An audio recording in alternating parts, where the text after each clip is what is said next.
of the topics that we cover. Those source lists also have links that go to the 8books.com page for that book, where you can pick up a copy of anything you'd like to read more about. If you do use that service, 8books is kind enough to throw me a couple of bucks. We also have an 8books search bar at the website. If you'd like to support the show, there are several ways you can do so at the website. There's a PayPal donate button, as well as a link to our Patreon page. That's going to patreon.com/piratehistorypodcast. There's also an 8books and Amazon search bar, so if you need to search for anything on either 8books or Amazon.com, if you do so through the website, they're kind enough to throw me a couple of bucks. In addition to any of that, you can also leave a review on either iTunes, Stitcher, or Podbean, all of which we have links for at the website. Doing this really helps get the podcast noticed, and we really appreciate it. Once again, and most importantly, thank you for listening. Thank you.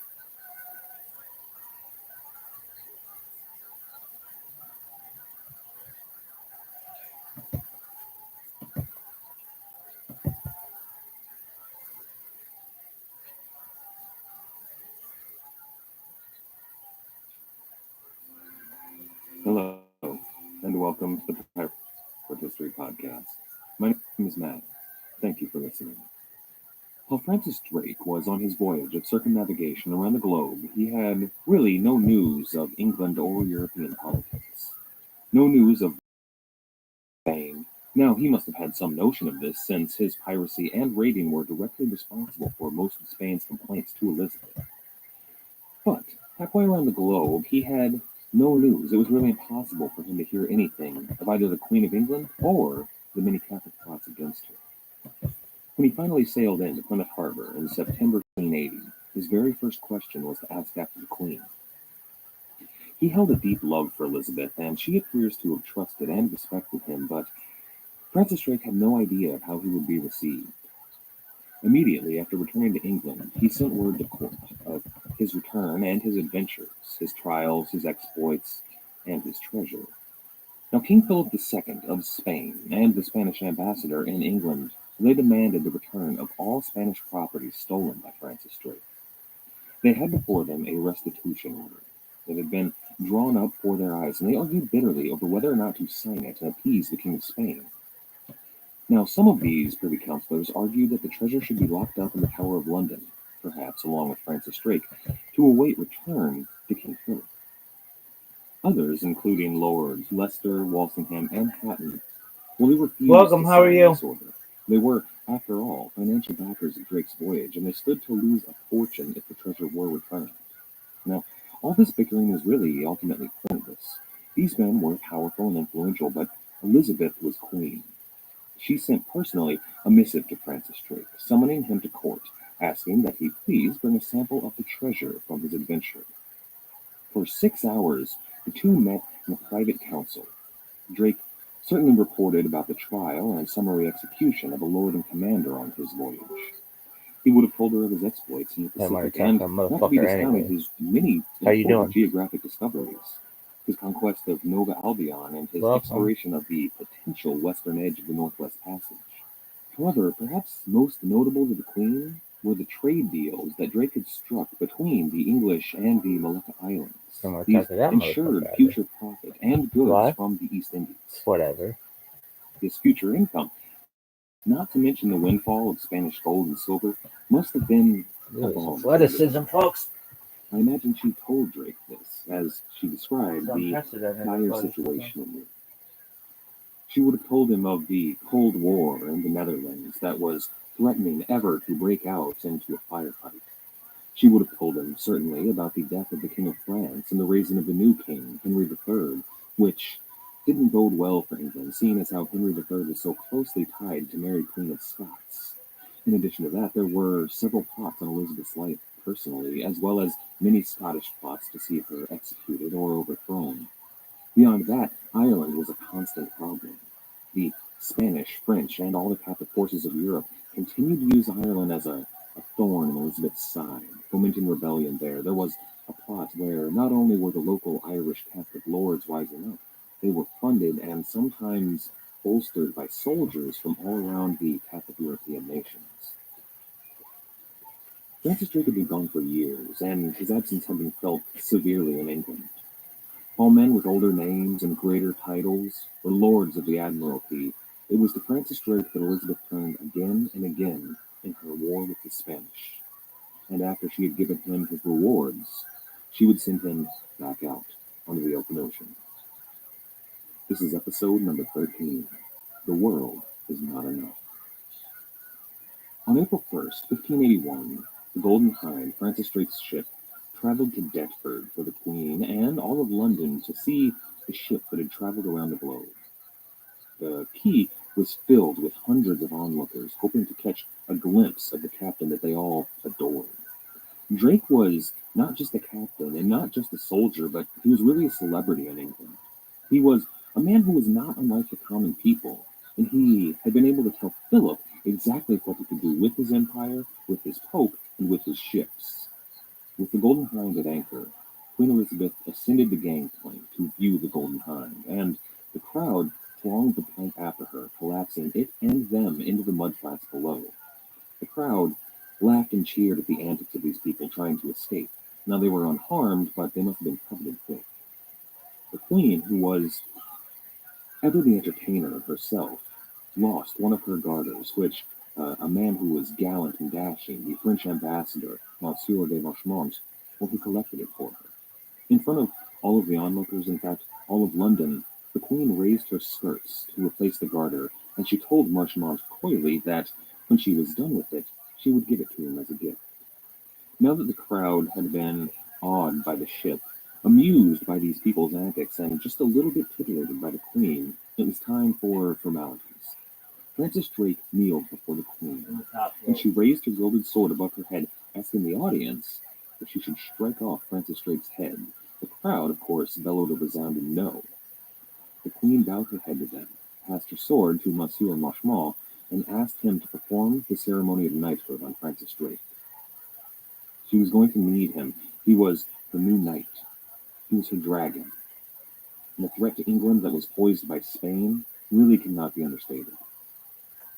All of the things that she had told Francis Drake, be it the situation in the Netherlands, the rebellions in Scotland, the open rebellion in Ireland, or the many plots against Elizabeth's life, they were all backed by the Spanish. Be it financially, or with spies, or even with soldiers, the Spanish were behind everything. Spain was growing ever more powerful, too. While Francis Drake had been on his voyage in the year 1578, there was a battle on the shore of Morocco called the Battle of the Three Kings. There, King Sebastian of Portugal was killed. His elderly uncle, a deaf and blind old man named Cardinal Enrico, was raised to the throne. Now, it's arguable that he didn't have the best claim. In fact, both Catherine de' Medici and Philip II had more legitimate and better claims than him. However, Philip bided his time. He didn't want to be seen overthrowing an old man. And when the cardinal inevitably eventually died, Philip ordered the Iron Duke, the Duke of Alba, into Portugal. Now, most of the rural country in Portugal fell almost immediately, but Lisbon held out for their king, a man who was the bastard nephew of Cardinal Enrico, a man named Dom Antonio. Now, Antonio was not a legitimate claimant to the throne. However, really, Portugal had nobody else to put forward. The throne was likely to go to either a Frenchwoman or the Spanish king himself, and that was something the Portuguese just couldn't stomach, seeing a foreign monarch sitting on their throne, so they supported this man, Don Antonio, fiercely. In Lisbon, the fighting was urban fighting, soldiers with spears, arrows, and swords in the streets going home to home, killing anybody who stood against them. It was bloody and it was violent and it was terrible, but finally, the forces supporting Dom Antonio were defeated. And on September 12th, 1580, Philip II was named King of Portugal. He sent a letter to Alva thanking him, saying, quote, "I don't know how to express the gratitude I owe you for this." End quote. Spain had been up until now the richest and the largest empire in the world. With the Empire of Portugal added, with her possessions in Brazil, parts of Africa, and the greatest European holdings in Asia, Spain was now a truly global empire, the largest that the world had ever seen. After taking Lisbon, Philip found 12 very pleasing surprises. He found 12 brand new galleons ready to sail. The Portuguese galleon was really the greatest warship in the world, and these 12 had more guns, more men, and more sail than any other ships in Europe. With these, Philip could really crush the sea beggars. He could cripple this new English navy and, hopefully, reclaim the Mediterranean from the Turks. In land, in wealth, and now in naval power, they eclipsed England, France, and the Holy Roman Empire combined. They were now the world's only superpower. In Philip's eyes, were trained directly on English shores.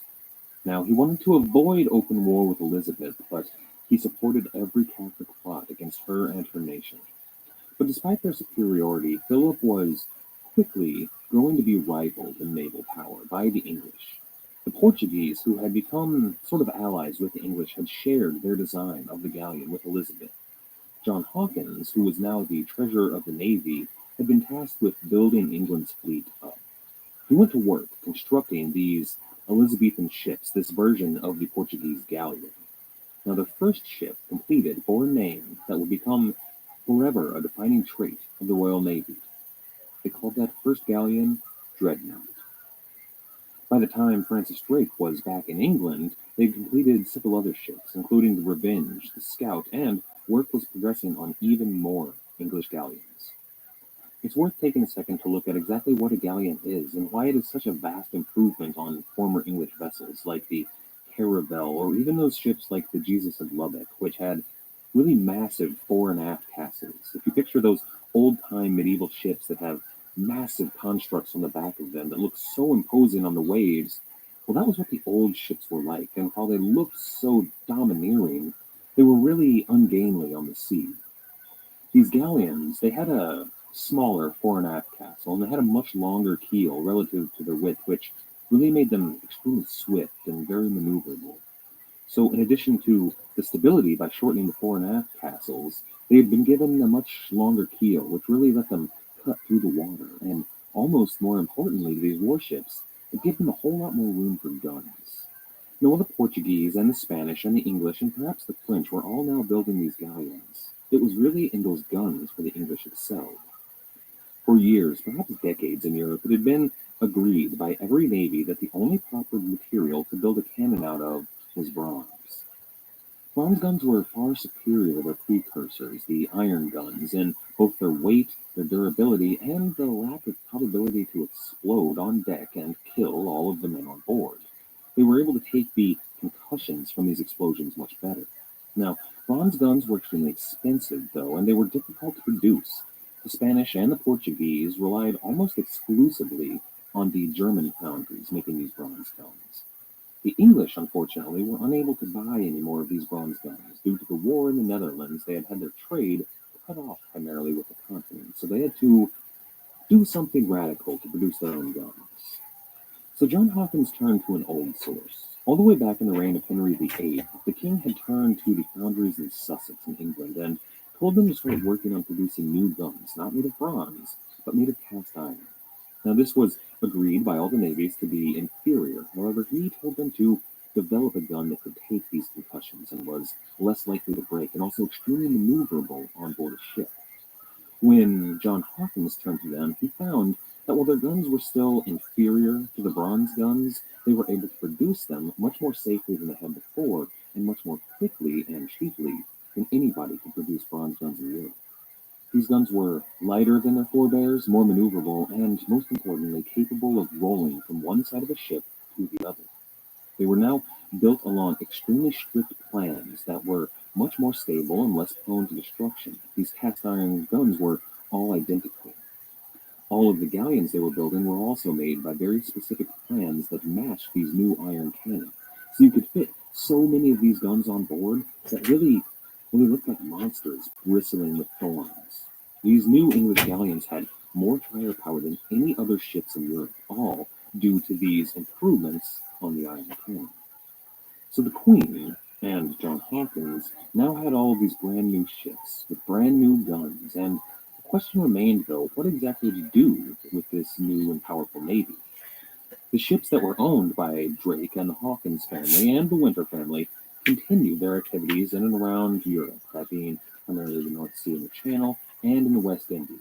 They would take prizes, they would take plunder, they would sack ships, and they would raid villages. But these were really nothing more than pinpricks to Spain's all-encompassing empire. They needed a true plan to showcase their naval might and to deal a real blow to King Philip of Spain, something that would make him stand up and take notice. This new navy was a big deal, and whatever the plan was going to be was discussed all around England. In lords' castles and tavern rooms, these armchair admirals would discuss exactly what should be done with this new navy. But the men who were really in charge of the navy, men like William Winter, John Hawkins, and Francis Drake, well, they came up with many plans, and some of these plans they even planned out meticulously, down to where they would get all of their materials from. However, again and again, these plans were vetoed by sometimes the Privy Council, but more frequently by Elizabeth. Her new navy was expensive, and she didn't want to see it wasted in some reckless naval action. She needed proof to be convinced that whatever their plan was, it would go off without a hitch. The first and most audacious of these plans, to at least be seriously considered by the Privy Council and Elizabeth, was brought to the council by Sir Francis Drake. Now, Drake had befriended and made an ally of that Don Antonio de Claro, that dethroned and exiled King of Portugal. The plan that they had come up with together was to attack the Spanish treasure fleet at the Azores, which was really a Portuguese loyalist stronghold. However, now Philip was using it as it was now part of his empire. This was a means not only to rob the King of Spain of all of the riches in his treasure fleet, but also to take back that stronghold for Don Antonio and perhaps lead a rebellion against the King of Spain. This would have stung him on 2 points very strongly, and it appealed to everyone in England, but it was imperfect for a number of reasons. First, being that it was risky and potentially disastrous. Elizabeth wanted something that was less probable to failure. The second being that this would be an open declaration of war with Spain. It would be allying with this Portuguese king in a civil war for the throne, which was something that, as yet, Elizabeth was not ready to consider. So Drake had other plans that he decided to bring to the attention of some of the more powerful men in England. This time, he went directly to the Earl of Leicester and pleaded with him for another mission.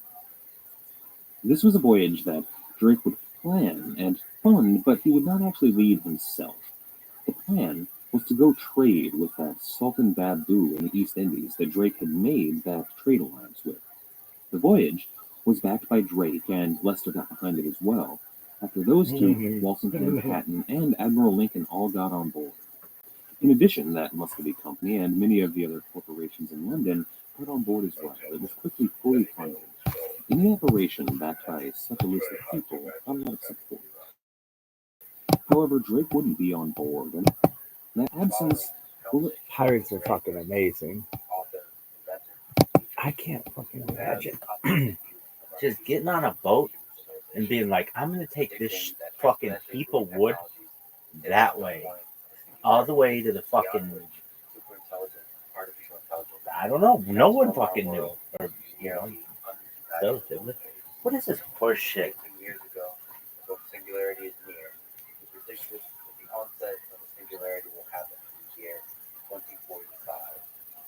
Still holds his prediction. In fact, he's working on. I think that's a good estimate. Will hopefully be out next year. This is the Let's Get the Podcast. Supported. Please check out our sponsors in the description. Now, dear friends, here's Ray. In your 2005 book, titled The Singularity is Near, predicted that the singularity will happen in 2025. So now, 18 years later, we still estimate that the singularity will happen on 2045. And maybe first, what is the singularity, the technological singularity, and when will it happen? Singularity is when computers really change our view of what's important, change who we are. But we're getting close to some salient things that will change. All right, what are we doing, Big Dog? Who we are. The key thing is 2029. When that just no sense. I am not happy about it. And there's also some controversy with doing test is valid. I believe it is. Most people. Dude, shout out to KS. Is it KSI? What does this even mean? That's very alarmed by. Is that his name? I made this in 1999. In my book, The Age of Spiritual Machines. Right. And then you repeated the prediction in 2005. Yeah. So they held the international conference, you might have been aware of it, of AI experts in Knowledge, strength, and 1999 to integrity. assess its view. Like that's stupid. People gave different predictions. Oh, he's Nigerian. It's really the first time that AI experts worldwide were polled on this prediction. That's right. And the average poll was 100 years. 20% believed it would never happen.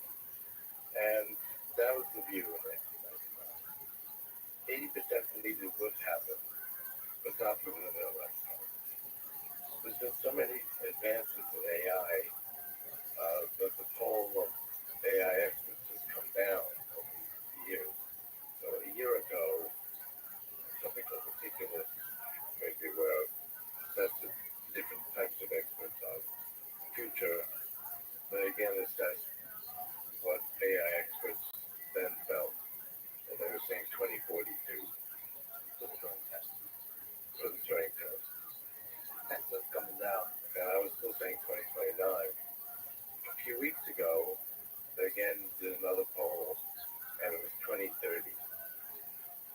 So AI experts now basically agree with me. I haven't changed at all at 2029. And AI experts now agree with me, but they didn't agree at first. Ray Kurzweil. So I want to know who is your hairstylist. what he said was very little about it. This is a man without basically a single gray hair. Oh man, that is great. All right, you want to talk about the Cosby Show? It really wasn't very clear how to administer it. And he said if they did it in like 15 minutes, that would be sufficient, which I don't really think is the case. With large language models now, some people are convinced by it already, and you can talk to it and have a conversation with it. You can actually talk to it for hours. So it requires a little more depth. There's some problems with large language models, which we can talk about. But some people are convinced by the Turing test. Now, if somebody passes the Turing test, what are the implications of that? Does that mean that they're sentient, that they're conscious, or not? It's not necessarily clear what the implications are.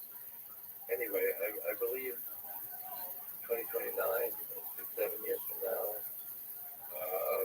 we'll have something that passes the Turing test and a valid Turing test, meaning it goes for hours, not just a few minutes. Can you speak to that a little bit? What is your formulation of the Turing test? You proposed a very difficult version of the Turing test. What does that look like? Basically, it's just to set it up for several hours. And also have a human judge that's fairly sophisticated on what computers can do and can't do. If you take somebody who's not that sophisticated, or even a average engineer, they may not really assess various aspects of it. You really want the human to challenge the system. Exactly. On its ability to do things. Welcome. How are you? Rabbi, can you hear me? Oh, Rabbi! How you living, pimp? How are you? Kicking ass, taking names. I'm pretty good. I'm pretty good. How are you? Excellent. How'd you hear about me, my friend? You don't remember me, huh? You don't remember me? Wow. I meet a lot of people, my friend. Wow. Remind me. No, you don't. No. You don't meet any people. No one's in here except me. All right, well. What other people are you talking to? Right now, I'm live in 13 different Discords and Okay, 11. but how many viewers do you have? Like 165 right now. You got any proof? Yeah, go to my YouTubes. I'm live on 11 different YouTubes. I'm live on Rumble. If I go to your YouTube and there is 0 viewers, I'm going to get a little pissed, okay? I'm going to get a little pissed. Well, you'll probably be pissed. You won't be looking at the right streams. I'm on Rumble. At least on some of these Asian ones. No one's on Rumble, boy. No, listen. No one's on Rumble. At least on some of these Asian platforms, they start with like 50. So I'm live on, if you include those, maybe 600 people. maybe 650 people. Okay. So we're just watching Ray Kurzweil on the Lex Friedman podcast. I hope you're having a good day. Wait. Brittany wants to talk to you. What up, Brittany? How you doing, girl?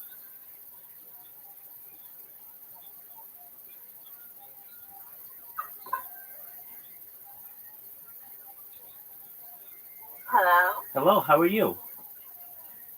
I'm good. How are you? I'm amazing. Am I talking to Rabbi? You are. You have the privilege. What's good in your neck of the woods, girl? Oh, well, you know, just eating lots of food, drinking some booze. Excellent. Having a Chilling good time. out. How's it going? Kicking ass, taking names. Every day's a holiday, every meal's a feast. Do you know much about me? No, Okay. I don't know anything about you, so tell me. Wonderful. Thank you. I'm Rabbi Rothschild. I share my life 24 hours a day, 7 days a week, 365 days a year for world peace. I have more data than any person archived on the internet ever. This is important. Bill Gates coined the phrase in the 19... Nice. Thank you. Bill Gates coined the phrase... How long have you been doing that for? More than 3.5 years. Cool. So I'm live right That's now fun. on 11 different YouTube streams and more than 33 different platforms I multi-stream. In addition, Bill Gates coined the phrase in the 1990s, "The content is king." I'm making it true today. In 2018, The Economist magazine stated that that data was Earth's #1 resource, and I have more of that resource archived online than any person ever. And that may make me a very influential person. And then perhaps if that happens one day, Brittany, I'll make you and Amazing. So how many followers do you have? Tens of thousands. At least on Twitch, I've Wow, got that's so cool. On Oh my god. on Twitch I have That's 50,000. freaking cool. On Twitch I have 50,000. But I have a lot of accounts. That's the thing. I have 100 different YouTube accounts. I have 200 different Instagram accounts. I have 300 different Twitch accounts. I have 1,000 different TikTok accounts. I have 2,000 different Twitter accounts and over 10,000 different Kick accounts. So when you add them all up, it's probably a lot more than that. But the account that I have with the most amount of followers is 50,000 on Twitch. So with that, we talk about some things that aren't normally discussed in society. Things like anti-gravity, antimatter. We talk about de-extinction and invisibility cloaks. We talk about space elevators and solar sails. We talk about perhaps transcontinental waterways and. Rabbi, back to Earth. You're talking to me, buddy. Talking to me. Okay, how you doing, big dog? All right. So can I ask something from you? It might seem a little personal, but it's up to you. You say, please, I am a not. I don't know what that means. What's that mean? It's just it's a way of saying thank you. No, I'm not going to do that. Okay? Yeah, no. Just say it, please, one time. No. One time, please. No, dog. Please. No, I'm not going to do that. If I don't know what it means, I'm not going to say it. Then search it up. Okay, I'll search it up. How do you spell this? I'm not telling you until you say it. That doesn't make any sense. Just say it once. No. Oh, you're fucking pissing me off. All right, well, I can't make everybody happy. Yes, you can. I'm the only person here to make me happy. Fuck. Are you kidding? I was bonding with Brittany. But Brittany. Yeah. Brittany, huh? Yeah. You're not talking to Brittany. You're talking to me. You're talking to me. To me. All right. Well, I was talking to her about future technology. So, how long have you been Jewish for? My entire life. Actually? Or are you lying? Yeah, I don't like liars. That's cool. I can follow my bloodlines back to the Bible. My grandmother's grandmother. Get proof? Get proof, please. I Do have. an ancestry test right now. I don't need to. I've had people in my family do it, and I do have proof of that as well. Wait. You had people in your family. But Yeah. you could have been adopted. Okay, Might not told you. that's fine. I mean, I could be an alien from another planet as well. I could be. You're not no goddamn alien, you fucking retard. Dude, Now listen to me. Hey, I don't have to put up with this.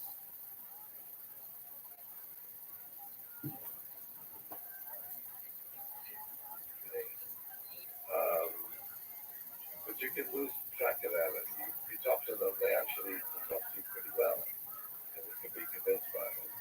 But it's somebody that would really convince you that it's a human. Whatever that takes. Maybe it would take days, weeks, but it would really convince you that it's human. Large language models can appear that way. You can read conversations and they appear pretty good. There are some problems with it. It doesn't do math very well. You ask, well, how many legs does 10 elephants have? And they'll tell you, well, okay, each elephant has 4 legs, and 10 elephants has 40 legs. You know, okay, that's pretty good. How many legs do 11 elephants have? And they don't seem to understand the question. Do all humans understand that question? No, that's the key thing. I mean, how advanced the humans do you want us to be? But we do expect the human to be able to do multi-chain reasoning, to be able to take a few facts to put together. Not perfectly. We see that in a lot of polls that people don't do that perfectly at all. But it's not very well defined. But it's something where it really would convince you that the human. Is your intuition that large language models will not be solely the kind of system that passes the Turing test in 2029? Believe something else? I think it will be a large language model, but they have to go beyond what they're doing now. They're getting there.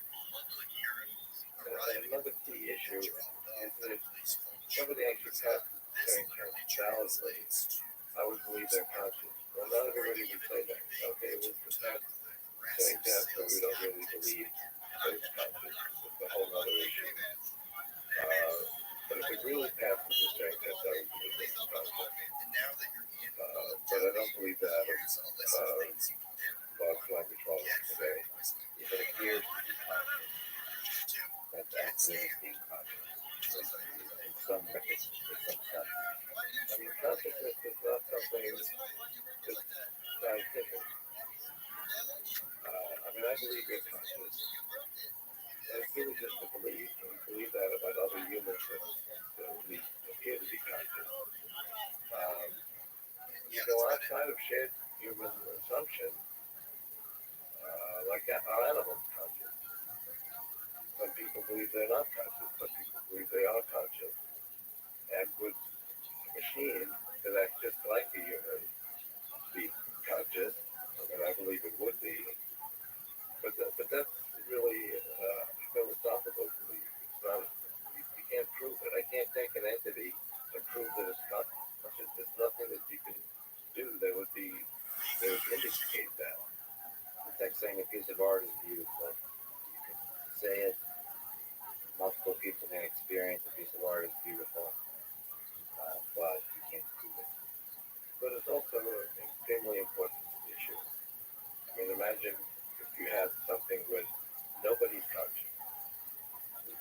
The world may as well not exist. And there's some people like say Marvin Minsky said, well, consciousness is not logical, it's not scientific, and therefore we should dismiss it. And any talk about consciousness is just not to be believed. But when he actually engaged with somebody who was conscious, he actually acted as if they were conscious. He didn't ignore that. He acted as if consciousness does matter. Exactly. Whereas he said it didn't matter. Well, that's Marvin Minsky. Yeah. Full of contradiction. But that's true of a lot of people as well.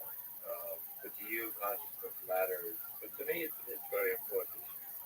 But I would say it's not a scientific issue. It's a philosophical issue. And people have different views. Some people believe that anything that makes a decision is conscious. So your light switch is conscious. level of consciousness low, not very interesting, but that's a consciousness. And anything, so a computer that makes a more interesting decision still at human levels, but it's also conscious and at a higher level than the light space. So that's one view. There's many different views of what consciousness is. So if a system passes this morning test, it's not scientific, but in the issues of philosophy, things like ethics start to enter the picture. Do you think there would be, we would start contending as a human species about the ethics of turning off such a machine? Yeah, I mean, that's definitely come up. Hasn't come up in reality yet, but Yeah. I'm talking about 2029. It's not that many years from now. So what are our obligations to it? It has a different. I mean, a computer that's conscious has a little bit different connotations than a human. We have a continuous consciousness. We're in an entity that not last forever. Now, actually, a significant portion of humans still exist and are therefore still conscious. Um, but anybody who is over a certain age doesn't exist anymore. That wouldn't be true of a computer program. You can completely turn it off, and the copy of it could be stored, created. And so it has a different type of validity.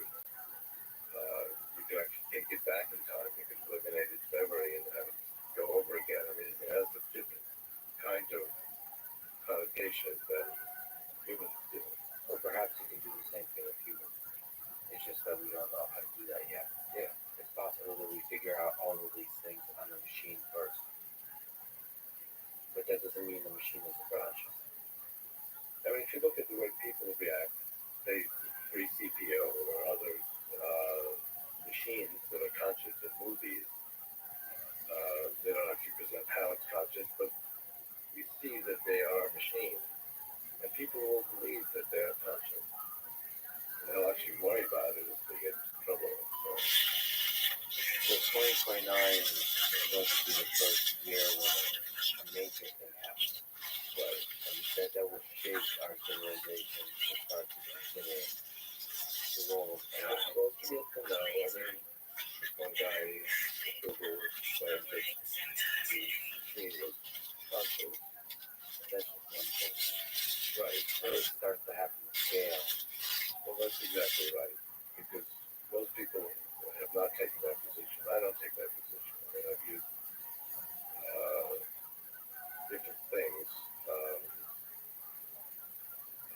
like this, and they don't appear to me to be conscious. As we eliminate various problems of these large language models, more and more people will accept that they're conscious. So when we get to 2029, I think a large fraction of people will believe that they're conscious. So it's not going to happen all at once. I believe it will actually happen gradually, and it's already started to happen. and so that takes us one step closer to the singularity. Another step then is the 2030s, when we can actually connect our neocortex, which is where we do our thinking, to computers. And I mean, just that this actually gains a lot to being connected to computers that will amplify its abilities. I mean, if this does not have any connection, it would be pretty stupid. It could not answer any of your questions. If you're just listening to this, by the way, Grant's holding up the all-powerful smartphone. So we either do that directly from our brain. I mean, these are pretty good. These already have amplified our intelligence. I'm already much smarter than I would otherwise be if I didn't have to. Because I remember when I first spoke these intelligent machines, there was no way to get information from computers. I actually go to a library, find a book, find the page that had an information I wanted, and I'd go to the copier, and my most significant information tool was a roll of quarters where I could be the copier. So we're already greatly advanced that we have these things. There's a few problems with it. First of all, I'm constantly putting down and I don't think it works. I've actually never lost it, but you have to find it and you turn it on. So there's a certain amount of steps. It would actually be quite useful if someone would just listen to your conversation and say, oh,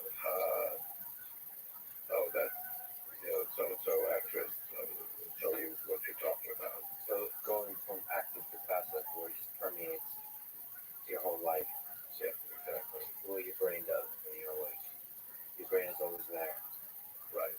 That's something that can actually just about be done today, where we listen to your conversation, understand what you're saying, understand what you're not missing, and give you that information.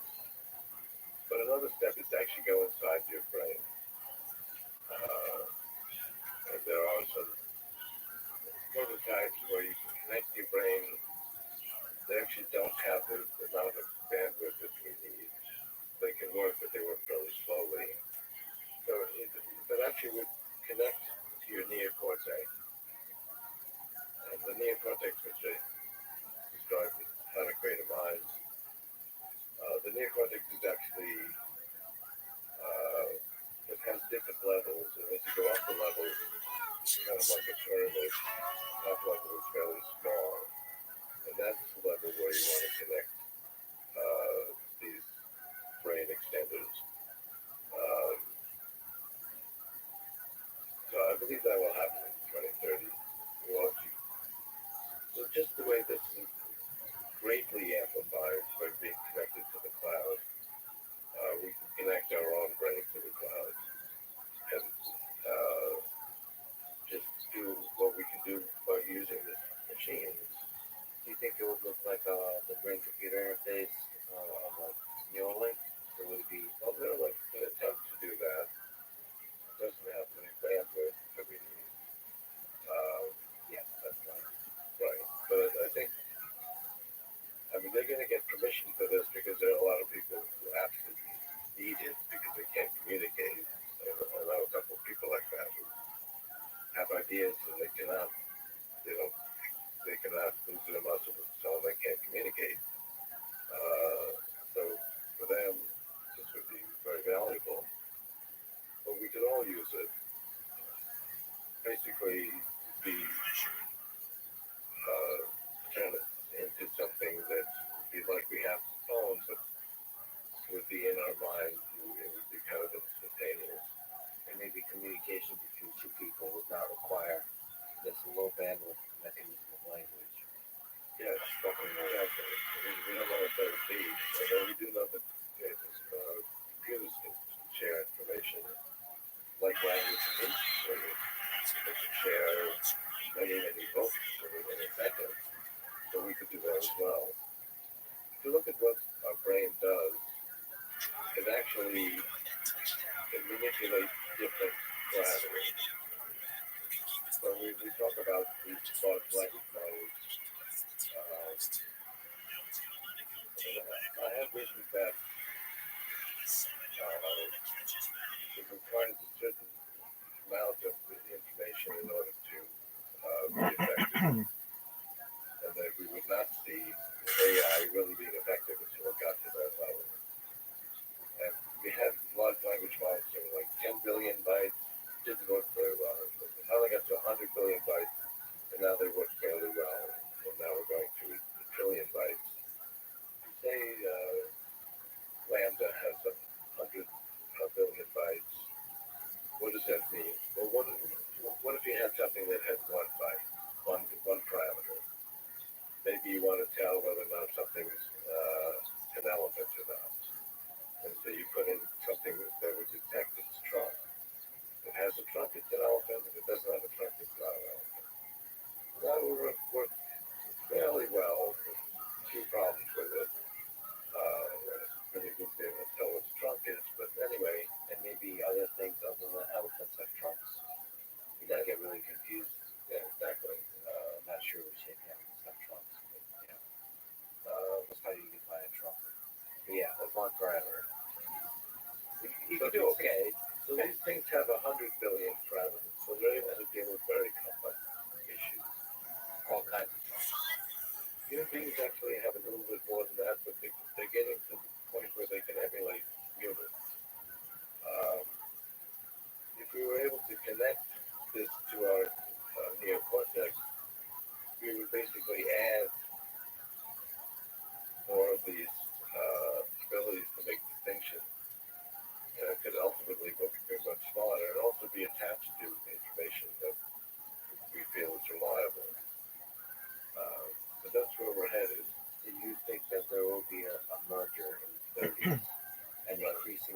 merging between the human brain and the AI brain.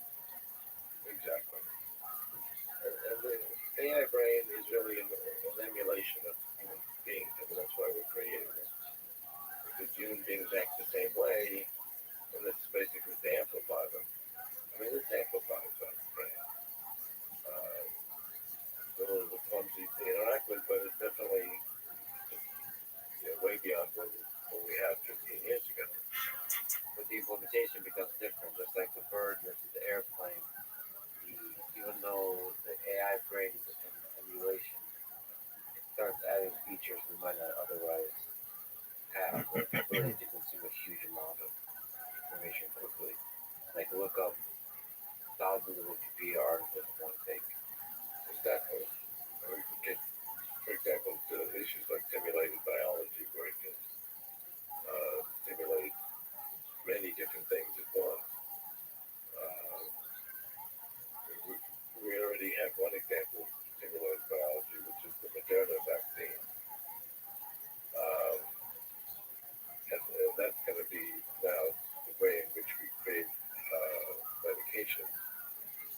But they were able to simulate what each example of an mRNA would do to a human being, and they were able to simulate that quite reliably. And we actually simulated billions of different mRNA sequences, and they found the ones that were the best, and they created the vaccine. And they did, talked about doing it quickly, they did that in 2 days. How long would a human being take to simulate billions of different mRNA sequences? I don't know if you could do it all, but it would take many years. They did it in 2 days. And one of the reasons that people didn't like vaccines is because it was done too quickly, it was done too fast. And they actually included the time it took to test it out, which was 10 months. So they figured, okay, it took 10 months to create this. Actually, it took us 2 days. And we also will be able to ultimately do the test in a few days as well. Probably you can simulate how the body will respond to it. Yeah, and that's a little bit more complicated because the body has a lot of different elements, and we have to simulate all of that. But that's coming as well. Ultimately, we could create it in a few days and then test it in a few days, and it would be done. And we can do that with every type of medical insufficiency that we have. But curing all diseases, improving certain functions of the body, supplements, drugs for recreation, for health, performance, for productivity, all that. Well, that's where we're headed. I mean, right now we have a very inefficient way of creating these medications. But we've already shown it. The Moderna vaccine is actually the best of the vaccines we've had. And it literally took 2 days to create. And we'll get to the point where we can test it out also quickly. Are you impressed by AlphaFold and the solution of protein folding, which essentially is simulating, modeling this permanent building block of life as 3D shape? Pretty remarkable that they can actually predict what the shape of these things are. But they did it with the same type of neural net that one, for example, the Go test. So it's all the same. It's all the same. They did that same thing and just changed the rules of chess. And within a couple of days, it's now playing the master level of chess greater than any human being. And the same thing that worked for AlphaFold, which no human had done. I mean, human beings could do, the best humans could maybe do 15, 20% of figuring out what the shape would be. But after a few takes, it ultimately did just about 100%. Do you still think the singularity will happen in 2045? Or what does that look like?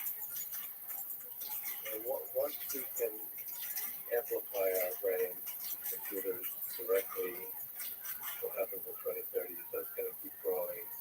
So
not just transistor count or transistor size. Right. It's a We're bunch of starting different with components. relays, then went to vacuum tubes, then went to individual transistors, and then to integrated circuits.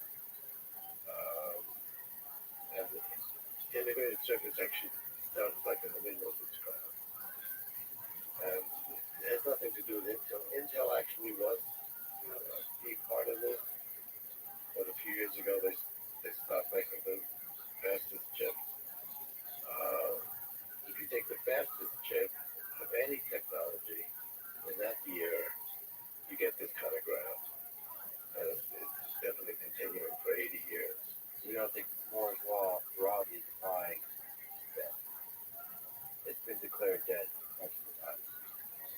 Well, I don't like the term Moore's law because it has nothing to do with Moore or with Intel. But yes, the exponential growth of computing is continuing. And it's never stopped. From various sources. I mean, it went through World War II, it went through global recession, it's just continuing. Uh, and if you continue that out, along with software games, which is a whole other issue, and they really multiply. Whatever you get from software games, you multiply by the computer games to get faster and faster speed. This is actually the fastest computer model that have been created, and that actually expands roughly twice a year. Like every 6 months, it expands by 2. So we're looking at a plot from 2010, 2022. On the x-axis is the publication date of the model, and then perhaps sometimes an actual paper associated with it. And on the y-axis is training compute blocks.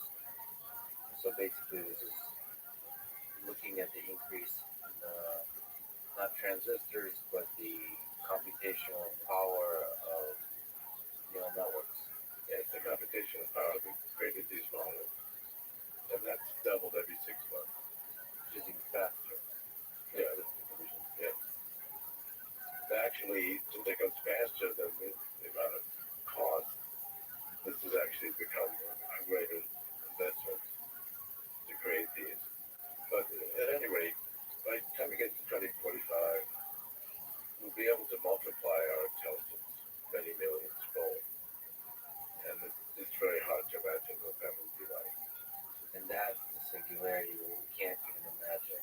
Right, that's why we call it the singularity. The singularity in physics, something gets sucked into a singularity and you can't tell what's going on in there because no information can get out of it.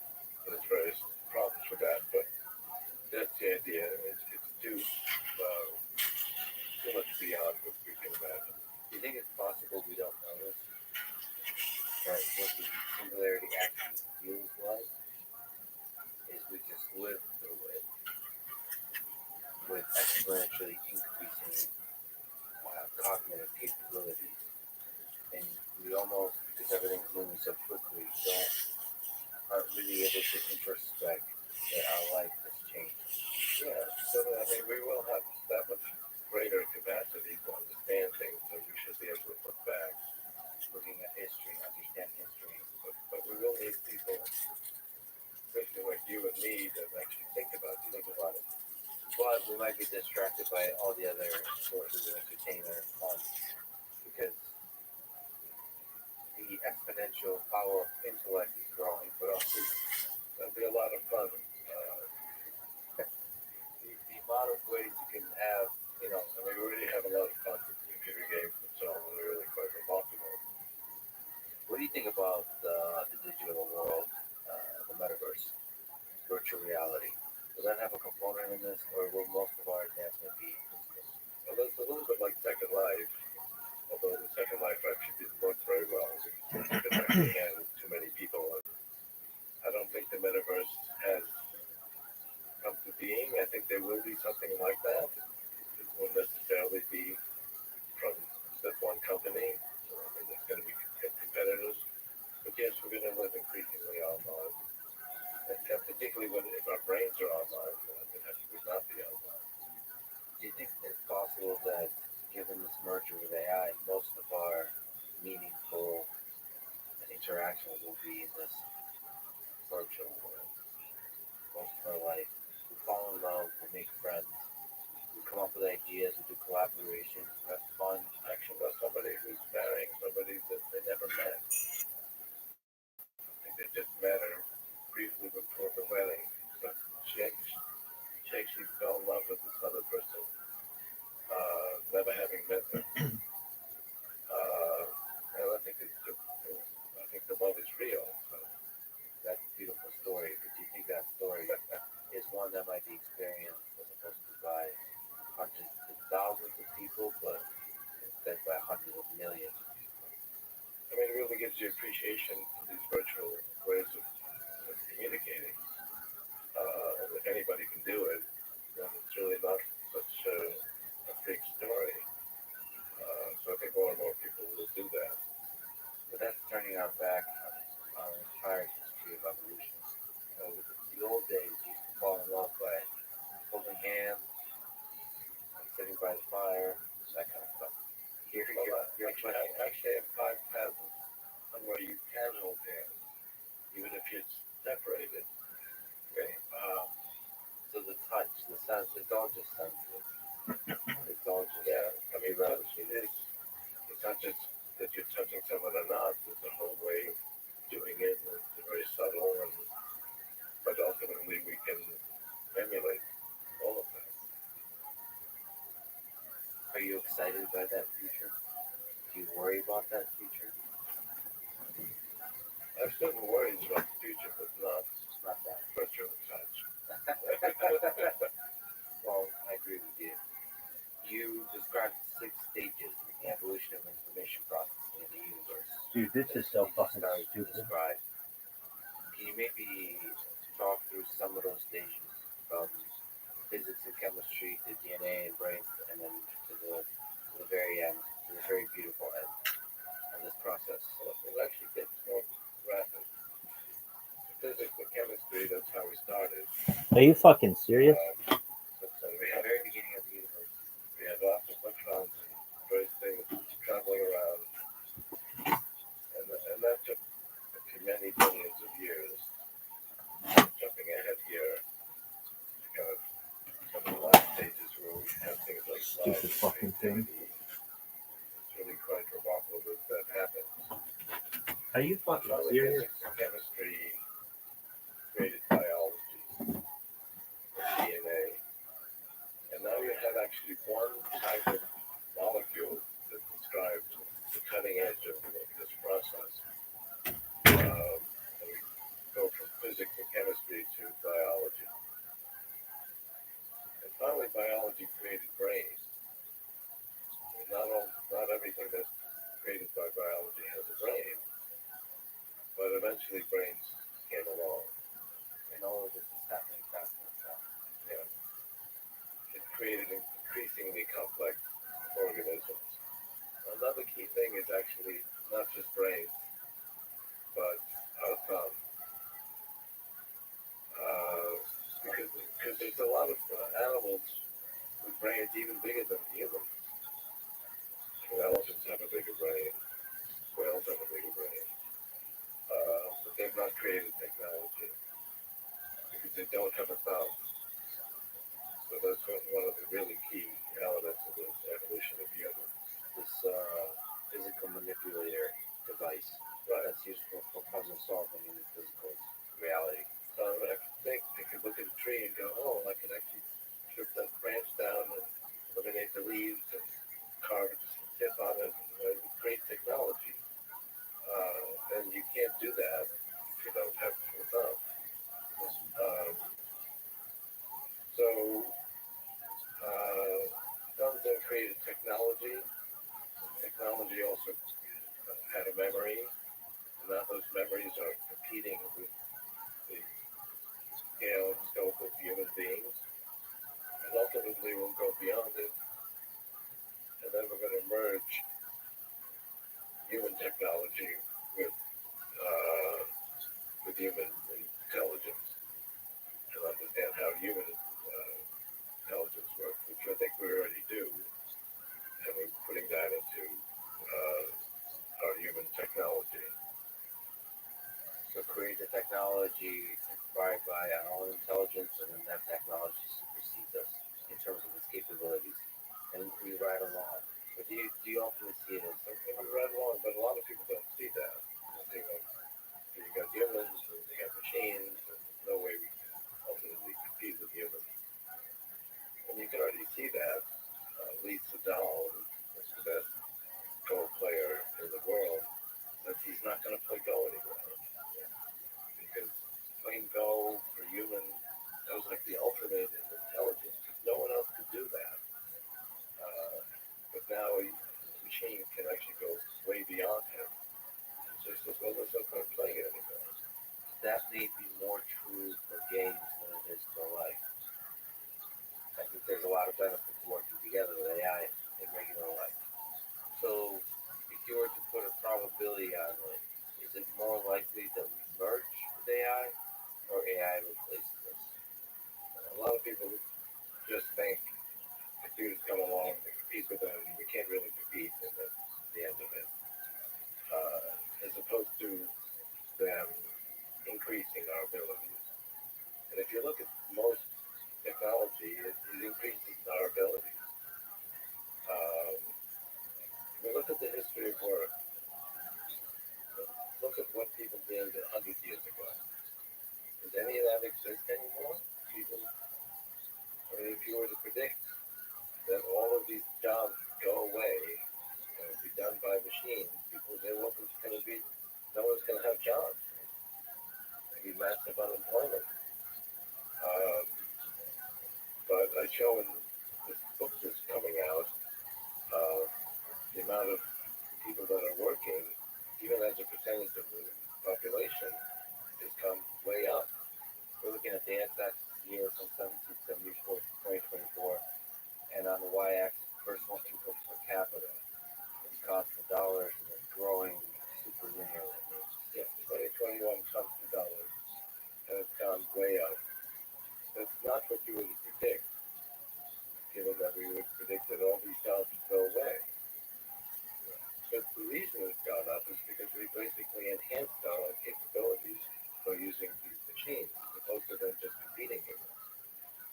That's a key way in which we're going to be able to become far smarter than we are now by increasing the number of different parameters we can consider in making a decision. I was very fortunate, I am very fortunate to be able to get a glimpse preview of your upcoming book, Singularities Near. And one of the themes, outside of just discussing the increasing exponential growth of technology, one of the themes is that things are getting better in all aspects of life. And you talk just about this. And one of the things you're saying is your job. So let me just ask about that. There is a big concern that automation, especially powerful AI, will get rid of jobs. The people will lose jobs. And as you were saying, the sense is throughout history of the 20th century, automation did not do that ultimately. And so the question is, will this time be different? Right. That is the question. Will this time be different? And it really has to do with how quickly we can merge this type of intelligence. For the Lambda GPT-3 is out there, maybe to overcome some of its key problems, and we really haven't enhanced human intelligence. That might be a negative scenario. Um, but I mean, that's why we create technologies to enhance ourselves, and I believe we will be enhanced. We're not just going to sit here with 300 million modules in our neocortex. We're going to be able to go beyond that, because that's useful, but we can multiply that by 10, hundreds, thousands, millions. Um, and you might think, well, what's the point of doing that? It's like asking somebody that's never heard music, well, what's the value of music? You can't appreciate it until you created it. some worry that there will be a wealth disparity, you know, class or wealth disparity. Only the rich people will be basically the rich people will first have access to this kind of thing, and then because of this kind of thing, because the ability to merge will get richer exponentially faster. And I said that's just like cell phones.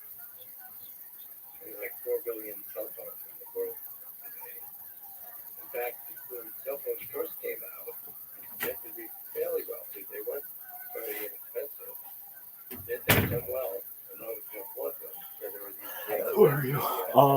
Oh, this is such bullshit. Almost nothing. So you can only afford. I can't believe they would build software so shitty. At a point where they really don't work very well. so achieving scale. No, I know I'm never using that fucking feature again. Oh, you son of a bitch! This thing is so shitty. They're not totally cheap, but they're pretty cheap. I mean, you get them for a few $100s. Especially given the kind of things it provides for you. There's a lot of people in the third world that have very little, but they have a smartphone. Yeah, absolutely. And the same will be true with AI. Look at this athleticism. Most people have cell phones. I've never seen Yeah, such your unprecedented senses, athleticism. any kind of advanced technology will take the same trajectory. Right. Ultimately, it becomes cheap and will be affordable. I probably would not be the first person to put something in my brain to connect computers, because I think it will have limitations. But once it's really perfected, at that point it will be pretty inexpensive. I think it will be pretty affordable. So, in which other ways is you outline your book is life getting better? I think. Well, I have 50 charts there, Yeah. where everything is getting better. I think there's a kind of cynicism about, like if you even look at extreme poverty, for example. For example, this is actually a poll taken on extreme poverty, and then people were asked, has poverty gotten better or worse? The options are increased by 50%, increased by 25%, remain the same, decreased by 25%, decreased by 50%. If you're watching this or listening to this, try to vote for yourself. 70% thought it had gotten worse, and that's the general impression. 88% thought it had gotten worse or it remained the same. Only 1% thought it decreased by 50%, and that is the answer. It actually decreased by 50%. So only 1% of people got the right optimistic estimate of how poverty is. Right, and this is the reality, and it's true of almost everything you look at. You don't want to go back 100 years or 50 years. Things were quite miserable then, but we tend not to remember that. The literacy rate increasing over the past 2 centuries across all the different nations, nearly to 100% across many of the nations in the world. Gone way up. Average age of education has gone way up. Life expectancy is also increasing. Life expectancy was 48 in 1900. Over 80 now. And it's going to continue to go up because we get into more advanced stages of simulated biology. The life expectancy we translate the same for at birth, age 1, age 5, age 10, so it's not just the infant mortality. And I have 50 Rabbi, about What up, big dog? How are you? even spread of democracy. It's not Shabbat. Controversial issues. You good? How are you? So that one is it's gone way up. That one is going to be really How are you? Exactly. Somebody might represent democracy.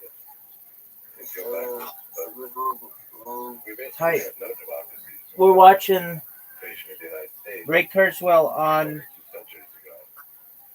the Lex Friedman podcast. Enjoy, my man. Do you think super intelligence going to rehab. All right. with democracy? So what is democracy? Democracy is giving a voice to the populace and having their ideas, having their beliefs, having their views represented. Well, I hope so.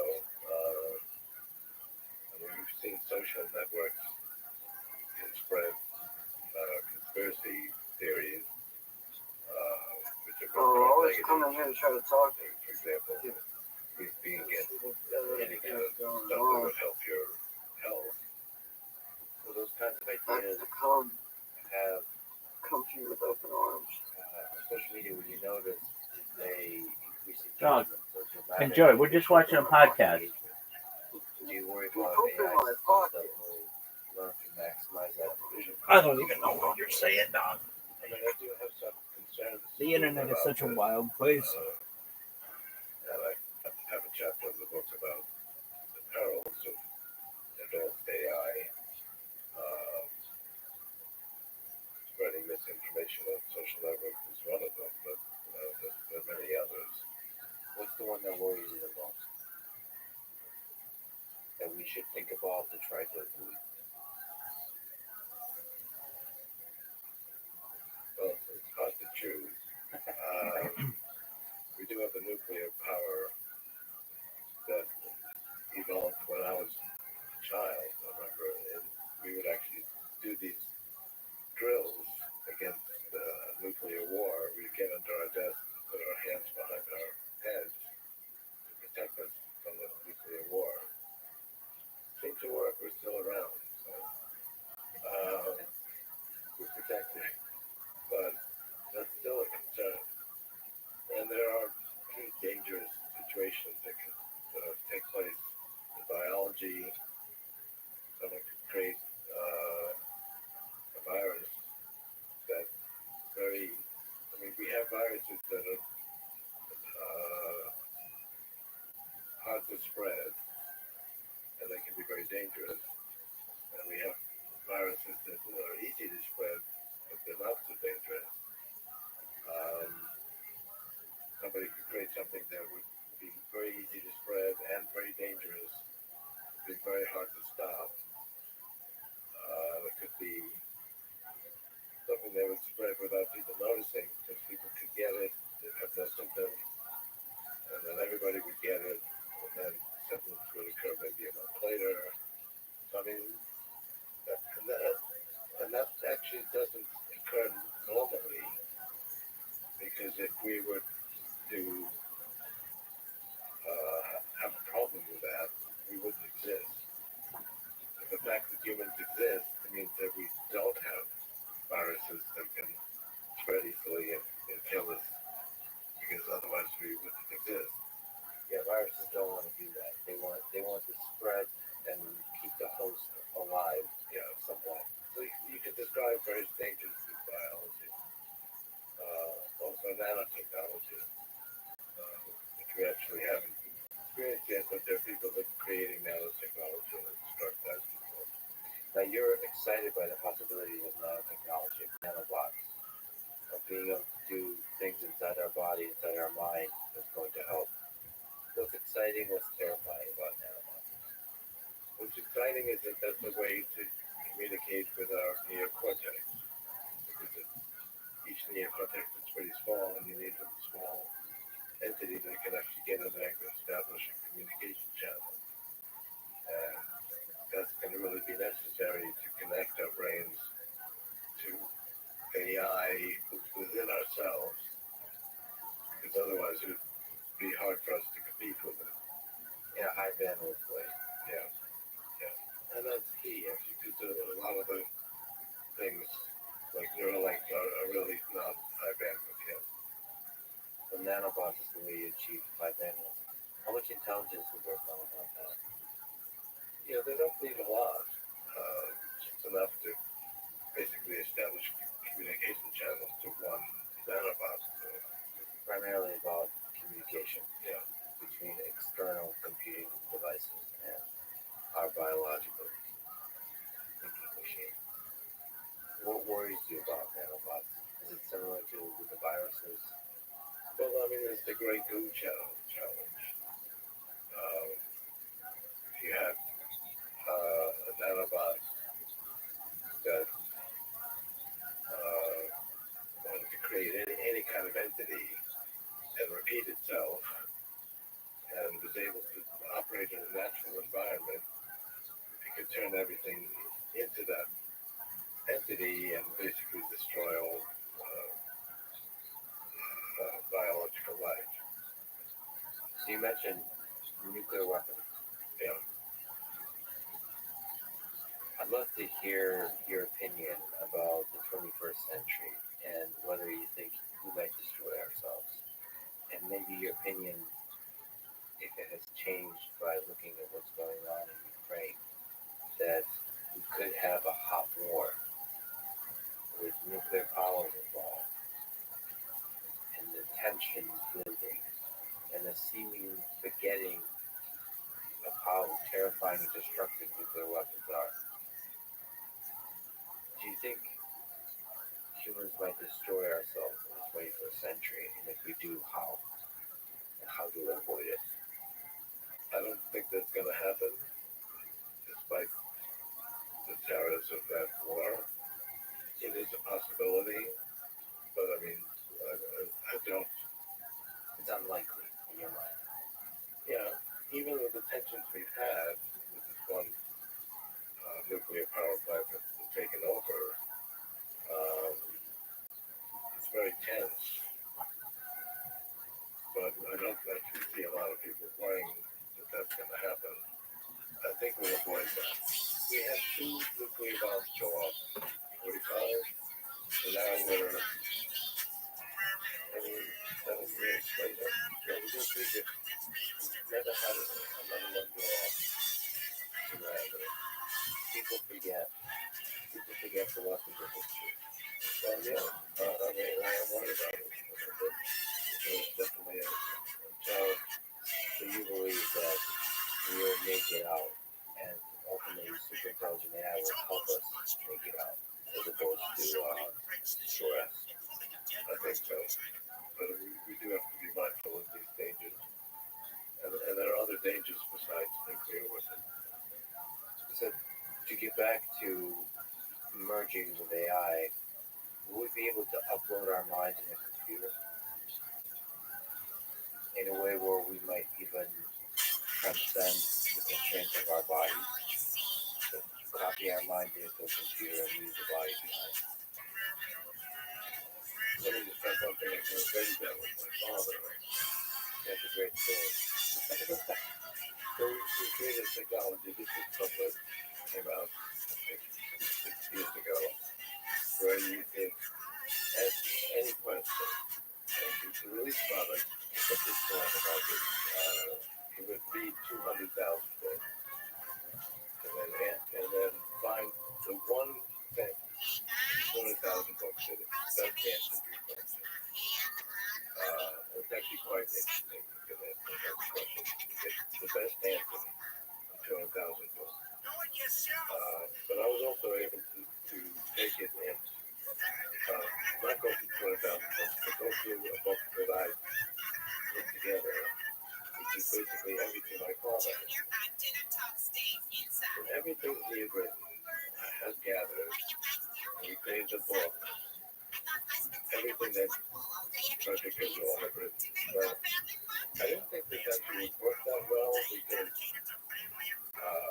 Duffy written stuff about how to lay out. I mean, he did directed choral groups and music groups, and he would be laying out how people should really sit and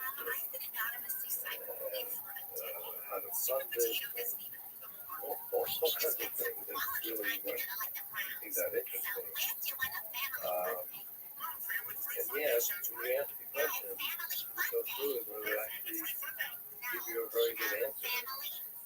But people, who's the most interesting composer? It's definitely Brahms. You can go on about how Brahms is fabulous and talk about the importance of music education. You can have a subject. So by having asked that conversation, you can have a conversation with him, which is actually more interesting than talking to him, because if you talk to him, he'd be concerned about how they're going to lay out the properties to call group. You'd be concerned about the day-to-day versus the big questions. Exactly. And you did it fast about the meaning of life at the answer. Well, you listen. Yes, I did. get used to missing somebody after 52 years. And I didn't really have intelligent conversations with him until later in life. The last few years he was sick. Frankie was home a lot, so I was able to talk to him about different things like music and other things.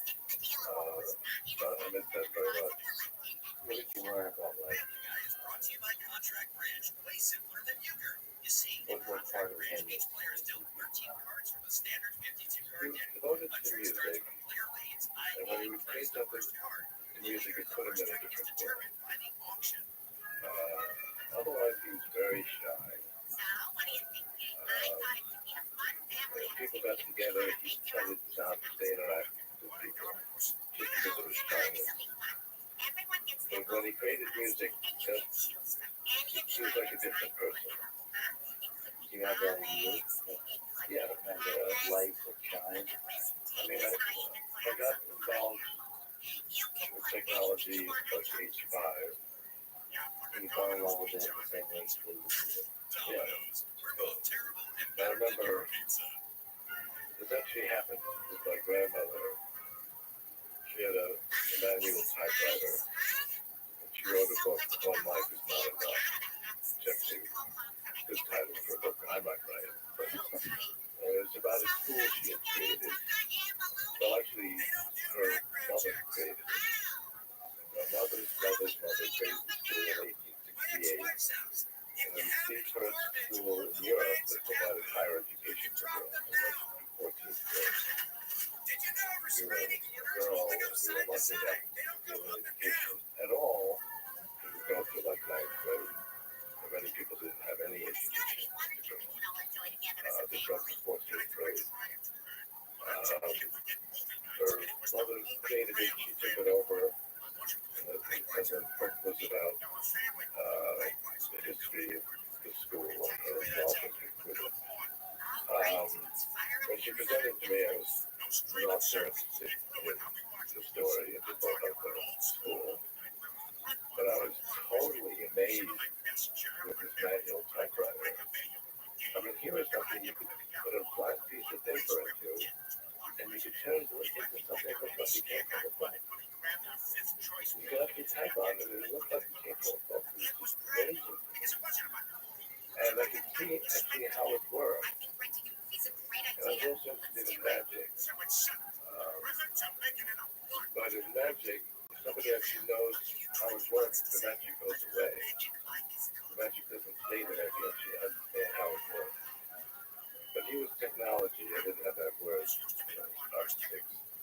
And the magic was still there. The magic was still there, even if you know how it works. So I became totally interested in it and went around collecting little pieces of mechanical objects, bicycles, radios, go through the neighborhood. This was an era where you would allow 5 or 6-year-olds to walk through the neighborhood and do this. You don't do that anymore. But I didn't know how to put them together. If I could just figure out how to put these things together, I could solve any problem. And I actually remember talking to these very old girls. And telling them, if I could just figure this out, we could fly, we could do everything. And they said, well, you just kind of imagination. And then when I was in 3rd grade, I was like 8, created like a virtual reality theater where people could come on stage and they could move their arms. And all of it was controlled through one control box, so real mechanical technology. And it was a big hit in my 3rd grade class. And then I went on to do things in junior high school, science fairs, high school science fairs, so I wasn't listening on science fairs. But I mean, I became committed to technology when I was 5 or 6 years old. You talked about how you use lucid dreaming to think powerful ideas and a source of creativity. Could you maybe talk through that? Maybe the process of how to He's invented a lot of things. He's came up and thought of some very interesting ideas. What advice would you give, or can you speak to the process of thinking, of contemplating? Well, sometimes I will think through in a dream and try to interpret that, but I think the key issue that I would tell younger people is to put yourself in the position that what you're trying to create already exists. And then you're explaining that how it works. Exactly. That's the painful world that you would like to exist, think it exists. And you're looking at me. You have to imagine you're giving a speech about how you created it. But you have to look backwards. How you created it in order to make it work. That's brilliant. That requires pure imagination, first principle thinking, to visualize that world. That's really interesting. And generally when I talk about things that kind of invent, I would use present tenses that they already exist. Not just to give myself confidence, but everybody else who's working on it. We just have to kind of do all the steps in order to make it actual. Much of a good idea is about timing. Much is about your genius versus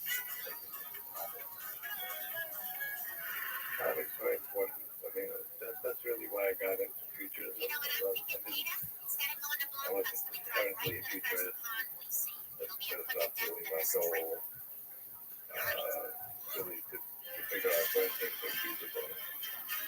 You see that now with large-scale models. Large-scale models like GPT-3, it started 2 years ago. 4 years ago, it wasn't feasible. In fact, they did create GPT-2, which didn't work. So it required a certain amount of timing having to do with this exponential growth of computing power. so futurism in some sense is the study of timing, trying to understand how the world will evolve, and when will the capacity for certain ideas. And that's the thing in itself, that it's time thinking future. But really, the original purpose was designed by products. I mean, I did OCR in the 1970s because OCR doesn't require a lot of computation. Optical character recognition. Yeah, so we were do that in the 70s, and I waited till the 80s to address speech recognition, that requires more computation. You would think of this timing when you're developing those things as a time concept. And that's how you develop that brain power to start to think in a future sense. When, how will the world look like 2035 and look backwards? How it gets there. But that's become a thing in itself because looking at what things will be like in the future reflects such dramatic changes in how humans will live. That was what's communicating also. So you develop that muscle of predicting the future and then apply it to objects. As we discussed, how it changes the world, technology, how it changes the world of human life on Earth. In Danielle, one of your books, you write about someone who has the courage to question assumptions that limit human imagination to solve problems. And you also give advice on how each of us can have this kind of courage. That's good that you picked that quote because I think that does symbolize what Danielle is about. Courage. So how can each of us have that courage? That's the question. I mean, we see that when people can go beyond the current realm and create something that's new.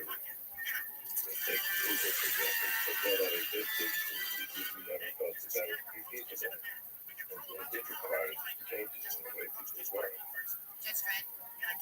practical advice do you give in the book about what each of us can do to be Danielle?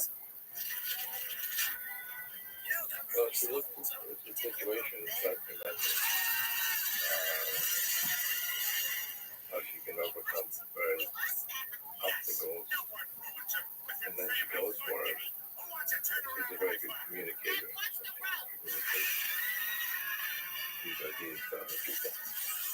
And that's practical advice of learning to program and recording your life. I think in this nature become a business. So you look at a bunch of different suggestions of how to grow yourself into this world. Yeah, I mean, it's kind of a idea how young people can actually change the world by learning all of these different skills. And at the core of that is the belief that you can change the world. That your mind, your body can change the world. And not letting anyone else play that. Very good. When we upload the story you told about your dad and having a conversation with him, we're talking about uploading your mind to your computer. Do you think we'll have a future with something you call afterlife, where we have avatars that we make increasingly better and better at our behavior, our appearance, even those that perhaps not no longer with us? Yeah, I mean, we need some information about them. When I think about my father, I have what he wrote. He didn't have a word processor, so he actually writes that much. And my memories of him are perfect. How do you even know he created something that's satisfactory and could do it right from Frederick Kurzweil? Sure, yes. It seems like Frederick Kurzweil to me. But the people who will never have, like me, don't have a perfect memory. Is there such a thing as a perfect memory? Maybe the whole point is for him to make you feel a certain way. Yeah. Well, I think that would be the goal. That's the connection we have with loved ones. It's not really based on very strict definition of truth, small body, experience we share. Yeah. And they give everyone a good memory, but ultimately they make us smile. I think we definitely can do that. And that would be very worthwhile. Do you think we'll have a world of replicants, of copies? There'll be a bunch of great Kurzweils. Like I could hang out with one, I could download it for $5 and have a best friend, right? And you, the original copy, wouldn't even know about it. You think that world is, first of all, do you think that world is feasible, and do you think there's ethical challenges? Like, how would you feel about the whole situation? Like, me as a problem. Which would you, originally, would you start with that cause a problem for you? No, I was really very much good. No, not just hang out with me, but somebody hang out with you. Replicant with you. Well, I think I would start, it sounds exciting, but then what if they start doing better than me and take over my friend group?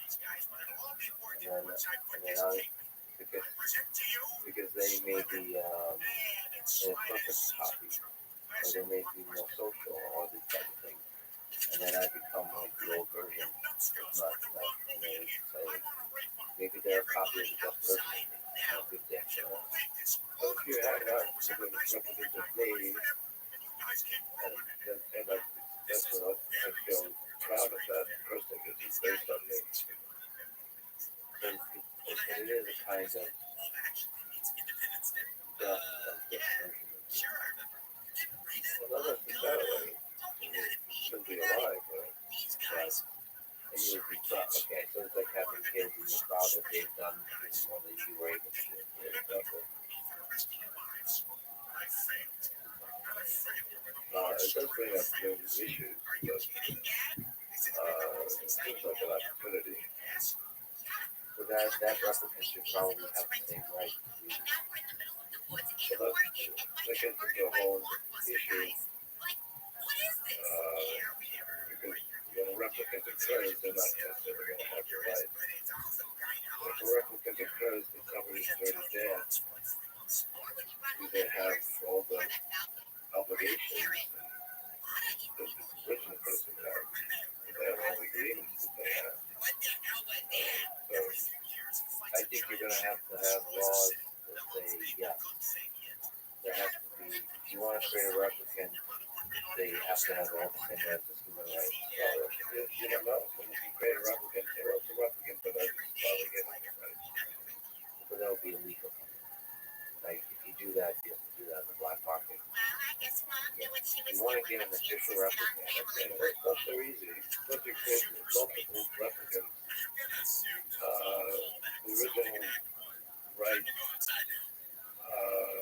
maybe for one person, but not for a whole group of people. sure. So there has to be at least one. And all the other ones kind of share the rights. Yeah, I don't think that's very difficult to see most people. The idea that You create a replicant that has certain, I mean, I've talked to people about this, including my wife, who would like to get back the father. And she doesn't worry about who has rights to what. She would have somebody that she could visit with and like give her some satisfaction. She wouldn't care about it. what does your wife think about multiple race? He had that discussion. I wasn't just that road. I think ultimately that's an important question. Love to how they feel about it. There's something about love. That's the key thing, right? The love was rejected. But the love was really out of the heaven. But there's also ethical rules. We have to contend with the idea, and we have to contend with that idea with AI. But what's still motivating? And I talk to people who really miss people who are God, and they would love to get something back, even if it's imperfect. And that's what's going to motivate them. And that person was and the more data we have, the more we're able to reconstruct that person and allow them to move on. Eventually, as we go forward, we're going to have more and more of this data we can have about that are inside our projects. We're going to collect a lot of data. Like anything that's data is always collected. There is something a little bit sad, which is becoming, maybe it's bullshit. It's more and more common these days. When a person passes away, you have their Twitter account, and you have the last tweet they tweeted. And you can recreate them with large language models and so on. I mean, you can create somebody that's just like them and can actually continue to communicate. I think that's really exciting because I think, in some sense, like if I were to die today, in some sense I would continue on expecting to be tweeting. Actually, therefore I am. Yeah. Well, I mean, that's one of the advantages of replicate. Recreate the communication with that person.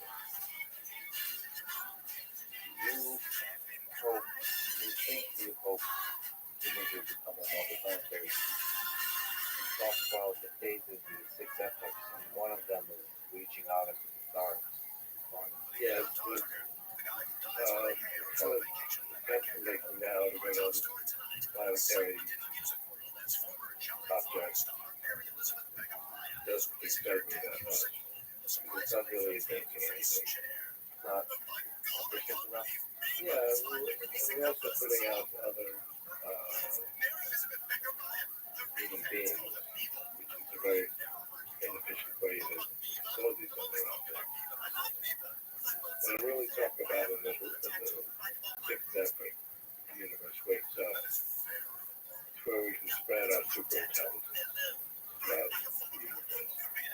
And that doesn't mean thinking very soft, squishy creatures like humans. Universe is, we would send intelligent masses of nanobots which can then go out and colonize these other parts of the universe. You think there's intelligent alien civilizations out there? My hunch is no. Some people say absolutely. And they'll cite the Drake equation. And I think in singularities near, I have two analyses of the Drake equation. Both very reasonable assumptions. And one gives you thousands of advanced civilizations in the caliphate, and another one gives you one civilization, and we know one. A lot of the analyses are forgetting the exponential growth of computation. Because we've gone where the fastest way I could send a message to somebody was with a pony. Which was what, like a century and a half ago, to advanced civilization we have today. And that's what I'm saying. Go forward a few decades, you have absolutely fantastic amount of civilization compared to a pony, that's only a couple hundred years. So the speed and the scale of information transfer is going up. So, Blink of an eye. now think about these other civilizations. They're going to be spread out in cosmic time. So if something is like ahead of us, or behind us, it could be ahead of us or behind us by maybe millions of years. Isn't that much? The world billions of years old, or 2 billion or something. So even 1,000 years, if 200 or 300 years is enough to go from a pony to fantastic amount of civilization, we would see that. So of other civilizations that have occurred, some might be behind us, some might be ahead of us. If they're ahead of us, they're ahead of us by thousands, billions of years. They would be so far beyond us, they would be doing galaxy-wide engineering. But we don't see anything doing galaxy-wide engineering. So either they don't exist, or this very universe is a construction of an alien species. We're living inside the video game. Well, that's another explanation. Yes. Teenage kids in the civilization. Do you find compelling the simulation hypothesis as a thought experiment that we're living in a simulation? The universe is computational. So we are an example in a computational world. Therefore, it is particular. It doesn't necessarily mean an experiment by high school kids in another world, but nonetheless, it is taking place in a computational world. And everything that's going on is basically a form of computation. So you really have to define what you mean by the whole world being a simulation. Well, then it's the teenager that makes the video game. Us humans know currently with cognitive capability have strived to understand ourselves, and we have created religions, we think of God, whatever that is. You think God exists, so is God. I alluded to this before. We started out with lots of particles going around. And there's nothing that represents love and creativity. And somehow we've gotten into a world where love actually exists. And that has to do actually with consciousness. You can't have love without consciousness. But To me, that's God. In fact, we have something where love, we can be devoted to someone else and really feel that love. That's God. And if you look at the Old Testament, it was actually created by several different rabbinics in there. I think they've identified three of them. One of them dealt with God as a person that deals with when he gets angry and wreaks vengeance on people. The two of them actually talk about God as a symbol of love and peace and harmony and so forth. That's how they describe God. So that's my view of God. Not as a person of God when they deal with it. Whatever the magic that goes from basic elements to things like consciousness and love. Do you think one of the things I find extremely beautiful and powerful is cellular automata, which you also touch on? Do you think whatever the heck happens in cellular automata where interesting, complicated objects emerge, God is in there too? The emergence of love in this So that's the goal of creating a replicant, is that they would love you and you would love them. There wouldn't be much point in doing it if that didn't happen. But all of it, I guess what I'm saying about cellular automata, it's a primitive building block, and they somehow create beautiful things. Is there some deep truth to that about how our universe works? The emergence of simple rules, beautiful complex objects. That's the thing that made us. As we went through all of the 6 phases of reality. That's a good way to look at it. It does make some point to the whole value of having a universe. Do you think about your own mortality? Are you afraid of it? Yeah, but I keep going back to my idea of being able to expand human life quickly enough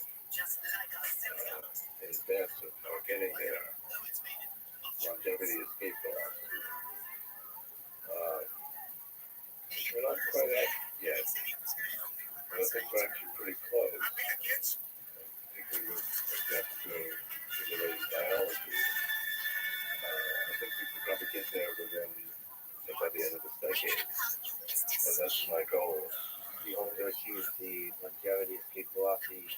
You hope to achieve immortality.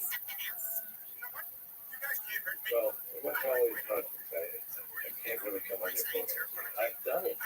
I've achieved immortality. Because never forever. A long time of living well. But we'd like to actually advance human life expectancy, advance my life expectancy more than a year every year. And I think we can get there by the end of this decade. How do you think we do it? So there's practical things and transcend the 9 steps to living well forever. We thought to describe just that. There's practical things like health, exercise. Well, I mean, we live in a body that doesn't last forever. There's no reason why it can't, though. And we're discovering things that were intended. But you do have to deal with, I mean, I've got issues with the Mexico 40 years ago, developed salmonella, created pancreatitis, gave me a strange form of diabetes.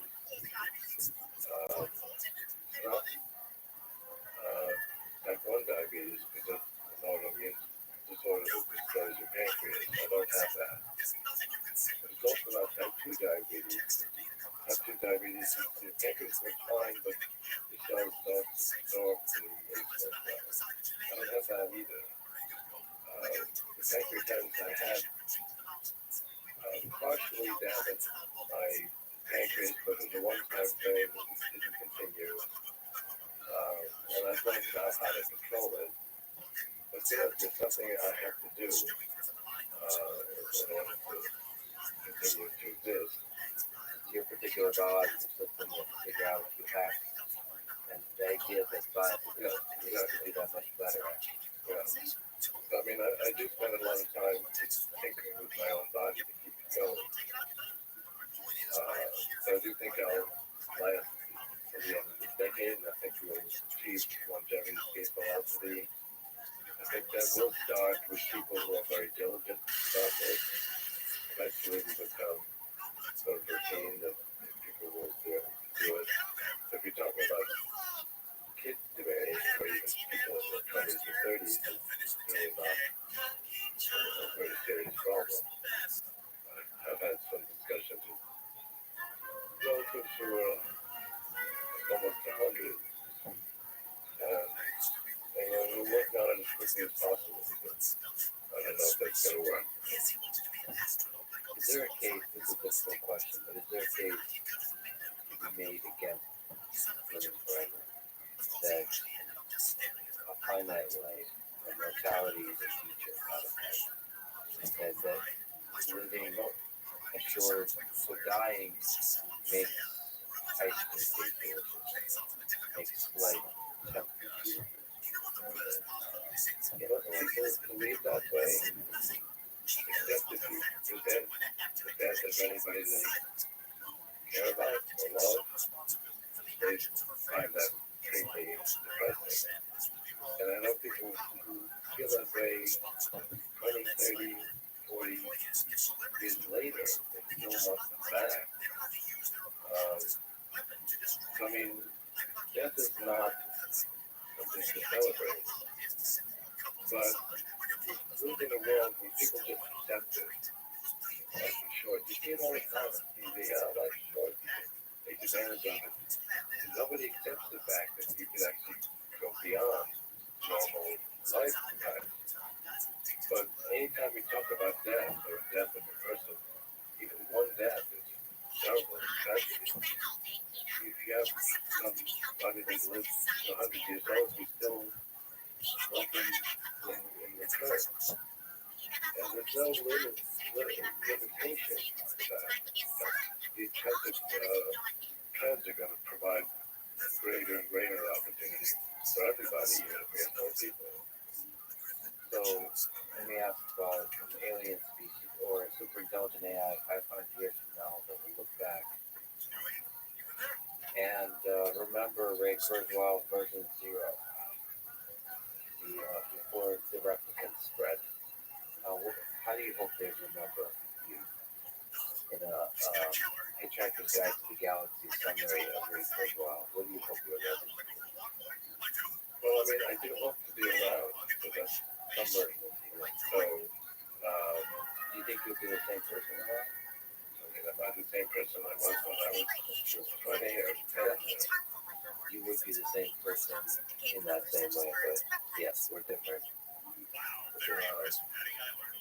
All you have of that person is your memories, which are probably distorted in some way.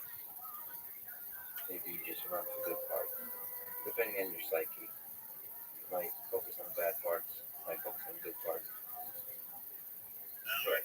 But, I mean, I still have a relationship to the way I was early when I was younger. How will you and the other super intelligent AI remember you of today from 500 years ago? What do you hope to be remembered by this version?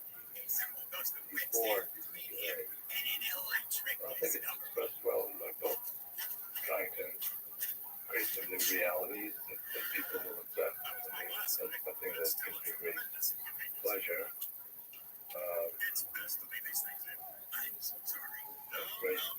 Greater insight into what makes humans valuable. Although democracy is tempting to have it have that, but And optimism that permeates your work. Optimism about the future. It's all me that optimism pays the way to building it. Yeah, wonderful. I agree with that. So you asked your dad about the meaning of life. He said love. Let me ask you the same question. What's the meaning of life? Why are we here? This beautiful journey we're on in phase 4, reaching to phase 5 of this evolutionary information processing. Why? I can give the same answer. No problem. Because if there was no love, we didn't care about anybody. There'd be no point in existing. Love is the meaning of life. The AI version of your dad had a good point. Well, I think that's a beautiful way to end it. Hey, thank you for your work. Thank you for being who you are. Thank you for dreaming about a beautiful future and creating it along the way. And thank you so much for spending your really valuable time with today as well. It's my pleasure. A great insight. To me and humanity as well. So appreciate that. Thanks for listening to this conversation with Ray for this podcast. Please check out our sponsor. Now, let me leave you with some words from Titus Patton. It is change, continuous change, never will change. It is the dominant factor in society today. No sensible decision can be made any longer without taking into account not only the world as it is, but the world as it will be. This, in turn, means that our statesmen, our businessmen, our everyman must take on a science-fictional way of thinking. Thank you for listening. Hope to see you.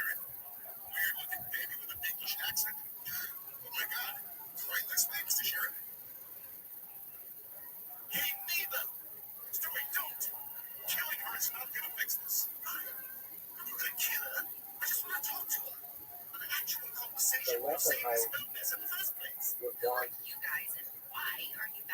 everyone to take from the story of the Rothschild War is that human life is not cheap. That all of the warring powers thought that by throwing more men and more material at the front, they would solve the political problems with military support. And at the end of the day, in 1918, one side did get that, but it didn't actually solve any of the problems. You said that World War I gave birth to surveillance state. The following conversation with Christopher Stephenson, a historian at MIT specializing in history of politics and war in modern American history, especially about the role of World War I defining the trajectory of the United States and our human civilization in the 20th and 21st century. This is the Lunch Movement Podcast, supported. Please check out our sponsors in the description. And now, dear friends, Christopher Stephenson. Let's start with a big, difficult question. How did World War I start? On the one hand, World War I started because of a series of events in the summer of 1914 that brought the major powers of Europe to conflict with one another. I actually think it's more useful to say that World War I started a generation early when rising powers, particularly Germany, started devoting more and more of their resources toward military affairs and naval affairs. This sets off arms race in Europe, sets off rivalry over the colonial world who will control the resources in Africa and Asia. And so by the time you get to the summer of 1914, in a lot of ways that war has already begun. And it's national emphasis. So the capacity of war is really within the leaders, populace, they started accepting sort of slowly through the cultural propaganda this idea that you can go to war, good idea to go to war, good idea to expand, dominate others, that kind of thing. Maybe not sort of clear terms, but just a sense that military action is the way that nations operate. Yes, and right. So yes, there's a sense that the military can be the solution to the conflict in Europe itself. And the end is that war and military conflict are already happening. Right? That there's war, particularly in Africa, in North Africa, in the Middle East, the Balkans, conflict is already underway. And the European powers haven't faced off against each other. They usually face off against an asymmetrical conflict against much more powerful states. But with that war is already underway. So do you think it was inevitable? Because World War One is brought up as a case study where it seems like few accidental leaders and a few accidental events, or one accidental event led to the war. And if you change that one little thing, you could have avoided the war. Your sense is the drums of war have been beating quite a while, and it would have happened almost no matter what, or very likely to have happened. Yeah, historians never like to say things are inevitable. And certainly, there were people who could have chosen a different path, both in the short term and the long term. But fundamentally, there were irreconcilable conflicts in the system of empires in the world in 1914. I can't see, it didn't have to be this war, but it probably has to be over. So there was the German Empire, the Austro-Hungarian Empire, there's France, Great Britain, U.S. The U.S. being called the empire. When do you graduate to empire status? Well, certainly after 1898, with the acquisition of the former territories of the Spanish Empire, the United States has formal colonial possessions, and it has sort of mindsets of rule and military acquisition that would define empire as a global region. So you would say you would put the blame or the responsibility of starting World War One into the hands of the German Empire, Kaiser Wilhelm II. That's a really tough call to make. And that deciding that is going to keep historians in business for the next 200 years. And I think there are people who would lay all of the blame on the Germans. Who point toward the generation of arms buildup, alliances that Germany made, the promises that they made to their allies in the Balkans, to the Austro-Hungarians. And so, yeah, there's an awful lot of responsibility there. There has been a trend lately to say, no, it's no one's fault, right? That all of the various powers literally were sleepwalking into this war, right? They backed into it inadvertently. I think that lets everyone a little too much off it, right? And so I think in between is, I would put the blame on the system of empire itself, on the system. But in that system, the actor that sort of carries the most responsibility is definitely Imperial Germany. So the leader of Austro-Hungarian Empire, Franz Joseph I, his nephew, the Archduke Franz Ferdinand, he was assassinated. And so that didn't have to lead to a war. And then the leader of the German Empire, Kaiser Wilhelm II, pressured started talking trash, and boiling the water that ultimately resulted in the explosion, plus all the other players. So what can you describe the dynamics of how that unfolded? Was U.S., what's the role of U.S., what's the role of France, what's the role of Great Britain, Germany, and Austro-Hungarian Empire? Yeah, over the course of about 4 weeks, right, following the assassination of the Archduke in Sarajevo, it sort of triggers a series of political conflicts and really ultimatums, sort of demanding that one or other power sort of stand down in response to the demands of either Britain, France, or in turn Germany or Russia. At the same time that those alliances kind of trigger automatic responses from the other side. And so it escalates. And once that escalation is combined with the call-up of military troops, then none of those powers wants to be sort of the last one to kind of get ready. So even throughout it, they think they are getting ready for this offensive maneuver.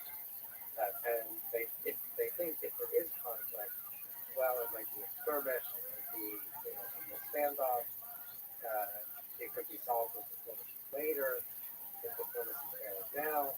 That turns out not to be the case. Diplomacy fails, it's not a skirmish, it becomes a massive war. And the Americans are watching all of this. They have very little influence over what happens next.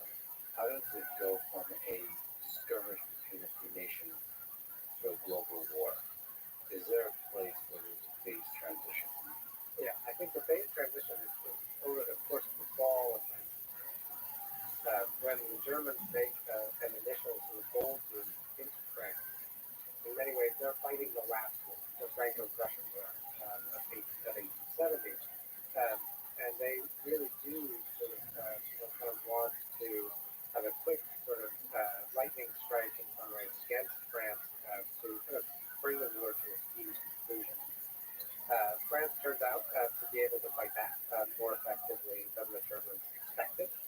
And then the battle line was harder. And then behind that, the French and the Germans, the British on the side of the French, start digging in, literally, and digging trenches that at first are, 3 feet deep, but, to avoid shelling from artillery, then become 6 feet, 10 feet deep, 2 miles wide, that include telegraph lines, that include whole hospitals in the back. And then at that point, the front is locked in place. And the only way to break that is sort of basically dialing the war up to 11. Right? So massive numbers of troops, massive efforts, none of which worked. And it was a word stuck in. That's the phase transition right there. What were the machines of war in that case? You mentioned trenches. What were the guns used? What was the size of guns? What are we talking about? What did Germany start accumulating that led us to this war? One of the things that we see immediately is the Industrial Revolution of the previous 30 or 40 years brought to bear on warfare. Right? And so you see machine guns, artillery, these are the kind of the key weapons of the time. Right? So the vast majority of battlefield casualties are from artillery shelling from one side to another. Not some rifle or even sort of machine gun attack. In some ways, the weapons of war are human beings, right?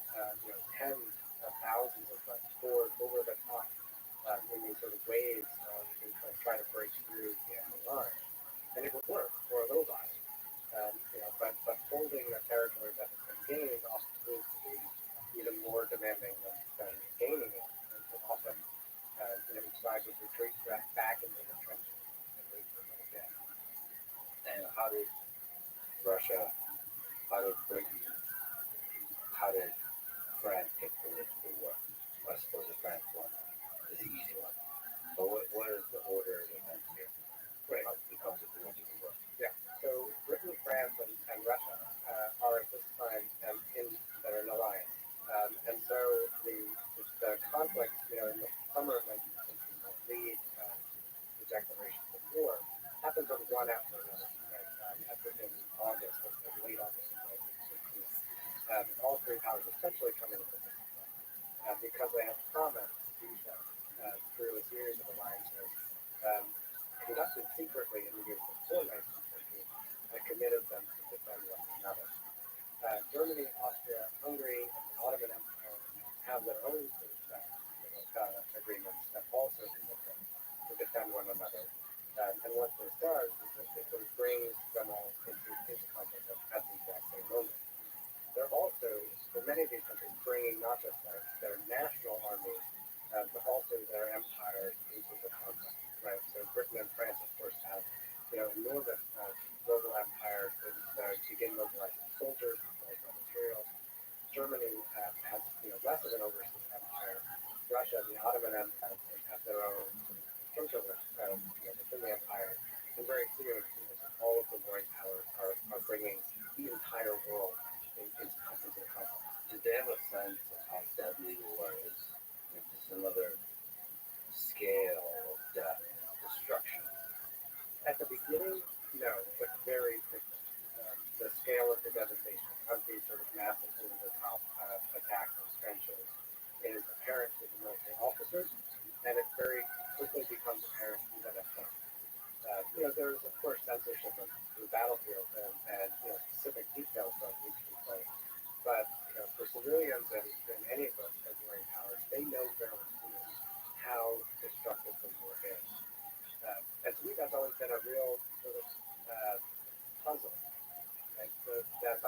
United States comes to decide whether to join the war in 1970, they know exactly what they're getting into. They're not backing into the war in the way that European powers did. They've seen the devastation, they've seen photographs, they've seen injured soldiers, and they make that choice anyway. When you say they, he was the leaders of the people. Did the death and destruction reach the minds of the American people by that time? Yeah, absolutely. We don't in 1917 have the mass media that we have now, but there are images in newspapers, there are newsreel websites, movie surveys, and of course some of it is sanitized, but that kind of press accounts, often really quite descriptive stories accounts. Anyone who cares to read them, certainly quite a few people follow the news cycle in Colorado. But most Americans who cared about the news how devastating this war was. Yeah, there's something that happened that I recently was trained to do. There's something that happens with the human mind as you get away from the actual front where it's source of line, like literally 1 kilometer away. You start to not feel the way. You hear an explosion, you hear an explosion, you start to like get assimilated to it, or you start getting used to it, and then you get far away from the current of where you feel. You start to, you know the world's going on, everybody around you is fighting in that war, but it's still somehow different. And I think in the United States, with the ocean, even if you have the stories everywhere, it still is somehow different. Like the way a movie is, maybe, yeah, like a movie or a video game somewhere else.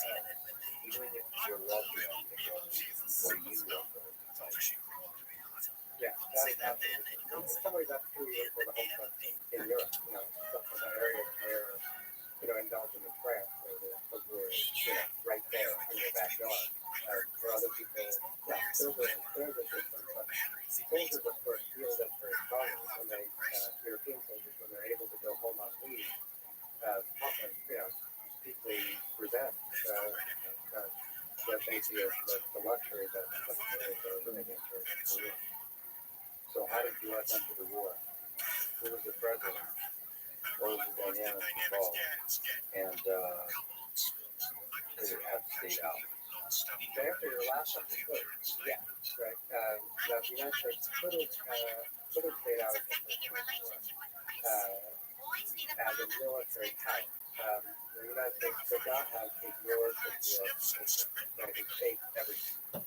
Right, it shaped trade, it shaped goods and services, agriculture. Whether there was a crop coming, whether there were immigrants coming across the Atlantic under American tax rates. Right, the U.S. can't ignore the war. But the U.S. makes the choice in 1917 to enter the war and fight the terrorism on Germany. And in that sense, this is a war of choice, but it's kicked off by a series of events. And so President Woodrow Wilson has been president through this entire period. He has just run in the 1916 presidential election on a campaign to keep the United States out of the war. But then in early 1917, the Germans, in some ways, twist the American coin. Right, so the Germans in high command come to understand that, that they're stuck. Right, that they're stuck in this country warfare. They need a big breakthrough. One big chance is to kind of to break the blockade and to push through that the British administration break through against France. And so they do. And along with this, they start making shifts on the Atlantic, including America. The Germans know full well this will draw the United States. But the Germans look at the United States as a global, a relatively small army, a relatively small navy, a country that, at least on paper, is deeply divided about whether to join the war. And so they say, get to it. Right? They're not going to get any American interest at all. Right? It was a gamble. But I think probably took their best chance. They took that gamble. They lost. In part because French resistance was strong, in part because Americans mobilized much faster and in much bigger numbers than the Germans fought. The American people organized. But the American people were absolutely divided about whether to enter those wars. Right? From 1914 to 1917, there is searing debate across the political spectrum. Doesn't break down easily on party lines. About whether within the U.S. interest to do this, whether Americans should be sent abroad, whether Americans would end up being cannon fodder for the European Empire. Eventually, as Americans shift on front, first in Lusitania in 1915, then in much greater numbers in 1917, the tide starts to turn and Americans feel that Congress wants to. And the actual declaration of war in Congress is pretty lopsided, but it's not unanimous. Lopsided towards entering the war. Yeah. Well, that's really interesting because there's echoes of that in later wars. The Congress is nobody wants to be the guy that says no to war. For some reason, once you sent there, in terms of politicians, you appear weak, but I wonder if that was always the case. Do you make the case that World War I is largely responsible for defining what it means to be an American citizen? So in which way does it define the American citizen? When you think about citizenship, what it means is two things. First of all, what are your rights and obligations? What are the legal citizenship that you have as a citizen of the United States or any other state? And the second is the more amorphous definition. What do you do for long? Like to be part of America, like to feel American, to love it or hate it or do it, die for it. And both of those things really are crystal clear in terms of their importance during the war.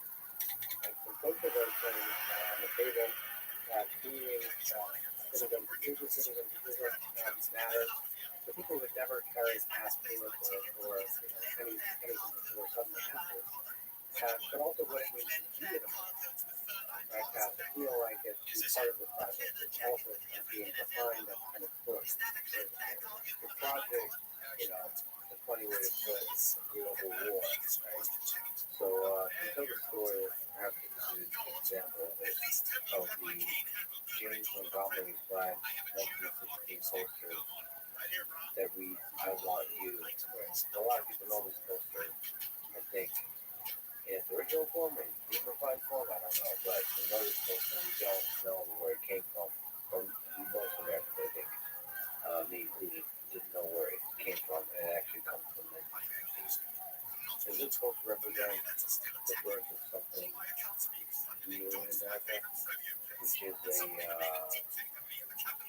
commodification or, I don't know, that propaganda machine that says what it means to be an American is somebody that fights for their country?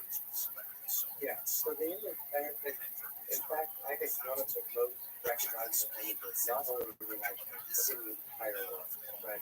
And you can bring it almost anywhere on the 2022, and people will know what it refers to, right? And so this is an image that's circulated first as a magazine cover, later as a sequence poster, where the figure is Uncle Sam, pointing at the viewer with his fingers pointing and saying, "I want you."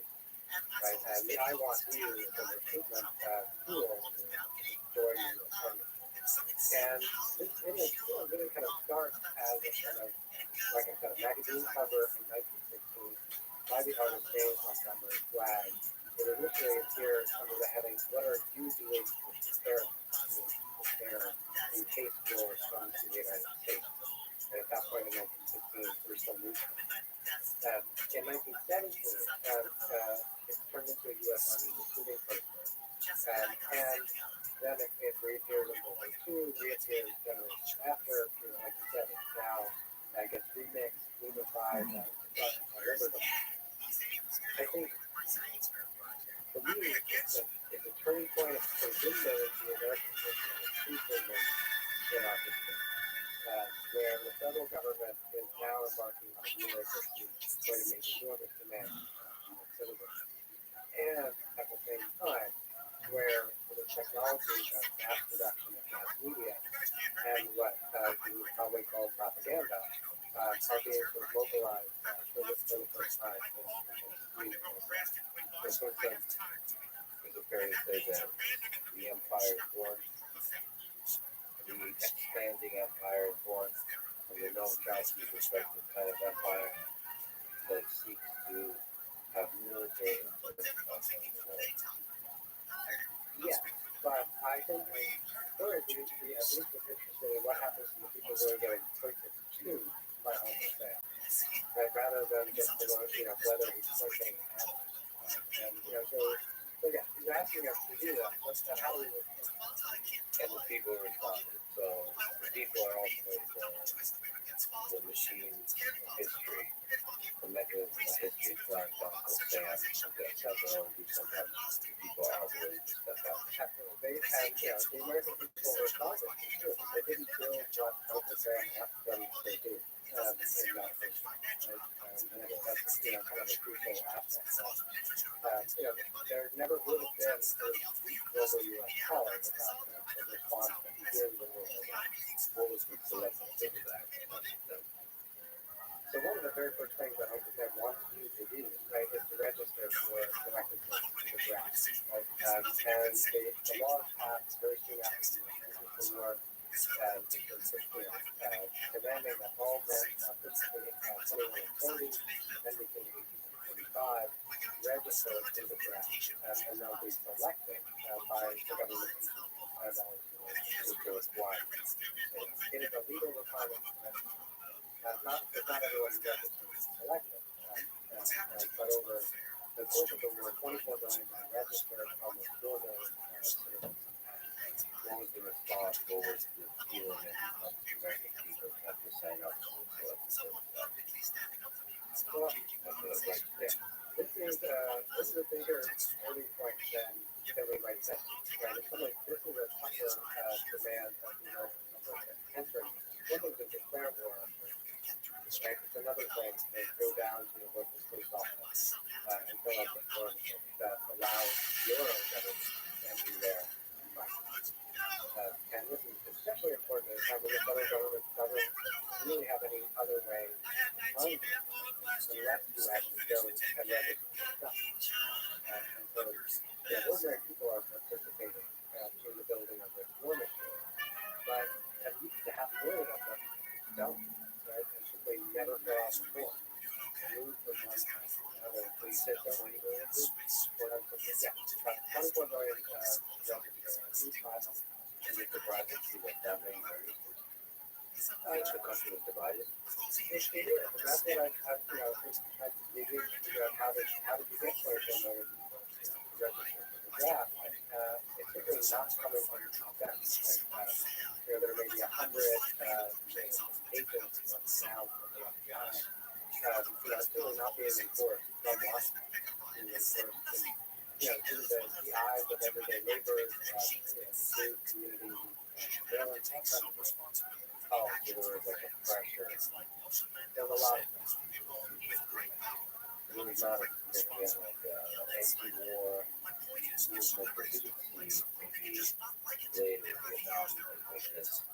It was a movement before 1960, but it's become very hard to keep up and organize things after that, particularly when the government started shutting down.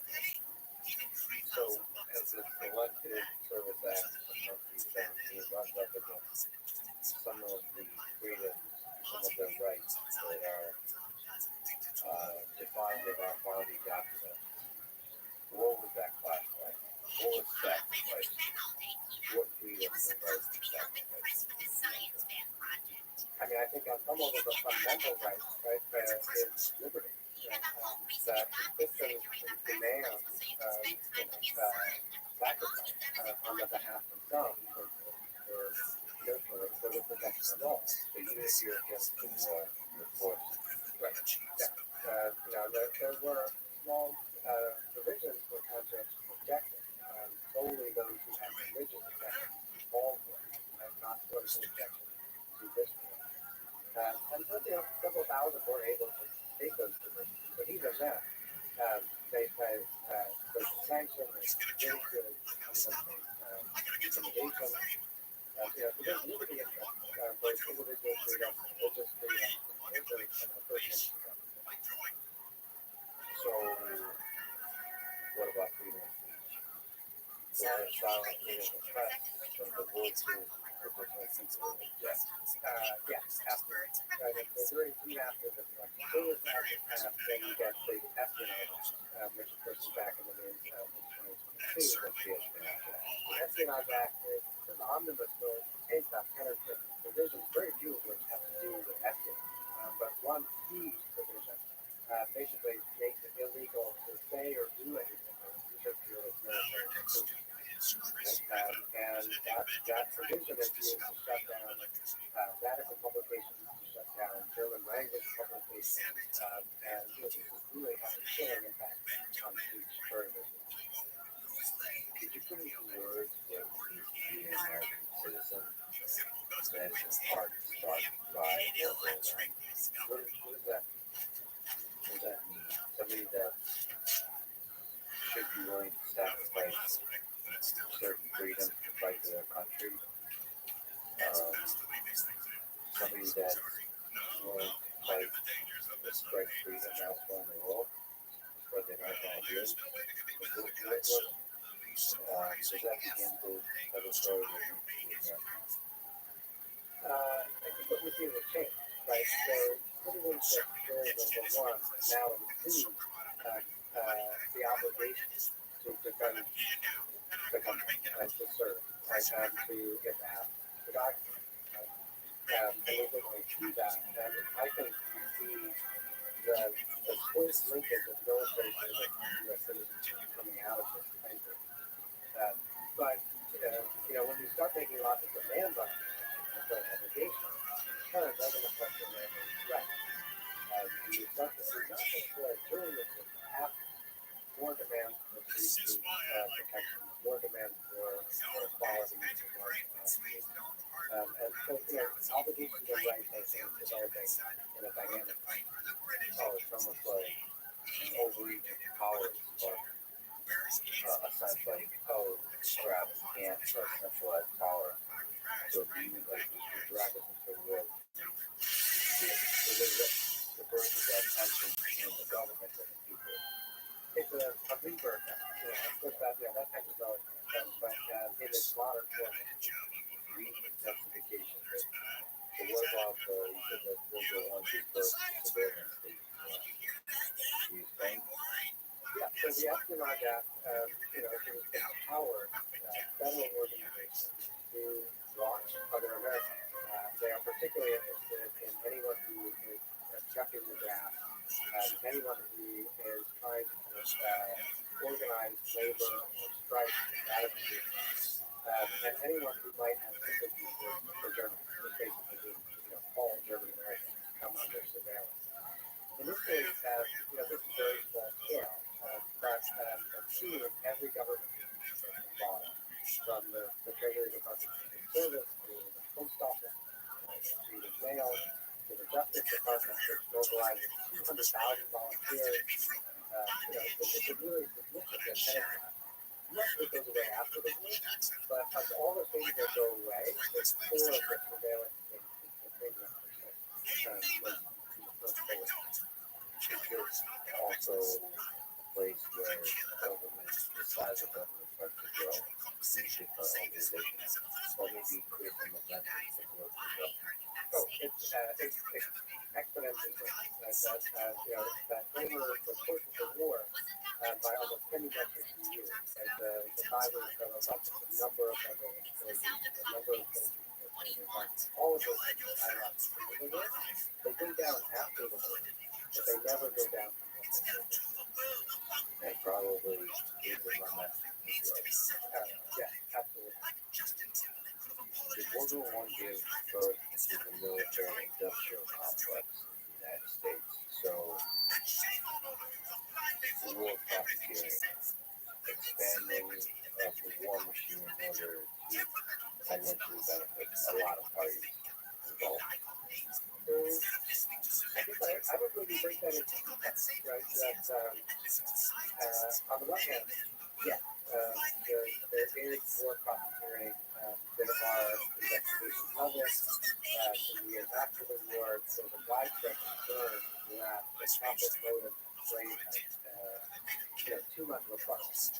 the war, so that's definitely the case. But I think when you try to think of the term military industrial complex, it's best, think of it as, at what point does the one side lock in the other? Right? The military forces are shaped by industry, fixed objectives, and vice versa. And I don't think that was fully locked in place during World War I. I think that's really a Cold War phenomenon. Where, I'd say on the sort of two generations ago. So industrials were ordinary and company. So before that, weapons of war were created funded directly by government. So it were like who was manufacturing weapons of war? They were generally manufactured by private industry. There were, of course, arsenals in the 19th century federations where the government would produce its own weapons, partly to make sure that they got what they wanted. But most of the weapons of war for all of the European powers, and the United States, are produced by private industry. So why did you say that the military industrial complex from the start that what was the important thing that happened in the Cold War? I think one way to think about it is that the Cold War is kind of switches from being a dial to a ratchet. So during World War I, the relationship between military and industry dials up, fast and high stays that way, and it dials back down. Whereas during the Cold War, the relationship between the two often looks more like a ratchet. Yeah, It goes up and down. It goes up again. In the way they start, I think the way the military industrial complex is often involved, discussed as a system that is unstoppable. Right. And like it expands, it almost, if you take a very cynical view, it creates war so that it can make money. It doesn't just find places where it can help the military conflict. It creates tensions that directly or indirectly lead to military conflict that can then fuel make money. That is certainly one of their concerns. So people, who were critical of the First World War, and then also of Dwight Eisenhower, right, when he's president, in his farewell address, where he introduces the term military-industrial complex.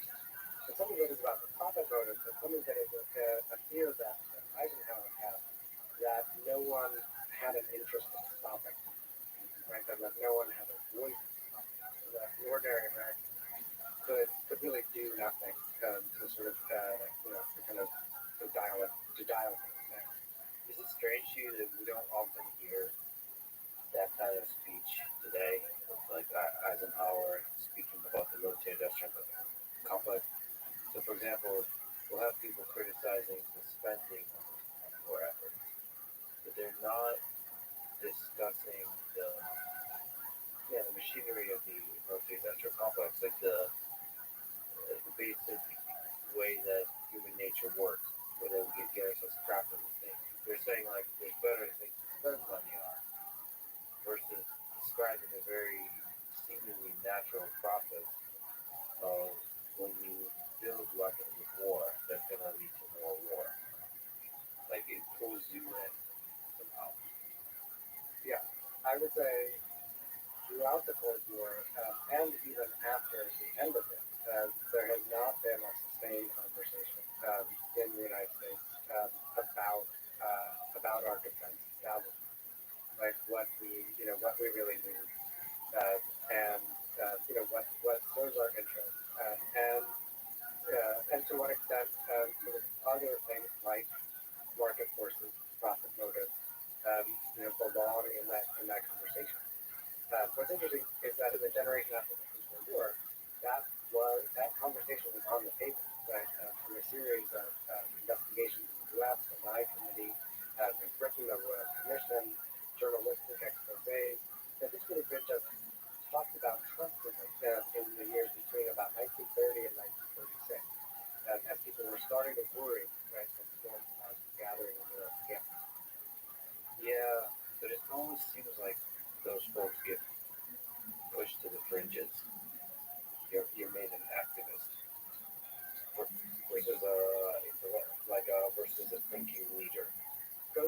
often marginalized, framed as conspiracy theory, etc.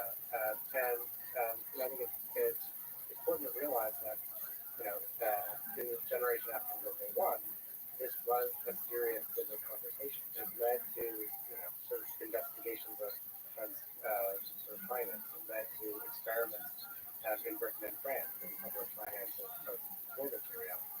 And I think those conversations need to be reconvened now in this conversation. Is there any parallels between World War One and the war in Ukraine? The reason I bring it up is because you mentioned sort of there was a hunger for war, a capacity for war that was already established, and the different parties were just boiling the tensions. So there's a case made that America had a role to play, NATO had a role to play in the current war in Ukraine. Is there some truth to that? When you think about it in the context of World War One, or is it purely about the specific parties involved, which is Russia and Ukraine?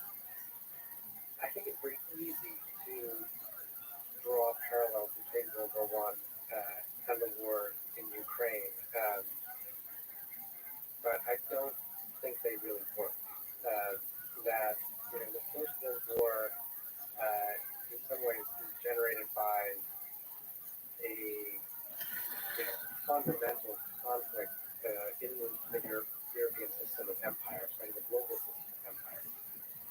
So in many ways, if there's a parallel, the war in Ukraine is a parallel with some of the conflicts in the Mediterranean and the Balkans in 1911 to 1913. That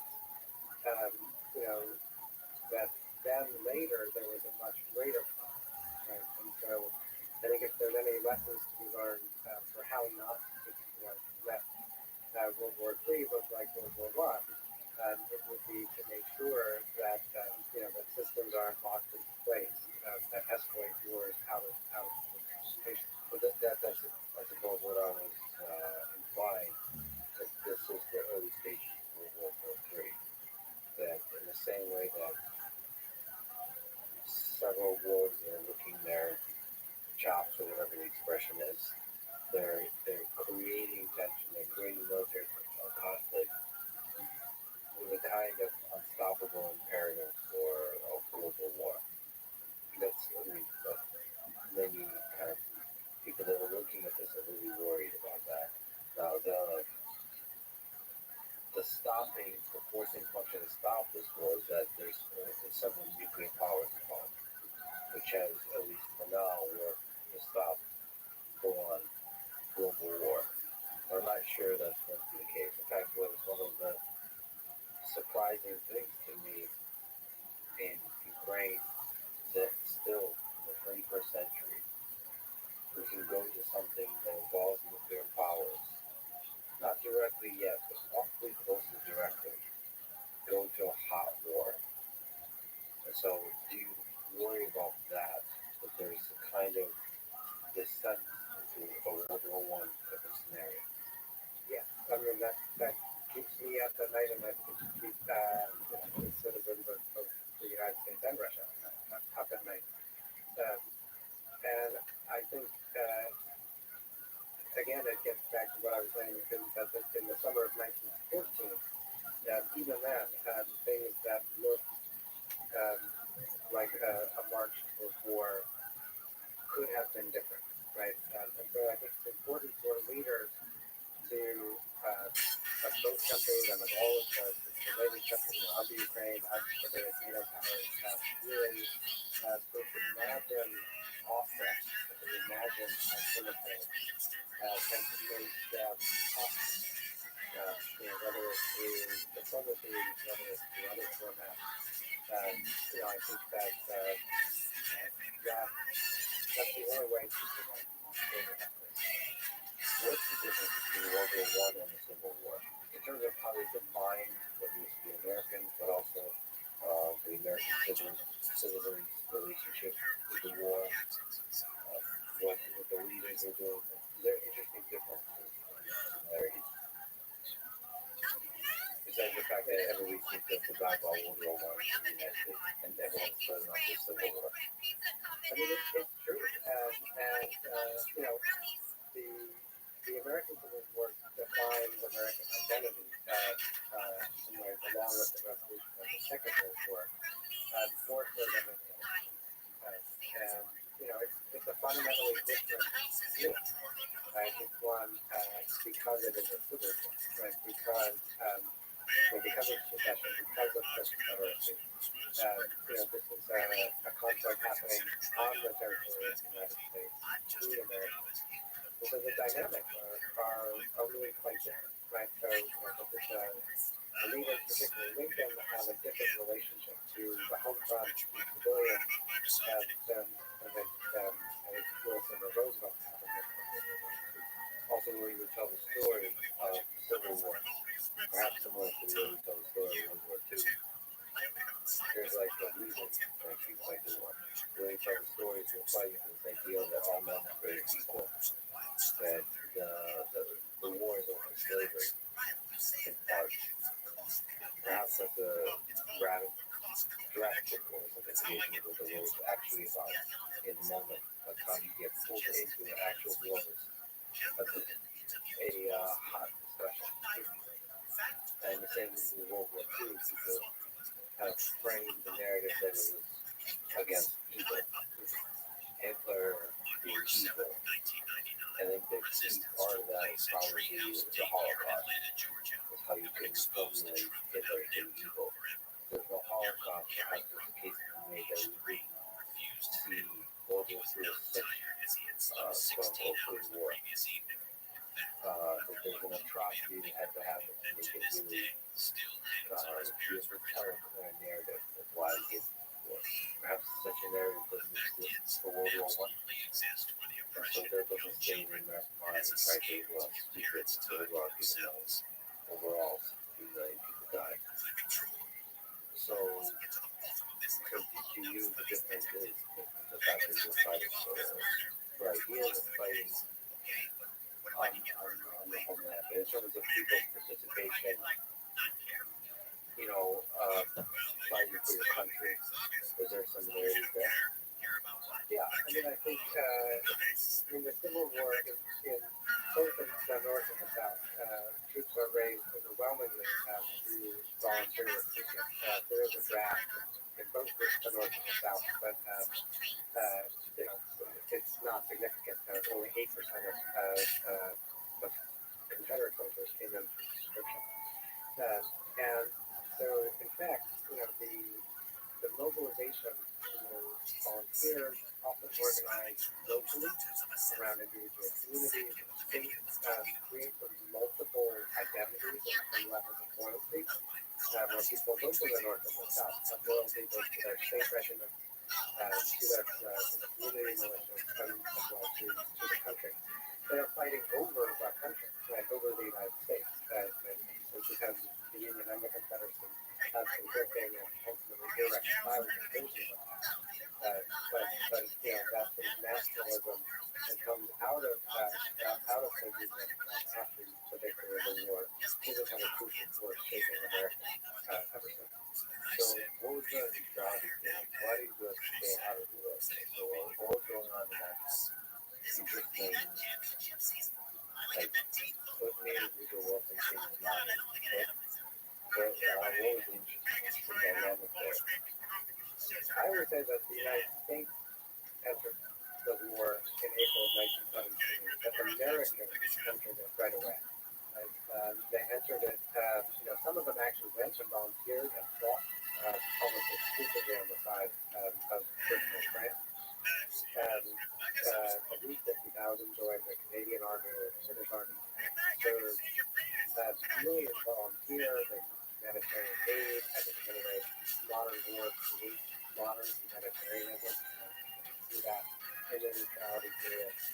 Even if they wanted the United States to stay out of the war, a lot of Americans get involved in it, thinking about it, caring about it, arguing about it.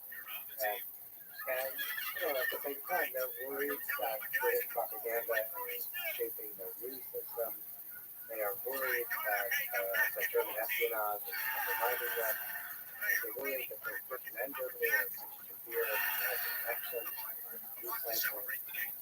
and at the same time, a revolution is breaking out in Mexico. And so they're sort of, concerned about what's happening in the Western Hemisphere. So World War One was supposed to be the war to end all wars. How did World War One pave the way to World War Two? Every nation probably has their own story in the trajectory towards World War Two. How did Europe allow World War Two to happen? How did the Soviet Union, Russia allow World War Two to happen? And how did America allow World War Two to happen? And Japan. Yeah, you're right. The answer is different. Right?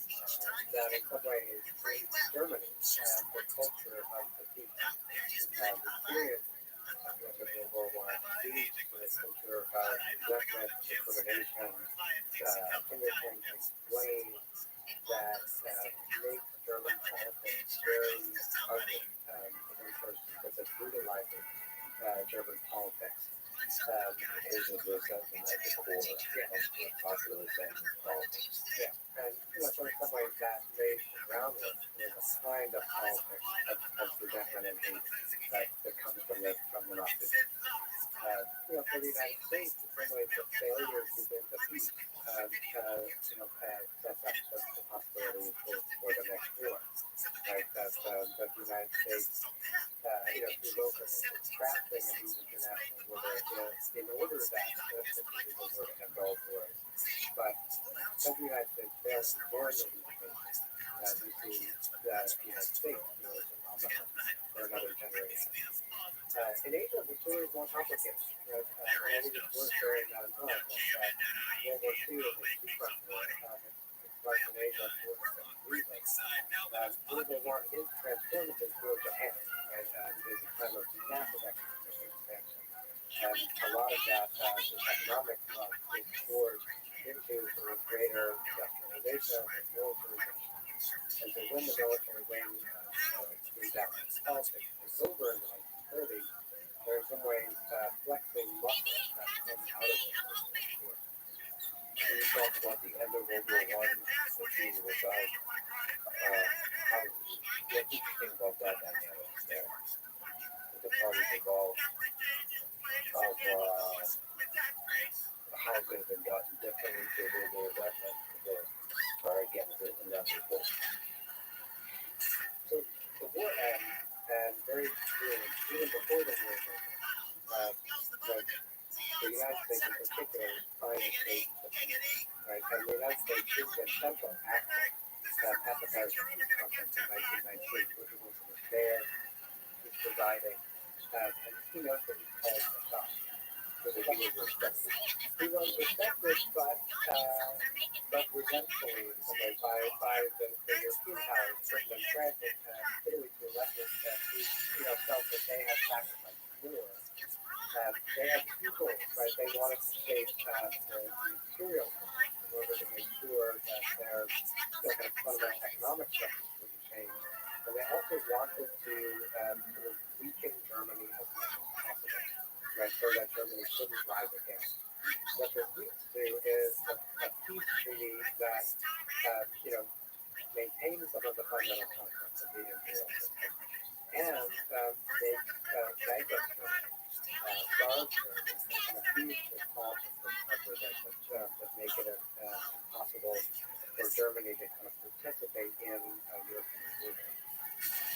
So people like historian Ferguson, for example, make the case that if Britain stayed out of World War One, we would have avoided this point now. We would eventually even avoid World War Two. They had a counterfactual history. Do you think it's possible to make the case for that there wasn't a moment, especially in that case, staying out of the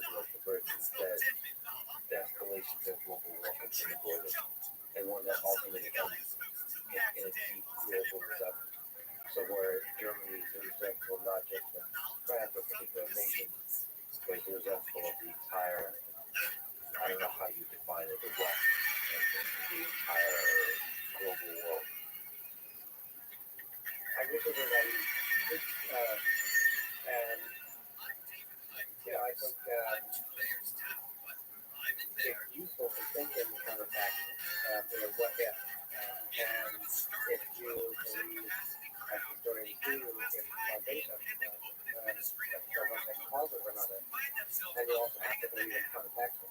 Like that if something hadn't happened, and maybe that wouldn't fit. That's would work it way. But I think all the things that led to World War One are multi-causal, nuance. What is going to make them more complicated? And so, there was no one thing that could have, that could have turned the tide of history. Only Hitler had gotten into art school, only Fidel Castro had gotten into the major leagues. Hillary bought it, she eventually. Well, Hitler is an example of somebody who's a charismatic leader that seemed to have really disproportionate amount of influence on the tide of history. So, if you look at Stalin, you can imagine that many other people will step into that role. And the same goes for many of the other presidents who, even now, it seems that there was a singular nature to Hitler, that you could play the counterfactual, that if it was not Hitler, you may have not had World War II. He, better than many leaders in history, was able to channel the depths of the populace into a very aggressive expansion of the military and, I would say, skillful deceit of the entire world in terms of his plans. He was able to effectively start the war. So, is it possible that Hitler has been stopped? He would have avoided if he just got into art school. Right. He had been an event that was unstoppable. I mean, part of what you're talking about is Hitler as an individual, as a sort of charismatic leader, was able to mobilize, the nation. And part of it is Hitlerism, right? And his own individual ability to, right, for example, play off his subordinates against one another, to set up a system and, of that nature that in some ways escalates violence, including, the violence that leads to the Holocaust. And some of it is also Hitlerism as a leader cult, and we see this in many others. Things where a political movement surrounds one particular individual, he may or may not be replaced. The World War II job would have been completely different if a different sort of faction had risen to power in Germany. But Europe, Depression era Europe is so unstable. Democracies collapsed throughout Russia over the course of the 1930s. Whether they have charismatic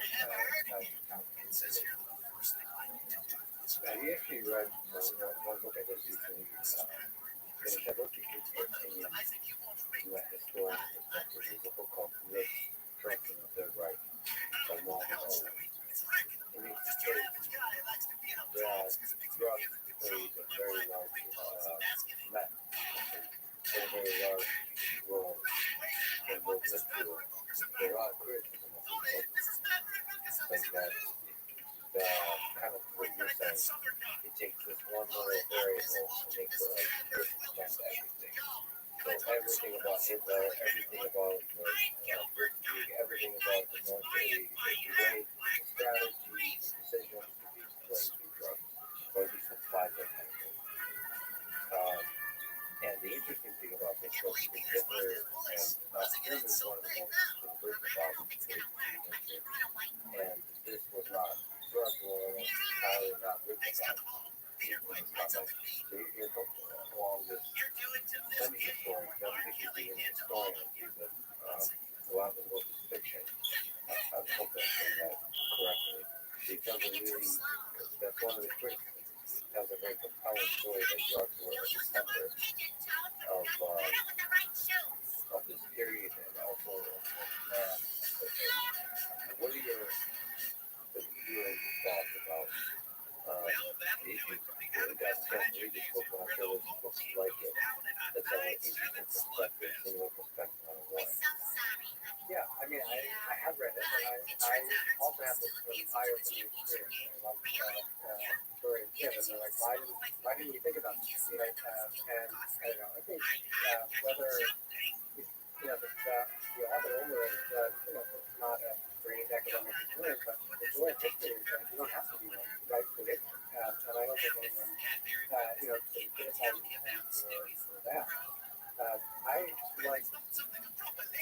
as a window into the story. And of course, books don't explain all of it, but it helps us see, help us see the people who supported Hitler, the ways in which, it was that mind-altering, performance-altering drugs were used to kind of keep soldiers on the battlefield, the ways in which, I think that we don't fully understand the extent to which those rights were held together with duct tape from a pretty early phase, by like 1940 and 1941. It's all smoke and mirrors. And I think that wartime propaganda, both Germans trying to say, we're winning everything, and then America trying to mobilize, and the other allies to mobilize against Germany, describes a more formidable enemy than drugs. Yeah, I mean, I can see both cases. One is that duct tape doesn't demand, but also as an engineer, I'm a huge fan of duct tape. Yeah, because it doesn't solve a lot of problems. I do worry that this perspective that we're presented about drugs is somehow to the mind really compelling. I don't think the mind, or my mind, searches for an answer. How could this have happened? And it's nice to have a clean explanation. And drugs is one popular one when people talk about steroids and sports. The moment you introduce the topic of steroids, somehow the mind wants to explain all success in the context of sports because the person was on steroids. Renaissance song. Well, it's a very sticky idea. Certain ideas, certain explanations are very sticky. And I think that's really dangerous when you use it for context. And also in the case of drugs, it removes the responsibility to the person, both for the military genius and the people. And I think it's very dangerous to do. Something about the mind, maybe it's just mind, sticky to it. Well, drugs explain it. If the drugs didn't happen, then it'd be very different. It's really worried how compelling it is of an explanation. Yeah. That's why I think you better think about a window. But it's also a nice exploration of Hitler in that for someone who's discussing his habits, especially later in the war, his practices with drugs, gives you a window to a person who reminds you of the human being. Like a human being gets emotional in the morning, gets thoughtful in the morning, hopeful, sad, depressed, angry, like a story of emotion of a human being. If they somehow construct just pretty dangerous thing to do, construct an evil monster out of Hitler, when in reality, the human being like all of us. I think the lesson there is so true to the lesson. It's just all of us, to some degree, are capable of evil. Or maybe if you want to make it less complicated, many of our leaders are capable of evil. That's just, it was not truly singular in history. And the resentment of the populace matches the right charismatic leader. It's easy to make the kind of, not easy, but it's possible to frequently make the kind of initiation of military conflict that happened in World War II. By the way, because you said it's not a trained historian, one of the most compelling and, entertaining and fascinating exploration of World War I comes from Dan Carlin. I don't know if you've gotten a chance to listen to it. So, podcast form telling of the blueprint for Armageddon, which is a telling of World War I. What do you think about Dan Carlin? You yourself, as a historian who studies and written about World War I, do you enjoy that kind of telling of history? Absolutely. I think, again, you don't need a PhD in history to be a historian. But, Historian agree with that? I guess one of the criticisms of historians, we like to argue with each other and nitpick with each other, but that's the one thing I have no patience for is play rank on. I think we depend on, the historian in the university, the degree, and research we depend on the work of people in some local communities, including oral history, saving documents. And history is it's a social science, but it's also a storytelling art.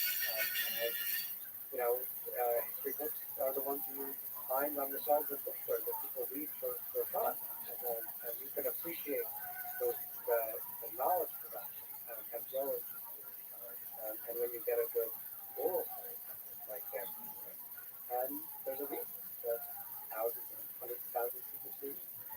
Yeah, but you definitely suffer from anxiety about getting things correct. It's very, very difficult.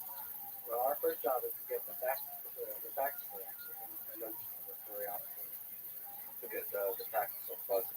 But it's, I mean, you have probably my favorite song in World War II is William Shire's Rise and Fall of the Third Reich, and, or at least not coming back to Germany. And that goes to primary sources a lot, which is, like, well, that's the honest way to do it. But it's tough. It's really tough to write that way. To really go to primary sources. Always. I think one of the things that Dan tries to do, which is also really tough to do, perhaps easier in oral history, is try to make you feel what it was like to be there. Which I think he does by trying to tell the stories of individual soldiers. Um, do you find that telling, like individual citizens? Do you find that kind of telling of history compelling? Yeah, I mean, I think we need historical imagination, and I think historical imagination teaches something very valuable, which is humility, to realize that there are other people who live on this planet, and they organize their lives differently, and they made it through just fine too. And uh, I think that kind of meeting other people from the past can be actually a very useful skill for meeting people unlike you from the present. Unlike you, but also like you. I think both are humbling. One realizing a big difference in different space and time, but two realizing that if you were placed in that space and time, you might have done all the same things, whether it's the brave good thing or the evil thing. Yeah, absolutely. And you get also a sense of possibility. There's the famous line, right, that those who do not learn history are condemned to repeat it. But I think the other half is true as well, which is those who do not learn history don't get the chance to repeat it, right? That we're not the first people on this planet to face, any certain kinds of problems. Other people have lived through worlds like this one before. It's like when you fall in love as a teenager for the first time, and then there's a breakup. You think it's the greatest tragedy that has ever happened in the world. You're the first person, even though like Romeo and Juliet and so on had this issue. You're the first person that truly feels catastrophic heartbreak of that experience. It's good to be reminded that no, the human condition is what it is. We have to live through it at the individual and the society scale. Let me ask about nationalism, which I think is at the core of I want you poster.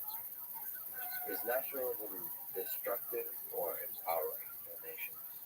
And we can use different words like patriotism, which is in many ways synonymous with nationalism, but in recent history, perhaps because of the Nazis, has slowly parted ways. And somehow nationalism and patriotism gone bad, stuff like this.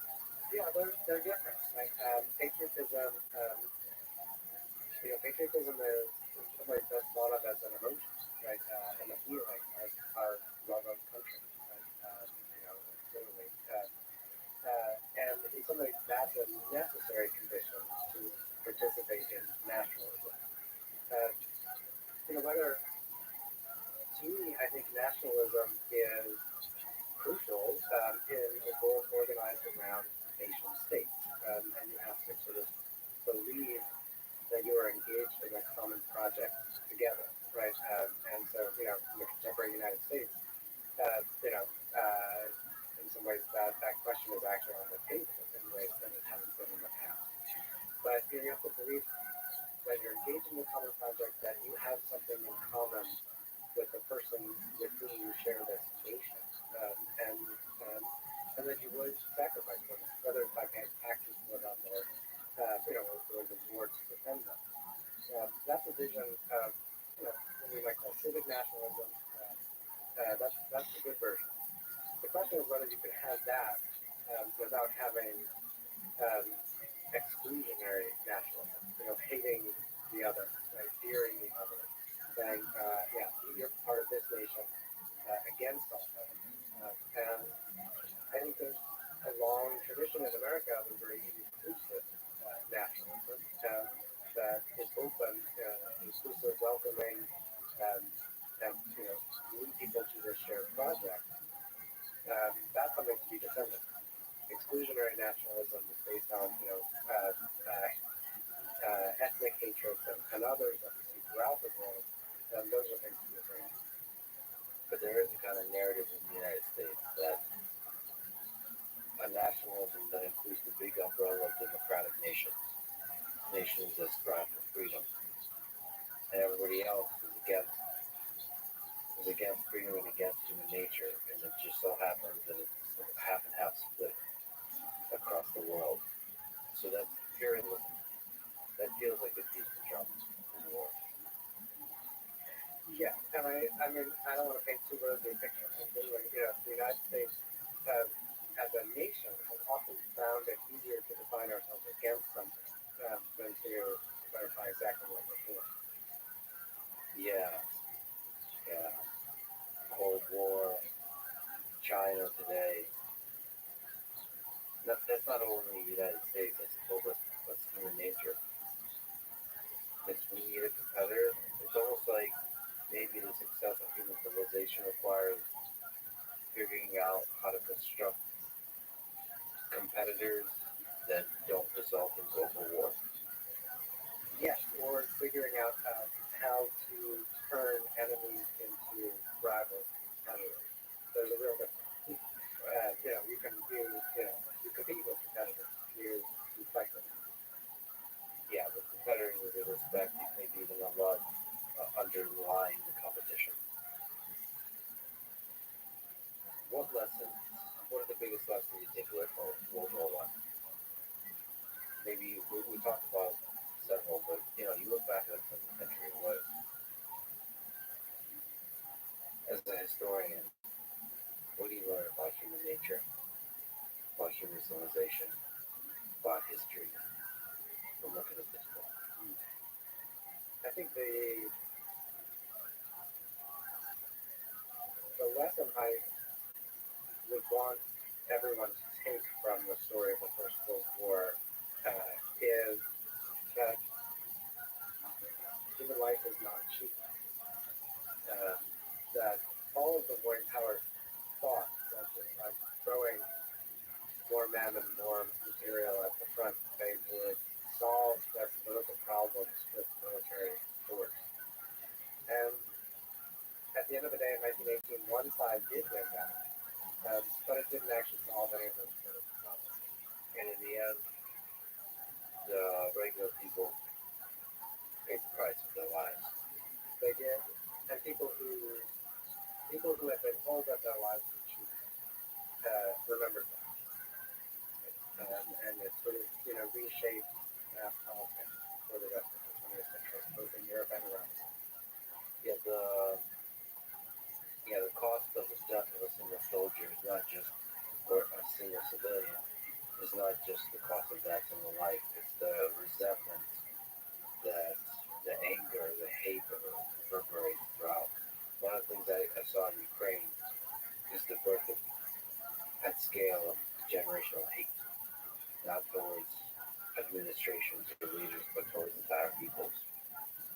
And that hate, overnight, that hate is created, and it takes perhaps decades for that hate to dissipate. It takes decades, and it takes collective effort to build institutions that divert that hate into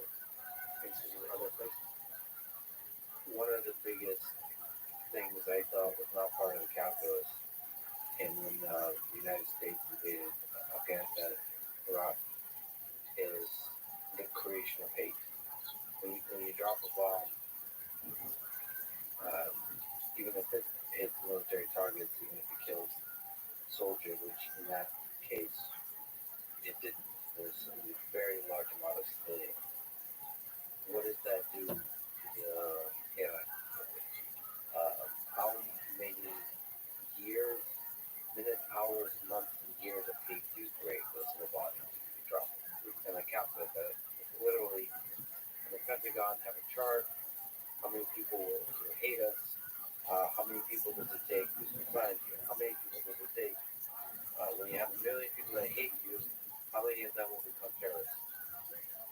How many of them will do something to the nation you love and care about, which is the United States, will do something that will be very costly? I feel like there was not a plot in the chart. It was more about short-term effects. Yeah, but again, it's the idea of using military force to solve political problems. And I think there's a squandering of goodwill that people have around the world with the United States.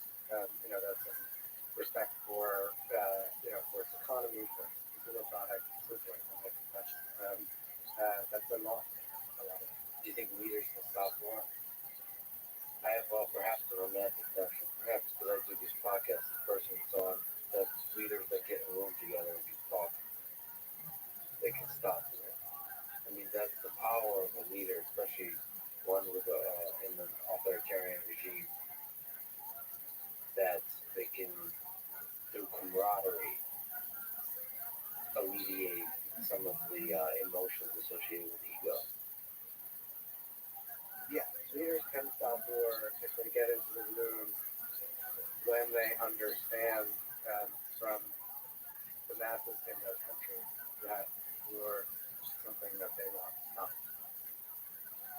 So that people ultimately have a really big say. They do, that it was mass movement by people in the United States for the nuclear free, in Russia pushing for openness that brought, for example, Ronald Reagan and Mikhail Gorbachev to Reykjavik, which was debate, and eventually sort of put caps on nuclear weapons. Those two people made choices in the room that made that possible. But they were both being pushed and knew they were being pushed by other people. Boy, that's a tough one. With a lot of responsibility on the German people, for example. Both were. We fans of history tend to conceive of history as a meeting of leaders. We think of Chamberlain, we think of Churchill, and he points to them in the Second World War. They about Hitler and Stalin. They think that if certain conversations happened, the war could have been avoided. You tell the story of how many times Hitler and Nazi Germany's military might was not sufficient. It could have been easily stopped. And the pacifists, the people who believed Hitler, were foolish enough to believe Hitler, didn't act properly. And if the leaders just woke up to that idea, and Churchill was kind of a representation of that, but in your conception here, it's possible that Churchill was also a representation of Jewish people, even though seemingly unpopular. That force was, they gave birth to somebody like Churchill, who said, "We'll never surrender," right? Yeah. She'll fight in the beaches. Yeah. And then, I think World War II Britain is a good example. It is clearly a dynamic leader who has been told on what the people want and demand and are willing to do.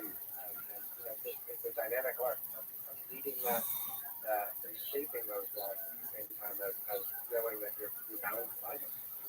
Well, then, if we conceive of history in this way, let me ask you about our preference. You are taking on the impossibly difficult task of teaching a course in a couple of years here, almost 1 year, of the history of American presidential elections. So the people are in part responsible for leaders. can we explain what is going on in America that we have the leaders that we do today? So if we think about the elections of the past several cycles, I guess when we ask, are we a divided nation? Are we more divided nation than we were in the past? What do you understand about the American citizens at the beginning of this century from the leaders we have? Yeah, obviously we are divided in our rhetoric, in our day-to-day methods, but we are nowhere near as divided as we have been in other periods in our history. And the most obvious, of course, was the Americans in the U.S. 50 years ago. And the distinction is not just that, we haven't grown, but that we are fundamentally one society, one economy, and sort of, deeply integrated as a nation, both domestically and on the world stage in ways that, look nothing like the United States in 1861. Will there be, will political rhetoric continue to be extreme? Of course. But we're not as divided as we should. Well, if you actually look throughout human history, we would always get faculties that they do the election get as contentious as they usually get. So there's a kind of perception that it's very close, and there's a lot of accusations, a lot of tension, very heated. So it's fueling the machine of division, as often been stated. Yeah, we are. It hasn't happened. I mean, I do think right now is that as Lynn was distinguishing, are there deep social and economic divisions, which I don't actually think that there are, versus partisanship in particular. I think the rivalry between the two parties. And it's very clear that here in the era of most scientists have taken parties, and that the two parties have taken fundamentally different positions, and moved further from one another. And that is what I think we can talk about when they say our country is divided. The country may not be divided even if our heads are partisan. That is, a divergence from other countries. So I wonder if this kind of political partisanship is actually an illusion of division. I sometimes feel like mostly all agree on some basic fundamentals. And the things that people allegedly disagree on are really drawn out of proportion. And there's like an media machine and the politicians really want you to pick a blue side and red side. And because of that, somehow, families break up at dinner. That's what they voted for. There's a huge strong pressure to either red or blue. And I wonder if that's a feature of that, whether it's part of the mechanism of democracy that we want to, even if there's not a real thing to be decided over, we need to construct it so that we can always have a tension of ideas in order to make progress, to figure out how to progress the nation. I think we're figuring that out in real time. Right? On one hand, it's easy to say that it's a feature of a global system that has two parties, right? And the United States is very unique, right? In not being a parliamentary democracy, and so in some ways, you would think that would be the feature that intelligence partisanship has reached these heights. That said, we can even see in parliamentary systems, all around the world, that the same kind of rhetoric of irrationality of division, the politics of emotion, are proliferating around the world. And some of that, as you say, I think is not as real as it appears on television or social media and other sources. So, I don't know that other countries are experiencing this political conflict. I'm not sure that they're divided either. So So I've had the fortune of being intellectually active through the George Bush Al Gore election and the Obama and every election. And it seems like a large percentage of those elections, there's been a claim that the elections were rigged. That there is some conspiracy, corruption, malevolence on the other side. And to remember when Trump won in 2016, a lot of people I know said that election was rigged. And there's different explanations, including Russian influence. And then in 2020, I was just running in Austin along the river, and somebody said like, "Oh, you fan of the podcast?" And he said like, "What do you think of this shit not right that's happening in this country?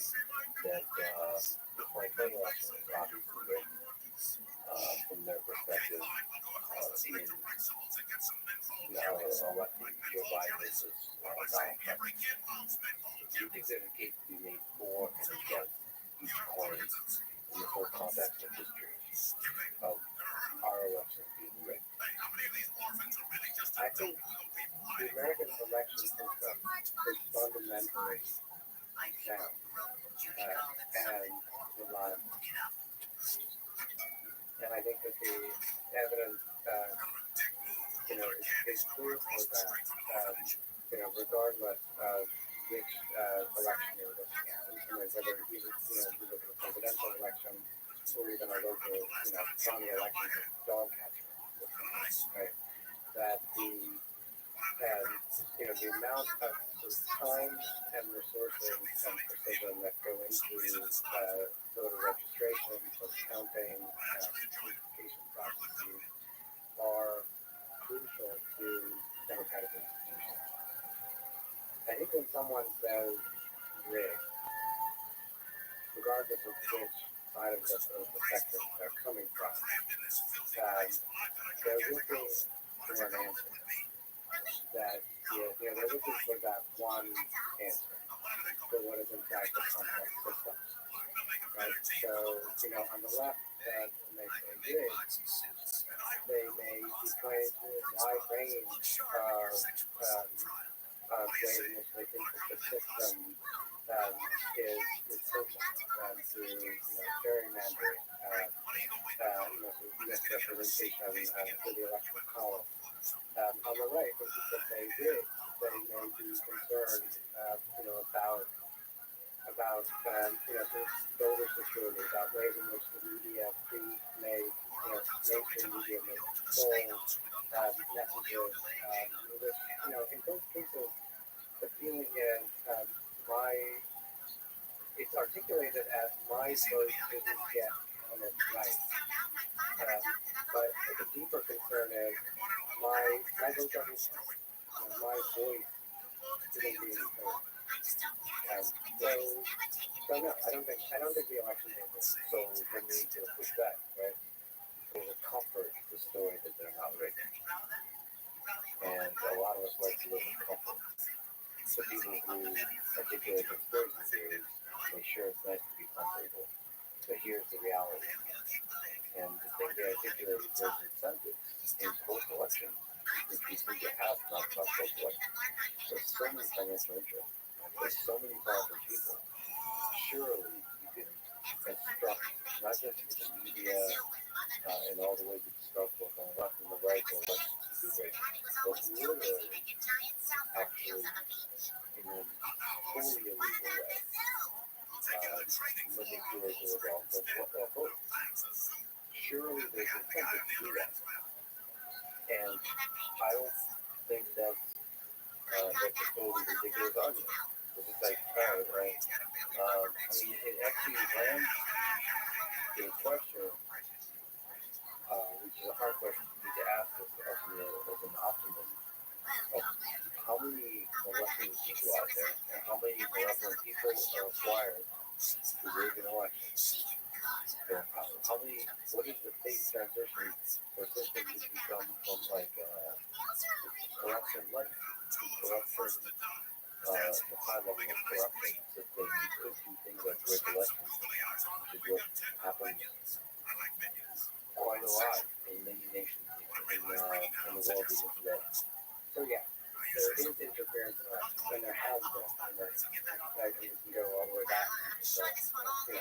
the 18th century. We don't have to go back to Texas in the 1950s.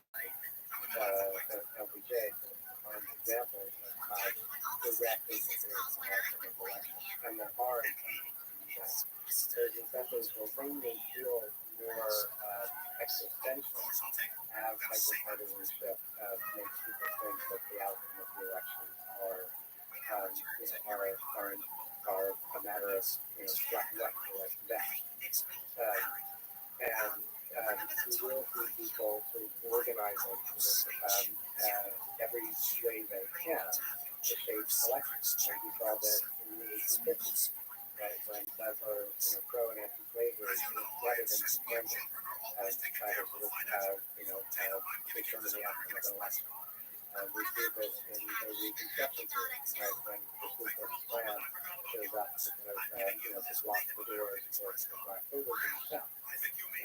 That this history is not unique. I think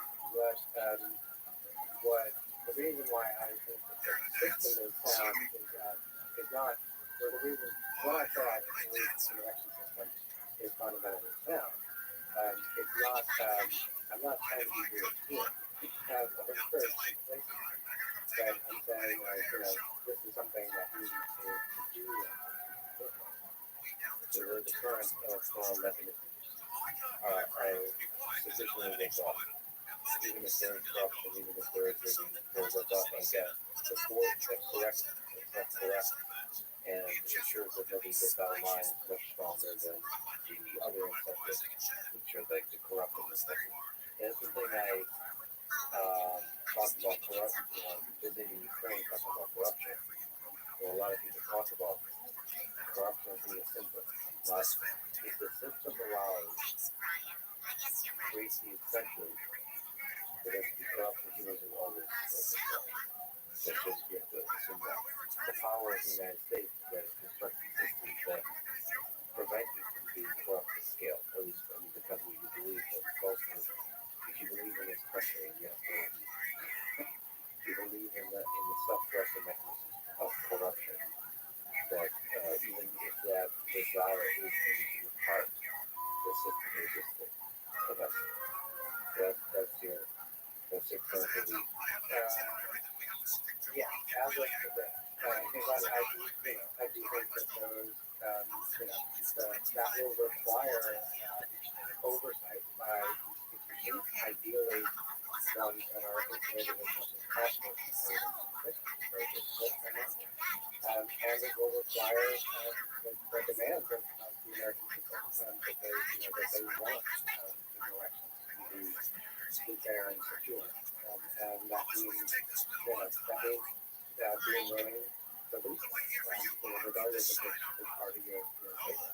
When you think about the power of the media to fund, I'm really worried that there's a huge incentive to divide the country.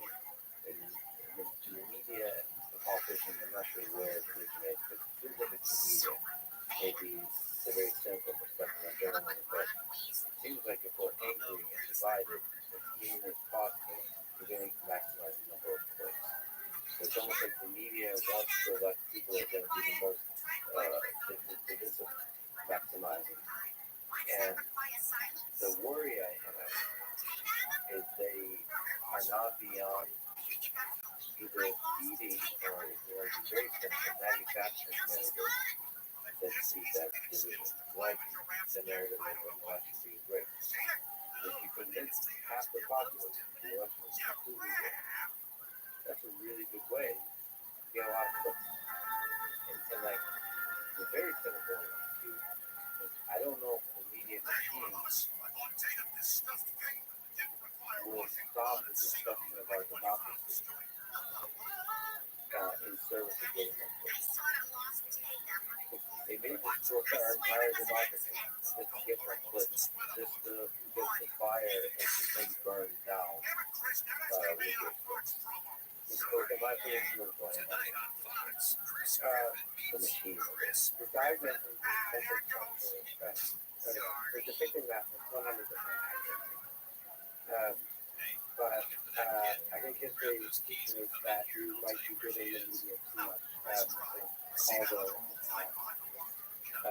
that the American people are smarter than the media and even today we know that people who consume even people who consume just Fox, just MSNBC know what they're consuming, right? And so I don't think that media will be the solution. And I certainly don't think that returning to a media structure of the mid-20th century, three news channels that all one stage, that's no more than a get back. Well, there is a novel thing in the history, which is Twitter and social media and so on. So we're trying to find our footing as a nation to figure out how to think about how this stuff is, how to maintain our basic freedoms, sense of democracy, of our direction of government, and so on, and this new medium of social media. Do you think Twitter, how do you think Twitter changed? Do you think Twitter is good for democracy? Or do you think it has changed when it needs to be invested? Or is it just the same old media? It has not changed what we see in America. It may have changed the day-to-day sound of seeing the experience got noisier, got louder, and it got more decentralized. I think Twitter is paradoxical. On the one hand, it is a fundamentally democratic platform, right? In some ways, it democratizes institutions that have gatekeepers and authority positions for a very long time. But on the other hand, it's not a democratic institution at all. Full proper corporation, and it operates under those principles. And so, that said, it's an institution of American and global life, and that the people of the United States have the authority to regulate and shape as they see fit, both that and other major media things. One of the dramatic decisions that illustrate both sides of what you're saying is when Twitter decided to ban permanently the President of the United States, Donald Trump, off of Twitter. Can you make your case that that was a good idea and make your case that that was a bad idea? Can you see both perspectives of that? Yeah, I think the simple fact of the matter is Twitter is a platform that has rules of service. Twitter concluded that President Trump had violated the terms of service and blocked them. Right? How will you have to enforce it? Did it have consequences? It had direct and predictable consequences. That are creating a sense among millions of Americans that Twitter had taken a side for confirming that the belief that it had. Will it have unintended consequences? This great historian come in and say, yes. There's always unintended consequences. And we don't know, what it would mean political figures to be excluded from various media under the notion, right, that they violated etc. So, I guess we'll see. Well, to me, generally against censorship, but to take Twitter's perspective, it's unclear to me in terms of unintended consequences whether censoring a human being from being part of the platform is going to decrease or increase the amount of hate content. So there's a strong case to be made that banning something like Donald Trump increases the amount of resentment among people, and that there are very large number of people that support him, or even love him, or see him as a great president, or the greatest if you fully suppress his voice, you're going to intensify the support he has from just the regular support from another human being to the president to somebody that becomes an almost heroic figure. Now the flip side is removing a person from the platform like Donald Trump might lessen the megaphone of the person, might actually level the democratic function that everybody has voice. Basically, removing the loud extreme is helpful for giving center, the calm, the thoughtful voices more power. So in that sense, that teaches a lesson that don't be crazy in one direction. Don't go full, don't go Lenin, don't go Hitler, no. Like you have to stay in the middle. There's divisions in the middle, there's discussions in the middle, but stay in the middle. That's sort of the steel man case for something. But I enjoy censorship slippery slope, and also for really becoming a thing that's more than just a company. It seems like it's a medium of communication that we use for information, or for knowledge, for wisdom even. During the period of COVID, we used it to gain an understanding of what the hell's going on. What should we do? What's the state of the art science? Science fundamentally transformed in this time of COVID because you have no time for the full review cycle that science usually goes through. And some of the best sources of information from the conspiracy theory to the best doctors, the Twitter, the data, the stats, all that kind of stuff. And that feels like more than a company. And then put Twitter and YouTube in different places with a really strong stamp, I think, which is the lazy stamp, in my opinion, which is we're going to listen to whatever CDC or the institutions have said. But the reality is, you're an institution of your own life. You're kind of depressed. You're like, it's a really difficult position. A really, really difficult position to take. But I wish they had stepped up and take on the full responsibility and the pain of fighting for freedom of speech. Yeah, they need to do that. But I'm struck by some of the things that you said, ways in which Twitter has the power to shape some of the things. And I don't think in a democratic society, democratic policies should cede that power to for-profit companies. Do you agree that it's possible that Twitter has that power? Do you sense that it has that power? Because that my sense is Twitter has the power to start wars. Like tweets have the power to start wars. To change the direction of elections. Maybe in the sense in the ways in which a wave has the power to wash away sand. Right? It's still the media, right? It's not in itself an actor. It's how actors use the platform. What if I let this room out to Unfortunately, it's not maybe similar in the way. It's not just a medium. It's a medium plus. It's a medium that enables virality, that benefits from virality of engagement, and that means singular voices can have a disproportionate impact. Like 90 voices, singular ideas, dramatically impact. So that expresses almost like the corner of nature, is the way that we grow exponentially because of the intensity of the initial intensity of the wave. I don't know how to describe the dynamic of it, but it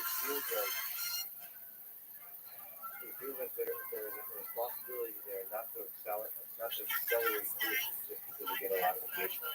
I just have a proportional representation of that voice.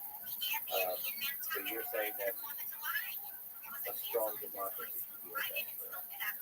a strong democracy can and should and will be. I think the other thing an historian will tell you about Twitter is that this too shall pass, right?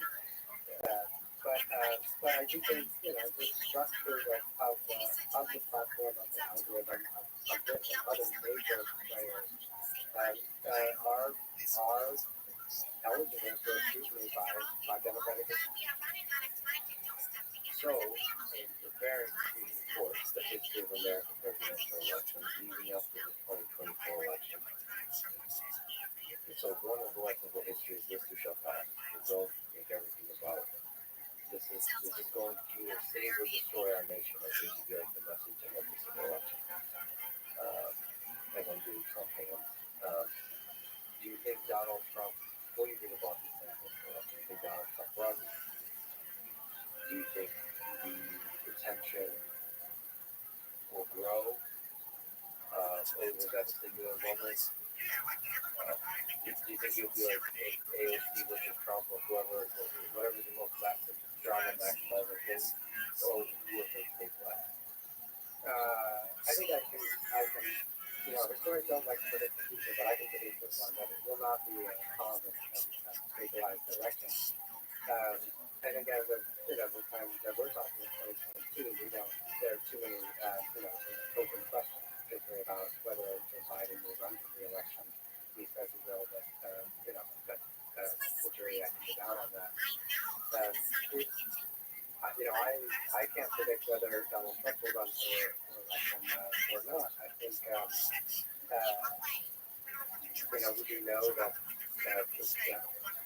President Trump doesn't like to start things he can't win, and if the polling data suggests that he's not a credible candidate, he might be reluctant to enter the race and might find more appealing and then put on a sideline kind of kingmaker role that he's been crafting since he left the White House. I think there are many people who are dreaming that there's some sort of centrist candidate,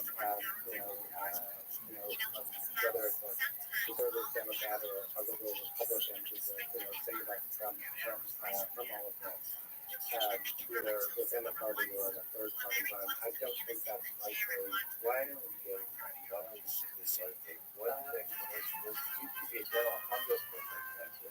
You will get the system sorts it out, right? The primary system, the party candidate selection system, in favor more partisan views, like more conservative Republicans, more liberal Democrats, as restrictions of candidates. It seems like the system prefers mediocre executives, mediocre leaders, mediocre partisan leaders.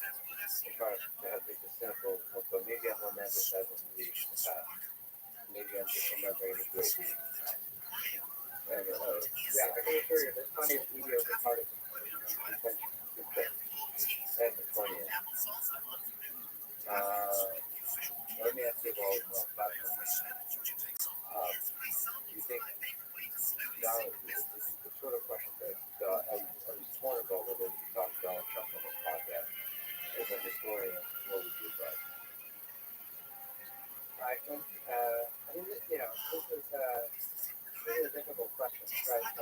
For historians who want, to make sure that they know sort of what Americans are thinking and talking about, first interest later. So one of the things that my understanding is that when President Trump was dancing for the account was also deleted, and that is one of the most valuable sources that historians will use to understand the era. Parts of it were archived and reconstructed, but in that sense, I think that is also a real loss to historical record. I think that this podcast is what is really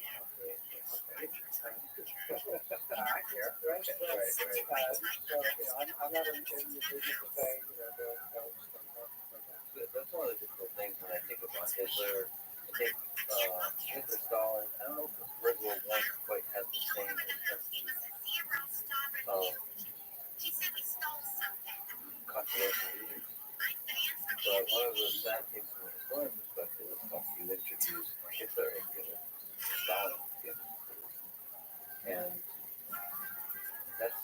beautiful thing because it's obvious that it's not the contribution thing. Content food is really valuable from the perspective to understand. But then you think about the momentary impact of such a conversation. Well, depending on how the conversation goes, you hear or flame with a deep flame of war or conflict or abuses of power. And I think the tension between the journalist and the story.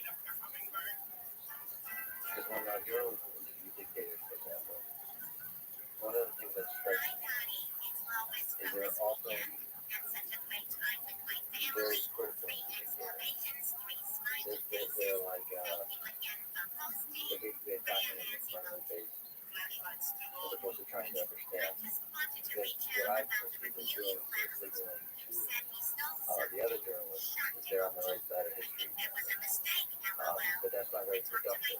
That's also why the dictators and leaders often don't give their interviews. It's not productive to understand who the human being is, to understand what's on the side.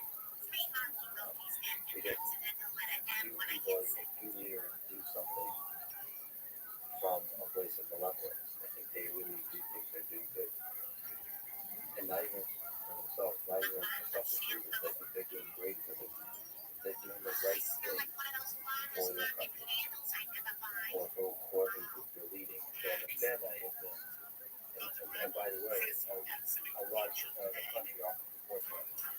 I bet if you poll, legitimately poll people in North Korea, they will believe that their leader is doing the right thing for their country. So to understand that, you have to emphasize, so that's the tension of the journalist and the historian. But obviously the historian doesn't care. They really they care obviously. But they know that history requires deep understanding of the human being in the full context. Yeah.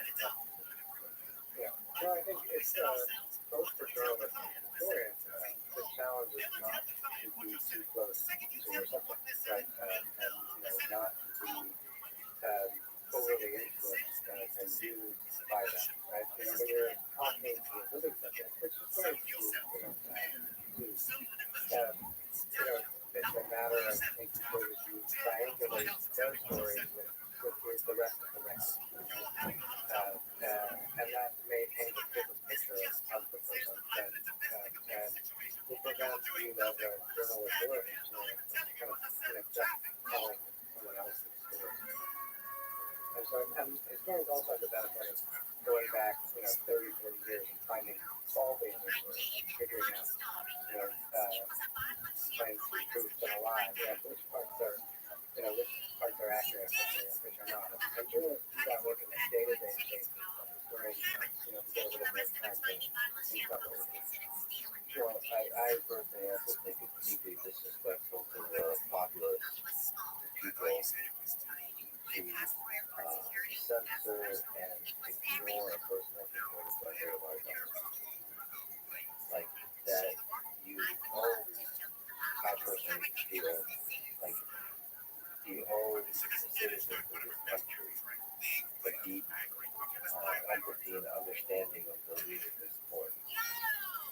Even if you disagree with what they say. I mean,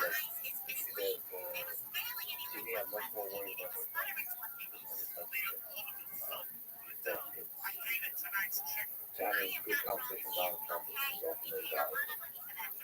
Because I think, especially in this case, I agree with you that Donald Trump is not a simple person. He represents a set of feelings that a large number of people have. Whatever those feelings are, you can try to figure out by talking to people, but also talking to the man.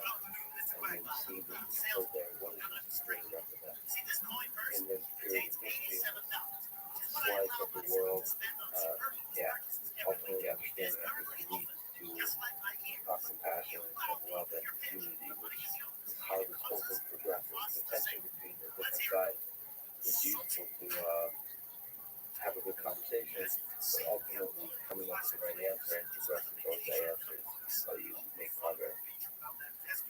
Do you think that your democracy is going to work?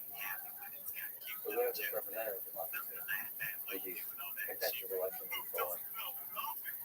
When we're starting civilization on Mars, it becomes more and more realistic technologically. You can have a more direct access to be able to vote on issues and vote for ideas. I think it can work. I don't think we have to go to Mars to do it, right? I think the answer is not, to flip a switch and turn on something called pure democracy when people are not ready for it, when their incentive structures are not structured for it. But you can, experiment with more democratic forms of government, one after another, and whether it's experimenting with technology to find new ways of getting greater participation in democracy. I think that we see some experiments in sort of more complicated systems of voting that in fact might actually be more reflective of people's choices than simply picking one candidate, like ranked choice voting or runoff, other kinds of things. I think that we can think more creatively about something like participatory budgeting, right, in which we put all this money into the government, and then as a people, there are more democratic ways of how we spend it. But I think the location, at some level, is a more democratic form of policy, right? There's more policy making, decision making about the military, about foreign policy, is very, very insulated from popular participation in modern American history. And I think, technology is not going to solve this. It's a combination of technology and human creativity. But I think, I think we can start heading that direction.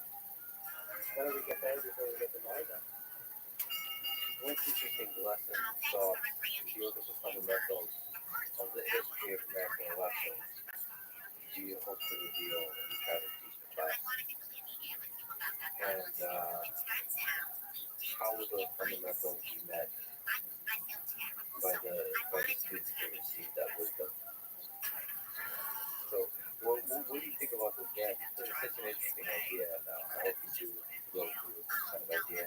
Is to look at the history while the next one is happening. yeah, I think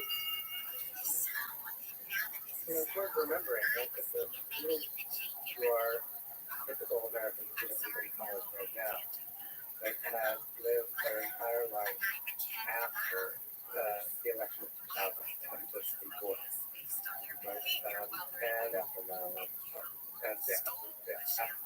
after all of it. And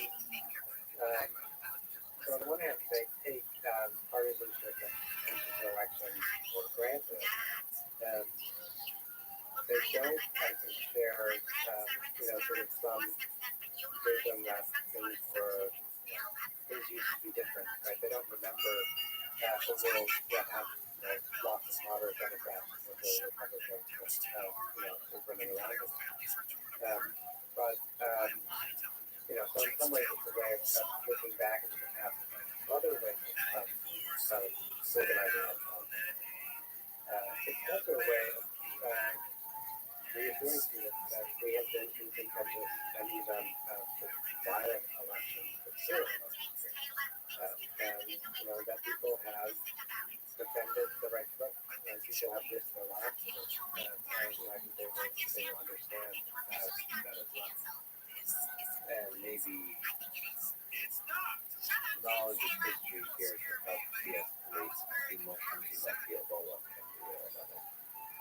And from a place of calmness, you can more easily arrive at wisdom. That's my hope. Just as a brief aside, you aside, but nevertheless, you wrote the book Bound by War that describes the century of the war in the Pacific. So looking at this strength of geography and power. So most crucially to your partnership between the United States and the Philippines. Can you tell some aspects of the story that is often perhaps not considered. Things look more at the geopolitics of Europe, Soviet Union, and the United States. How did the war in the Pacific define?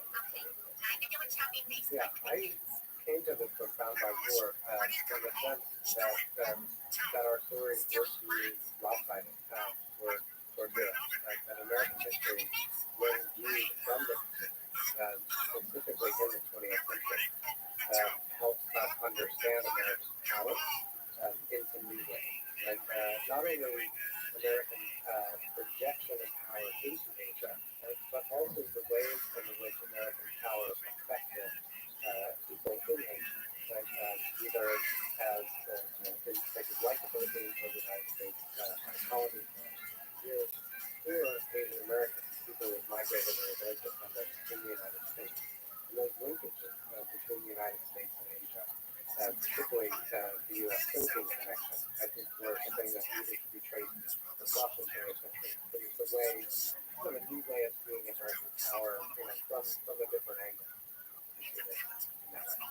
So some aspects of define America from when you think of it, especially in the Pacific. What was military conflict and the asymmetry of power there? So I start in 1898 with the U.S. invasion of the Philippines and conquest and annexation. And I think in many ways this is a defining conflict. Completely overlooked or described incorrectly as merely a war with space. And the war in the Philippines is our first extended overseas conflict, our first conflict in what would come to be called the developing world, the third world, the form of counterinsurgency. This is the U.S. Army learning lessons that are then repeated again in the Second World War, Korea, Vietnam, and after that, in the Philippines as well. Well, that's the interesting part, right? Is that the book focuses in particular on Filipino type groups in that continue U.S. Army and Navy over the course of the 20th century, and they are in a fundamentally ironic group. That they are from the Philippines, they are fighting for the United States, which is the colonial power occupying their country. And I think that irony persists, right? So if you look at the polling data where they have people all around the world, do you think positively or negatively about the United States? And the highest response is from the Philippines. Filipinos view the United States more favorably than people in any other country, including America. Right? Think more favorably of Americans than Americans. And so, just unpacking that irony. What was the people power revolution lessons? You kind of assign an importance, a large value to it in terms of work and learn for the American project. Yeah. So in 1986, the president of the President Marcos was overthrown by a popular revolution known as People's Power. In the wake of a contested and probably almost rigged election, that confirm his rules. When that is overturned, there was mass movement in the Philippines, which also confirmed in many ways by the reluctance of the United States to intervene to stop other things who were allies. President Marcos supported American politics throughout that administration. The Reagan administration, already president at the time, they refused not to support him. That's quickly a vengeance for Reagan himself. But he's being shaped in many ways by the emerging political foreign policy sources, in particular, both with State Department and others, see sort of movements toward democracy and democratization that then kind of take fire in the 20th century in Latin America, South Korea, in Europe, all around the world in some place. It's the wall and What that wall? What do you say the wall? there are global movements for democratization, for opening up throughout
question. We talked about the presidential election. Now, this is objectively, definitively, you have to answer one person. Who's the greatest president in American history? Oh, that's easy. Yeah. Abraham Lincoln. How is that easy? Not George Washington. Washington has the statesman qualities. He understood his power as the first president. Also relinquished power. He was willing to relinquish power. You know, but but Lincoln has the combination of personal leadership, a fundamental moral character, and just the ability kind of to fight the fight, play the game of it, to get where he's going, right? The short game and the long game, to kind of make to work with his enemies, to block them when he had to, and he gets the United States through the Civil War. So you got to give him some credit for that. And he's pretty good at making speeches. Obviously it helps that he's a remarkable speaker and able to convey his kinds of vision. But he is first and foremost a politician, and probably the best one we have. Both of getting elected and then ruling. In some ways, better at the doing than at the getting elected. Right? The election of 1860 was it's just a hot mess. That could have worked out in many different ways. And even the election of 1864, when we had a presidential election in the middle of the Civil War, it was not a foregone conclusion that Lincoln would be reelected. Both times he sort of, he's not a master campaigner by any means, but he was a master politician as governor. Do we have leaders like that today? So one perspective is like leaders ain't what they used to be, and another perspective is well, we always don't emphasize stuff that happened in the past. We forget the flaws and remember the great moments.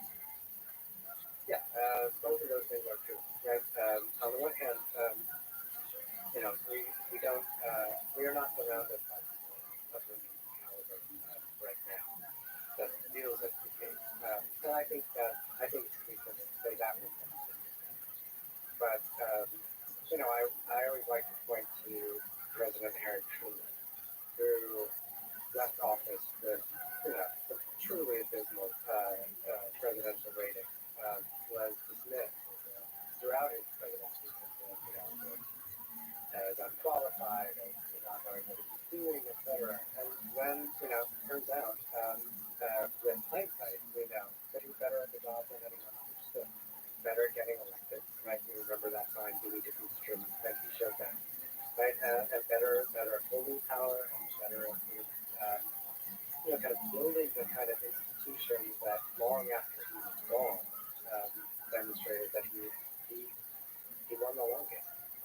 And some of that is the big there's new right, the story. And I ask myself very much, how will history remember Vladimir Zelensky?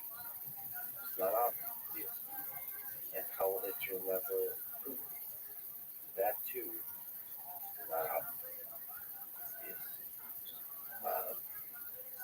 Because it depends on how we're going with the geopolitics, how the history of these nations unfold, rather.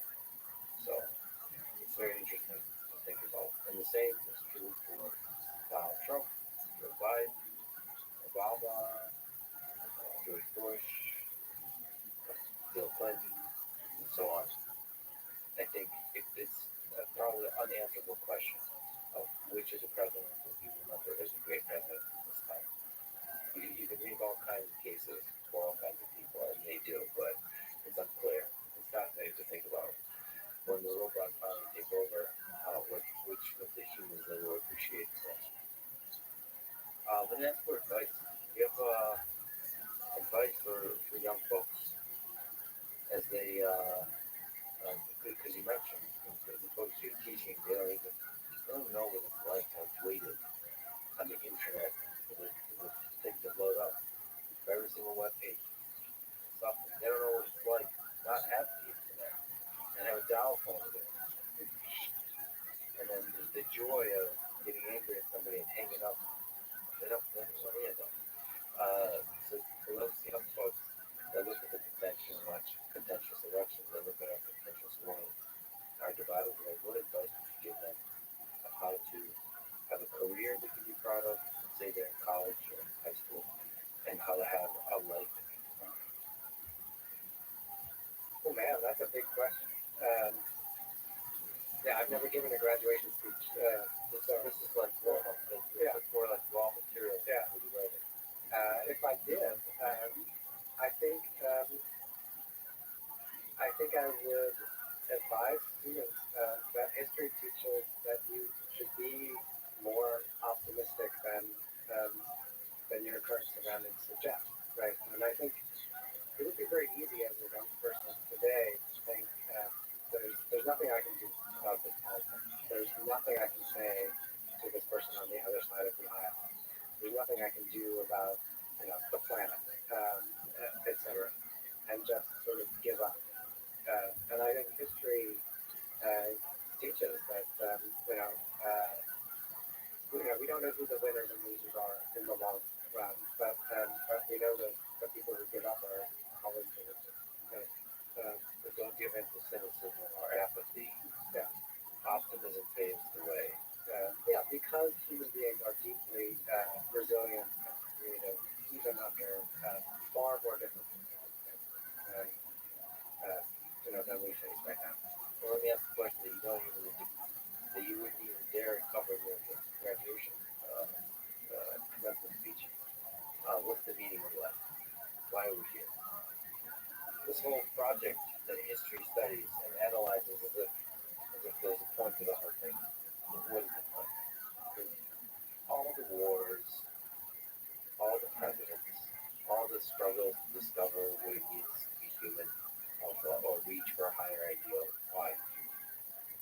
Why do you think we're here?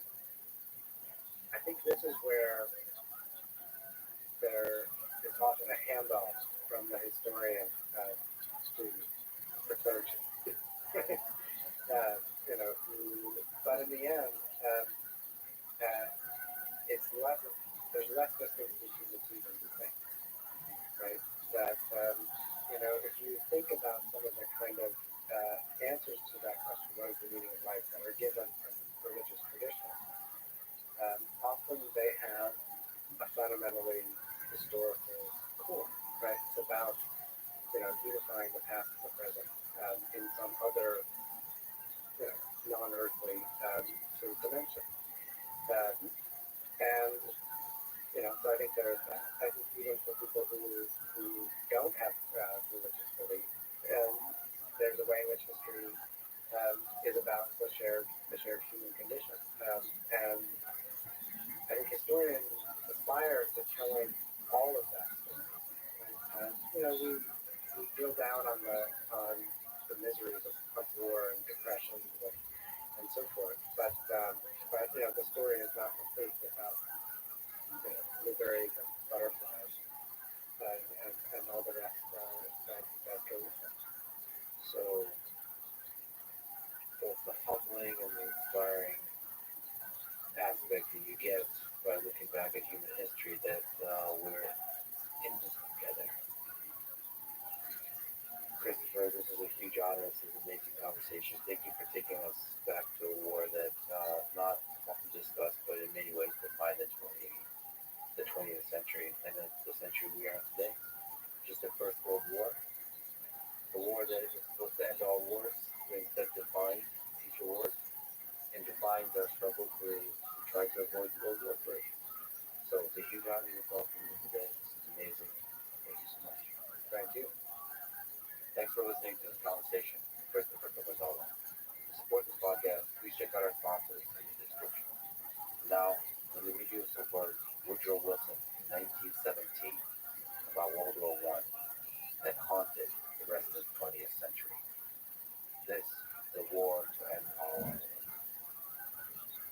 George Santayana, a Spanish-American philosopher, responded to this quote in 1922 by saying, "Only the dead have seen the end of war." Thank you for listening. I hope to see you next time.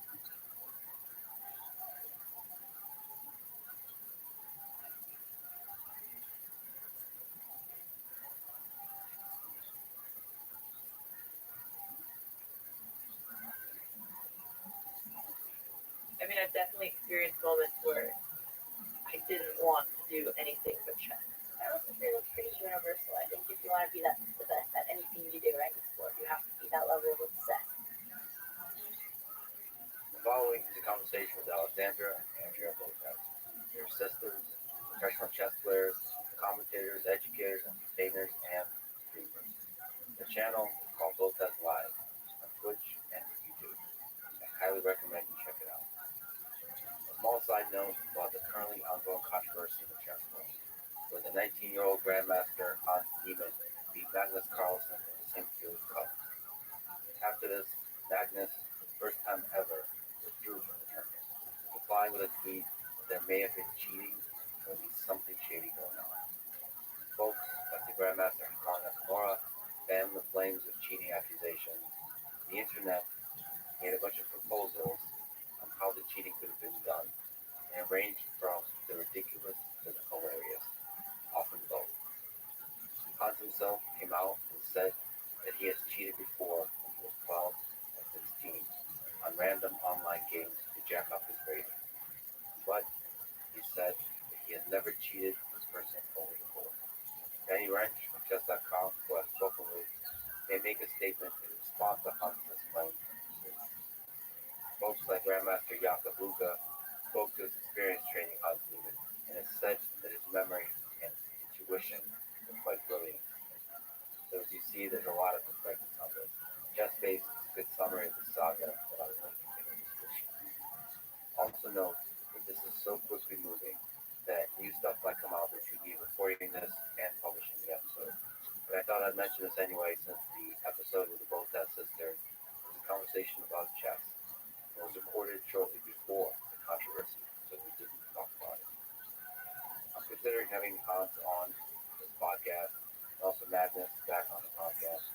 Maybe others like Hikaru or folks from Chess.com's anti-cheat staff to discuss their really interesting cheating detection algorithms. But I may also just stay out of it. I find chess to be a beautiful game, and the chess community is full of fascinating, brilliant people. So I'll keep having conversations like these about chess. It's fun.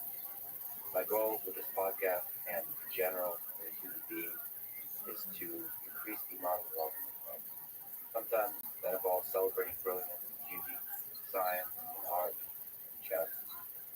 Sometimes it involves empathetic conversations with controversial figures that seek to understand, not deride. Sometimes it involves standing against the internet lynch mob, as the chess-based article calls it, to hear the story of a human being who is under attack, even if it means I get attacked in the process as well. This is the Less Frequent Podcast. Support it. Please check out our sponsors in the description. And now, dear friends, here's Alexandra and Andrea. You just got back from Italy. What's the most memorable thing? How'd you think? It was very chaotic because we went out on a whim and we only had our first hotel booked, and then we rented a car and drove around all of the cities and went to like 5 different cities in about a week and a bit. I think it was just the variety of seeing so many different places when we're used to being at home all the time. And Andrea, is yours your luggage? Yeah, I would say it's the most stressful vacation we've been in our life. And it was a valuable learning lesson because now I know how to prepare for trips. But we lost our bag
hardest thing about making a lot of videos online is you're always thinking about it, what's coming next. And when we were in Italy, it was so chaotic that I did not think about work for a good week at a time. How could you just? We were stressed. I was just trying to keep it alive and keep that a priority. And that was kind of fun. It was kind of fun. No planning, nothing. I wouldn't recommend it for anyone to do that again, but Sounds pretty awesome. But we even randomly ran into two friends of ours who were in the same city, and we just traveled with them for about half of the trip. Yeah. So you just took on, Exactly, it was an adventure.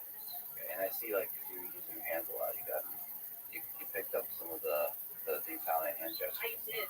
You did get yelled at by a lot of Italians. The old Italian grandmas would come to us after breakfast if we leave something on the plate, and she's like, "You could feed an entire village with that. Tell your friends." And we feel so ashamed. yeah, we got cursed out a lot, but it really reminds me of where we grew up and how true.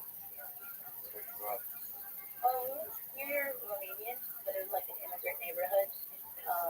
So, you know, if you don't finish your plate, disrespectful to people make their food. I feel like the carb. Very, yeah, I think very overrated. So I'm actually not supposed to eat foods that have an allergy, but I was in Italy and it's, food galore. So I was actually eating a lot of it, and it was very interesting because I didn't get sick while I was in Italy, but I do while I'm in the US. So somehow the food was actually maybe more okay for me to digest, which I appreciated, but I didn't like it as much as I thought. Did you like the food there? Yeah, no, I did. I love carbs, but it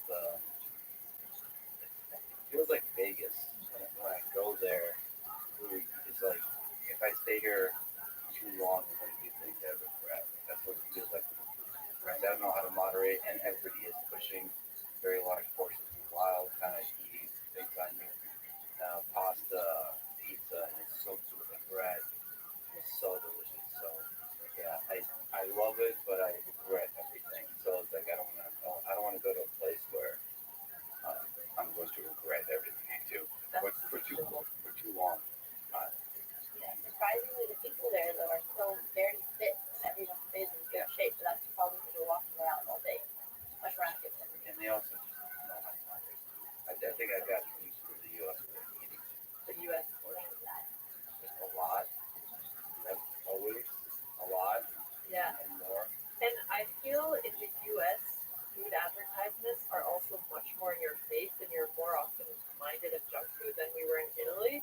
So even though we were eating less healthy things, I think we were getting cravings of being pushed towards junk food less often. All right, I got to ask you a hard question. So the Romance languages, I think French up there is number one. Number one in terms of Breaking them. You Italian or no? not Italian, but we studied French and Spanish in school, and Romanian. I feel like every country calls their language a Romance language. No, but it's Romanian, French, Spanish, Portuguese, and I think there was one more that was like this dialect, but those are considered the Romance languages. So where would you put Italian? I think we got yelled at I'm so so much in traumatized. Italian that it's I'll not never going to be a feel love that. Okay. Yeah, Doesn't work. it's on the bottom of the list because people did not use it nicely. So I always really liked how French sounds. I think something about it where maybe Spanish actually sounds nicer to the ears, but French has more character and it feels more sultry. So I like French. Sultry. Okay. I feel like French is, in France, I feel like I'm almost being judged. Like they're better than me. That's what French are. This is so true. Which is why, I long to that. I like the British accent. The British really. Yeah. Actually, one thing we did on our Italian trip is we just picked up British accents for the entire trip for fun. And we forgot we were doing them to the point where we talked to British people and they just asked us, "Why are you talking like that?" I did hear him feel much more elegant and That's mature. true. People like, I don't know if they felt the same way about us, but it was more of, You do feel like you're more poised for sure. So how'd you guys get into chess? When did you first fall in love with chess?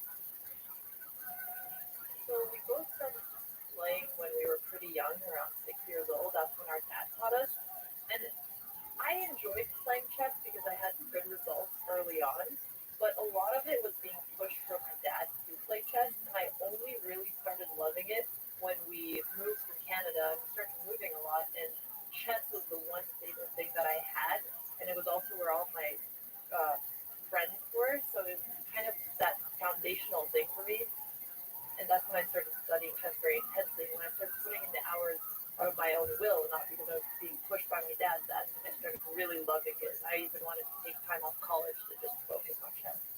So training, competing.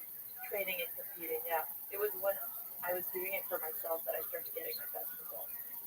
And actually, And really enjoying it, yeah. I would spend summer vacations studying for tournaments, and my mom would come and say, "You need to make friends. Go leave the house." And I'm like, "No, I need to play chess."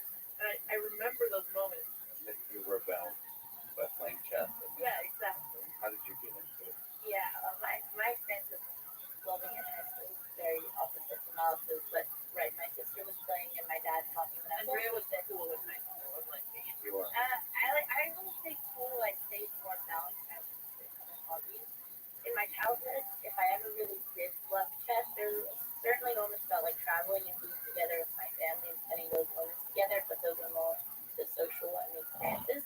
But funny enough, like I think my happiest moment where I really played the game for my own enjoyment was probably my most recent tournament, because this was after obviously we've been streaming and I'm no longer in high school, but when I was at school, I was always playing for college and for the results, trying to build a resume.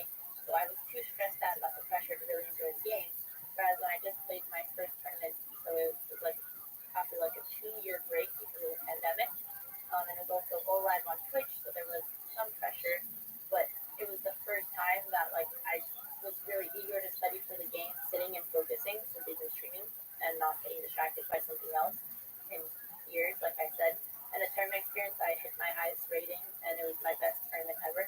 I think most of that is really came from my own enjoyment. So you didn't enjoy the domination. I think you like did really well, right? This is like a couple months ago. Oh yeah, the tournament. Well, of course, I think the results came from enjoying the tournament. Because I would be in high school, like studying double, triple the amount of time, like 6 hours every day compared to this tournament. I didn't even prepare for it, and for 3 years, I was able to pass one rating. Whereas in this one tournament, I passed it by like 70 points without even any preparation. So it was, I think, as soon as you stop worrying about the competition, like the games get much better. What does it mean to pass the grade? So I was stuck at 1900. 1900 is 100 points off the next. Yeah. Usually when you reach 2000, you're considered an expert, which is the rating of the expert. Okay. Expert, what's the technical term, or that's like It's more of a contract? it's more of a colloquial term where if somebody's around a 2000 and you're playing them in a tournament, they won't have the actual title next to their name, but you can say, "I'm playing this expert." Or like the more official thing is master. Does that have to do with rating or something? Yeah, so national master in the U.S. is 120. Yeah. And what's international master? International master is based off of a different system, the FIDE system, which is international. To be an international master, it's 2,400, and you have to have 3 international masters. Yeah, I think Matthew said he's 28, something, That was, yeah. and then he said that's pretty decent. Now, Well, he always. but see, the thing is, I think what he meant is that's a decent rating because it accurately captures his actual level. So it's not overinflated or underinflated and so on. And so the discussion there was how do you get, can a human being get to 2,900? And he says because my current rating is pretty decent, representing my skill level is going to be a long road to actually get there. Because it's like you have to beat people your same level. That's how the number increases. And you beat a bunch of people in the tournament, right? That are higher than Not your very level. lucky. So I was playing, I was really nervous. My category was like 200 points above my rating. And of course, I was very rusty. Do you feel the pressure when you're actually recording it, like the streaming? It was definitely, so before every round, I was vlogging and I was doing meet and greet and other things. Yeah, so you do a meeting where you know what the hell you're doing. It's great. Yeah. Like, what am I? How do I do this? Yeah, and see, What we made do I do? it was actually really wholesome. The beginning was very silly because I was not expecting that it was going to be more of a seminar. I thought it was like, oh, you're supposed to take pictures. But I actually asked really nice things and questions, but unfortunately, it had attention.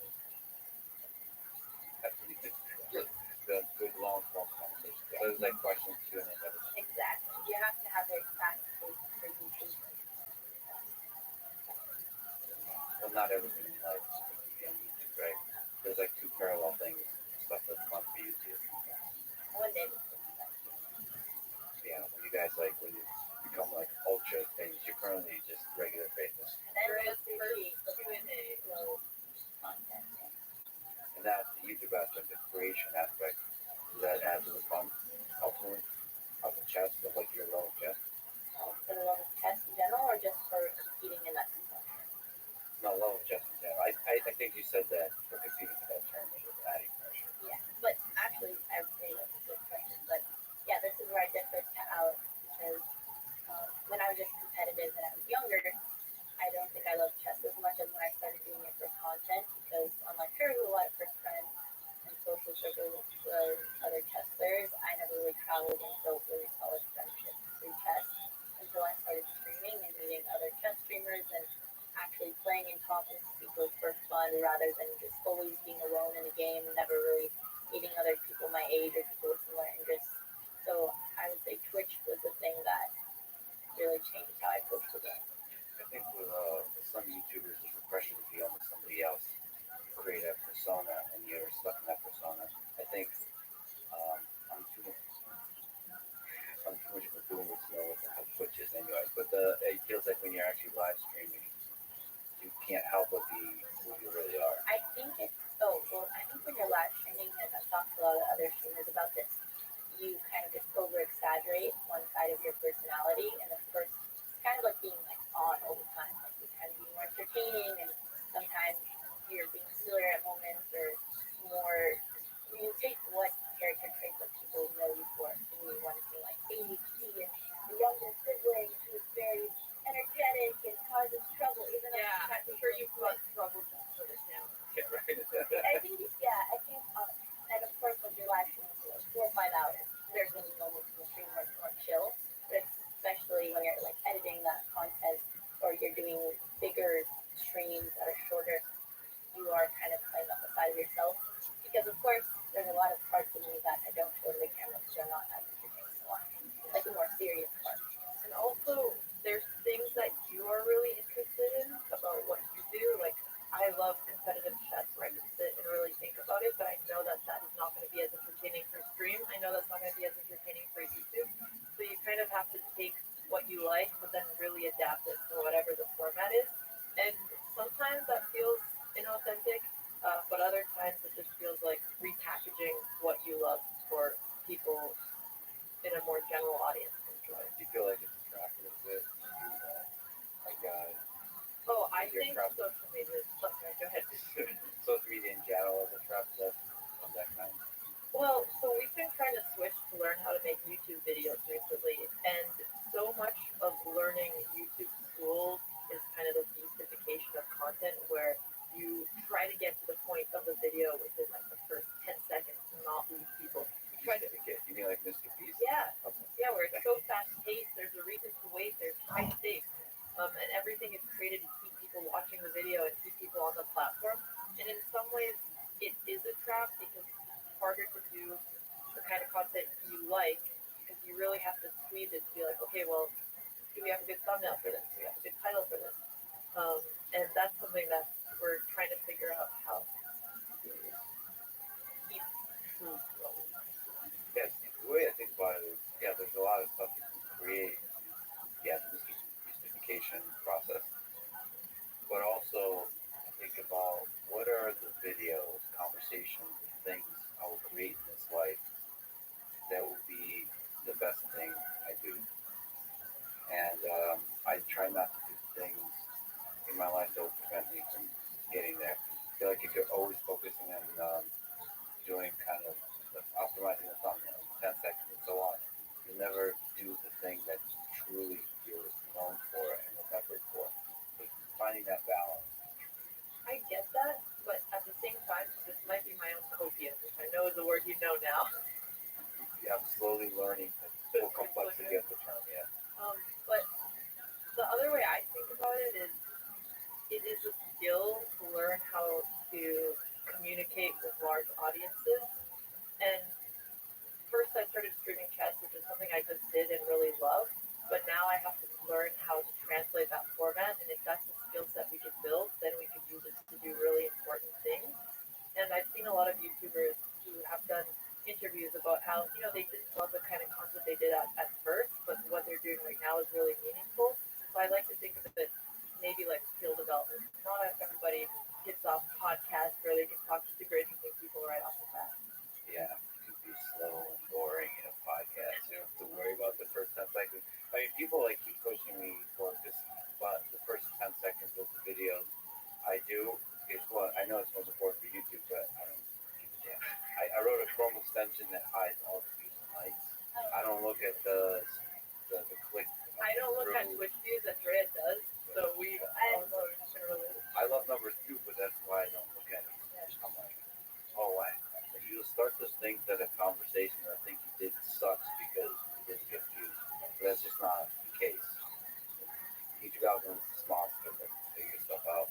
If you let it control your mind, I feel like it's going to destroy you creatively. You have to find a nice balance. I have to say, I was laughing a little bit when I was listening to the Magnus episode. In the first 10 minutes, you guys are talking about soccer. Two Robux being humans Yeah, in exactly. conversation. I was like, let's have some fun. A conversation about non-chess related topics. Yeah, it was kind of hilarious. I was surprised that even at his level, I wasn't sure, but I was surprised how much he loved chess.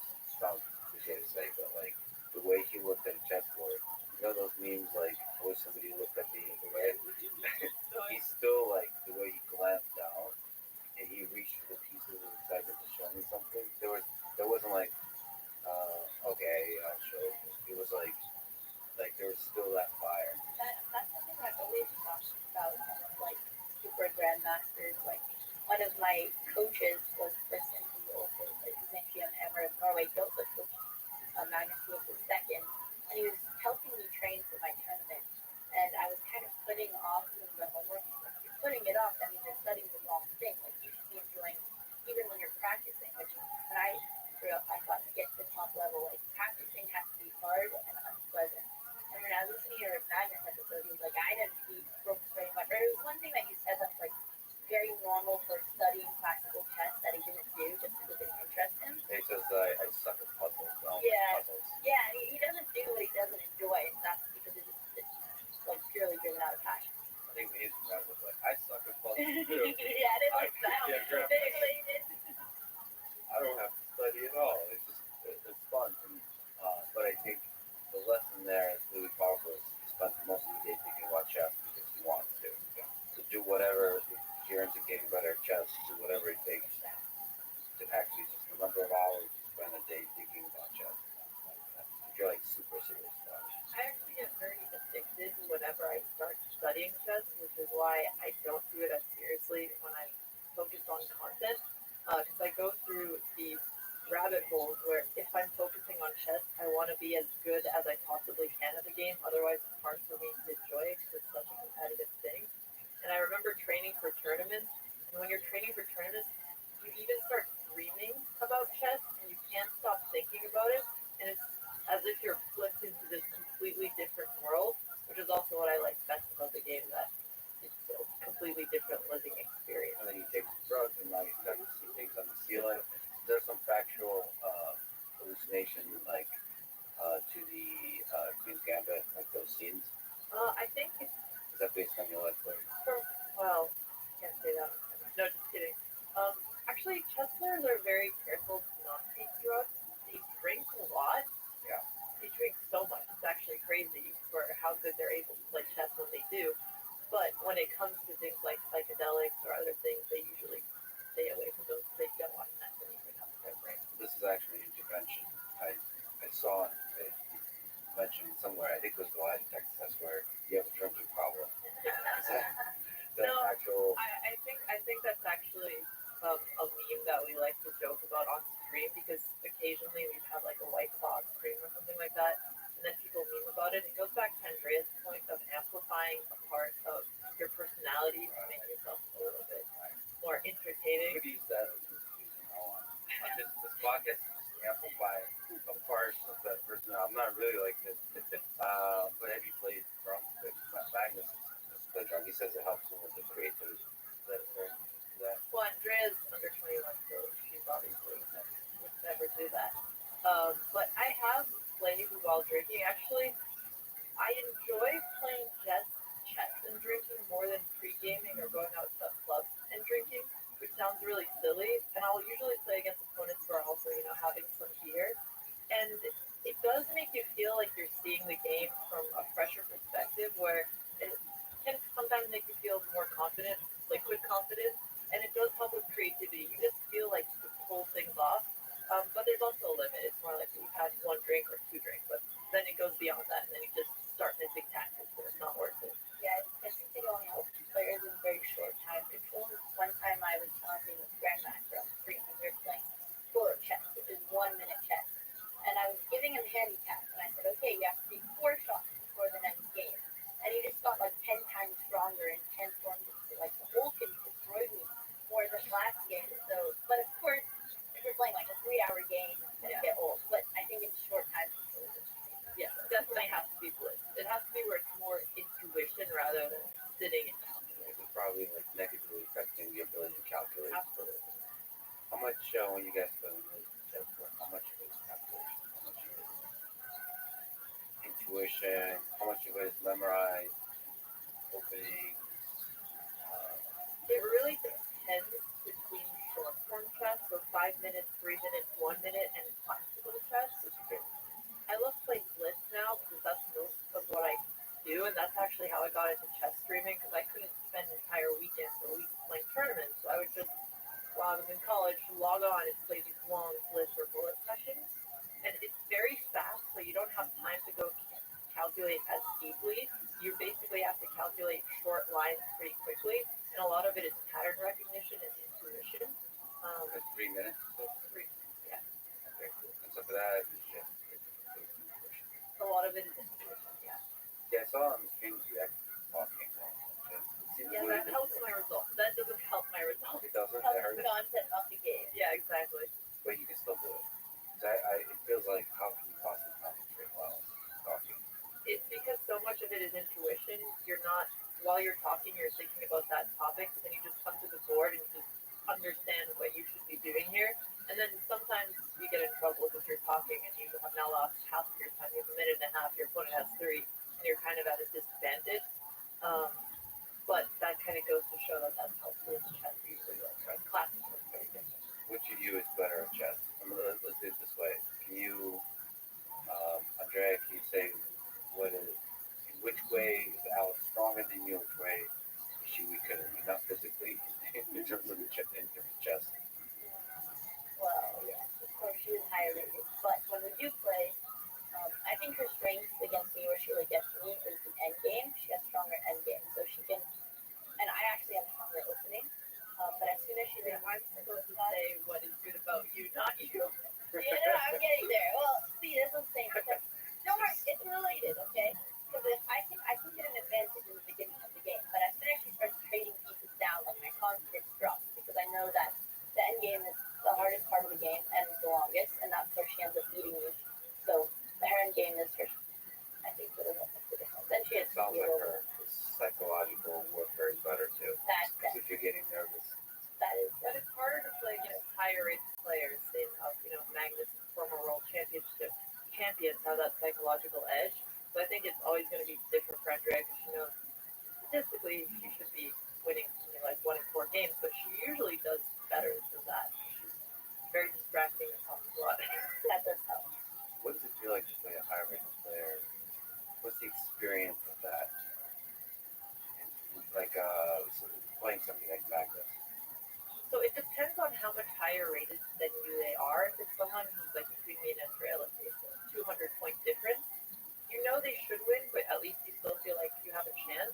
I was playing in Title Tuesday, which is tournamentchess.com has every Tuesday, and I got really lucky to beat a GM through an international master, and then I got paired against Hikaru Nakamura, and my brain just went blank because I just know that I'm so unlikely to win that I couldn't even play the game properly when it's that much of a difference where they should be winning like 99% of the time. But that's like psychological. So you're saying that's the biggest experience, like actually knowing the numbers, statistically thinking there's no way I can win.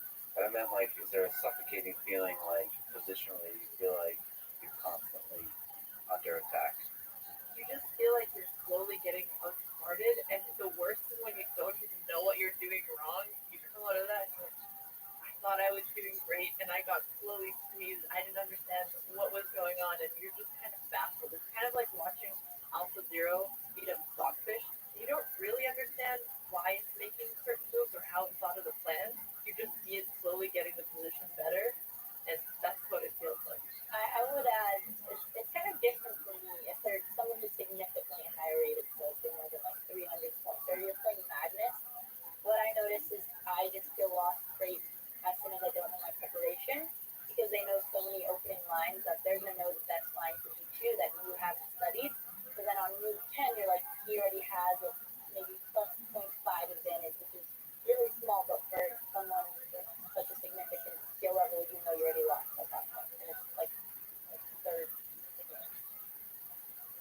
What are the strengths? Andrea is very good at opening preparation. As you said. As she said, she likes bringing that up.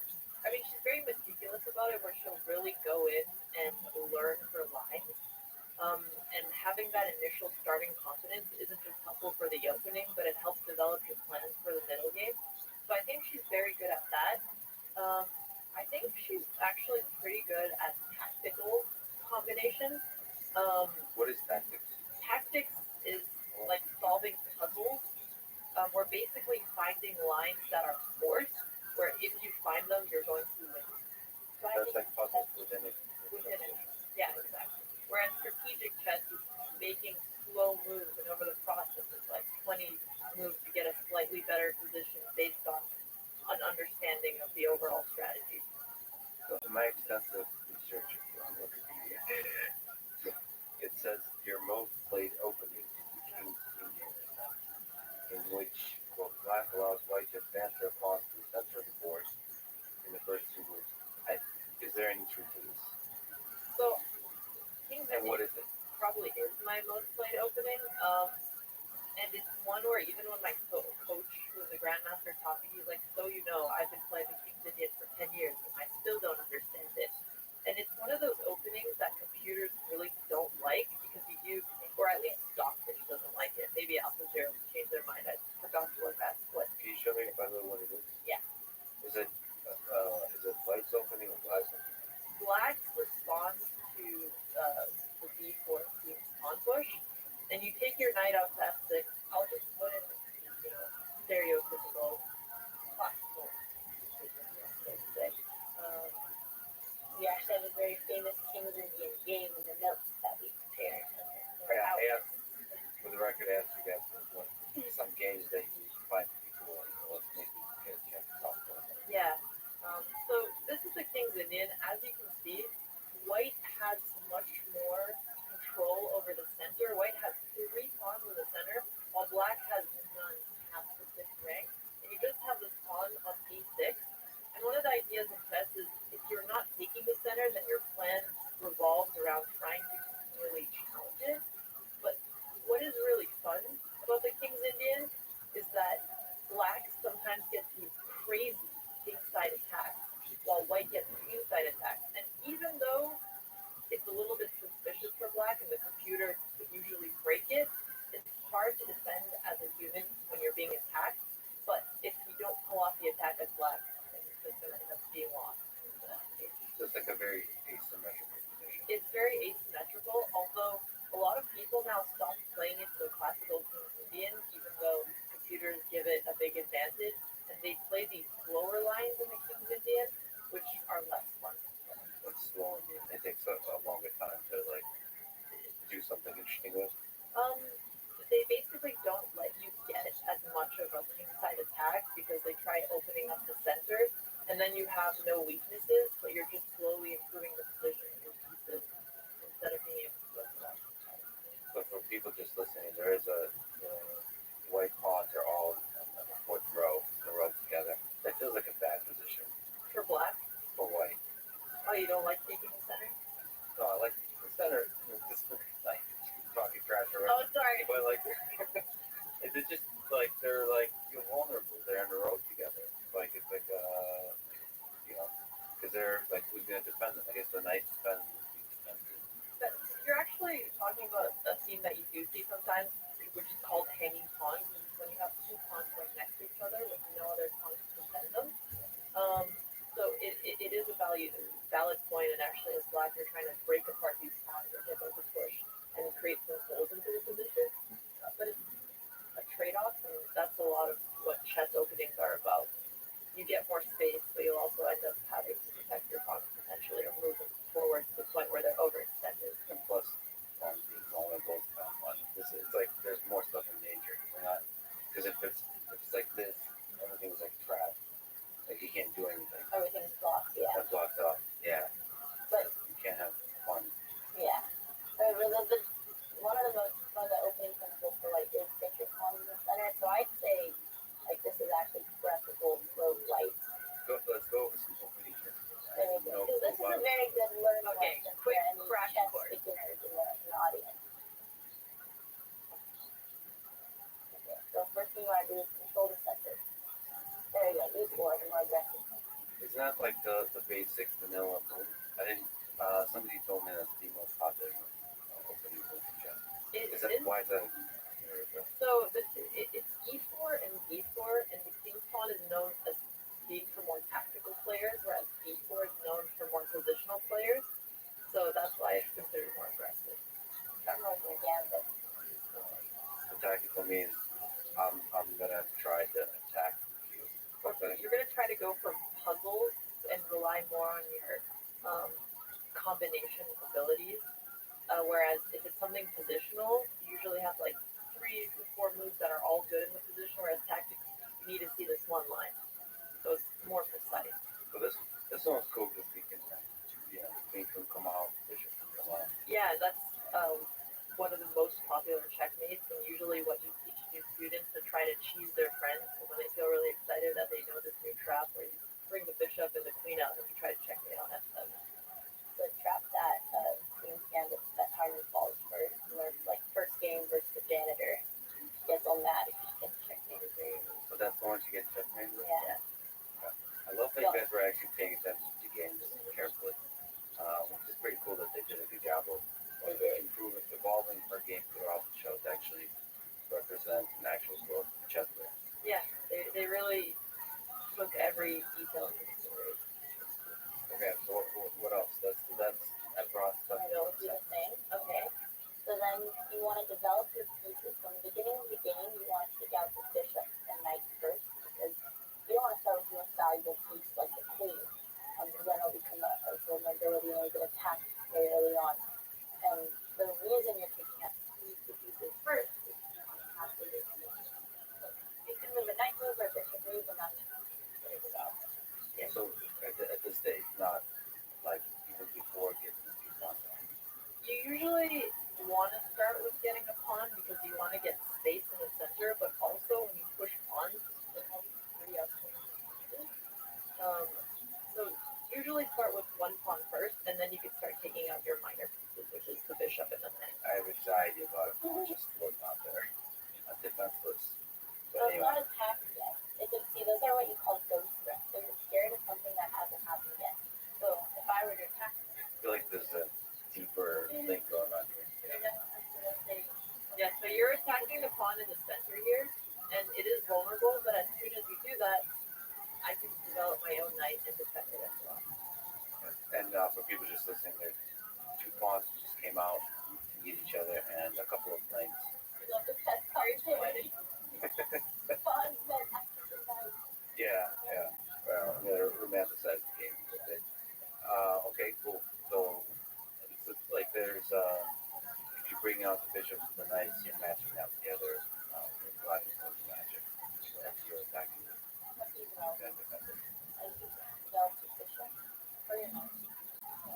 No, now you gave him options. All right. There you go. Now I am attacking the pawn in the center, which is what you were afraid about before, but let's see how you defend it here. By doing this symmetrical thing, bringing out the knight on the other side. actually, your other move was good as well, depending on the pawn, because then freeing space for your bishop. So you're basically trying to develop your pieces as quickly as possible, put your pawns in the center, and then get your king to safety. And that's usually the basic opening tips that you get. And it is kind of counterintuitive that safety is in the corner. That was always confusing. But Your pawns that you quickly don't push those. Maybe like one.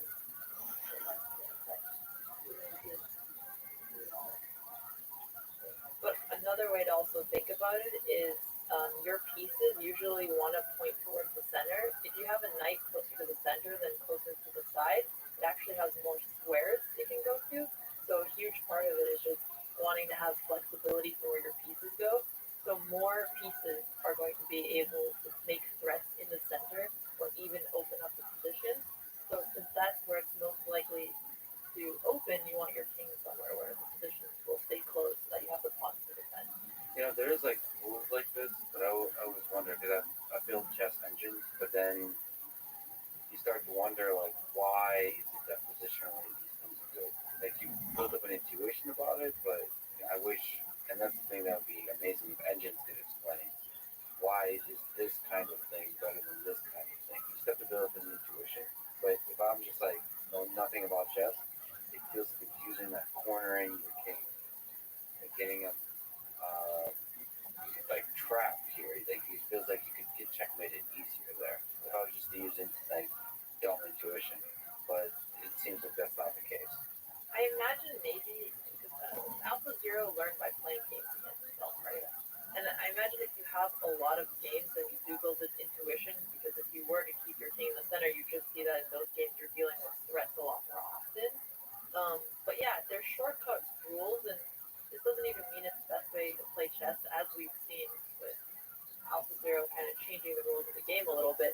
But as a human, to learn it from scratch is a lot more difficult than to start with principles. So that's why beginners usually learn chess this way. Yeah, but because you're playing other humans, and the other Yeah. humans have also operated under different principles, and that's why people that come up now that are training with engines are just going to be much better at than the people in the past because they're gonna try out weirder ideas that go against the principles of old. Right. They're gonna do like weird stuff, including sacrifices and stuff like that. Yeah, and I also think that's why Alpha Zero was so shocking because Stockfish was using an opening database, so it was already based off of knowledge that humans have from playing chess for years that we just thought is how you're supposed to play, whereas Alpha Zero just learned from playing the game so many times and came up with very novel opening ideas. Were you impressed by Alpha Zero? Have you seen some of the games? I have seen some of the games. I think impressed, bewildered, and motivated for the three things I do. Like I think Magnus said, he was also impressed that he could easily be mistaken for creativity. That's his trash talk towards the AI. That was a beautiful sentence. I was just thinking about it. I mean, as a human, I agree with him because you don't want to give the machine the power of creativity. But if it looks creative, give it a compliment. That's fair. I know that you're being nice to the machine Yeah, if they are ever looking back to it. What else is there? What other opening? You can go a little bit and be able to finish full development like this. Like you said, you developed all of your features. So that's like a really nice, like nobody took any pieces and we're just in a nice positional thing. Yeah. So it's not actually a very Yeah, so I'm actually, I can put a different one on the board, but usually after you've developed all of your pieces, you want to get your queen out a little bit to connect your rook, and you also start thinking about certain pawn pushes and getting more space. But another good tip is just, can you improve the position of your pieces? Think about timing. So if you've already moved a piece once, and there's a piece that hasn't moved at all, then you want to focus on the piece that hasn't moved at all to be able to have it more likely to jump into the game. Right. To don't move pieces multiple times. Exactly. Like try to move it to the most optimal position. Yeah. Yeah. That makes sense. So what's the engine? I think we kind of went over it, but why did you ever say why you liked it so much? It was weird. It was king size. I liked it because it's a very fun, aggressive defense where you're just throwing your pieces towards white, and there's so many sacrificing opportunities. And for some reason, tactical games always feel like the most beautiful, the most satisfying.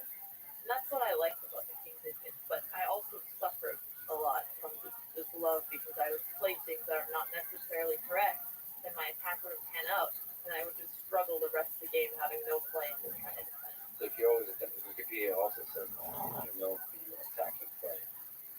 Don't play losses, play aggressive. See, Wikipedia doesn't talk trash. Yeah, Wikipedia is a lot nicer. I actually played a lot of positional chess in Classic because I really like the slow squeeze. But when I transitioned to playing a lot of online chess, it's almost as if I was looking for more instant gratification because it feels so much better to beat someone with an attack. And even if sometimes it doesn't pan out, I was okay with it because you get so many games in. So I think my style in online chess really changed from my classical chess.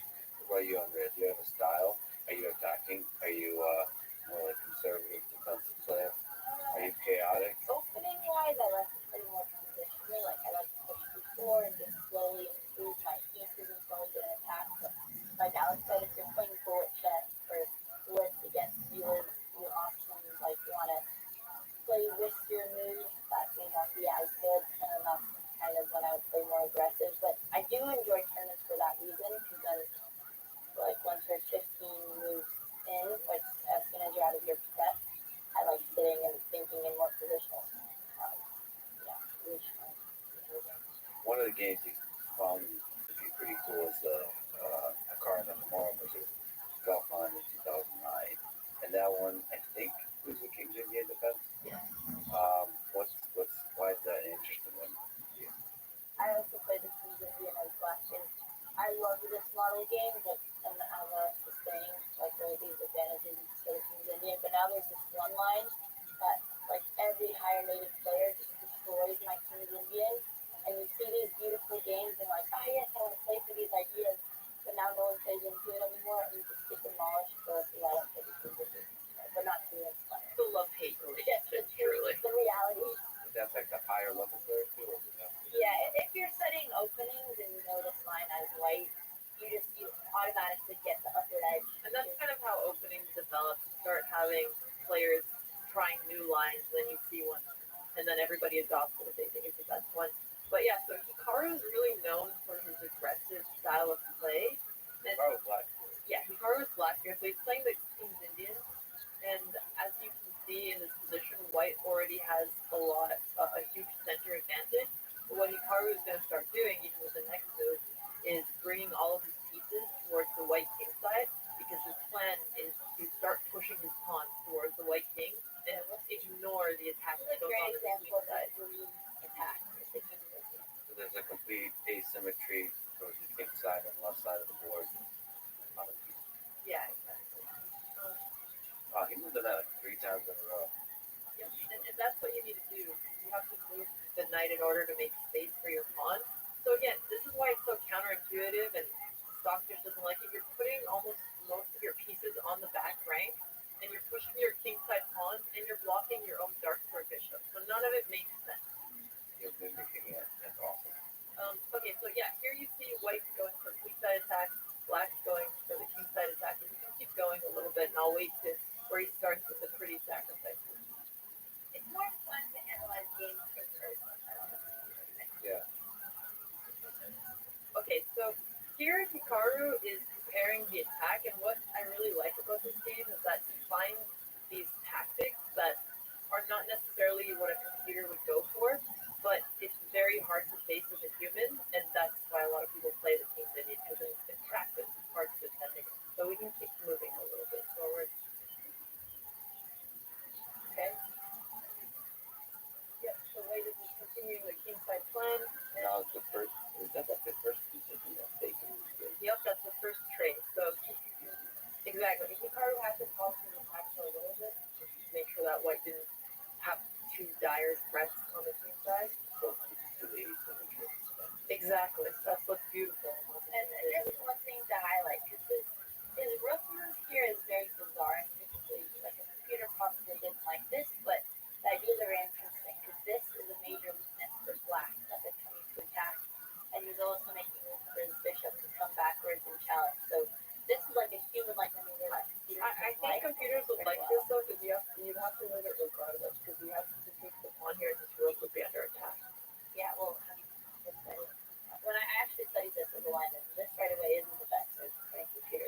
that's a good question. So you guys when you study games, use your own mind, or do you people to build up your intuition?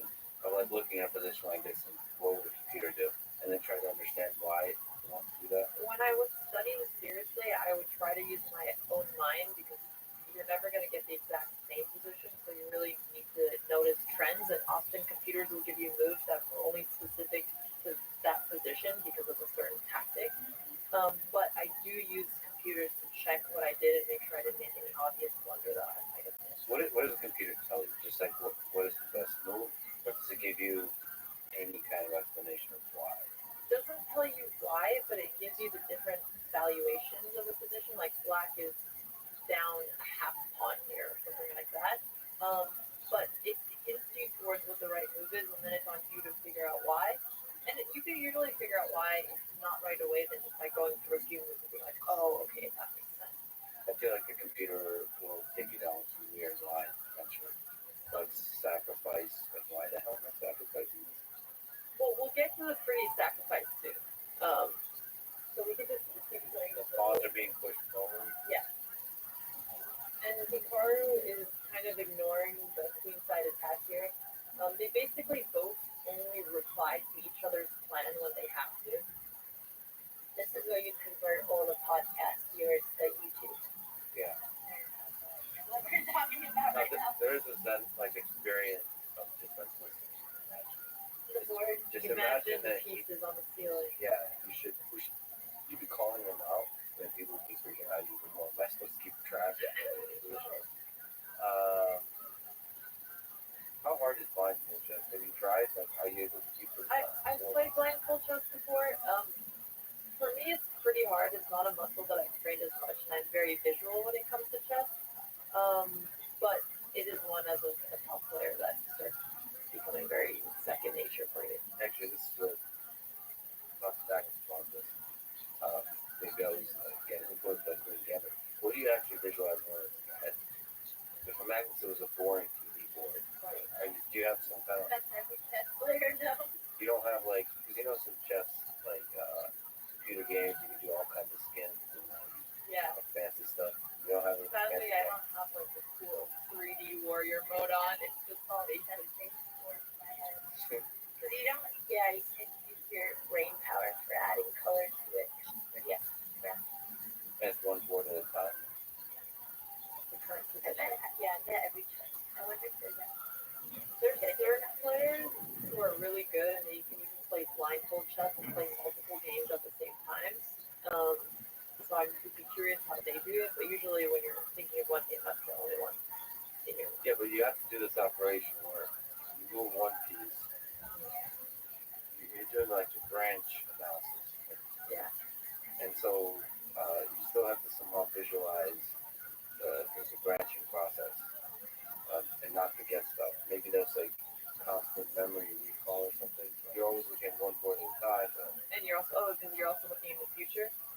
Yeah. then you have to backtrack. I guess you're keeping the position in your memory, so you're remembering where all the pieces are, and then you're playing it out on this board, and then you can come back to the initial one that you started with that you kind of just keep in your brain, and it's also easier to come back to it once you play the position from it. I feel like it's that memory recall that gets you to wonder. So I'll like see that I'm being attacked by certain things. But then because I get so exhausted thinking about a different thing, I actually forget about an entire branch of things that I was supposed to be worried So about. it happens very often. Yeah, if you spend a bunch of time calculating your position, say, like when you're really in trouble and you're spending 15, 20 minutes calculating, you'll forget about something that you spot is like, oh, if I do these 2, 3 moves, I'll walk into a trap because you looked at 3 lines and then you play it and then you see it and you're like, oh, I looked at it and I saw it, but I forgot about it. It's often called tunneling, where you're just looking so deeply on one thing you forget about the rest of the board. And it's the worst when, at least at the beginner level, there's like I don't know, bishop just sitting there, obviously attacking your like queen or something, and then you just forget that bishop exists. Yep. Because if they just sit there for a few moves and don't move, you just forget their existence. And then it's just, yeah, that's definitely. Well, it happens to everyone, so. Yes.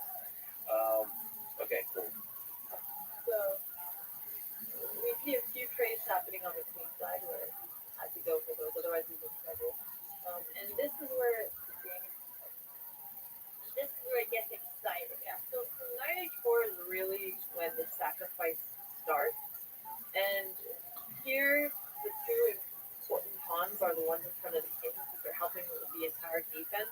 And Hikaru is actually preparing to sacrifice his knight for a pawn, just so that he can continue his attack and open up the position. Because if you don't do that here as black and don't get some kind of attack, you are completely lost on the queen side. And also, you've pushed all of your own king side pawns, so you're going to be in danger. So it's one of those do or die moments. Oh, okay. That's what makes it all right. Because the king's wide open. Yeah, yeah. The king is wide open, and all of white's pieces are pointing towards the queen side too, where you're also cramped. So is the attack primarily by black done by the two pawns and the knight? And the light square bishop is always Oh, there it is. extremely important, so you don't want to trade this in the king's Indian because it's very helpful for a lot of attacks. Even though it's on the other side of the board, I Yeah. guess it can go all the way across. Like I'm not sure what it does here, but probably. Like for example, if there was another move black could have played, would be something like bishop h3, where if you take the bishop, you actually get to With what? so you sit here, and then it'd be checkmate. So you're kind of using your bishop to sacrifice against like king side pawns. Yeah, I'll be freaking out if the bishop did that. Exactly. What do they have to? Right, and that's the thing. This position looks very scary as white because all of black's pawns are starting to come towards you, and it's one of those things where humans do start to worry in these positions, whereas computers obviously can just calculate the best line and maybe the attack doesn't go through. So you're saying the computer might say that the white is actually a slight favorite here. Yeah, Possibly. Okay. So then white makes a little bit of room by moving him up, right. and the attack begins. I like the commentary. the knight is hugging the king. And actually, white can't even take the king here because of h4 and h3 is coming in. And yes, I was going to say king. Yes, White can't take the knight because what? So if white takes the knight here, then black starts pushing his pawn to h4 with h3 incoming. And the idea of trying to defend against this is it looks very difficult. So like, It'd be cool to watch a chess game. Like for instance, watching it without understanding it just for a day. I feel like you can use that. Like, I mean, that's what getting drunk does. You start to get, unfortunately for chess players, it's never loses the game. It doesn't matter how. you lose because black queen is under attack, but the king is so cramped that he can't actually take it, or he just gets checkmated by a yeah, those pawns are doing a lot of work here. That is the king's Indian. But this is the king's Indian player's The dream. attack of the king side pawn. Yeah, these pawns are like, right, so they're the ones that are doing a lot of, like, Right, and they're also opening up the position to bring more of the pieces in. But that's the pawns kind of help break open the king side, but they can't checkmate by themselves. So after the pawns come in, that's when you need to start bringing the pieces as well, which you will see. there you go, he puts, Another beautiful sacrifice in the game. but then puts the king in check with the pawn. Right, that and the pawn is going to be given here for free. But the idea is you're giving your own piece because you want to have more space and open up the king, which is what you're always trying to do when you have a king side. You're trying to remove as many of the king's defenders as you can without giving up too much. And then you have a ton of pieces on the king side for black, just waiting. Exactly. And notice how every single move white is getting attacked. Like they're never getting a break. Black just keeps throwing other. So it's funny that black's queen has been hanging for like 3 moves now, and white still can't do anything about it. And then again, you leave the queen hanging, and you develop a piece with light square bishop that's so important, and you're once again threatening checkmate on g2. Again, the queen hanging. I mean, the game is just so beautiful. The amount of calculation Hikaru put into this position It feels like so much is in danger. right. So much. And knight takes one up on. So now the queen is attacked twice. He doesn't care. He takes the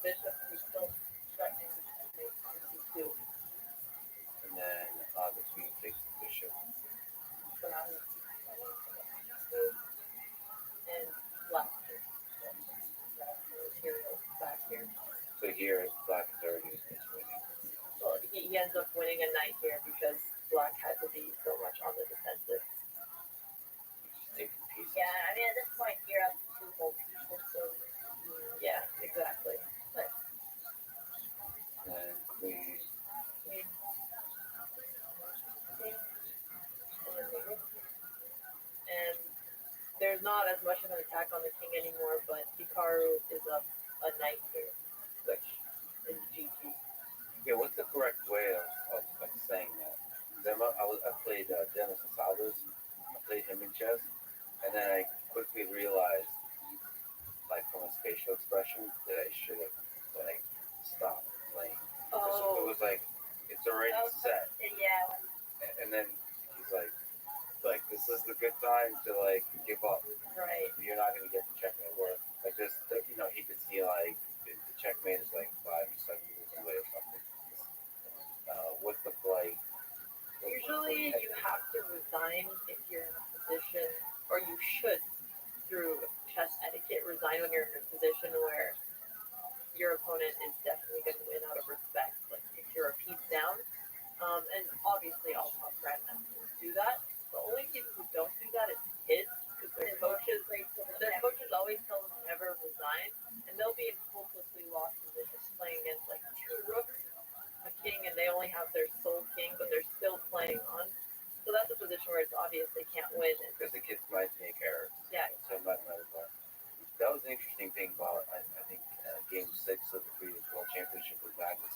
Was it the one where he beat? Yeah, the first time he beat him. So it was like he said that I don't know how often he comes across this kind of situation. He said the engines predict a draw. Yeah. But that doesn't mean that it's going to be a draw. So you play on hoping that you take a person into, I mean, this is, I guess, an end game thing. You take them deep water and they make a positional mistake or something. I don't know when, like he, from his gut, knows that this is supposed to be a draw, but he still plays on. Yeah, I mean, that is one where it could theoretically be a draw, but it can be very hard to defend because it's a hard technique to know as a human. And especially in that game, I know that Nepo was also in time pressure, which makes it even harder. So in situations like that, you should always continue. It's more where an engine would give you something like +10 or something where it's not just clearly a win, but anybody would know how to win, and that's where you're using it. So what do you find beautiful about the game? Is it the attacking chess and just the asymmetry of it? The asymmetry, and it's the fact that this is the dream for the King's Indian, where you're able to get a beautiful attack, and there was also those 2 really nice sacrifices where Black just continuously kept putting pressure on White's king to the point where he was able to win material. And the best part of it is that if the attack didn't work out, Black would have been completely lost. How often does that happen? Like as an attacking player, you like constantly for yourself information of like I'm screwed unless this works out. On online chess more than I should, and it's usually when I sacrifice, I know it's either going to work or I'm lost. And those are the most fun positions to play. But in tournaments, if you're doing a sacrifice, you're playing it with 100% confidence because you're taking the time to calculate it. But yeah, when you have 3 minutes, you don't have time. So you take a win and you follow your intuition. Or you find out. Or you're very confident it'll work and you haven't calculated all the way to the end, but you've calculated to the point where you have enough in exchange for the stack and you think you can play that position. How do you train chess? What's do you practice? Do you deliberate practice? And you're in this tough position because you're also a creator, an educator, an entertainer. So do you try to put in time of like daily practice? I don't train with chess anymore when I'm focusing on creating. I do if I'm preparing for a tournament, but back in the day I would train very seriously for tournaments, and the way it would work is I do opening preparations for a specific tournament because that's when you really need to have those lines memorized and you could also prepare for specific opponents. And I would do tactics to make sure I stay sharp. So those are the 2 things I would do every single day for a tournament, and then mix up the rest, like maybe some end games, maybe some positional. So what does tactics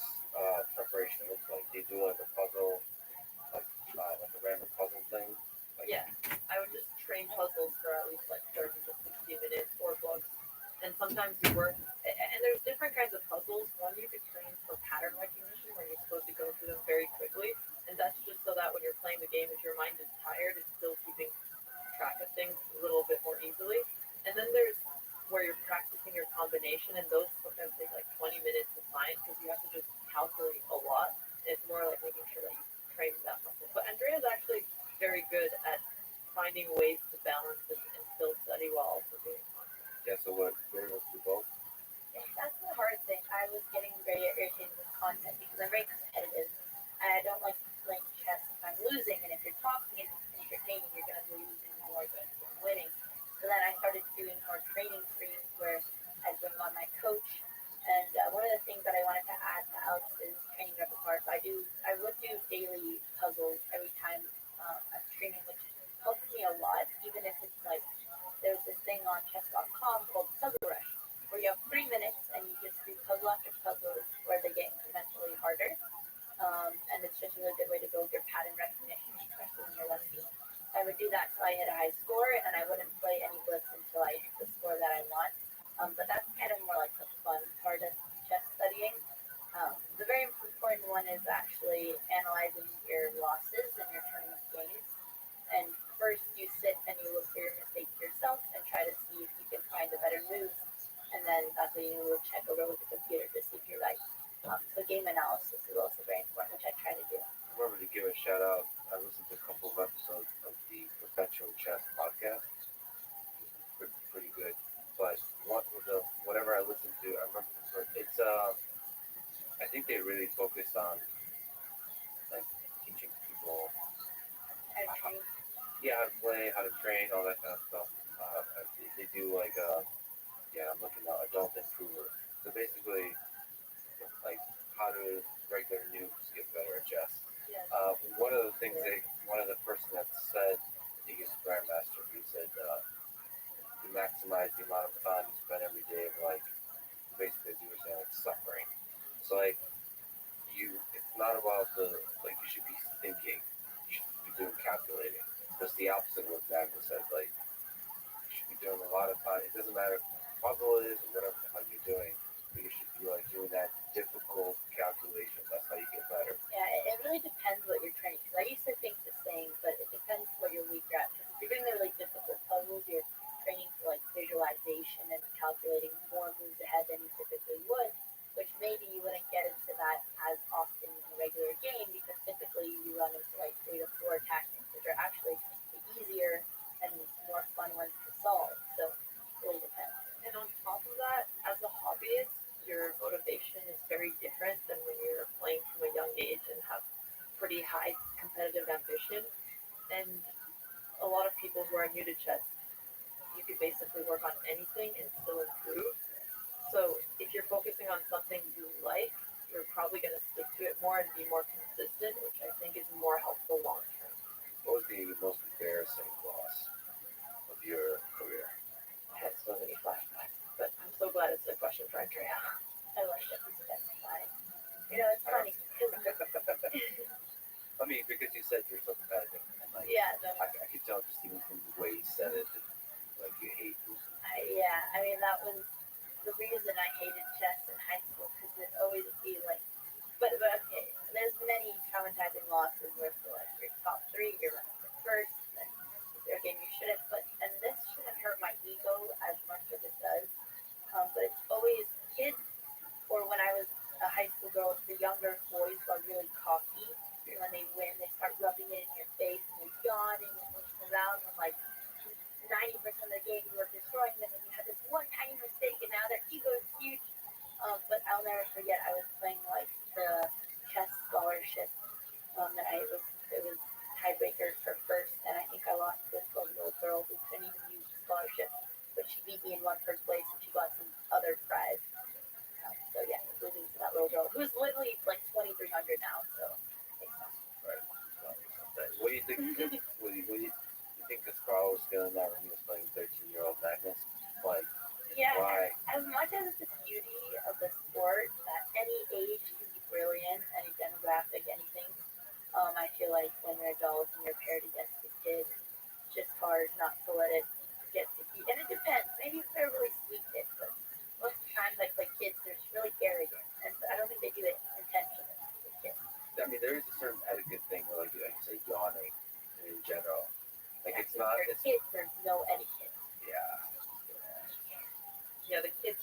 traumatized me too. I was playing in Vegas, and it was not even my opponent. It was the board next to me, and the kid was at least 10 years old, solved max, and he was playing against an adult, and he takes out his hand, and he starts doing a fake phone, to which the kid sitting across diagonally picks up their banana, and starts talking like it's the phone, and they're just mouthing words, while their two adult opponents are thinking intensely at the game. And then I see the adult look at the kid, taking bananas, and burn his eyes as he sighs. Yeah. And they're not even doing it for trash talk. No, They're just bored. Bored kids. Yes, exactly. Well, what was because you play a bunch of people for your channel. What was the most memorable? What's the most fun? Most intense? There's a bunch of fun ones. You played kids before, trash talking kids. Great. They trash talk kids. Yeah. Nothing you got like some losing to a abusive, 12-year-old who then starts doing a Fortnite dance. Yeah. So that actually happened. That did happen. He is a very young master. He became master when he was like 9 years old or something. He's very good at chess and doing a lot of training, but he's also incredibly good at trash talking, and he beat me one game and he stood up and he started doing the Fortnite dance. So, you gotta just swallow your pride at those moments. What is that culture of street chess players? It seems pretty interesting. I don't know, that seems to be celebrating the beauty of the game. There's the trash talking, but also having fun with it, but also taking it seriously. And you've done a few of those. Did you go to New York? Yeah, and unions were part of it. Right. What was that like? It's such a unique place. I haven't seen it anywhere else in the U.S. where people are just professional chess hustlers, even if they're not necessarily, a top player, but they play chess every single day. And so many of them learn chess by themselves. They've never had a professional coach, so they are quite good at it. They're also very tight knit. They all know each other, and it's a very social thing where you're not just playing chess, it's the experience of getting to know this person who's very much a personality, and they talk to you. They can either give you tips or they can be really chatty and talk to you during. So it's a chess experience rather than just playing a game. Do you tell them what your rating is, or do you just let people both ways? Do you discover how good the person actually is? Initially, I loved going and not telling people my rating and just surprising them and winning games. But now we've gone so many times that they know us, so we can't get away with it anymore. One time, actually, I don't know if I should share this, but one time we dressed up as grandmothers and we had prosthetics on our face, and I think they would recognize us. Yeah, probably there's other components, like probably the trash talking and all that It was stuff. actually, no, it was funny. We were talking like grandmothers, but it was the way I told, it was the way I, Grandmother. you don't want to, Back in my day. no, we're not thinking, Bob. Okay, what was your name? What was your name? oh my god, I think it was Edna, and I had a really, But it was embarrassing because we were walking so slowly and Andrea dropped her taters and we at one point the people in the park came to help her and we felt so embarrassed. but yeah, it's funny because they didn't know it was us. So we saw the way I reached for my pawn. We said the way you held your pawn, I knew it was you. It was like such a niche thing. I was really cool with the grandma. Yeah, do you have a style of how you play? Is that I didn't think we did. So yeah, like that. Yeah, I've never thought about that. Yeah, I think our style is just back on. Style is very. If you're talking about style on YouTube and Twitch, definitely have a distinctive style. What's that? What's your distinctive? Just talking shit. But not going too far. No, definitely that's definitely. If it's us two against each other, Oh, we trash talk each other so hard. so And I love looking at Andrea and Like, watching her little nose crunched up as she's annoyed and the satisfaction I get with that. How many times do you play against each other online, publicly? I think I've seen a couple of We games. played a lot of times. We try not to do it too often because it's repetitive, but every now and then when we haven't done it for a while, we'll go at it again. Is that implied trash talk right there? No, it just, we play similar openings and you just start got it. seeing the just same say position opening too against often. each other every time. And Andrea's really good at openings, so I just start playing bad openings to get her out of her preparation because I don't like opening theory very much. I just like playing the game and getting into the middle games and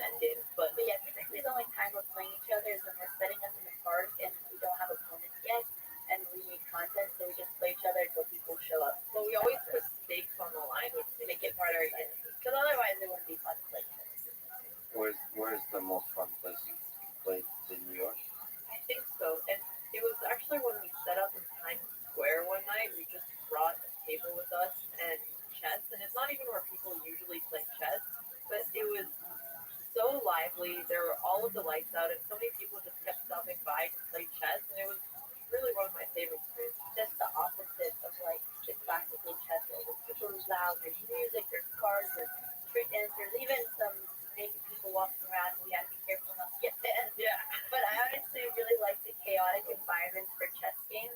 I think it's a good way to break more into the mainstream culture and make it entertaining and appealing to anyone who doesn't know anything about chess. And also in an authentic way, because what we really like about chess when you're just enjoying the game, but also the atmosphere and the people who you're playing with. And that's one of the things that I think you see less when you're just thinking of chess as a competitive thing. You mentioned a few other games, like the Bobby Fischer games, the Candidates Match, the Game of the Century, which I feel like is a weird game called Game of the Century when there's still like a few decades left in the century. But yeah, I mean, it wasn't an official thing. It was just a chess Put a page journalist. on a chess article. Yes. it's stuck if you look at it. Yeah, no, it did. Again, It did Wikipedia. stick. This is It all did I do stick. is research, right?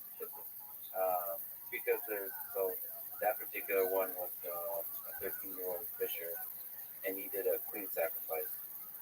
I wonder if there's that movie Searching for Bobby Fischer. Is that related? Because didn't they have a young somebody who's supposed to be kind of like Bobby Fischer, played by Josh Waitzkin? Yeah, I think he ended up being an international master. It wasn't based on Bobby Fischer, it was based on another player, but I liked how they told it through the lens of being inspired by Bobby Fischer. Do you remember that game? Like, why do you think it was dubbed the Game of the Century? It was just journalists being like, I think part of it was the atmosphere where you have the U.S. junior champion who's this 13-year-old nobody, and it's the first time he's playing in a very competitive landscape against some of the top American players. And he goes up against an international master, so somebody who's a lot stronger than he is, who's played in, Olympiads for the American team. He's having a bad tournament, but then he has this one game where he just shows off his tactical prowess, plays incredibly well. And I don't know if this is true, but in the paper clippings of it, they say things like grandmasters were by the board, and they would say things like, "Oh, Bobby is lost in this position. What is he doing?" So there's this 13-year-old kid who's just playing incredibly well. And then that also happened before Bobby started really rapidly improving at chess. Not that people knew that, but he kind of seemed like a rising star. So I think the game was beautiful, but I also think the idea of a 13-year-old kid coming out from nowhere and beating a top American player was very fascinating. and it was aggressive chess, and it was Yeah. interesting ideas. Yep. Taking big risks. It's cool to see a 13-year-old do that. Yeah. What about you mentioned that his match against Mark Tanmana from their 71 candidates batch was interesting in some way. Why is it interesting to you? Move 45. I'm looking at some notes. Well, this is a position. I think I know which one you're talking about. I wouldn't say a lot of these games on these lists I think are really great combinations. That's when tactics come into play, which is what we're talking about. But they're very good at exemplifying lessons. This is why you study famous games, so you can apply these lessons to your own games. I think the main takeaway for this one was they were punishing their opponent from steering away from opening principles, which is something that we learned a little earlier, where he delayed the development of his king and his queen out a little bit too exposed. So Bobby Fischer immediately punished that, and then there was just like a beautiful combination. There was like a 12 in a row perfect move, which was a tactic just winning the game. But it only came from punishing those mistakes. The mistake being bringing the queen out. Bringing the queen out and not capturing your king right away.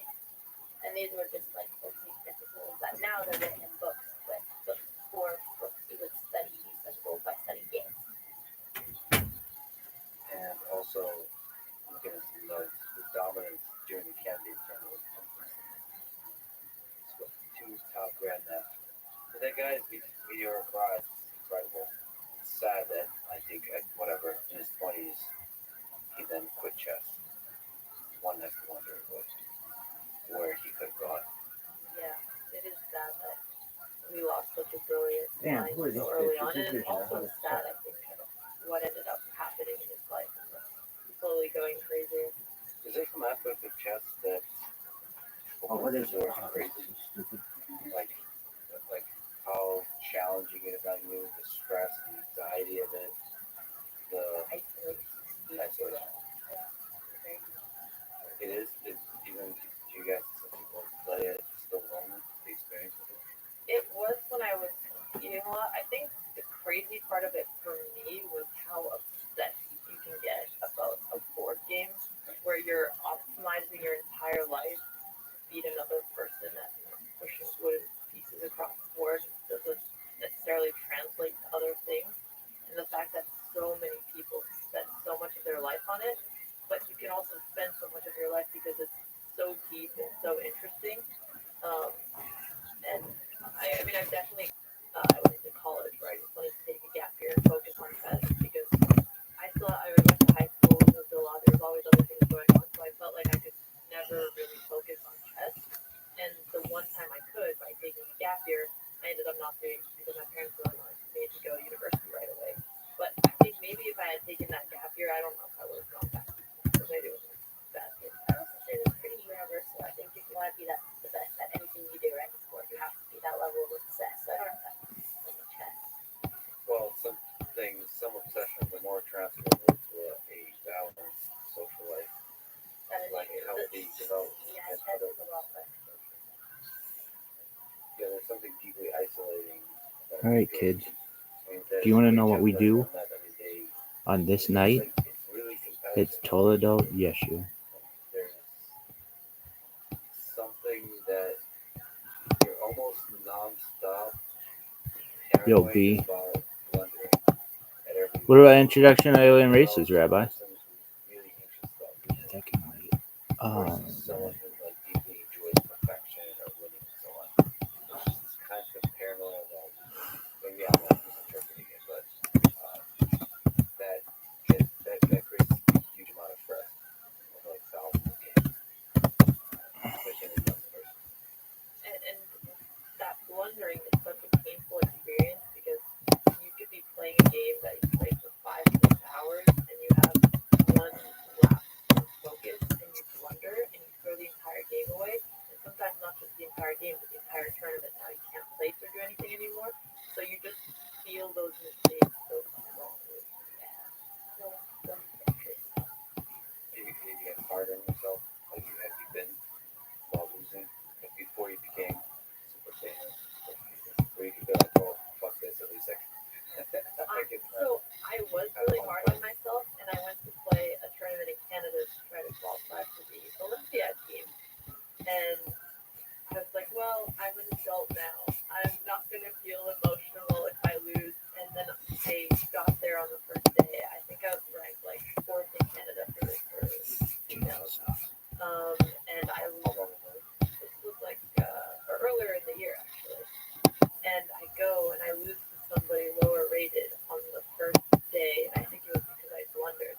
And I went back to my room. I was like, I'm not leaving this room. I feel terrible, and I know I shouldn't, but it just cuts me deep.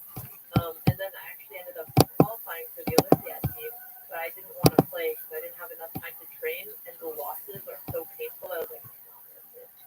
Yeah. In high school and growing up, I just remember weekends, and I think being competitive in any sport again probably can relate to like spending weekends crying and even like out to like punishing yourself because you're disappointed in yourself because you fight so hard and you prepare and you study and you're like, oh, I. Full text Yeah. of Toledo Yeshu, Once the again, life on story the of right Jesus, side, though, revisited. See you're other studying so formats. hard enough He's that a bitch. Toledo That's how we Yeshu, start this thing. This the life motherfucker story was of a Jesus, bitch. revisited. Edited by Peter Schaefer, Michael Mearson, Yaakov Deutsch. Texts and studies in Ancient Judaism. 143. More Seebeck. Texts and studies in Ancient Judaism. Text UND study and Zoom Antiken Judentum. Edited by Peter Schaefer, Princeton, New Jersey. Annette Y. Reed, Philadelphia, PA. Seth Schwartz, New York, New York. Azanyatin, New Brunswick, New Jersey. 143. Talagat Yeshiv, The Life Story of Jesus. Revisited. A Princeton Conference. Edited by Peter Schaefer, Michael Mearson, and Yaakov Deutsch. More Seebeck. Peter Schaefer, Baum Yo, 1943, bitch. Perlman Go. Professor of Quit Jewish sucking Studies dick. and Professor of Religion. This shit. Princeton sucks. University, Hard since time. 2005 Director, So it's fucking Program in Judaic Studies, Princeton University. 1994 Leibniz Prize, 2007 Mellon Distinguished Achievement Award. Michael Mearson, Baum 1973, PhD Bar Ilan University, worked at the Israel Antiquities Authority as an archaeologist and epigraphist, since 2004 senior researcher at Princeton University. Yaakov Deutsch, Baum 1966, PhD Hebrew University, Jerusalem, currently adjunct lecturer at the Hebrew University, Jerusalem, and executive director of the World Union of This Jewish shit is Studies. sucks. Asterisk 23G. Carat. Carat YN. NN. N. OJ. ISBN 978-3-16-150948-3. ISSN 0721-8753. Texts and Studies in Ancient Judaism. Die Deutsche Bibliothek lists this publication in the Deutsche Nationalbibliographie. Detailed. Bibliographic data is available on the internet at http URL. Copyright 2011 by Moore Seebeck, Tübingen, Germany. This book may not be reproduced, Hop on this in dick. whole or in part, in any form, beyond that permitted by copyright law, without the publisher's written permission. This applies particularly to repro, duct ions, translations, microfilms, and storage and processing in electronic systems. The book was typeset by Martin Fisher in Tübingen using Times typeface, printed by Gold. Struck in Tübingen on non-aging paper and bound by Buckbindery Spinner in Otter's wire. Printed in Germany. Table of Contents. Acknowledgements. 7. Peter Schaefer. Introduction. 1. Michael Sokolojev. The date and provenance of the Aramaic Talagat Yeshiv. On the basis of Aramaic dialectology. 13. Peter Schaefer. Agavards and Amulos Talagat Yeshiv.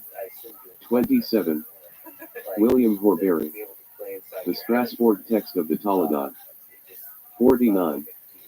Adina M. Yoffe. Observations on the Huldreich manuscripts of the Talagat Yeshiv. 61. Michael Stanislavski. A preliminary study of a Yiddish life of Jesus, Talagat Yeshiv. JTS Ms. 2211. 79. Pierluigi Piavanoli. The Talagat Yeshiv and Christian Apocryphal Literature. The Formative Years. 89. Eliasiv. Talagat Yeshiv, both narrative as polemics and self-criticism. 101. Philip Alexander. The Talagat Yeshiv in the context of Jewish-Muslim debate. 137. Sari Katan Grivitz. Hanged and Crucified, the Book of Esther and Talagat Yeshiv. 159. 6. Table of Contents. Michael Mearson. Meaningful Nonsense, a study of details in Talagat Yeshiv. 181. Orolimer and Israel Jacob Yuval. Judas Iscariot, revealer of the hidden truth. 197. John Gager. Simon Peter, founder of Christianity or Savior of Israel. 221. Galad Hassan Rotem. Polymorphic Helena, Talagat Yeshu as a palimpsest of religious narratives and identities. 247. Yaakov Deutsch. The Second Life of the Life of Jesus, Christian Reception of Talagat Yeshu. 283. Paula Tartikojev.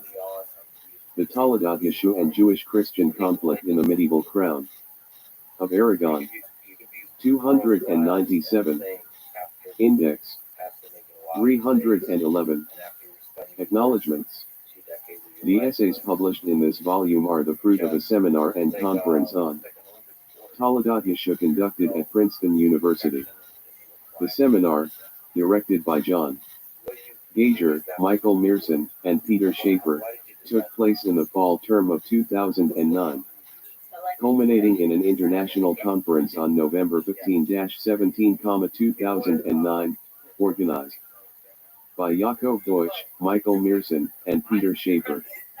Both the seminar and the conference are related to the Princeton University Toledat Yeshua project, funded by the Mellon Foundation, which is now in the last stages of preparing an edition and translation with brief commentary of all the available recensions of Toledat Yeshua.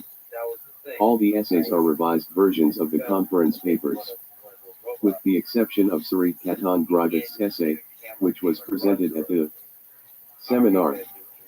First and foremost, we thank the participants of the seminar and conference for their contributions to what we believe marks a new stage in Toledat Yeshua research and for allowing us to publish them in this volume. Aaron Kachuk, graduate student in the Department of Classics, helped us in editing the articles. Princeton University's Department of Religion and Program in Judaic Studies extended, as always, Princeton's legendary hospitality and made the conference an enjoyable and memorable event for all the participants. The Mellon Foundation generously funded the conference, and Moore Seebeck took care of the publication in their customary smooth, fast and professional way. To all of them, we express our deep gratitude. Princeton, Berlin, Jerusalem, May 2011. Peter Schaefer, Michael Mearson, Yaakov Deutsch. Introduction. Peter Schaefer. Modem research on Toledat Yeshua, that enigmatic late antique medieval tract, whose origins are shrouded in history's mists, began with Samuel Kraus. Monograph Das Leben Jesu nach Judas Quellen, published more than a century ago. One Kraus analysis of the manuscripts available to him at the time, of the text's history, and of its main motifs, has had a lasting influence to this day. Almost all scholars writing about Toledat Yeshua still take him as their point of departure, and humbly add further details rather than attempt to fundamentally change the picture drawn by him. It was almost 70 years later when the next step was taken with William Horbury's 1970 Cambridge dissertation, a critical examination of the Toledat Yeshua, which was, however, unfortunately, never published. The dissertation soon became the much sought-after insider tip of Toledat Yeshua research, jealously guarded by the lucky ones who succeeded in obtaining a copy and all the more eagerly searched for by the unlucky ones. 1 Berlin, S. Calvary, 1902, Repair. Hildesheim, Olms, 1977, 2006. Kraus supplemented his monograph with an impressive array of articles, published between 1904 and 1939. CJE. SUS in Jewish Legend, in Judd, New York, Funk and Vanyals Company, 1907, 7, 170-73. Fragments Arameans du Toledat Yeshua, Reg 62, 1911-28-37, Ura Ansikanuber. Toledat Yeshua * MGWJ 76, 1932 586-603 and 77, 1933 44-61, on Novella Recension. Hebraic du Toledat Yeshua, Reg 103, 1938 65-90, The Mount of Olives in Toledat Yeshua. Zion 4, 1939 170-76, in Hebrew. Luckily, Horbury did publish an important series of articles. See his The Trial of Jesus in Jewish tradition, in the trial of Jesus, Cambridge Studies in honor of C.F.B. Moule, and Ernst Bamel, Naperville, Allenson, 1970, 103-21, Tertullian on the Jews in the light of the Spectrical X. 13, JTS 23, 1972 455-59, reprinted in idem, Jews and Christians in Contact and Controversy, Edinburgh, T.N.T. Clark, 1998, 176-79, The Revision of Shem Tov IBN. Shafrutz Eben Bohan, Separate 43, 1983-2137, reprinted in Jews and Christians, 261-75. Christ as brigand in ancient anti-Christian polemic, in Jesus and the Politics of His Day. EDS. Ernst Bamel and Charles F. D. Moule, Cambridge, Cambridge University Press, 1984. 183-95, reprinted in Jews and Christians, 162-75, Jews and Christians on the Bible, DMARC. Cation and Convergence, 325-451, in Christ-like exegesis zwischen Messiah und Chalcedon. EDS Johannes van Oort and Ulrich Wickert, Kampen, Koch-Peras, 1992, 72-103, reprinted.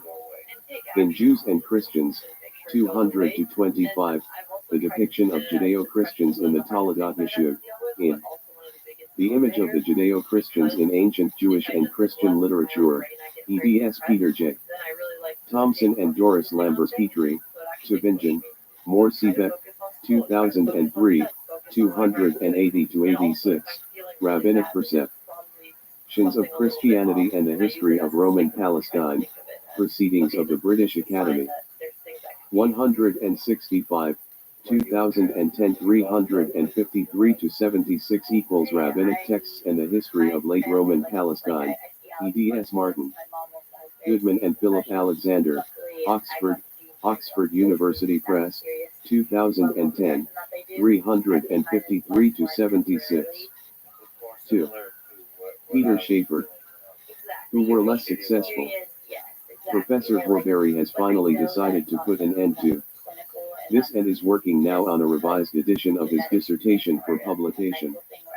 And the third decisive step was reached when Riccardo Disani published his groundbreaking article La Tradizione Testuale del Toledot Manuscritti.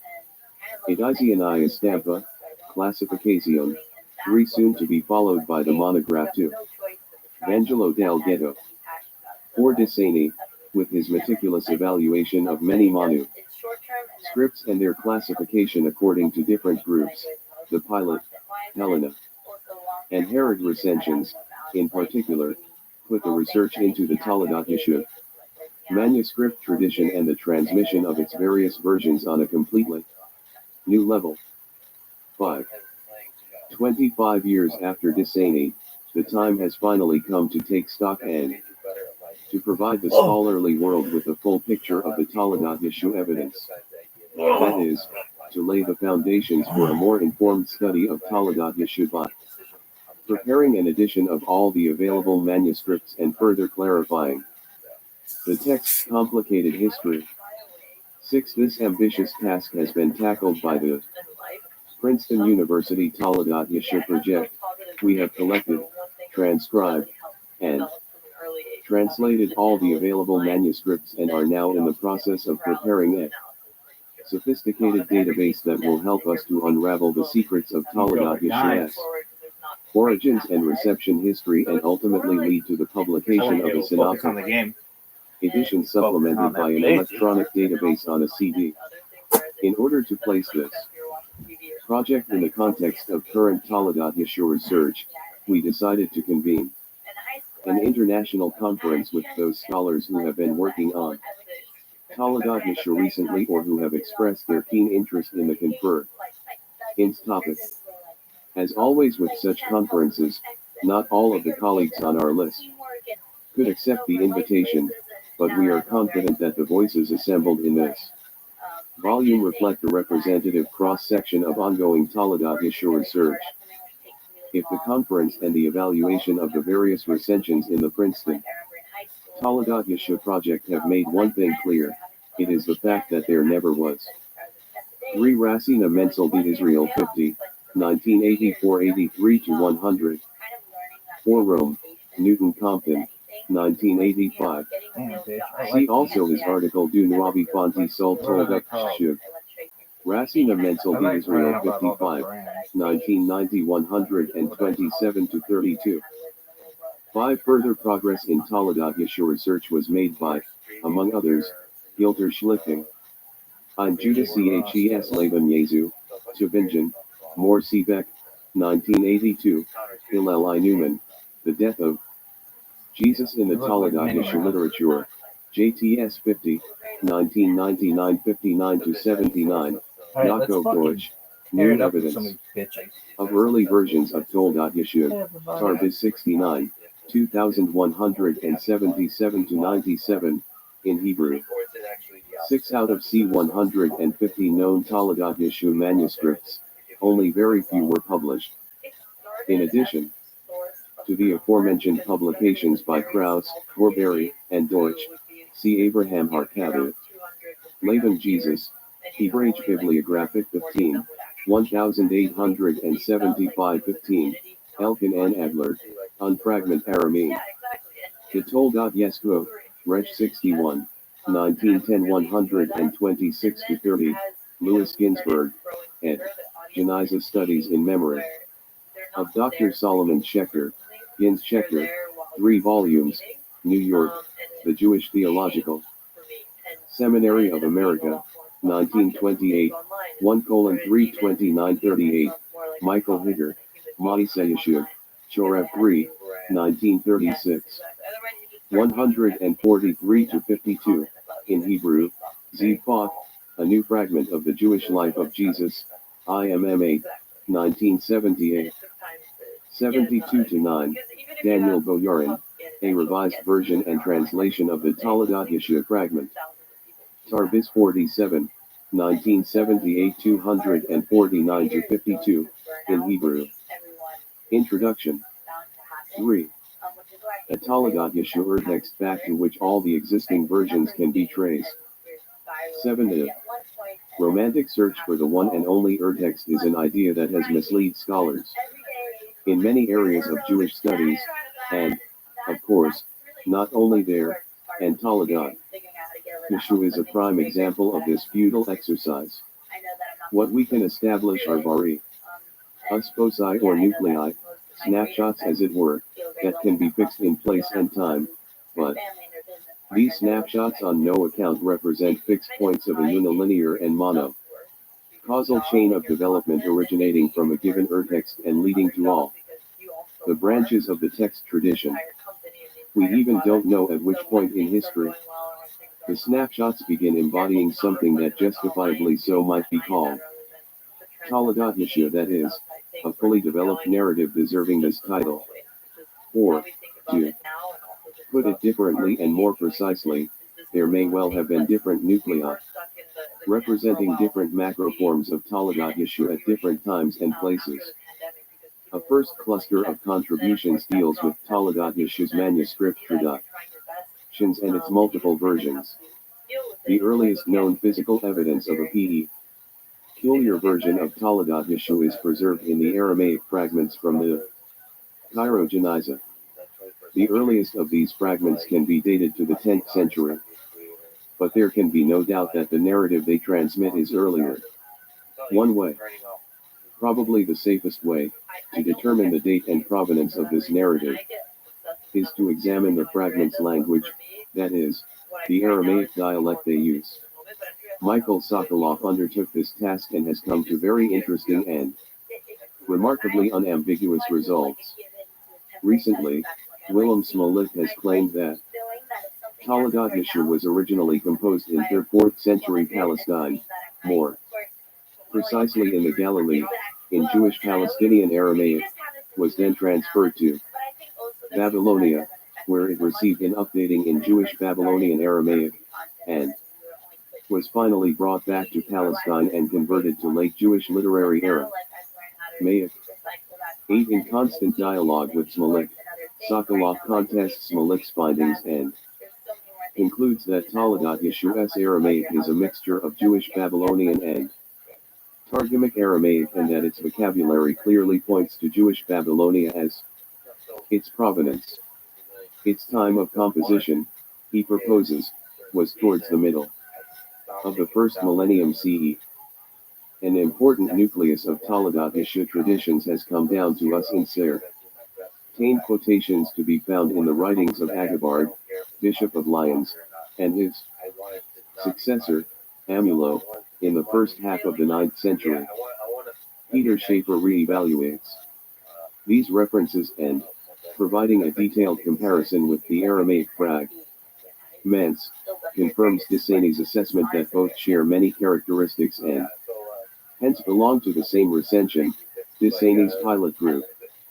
With regard to the narrative of Yeshua's conception and birth, which is so conspicuously missing in the Aramaic fragments and in Agabard/Amulo, he argues that it wasn't part of 7. This insight is not new, but confirms what Disani wrote already in 1985. See his 2 Vangelo. Del Ghetto, 217f. 8 Willem F. Smolik, The Aramaic Dialects of the Toledat Yeshua Fragments, Aramaic. Studies 1, 2009, 39-73. 4. Peter Schaeffer. Their version and must have been added at a later stage. 9. He then puts Agabard's and Amulo's Toledat Yeshua in the broader context of the 2 bishops' statements about the Jews in contemporary Carolingian society, and concludes that the Jews in the Carolingian Empire under Louis the Pious not only were well aware of a version of Toledat Yeshua, but made public and even aggressive use of it. Turning to the famous Strasbourg manuscript that figures so prominently in Krausleben Jesu, William Horbury locates the manuscript in an 18th century Galician Karaite milieu and then proceeds to determine earlier stages of the text as presented in the Strasbourg copy. He finds evidence that the Strasbourg text must have been identical with texts that were current in France and Spain in the 13th and 14th centuries and are now lost. But certain elements or microforms in the Strasbourg text lead him back in time much earlier. The first microform is the list of the new Christian festival substitute in the old Jewish ones, which he locates, following Daniel Stockel ben Ezra, 10. In 4th or early 5th century Palestine or Syria. Second, noticing that, of all the Hebrew manuscripts of Disani's Helen group, only Miss Strasbourg incorporates the Talmudic narrative of the trial and execution of 5 disciples of Yeshua, an important element of Disani's pilot group, which is well known from the Aramaic fragments into its Toledat Yeshua version. He suggests a link between the Strasbourg text and the much earlier version preserved in the Aramaic fragments from the Cairo Geniza. Finally, he proposes that even the birth story, which opens the Strasbourg manuscript and which Disani and Schaeffer consider to be a medieval addition, in fact represents a much earlier element of the Toledat Yeshua narrative. Hence, he concludes that the pilot group of the Aramaic fragments and Agabard/Amulo originally contained a birth story and that the Strasbourg manuscript echoes this early version. One of the most baffling recensions of Toledat Yeshua is the one published in 1705 by the Christian scholar Johann Jacob Huldricus, together with the Latin translation and annotations. It was much neglected in Toledat Yeshua scholarship, presumably because of its complexity and unique characteristics. And Adina Yoffe deserves credit for again drawing our attention to it. Comparing the Huldreich version with the other Toledat Yeshua versions, she argues that it combines some very early parts of the Toledat Yeshua tradition known from the earliest Hebrew manuscripts and even the Aramaic fragments with Jaime medieval and very late Slavic elements. Altogether, she concludes, the Huld Reach. 9 see also Disani, 2 Vangelo dal Ghetto, 33, 113, 127 to 218, and Peter Schaeffer, Jesus. Origin, birth, and childhood according to the Toledat Yeshua and the Talmud, in Judea, Palestina, Babylon, and Rome, Jews in Antiquity, eds Benjamin Isaac and Yuval Shahar. Tubingen, More Seebeck, forthcoming. 10 Daniel Stockel Ben Ezra, an ancient list of Christian festivals in Toledat Yeshuv, polemics. As indication for interaction, HTR 102, 2009 481 to 96. Introduction. 5. Version was composed in the 15th or 16th century at the earliest by an unknown author or a group of authors. Finally, in this first group of contributions, Michael Stanislawski forces his way through the even more neglected thicket of Yiddish Toledat Yeshumanu scripts.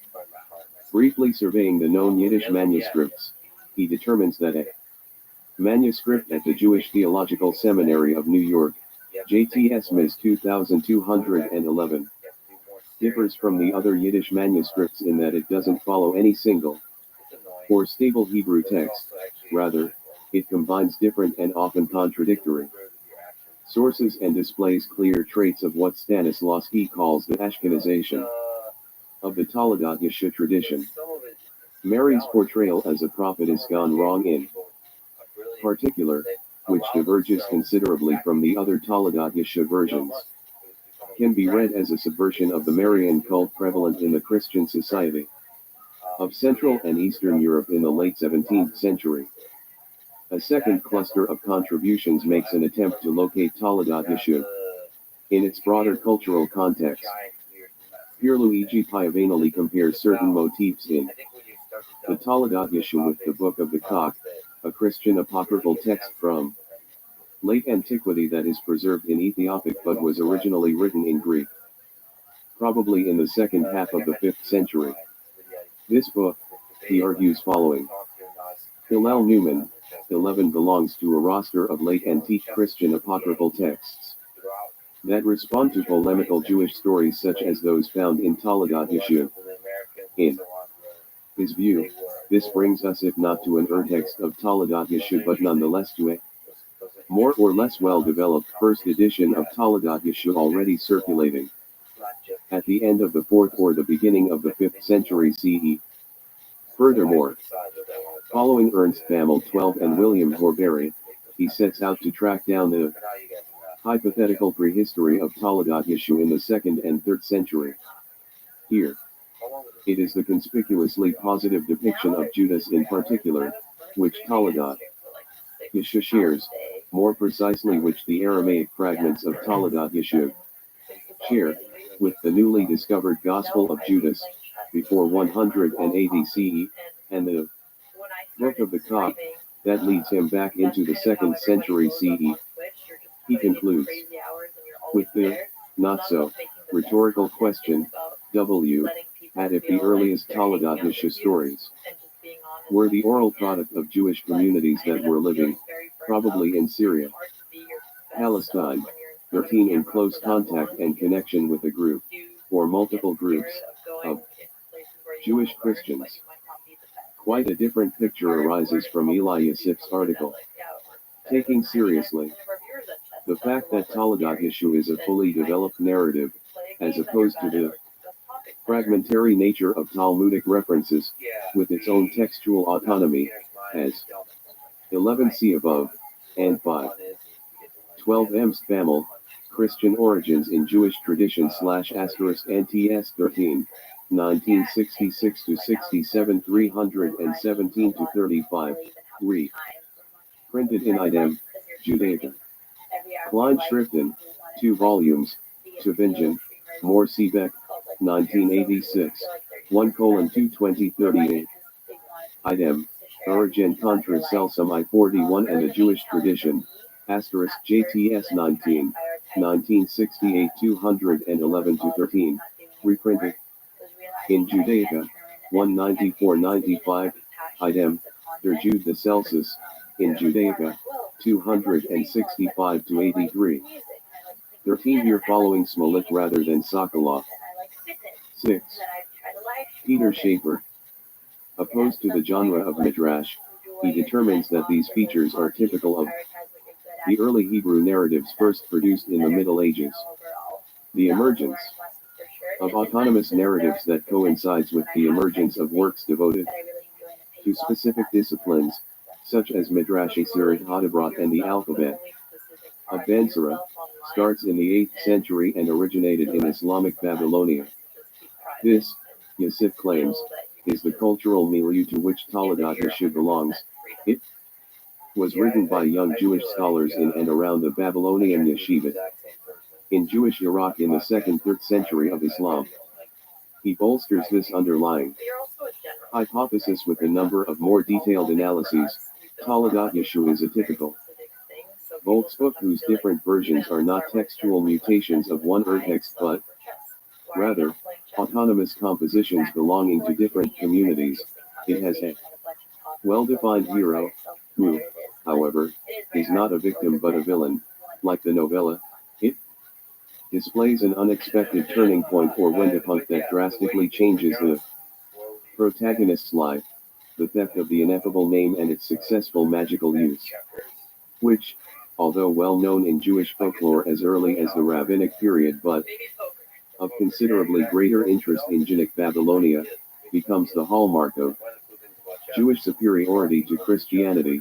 It exhibits a novella-like interest in the erotic, and it is critical of the hierarchical norms of Jewish society.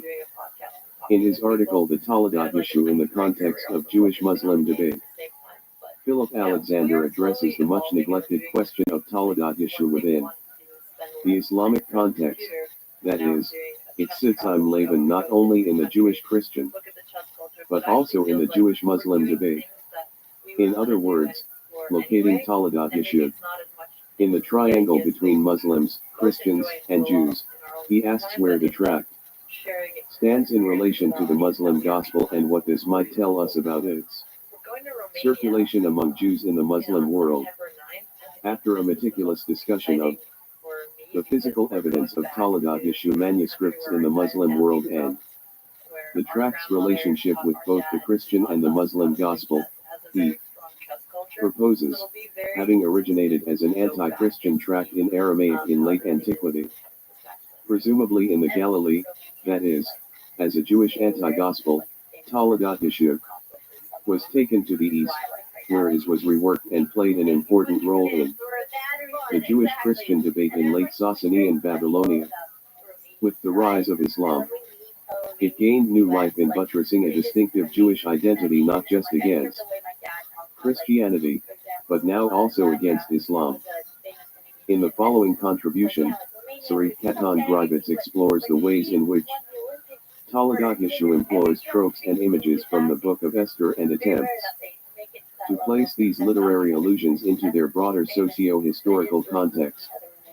She proposes that the parallels with the Book of Esther not only serve to highlight specific common motifs but in fact relate the overall narrative themes of the Book of Esther to Toledat Yeshu. Hence, since the association between Haman, Jesus, Purim, and anti-Christianity can be traced as early as the late 4th/early 5th century, a certain nucleus of Toledat Yeshu must have been present at this time. In a last step, she ventures the tentative conclusion that Toledat Yeshu even might. Introduction. 1. Have been used as a type of Megillah, that is, to be recited and performed, similar to the use of the Book of Esther on Purim.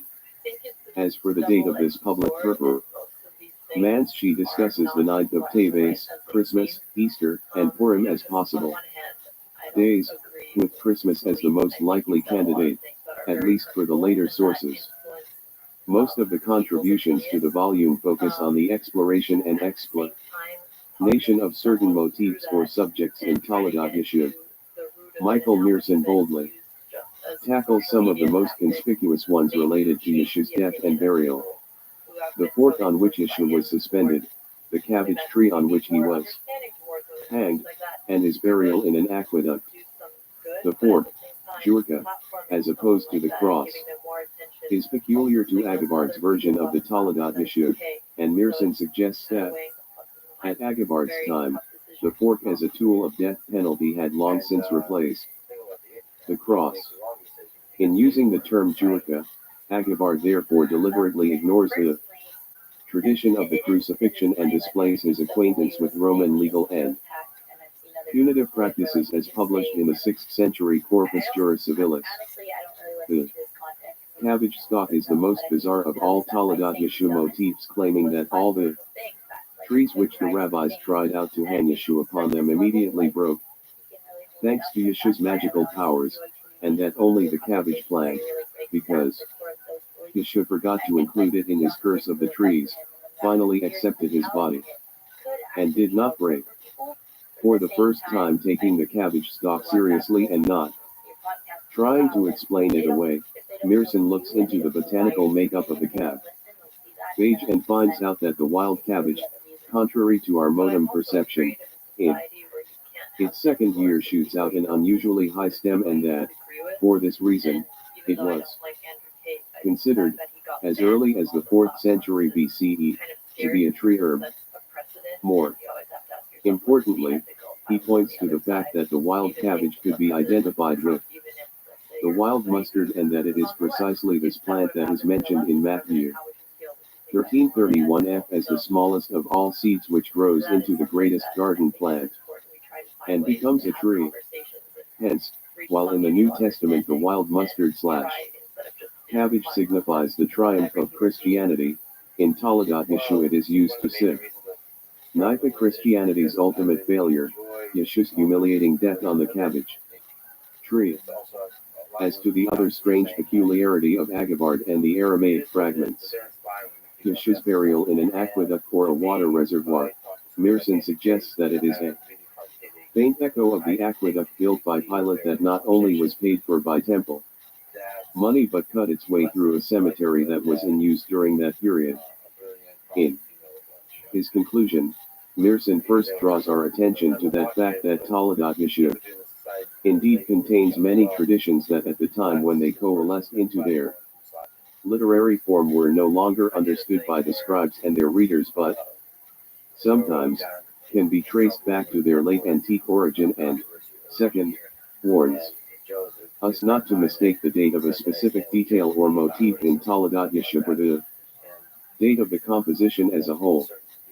Orolimer and Israel Yuval turn to the enigmatic figure of Judas Iscariot, who, thanks to the discovery of the Gospel of Judas, has attracted much attention. They compare the image of Judas in Toledat Yeshua, the legend of the finding of a Peter Schaeffer, the cross, and the golden legend, and start from the basic assumption that Judas represents the Jewish people and that his behavior represents the Jewish attitude to Christianity and its Savior. Always presented as a subversive figure, Judas can act clandestinely either in order to destroy Christianity and to save Judaism, or, vice versa, to destroy Judaism and to save Christianity. It is obvious that 7:0 Ledat Yeshua is a prime example of Judas in his first capacity, presenting a clear counter-narrative to the New Testament, in burying Yeshua in a cesspool. Judas mocks the cult of the Christian holy place by transforming the Holy Sepulchre into a latrine. The authors suggest that this motif reflects a Jewish answer to the Crusader experience. The late Uldrich version, created in a German-speaking environment, transmits a curse in which Judas curses Yeshua, not the other way around, and makes fun of Yeshua, and the version published by Kraus 14 even describes a pogrom perpetrated by the Jews against the Christians in Jerusalem. The authors argue that this motif, rather than echoing the famous slaughter inflicted upon the Christians by the Jews in 614 CE after the Persian conquest of Jerusalem, is a product of medieval Jewish fantasy. In the legend of the finding of the cross, a Jew by the name Judas discovers, on Queen Helena's request, the location of Jesus' cross, whereupon he converts to Christianity and, renamed Kyriakos, of the Lord, brings about the convert, Zion of all Jews. In Talagat Yeshua, Judas, knowing the location of Yeshua's body, reveals it to Helena, not in order to support Christianity but, on the contrary, to refute the Christian claim that Jesus had been resurrected from the dead, that is, to expose Jesus as a swindler and impostor. The authors suspect that Talagat Yeshua was familiar with the legend of the finding of the cross, which became known to the Jews in the 15th century. Finally, the authors point out that the much more negative image of Judas in the Golden Legend, appearing in Europe in the 12th century and broadly disseminated, where he is depicted as almost pathologically distorted, doesn't find a response in Jewish sources. They attribute this striking fact to the worsening of relations between the Christian majority and the Jewish minority during the High Middle Ages, when the Jews preferred to ignore their Christian neighbors rather than to answer them. A similar subversive role is played by Simon Peter, the primary founder of Christianity as an authentic faith for the Christians, and an underground double agent of the rabbis who ultimately saves Israel by bringing about the final separation of Christianity from Judaism for the Jews. John Gager follows the traces that this strange figure has left in Talagat Yeshua and related Jewish sources, Megillat, Ta'anity Rashi, Rabbanutam, the Nishmat prayer, Mahzor Vitri, and finds the blueprint of Peter the false believer and double agent in no less a source than in the Gospel of Mark. Then, addressing the question of how Talagat Yeshua's Peter became a refined poet of liturgical texts, P refers to the apocryphal 14 Kraus, on Nouvelle Recension, 65-73. Introduction 9. Letter of Peter to James that serves as an introduction to the homilies which are part of the Pseudo Clementines. It is there, he argues, that we encounter a Christian text with Peter as the author of liturgical compositions and as the fierce defender of Judaism, a Peter who embodies the main message of Talagat Yeshua, to reclaim as Jews the major figures of foundational Christianity. Finally, in an appendix, Gager summarizes his views regarding the notoriously difficult dating problem of Talagat Yeshua. We must imagine smaller as well as larger blocks of materials that show up in different versions and traveled in separate channels, individual elements in these channels reach back as far as the early 2nd century. As to the Simon Peter complex in Talagat Yeshua, one version took shape somewhere between the 5th and the 7th centuries in the regions of Eastern Christianity, Syria, to Babylonia. The bits of information gathered by scholars should not taken, however, as evidence of a single, stable, and integrated Talagat Yeshua narrative, but, rather, as pointing to accounts with different elements at different places and times. In particular, we must pay attention to the Eastern and Western setting of certain motifs, with the Peter story most likely originating in the West. Most importantly, we must dismiss the notion of a Talagat Yeshua text, that is, of a single point of origin for the Talagat Yeshua composition. Another figure who plays a prominent role in Talagat Yeshua is Queen Hel. ENA, but her identity is blurred and encompasses at least 3 women bearing the name Helena, for its cognates, namely Queen Helena of Adiabene, Helena, Augusta the mother of Constantine, and Helen the lover/spouse of Simon Magus. A 4th contender is the Hasmonean Queen Salome Alexandra, although she doesn't bear the name Helena. Khalid Hassan Rotham pursues this polymorphous figure as a prime example of both the variability and the inconsistency exhibited in Talagat Yeshua, reading Talagat Yeshua as a palimpsest and arguing for a disparate rather than related and coordinated existence of the Talagat Yeshua versions. Of the three Helenas, the Helen of Simon Magus is the least significant in Toledo, Yeshuv, whereas Helena of Adiabene and Helena Augusta are almost equal competitors as regards possible historical references. Both share, however, with each other, and to a certain degree with Simon Magus Helen, the explicit connection with Jerusalem, certain sexual motifs, a strong association with conversion, and great generosity for religious institutions. Yet, ultimately, it is the imagined map of Jerusalem that Hassan Rokum identifies as the birthplace of the composite hell. DNA figure presented in Toledat Yeshua. The central role of Helena as a palimpsest. In Toledat Yeshua, Hassan Rokum concludes, may be understood as an encoding of the palimpsest Jerusalem, with the polymorphic Helena subverting unanimous and all too self-confident statements of its ownership. A last cluster of contributions deals with the reception history of Toledat Yeshua.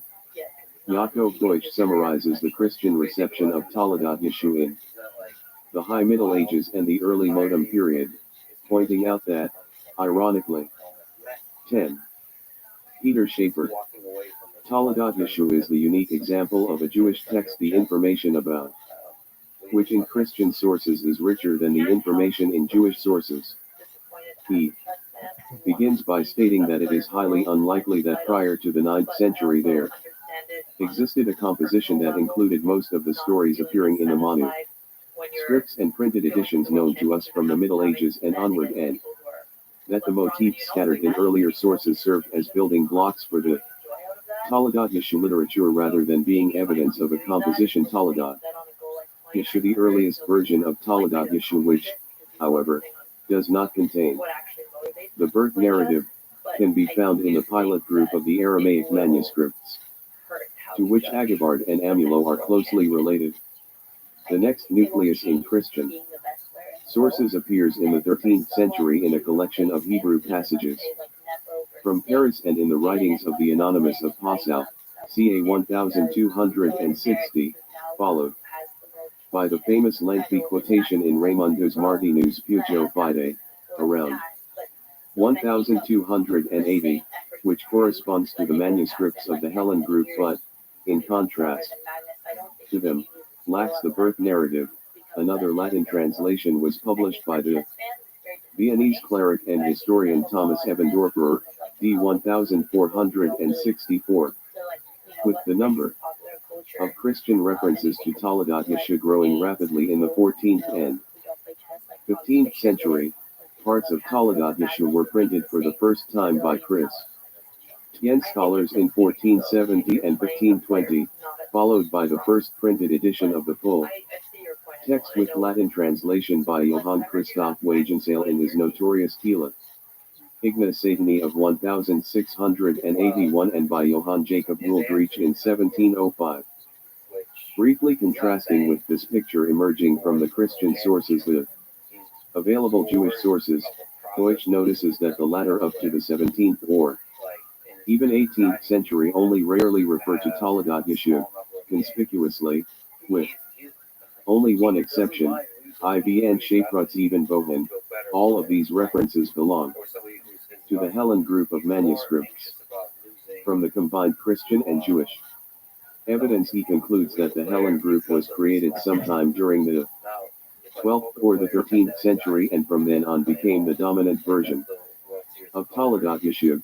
He doesn't find proof that prior to the 12th century Toledat Yeshua was a comprehensive narrative that described Jesus' life from birth to death.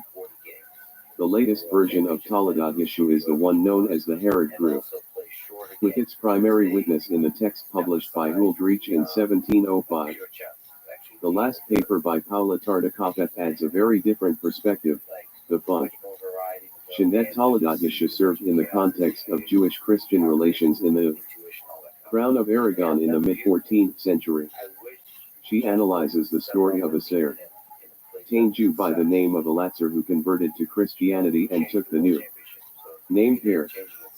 Pressed by his Jewish friends, Per publicly renounced Christianity and tied to the stake and already beginning to bum, was rescued by the Inquisitor. He then renounced Judaism for a second time and denounced his Jewish friends for having re-Judaized him. In the subsequent inquisitorial trial, Taladat, Yeshua played an important role as the Jews' major tool to convince Alatzar/Heir of Jesus' true origin as a bastard conceived through adultery. Tartakov Places. Introduction. 11. This trial in its historical context and argues that the Taladat Yeshua narrative was indeed used in the medieval Crown of Aragon not only to re-Judaize apostates, but even to force a repentant apostate to unveil Taladat Yeshua in public and hence to instigate open confrontation with Christians. This result, in turn, deepens our understanding of the text. Yeah, when are they gonna start talking about some real shit? The person that's the underdog has the best night of their life, but the person that's been dominating for years all of a sudden slips down. That drama from the human perspective is beautiful. So I still like the World Championship, but then again, looking at all the draws, looking at like, well, the magic isn't quite there. So to me, when I see faster games of chess, that's much more beautiful. So, but then I don't understand the game of chess deeply enough to know. Does it have to be so many draws? Like, is there a way to create more dynamic chess? And he talked about random chess in the random starting position. That's really interesting. But then, of course, that's like then you do have to play hundreds of games, that kind of stuff. Right. But I think it's great that the world number one is struggling with these questions because he's in a position he has the leverage to actually change the game of chess. As it's publicly seen, as it's publicly played. So it's interesting. He's still young enough to dominate for quite a long time. So I don't know. As far as the fight between nations, I hope they have the world championship, and I hope he's still a part of it somehow. I hope he changes his mind. And comes back. Some kind of dramatic thing. I don't know. But it is his heart is not in it. And then that's not beautiful to see, right? Yeah, it is beautiful that the thing he wants is a great game of chess against an opponent that's his level or better, and that's so great that he's going for that. But I hope he comes back small because the world championship is a special thing in any sport. So you do wish that the person who wins the world championship is the best player in the world? No. I hope that the best people in the world, the two best people in the world, are the ones that sit down. But the person that wins, that's the magic of it. Nobody knows. I think Magnus is so he really wants the best person in the world. Like that's why he wants the large sample size. To me, there's some magic to it. The stress of it, the drama of it. That's all part of the game. Like it's not just about the purity of the game, like the calculation, and the pure chess of it. It's also like the drama. It was like the pressure, the drama, all of it. The shit talking to get to you, the mind games. Yeah. This is the part that's fun to watch, but less fun to be playing. But that's why it's great. Who can melt it? Who can rise under that pressure? Who can melt that pressure? There's a lot of people that look up to you, like inspired by you because you've taken a kind of non-linear path in life. Is there any advice you have for people like in high school today that are trying to figure out what they want to do? Do they want to go to Stanford? Do they want to pursue a career in I don't know, in industry or go kind of the path you guys have taken, which is have the ability to do all of that and still choose to make the thing that you're passionate about. These girls I are always done. like the calculated risk approach where when you're younger, it's okay They're to Canadian take though. more risks, I don't you care. have a lot more time, Fucking but Cameron there Anderson's has to be a Canadian. reason why you're doing that particular risk. Is it something that you spent a lot of time already really passionate and working on, or is it just something that's trendy and you want to do it because you don't have better options? And that's actually similar to what Andrea did when she decided to go into streaming instead of school. Yeah, it was the reason I got into streaming was I was initially going to go to college, but the pandemic, it was right at the beginning of the pandemic. Itself, since we need to take into consideration that the Taladat Yeshu narrative might have been molded to suit particular goals and hence been subjected to a creative process shaped by the ever-changing circumstances of Jewish life. It goes without saying that many of the questions raised by the enigmatic and elusive text Taladat Yeshu have not been addressed in the pages of this volume, let alone been answered. But we hope that, in presenting the papers of our appearance to the public, we at least succeed in reopening the scholarly discourse and encouraging new questions and answers. The date and provenance of the Aramaic Taladat Yeshu on the basis of Aramaic dialectology. Michael Sokolojay. The publication of the Aramaic texts. While a late Hebrew version of Taladat Yeshu has been known for centuries, 1. Only very little of the original Aramaic version was available until the late 19th century. The first published Aramaic fragment appeared in Jim P.X., a polemic work of Semtov Ibn Saprat, who lived in Spain in the latter part of the 14th century. In 1875, Abraham Harkabi published a page of an Aramaic verb, Zion. 3 in 1902, Samuel Krause, in his comprehensive book on 7y, published 2 pages from an unidentified Cairo-Geniza manuscript. 4 in 1911, Elkin N. Adler published a fragment from his personal collection 5 which Krause republished the following year, together with an additional fragment belonging to Adler. How are you, Bardad? 6 inches. 1928, Louis Ginsberg published a large amount of the Aramaic text from 2 manuscripts in the Taylor-Schechter collection. 7 in 1970, William Horbury Ree published the first page of Ginsberg's first fragment which the latter was unable to read, together with many corrections to the other pages of this fragment. 8 inches. 1 for our knowledge of this composition until the 20th century, see LJ. 2 the text was reprinted in LJ 147 from a now lost manuscript, formerly in Breslau. See. Now, Jose Vicente Niclos, ed. Semjov Ibn Saprat, La Pietra de Toque, Una Obrada Con. Traversa Judeo-Cristiana, Introducción, Edición Critica, Traducción y Notas al Libro I, Madrid. Constio Superior de Investigación y Científicas, 1997.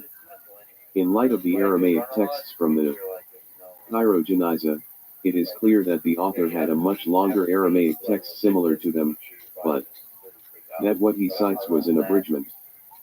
3 see Abraham Harkabi, Laban Jesus, Hebrew Bibliographic 15, 1875 15, published from St. Petersburg EVR. IIA 105/9, number 64109 in the Institute of Microfilmed Hebrew Manuscripts, Jerusalem.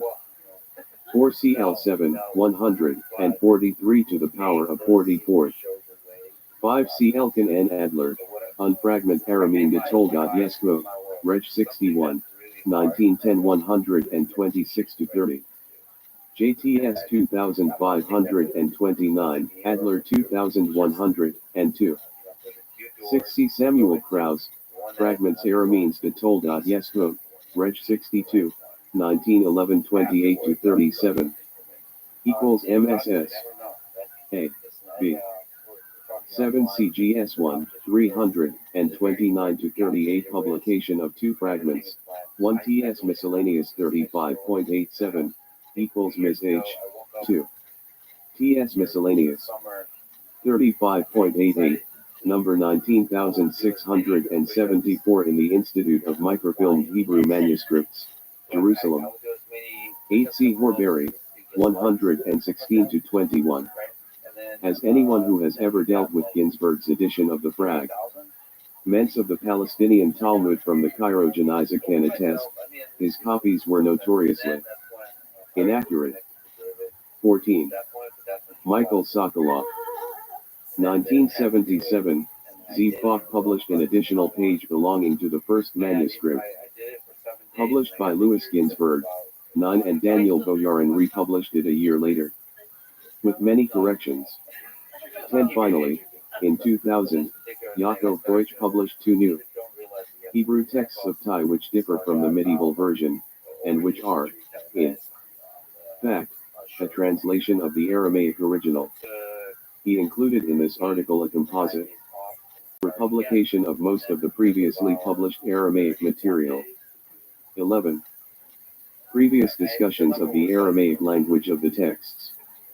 In their publications of the Aramaic texts, Harkava and Krauss made no attempt at analyzing the Aramaic language of the text in order to determine its date and provenance.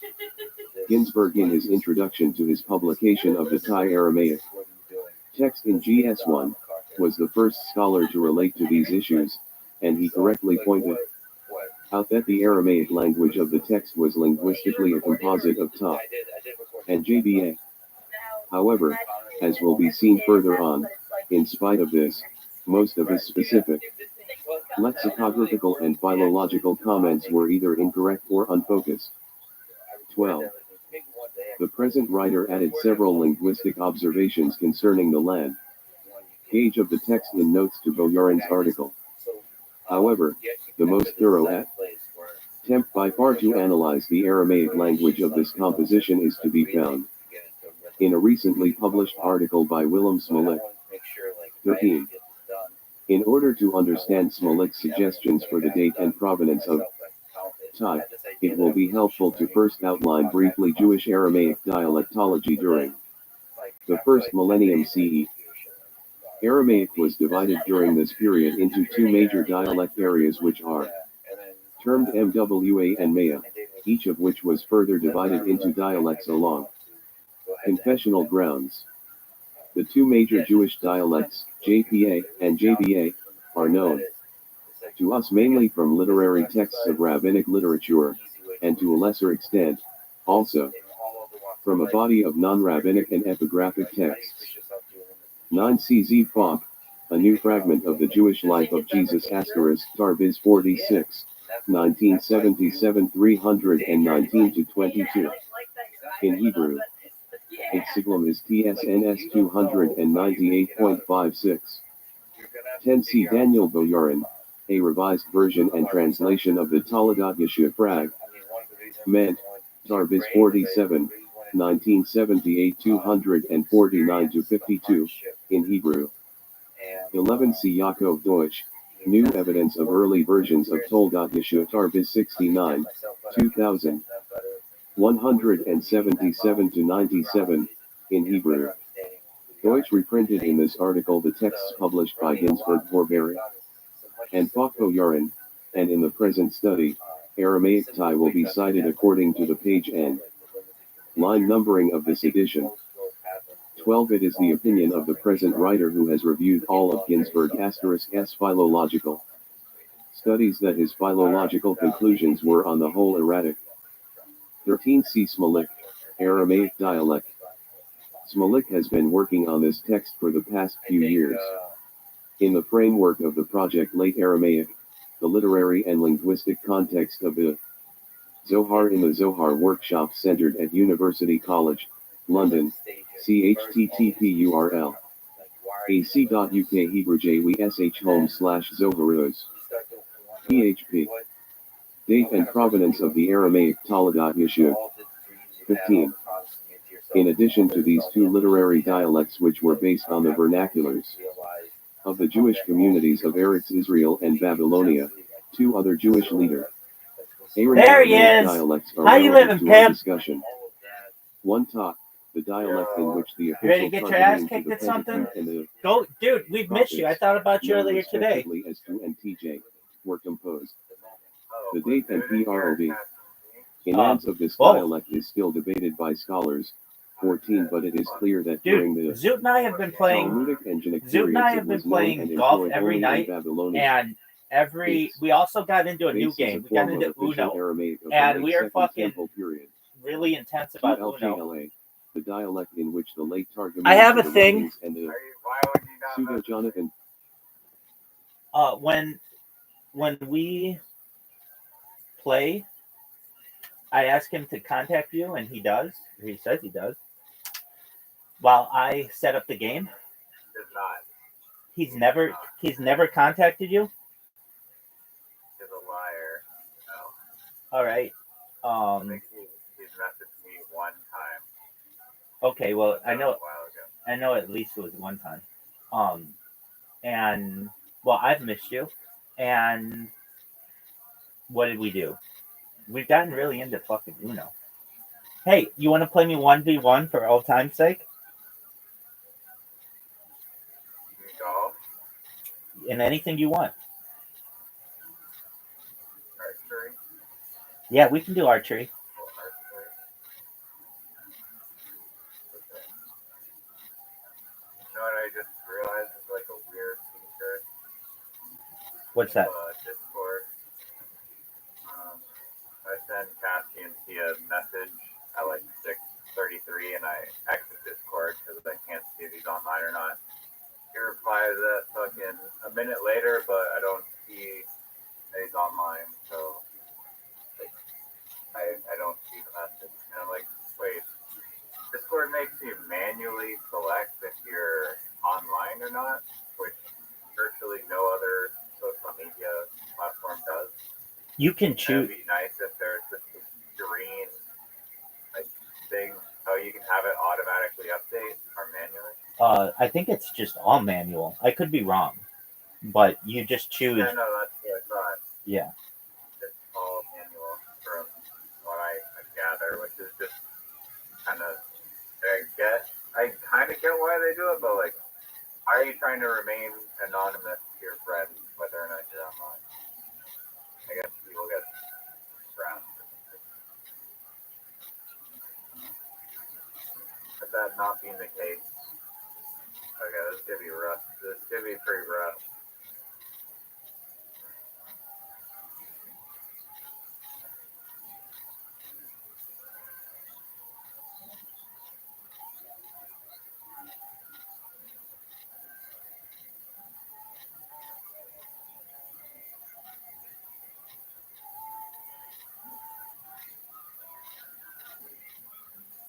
Oh fuck. All right. How many did I get? 33. I don't think that's very good. I remember like 40 was like really good.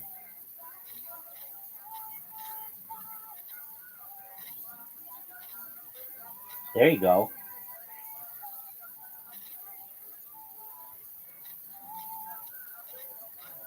Lock in.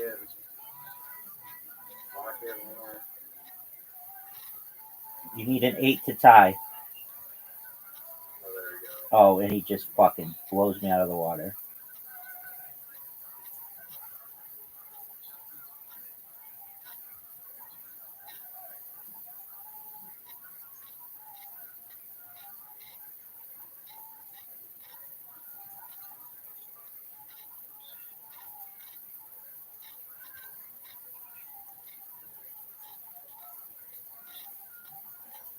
Shitty.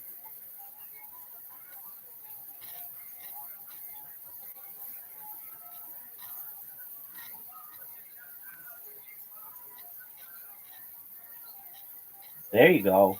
Big win. No one's had a bullseye yet.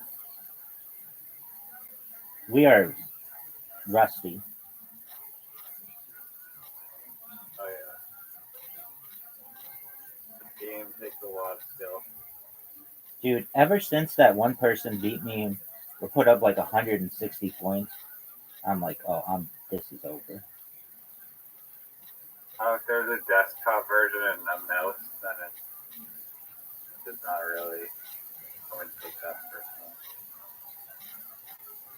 Probably has some overpowered setup. If he's on some mobile device or tablet, there's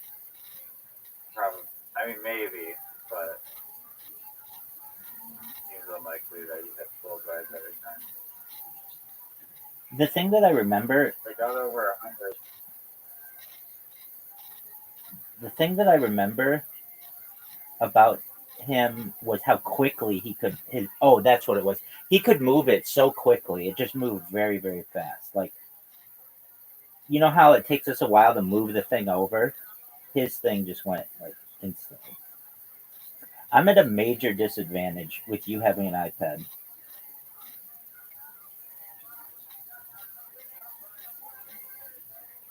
Oh god. I took an L that round. Oh, it's 5 rounds. Yeah, 5 rounds. I think I made a mistake. I mean, I kind of forgot what we used to play. Oh, that's ugly. Still no bullseyes.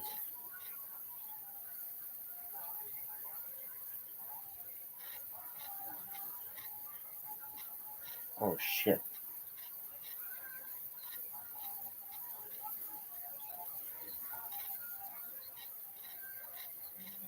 Oh fuck. Oh god.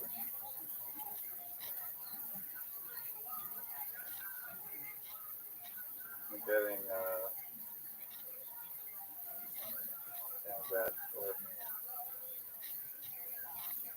There we go. Oh, nice. I to tell you the truth, I would normally have messaged you. I really mean that. If Zoot had come in at normal hours, or even like at this time. Oh shit! Oh yeah, if it was like 4 in the morning. It was absolutely at 4 a.m. Probably must be able to join. Oh, hello. Welcome, Caspian C. Caspian Caspian C. Time for mini golf. Just in time for mini golf. Oh, did I? Just as I was laying down. Yep. Send me an invite. I got one. Excellent. Oh, that How was you not guys good. doing? Kicking ass, taking names, baby.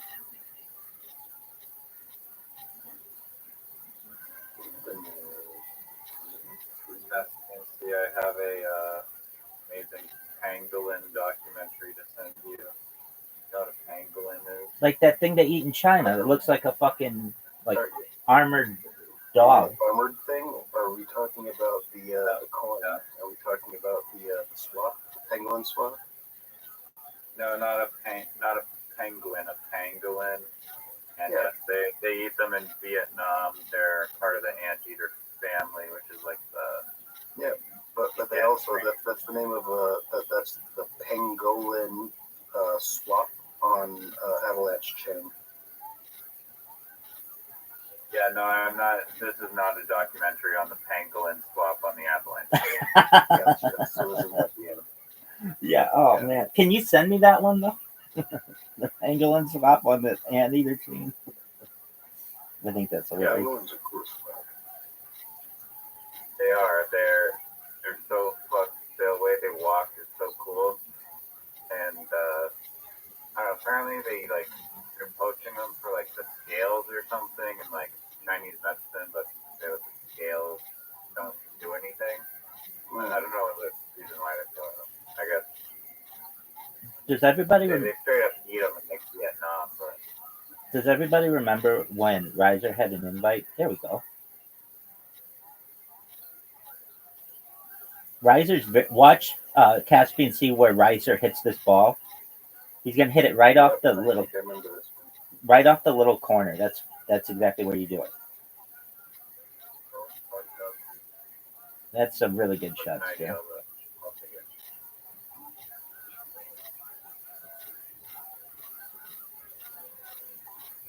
Better than mine, but I'll still take it. Many times I hit the tree.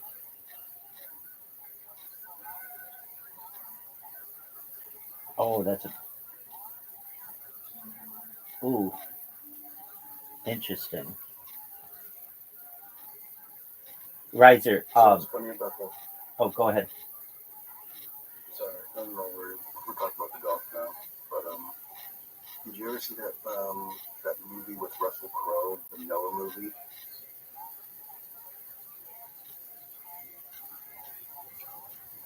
What a fucking shot. That deserved to go in. Oh, dude. Fucking. You gotta hit it off that the square. More to the right. Yeah. Oh, what a great piece of advice. Thank you, Casmincy. Riser, seriously, when Zoot and I, Zoot and I have been playing, it's been at like 3 a.m. Pacific time. Like, I'm not gonna wake you up for that. There was one time that it was at like a normal time, and that's when I had him message you. I cannot believe I tied you guys. That was good.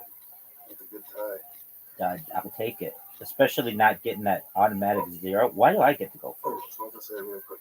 In that Noah movie, so they act like there's all these extra, and I guess technically, who knows? We do find like armored varieties of creatures that look like canids and stuff, and so what is it? God damn it. Whatever.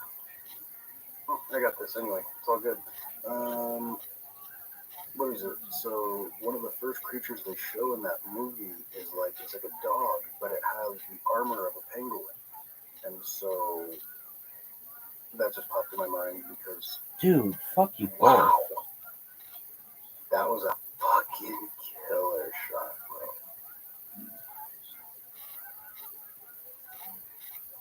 Yeah, that'd be sick if there was a little dog pangolin hybrid. Maybe in the future. Oh, and also this is a good. I was thinking like, oh, people are worried about its extinction, but if the extinction technology exists, then we can just extinctify the pangolin. Word dog, 100%. They won't let that thing die though. So the cool thing too is once de-extinction is all completely worked out, then definitely. Oh. That's gonna. It's gonna make a tough shot for Caspian C. That saved me 2 points. Or yeah. Oh, what's the extinction? So they just found like in Siberia, like the most well-preserved like lion, like a Siberian cave lion, the biggest species of all time. It was a young one. I saw it. It's cute. It looks like a beaver. Like, you saw that one, right? Yeah, it's really cute. Riser. Yeah, unfortunately, I mean it's dead, but it's like it's a giant baby cub. It's giant. So it's like, imagine if we could like bring back other cats like that, you know? Dude, the number 2 thing on that list is the Siberian tiger. So that's once they do the woolly mammoth, then they want to do the Siberian tiger. Not the Siberian lion, though. I misspoke. The Tasmanian tiger. Oh, gotcha. That's a cool one too. Yeah. Yeah, that's a very cool one. I really like that Riser did not have an absolute perfect shot like normal. Yeah, I rarely fucked up that hard. Cosmically hard on this ball. Oh, this might be good. Not great.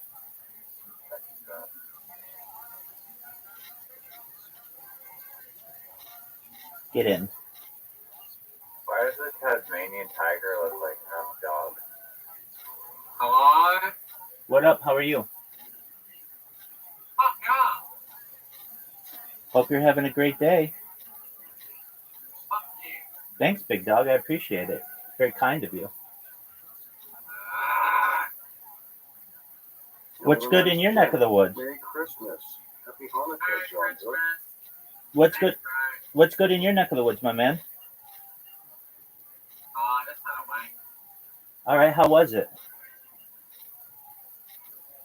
But I'll think about you and I'll tell you. Most people do. How can you not? Who else is there? I'm 11 years old. Dude, that's how you get kicked out, man. Yep. What? Got him. There you go. So what did he say? He's said a. he was 11 years old. I don't understand why people think that's funny. I think he was too, but you know, I mean, what are we supposed to do? Trust someone who's now a proven liar? Right. When it says you have to be 18 in here, and they're just okay. Troll all you want. You don't have to do it in here. That's not funny. There's so many effective ways to troll. Like honestly, and I mean, Rabbi has fun with trolls a lot of times, but you gotta be kind of clever.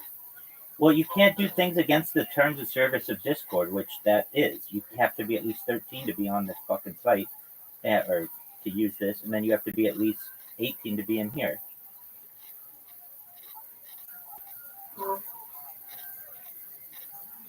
I just want everyone to know my shot is terrible. Mine's the worst. Perhaps.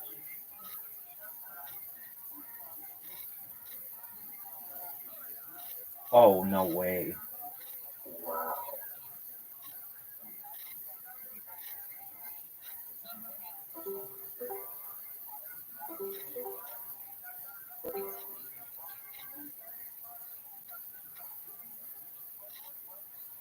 Look at this shot. Oh, if that was slower, that would be perfect. Somebody take out that fucking gnome right in front of the hole. There you go. That's what I'm talking about. Oh, wow. That was almost perfect. I saw that was something, yeah.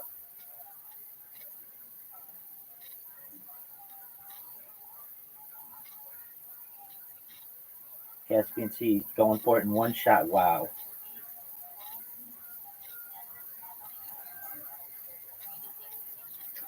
I do not like this hole. Like, call me crazy, but I was like, I wonder if Rabbi. I mean, I thought it was like a 99% chance that he'd still be streaming. I'm like, oh, maybe he's gonna fly home for the holidays. Maybe something's gonna happen. But I guess no family gatherings this year. Well, my family's meeting. I just recognize that what I'm doing is very important. I don't have time nor the money to be able to do that kind of stuff. Yeah. Okay, so they're far away. I mean, relatively.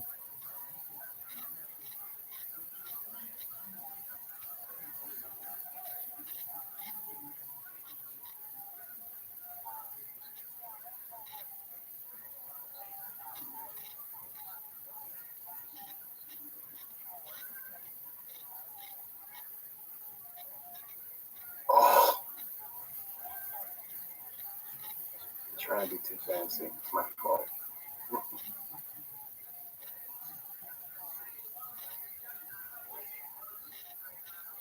That's a murderous shot right there.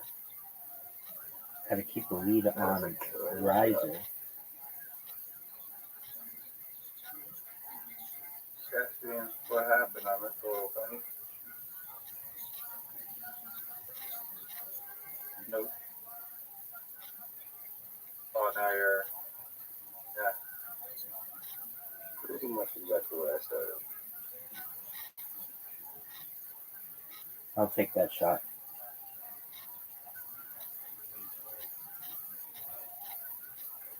Oh, Boston ball.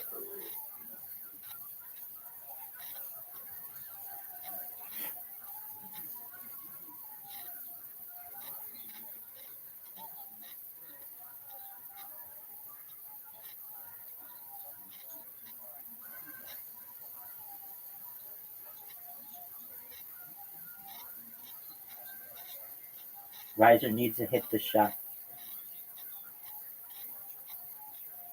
Easy money. Oh. I actually almost made it.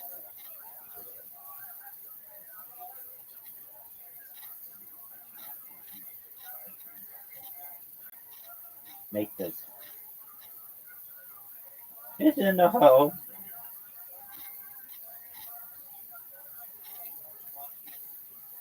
one championship. So the way that Zoot and I have been playing, I try to beat him 5 times straight, and when I do, then we play Uno. Y'all play Uno now? I haven't played that game. Is it called Ocho? Yeah. Do you want to play Caspian Sea? Yeah, I'll play one. Okay, so I'll just tell you some secrets to it. If you want, I mean, take it for what it's worth. But yeah, like, well, I don't know if you've played much Uno in the past, but it's not exactly that. Or maybe it is. I don't know. Okay, so you'll get what is Zoo calls them premium cards, but I think they're called special cards. Waiting for other players. All right, so the one that has like a knockout, like a circle with a cross, like a like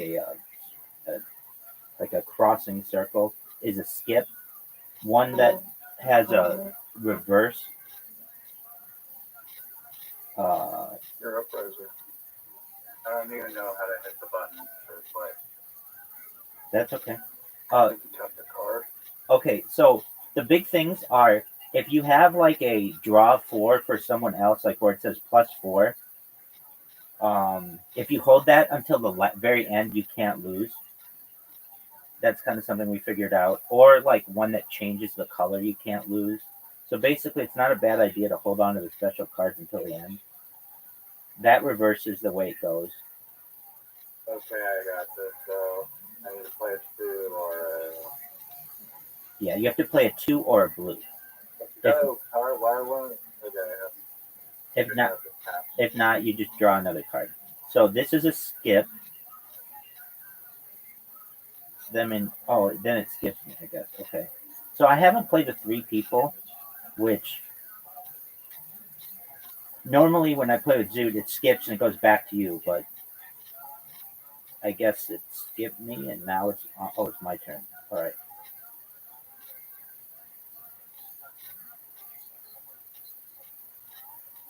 One other thing, if you have a card that's like makes somebody else have to take extra cards and they have one of those as well, then they can reverse it on you. So if you have one that's like +4 or +2, and then somebody gives you a +4, you can reverse it on them and make them have to take 8.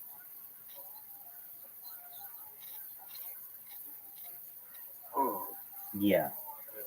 So, well, you guys are doing okay. So like there, if Caspian Sea would have had a +4 himself, he could have doubled that up on Riser. What do you mean by double that up? Change the color? No, it would have been like, okay, so you put a +4 on him.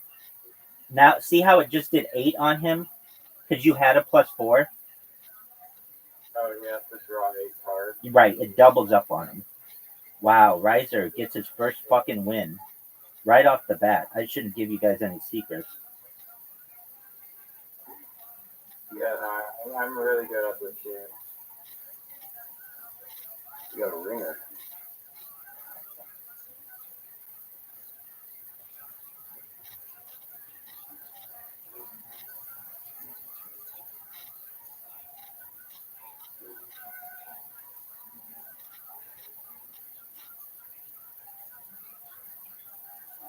So, like, no one's had to take any extra. What does this card mean? Yellow, draw. Wait, can I just draw the 2? Well, no, you got 6. Right, because we had each put down a +2. So it gives me 6 cards? Well, because you put down a +2, and then Caspian Sea put down a +2, and then, so like you must have.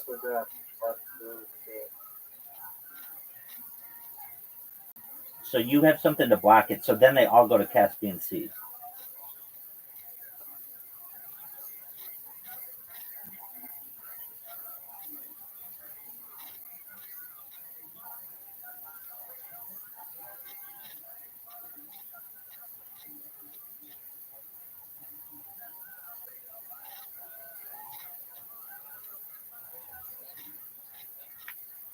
Cassian, can I get your opinion on this?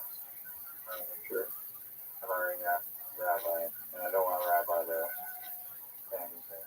But, um, so, you know the game roulette, right? Mm-hmm. Basically,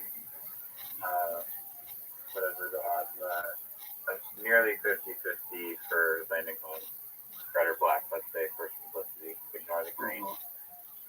About 47.5%. Yeah. Yeah. So, if the game was like flipping a coin, the odds of hitting heads 2 times in a row goes from 50-50 to a quarter, 3 times in a row, 1 in 8, 4 times in a row, 1 in 15, 5 times in a row, 1 in 32, on and on and on and on, right? Okay. Yeah. So why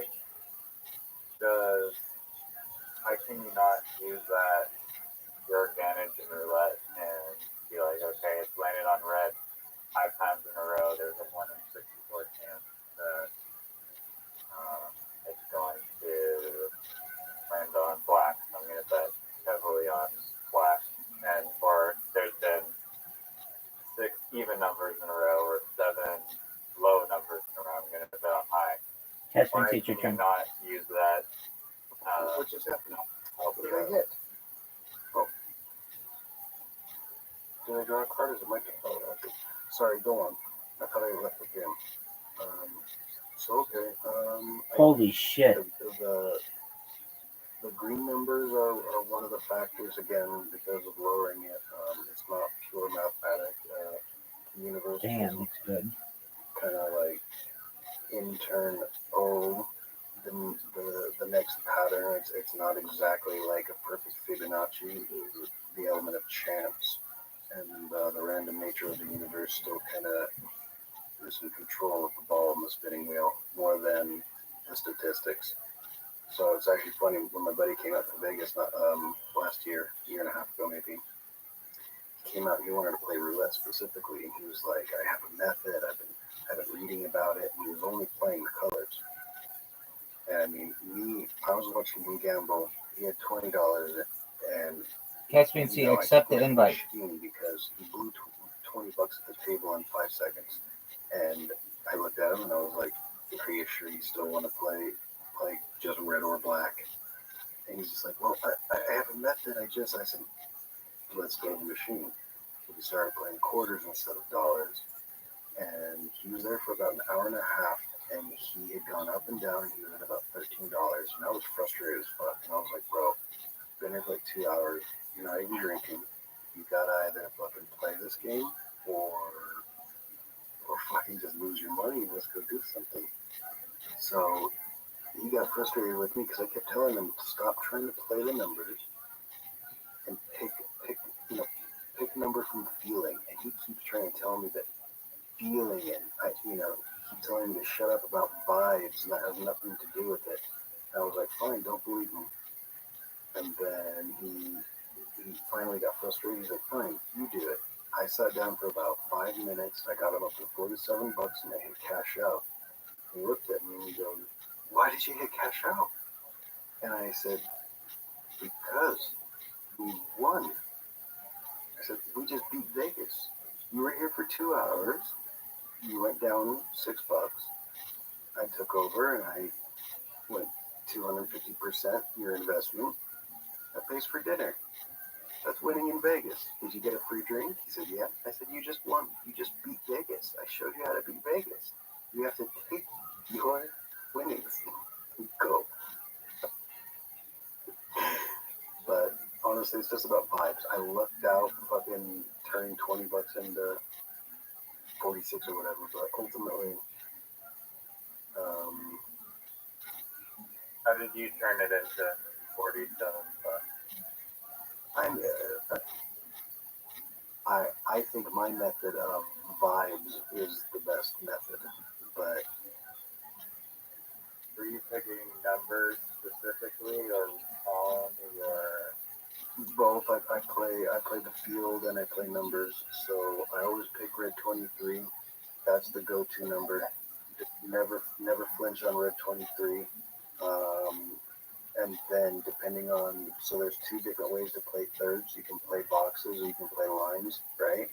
Wow, I didn't realize how much I like fucking roulette though. We got this combo. Um, so you can play like, so usually I'll hedge my bet by playing like a line, a box or two, and a bunch of numbers. Usually I go heavy on the numbers in one of the boxes. Caspian, see, you can fuck him. And There you go. I was hoping it would go the other way, but that is the only card I had that I could play in that one. But yeah, so. By the way, you can also just take a card. You don't have to play that.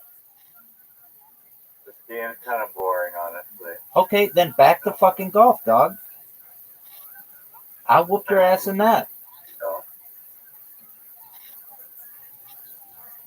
Well, but yeah, so like, you know, I like red 23, so usually when I play numbers, I will play numbers that are like red 23, and then I might go heavy on either the side with the 30s or the singles. And then, you know, I try to arrange it in a way so that there's like not so much in one box and not so much on one line. So then if you hit in your little area, you get a real nice payout. And if you don't hit one of the numbers you pick, you make your bet back on the box or the line. So you hedge your bet to, you know, if you always bet 10, like the worst thing that can happen is like, well, I mean, it's very rare if you play it this way, but again, you end up putting a lot of chips out and some of them get taken away, but I mean, a lot of times, you know. Caspian, see, accept the invite. I'm pretty good at roulette. My fingers are starting to get all twitchy like I'm gambling. I'm sorry. They're not twitchy enough. Accept the invite. There you go. I know, I can see that. I was sitting there like holding my head, having like a fucking euphoric recall.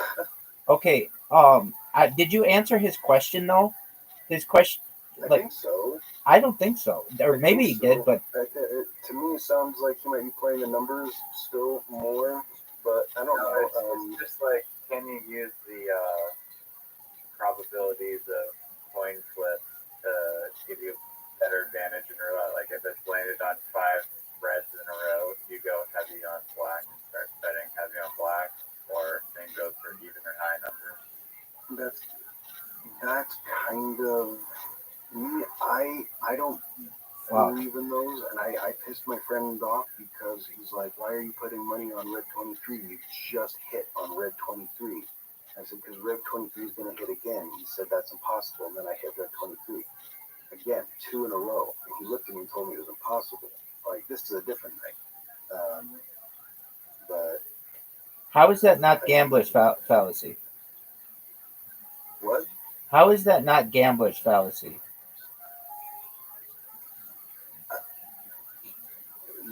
It can absolutely happen. It can happen, but there's no increased odds of it happening. No, there's no increased odds of it happening, but I felt lucky and I got lucky. And personally, I think gambling is more about luck than statistics. So, pray to something dark and evil and known for luck. Make it. No. Make it. Oh, what a great shot.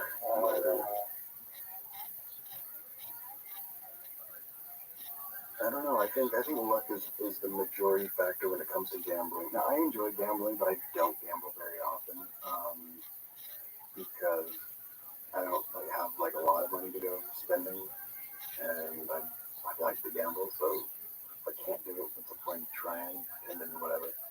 But this is one of those holes I've never fucking shot ever.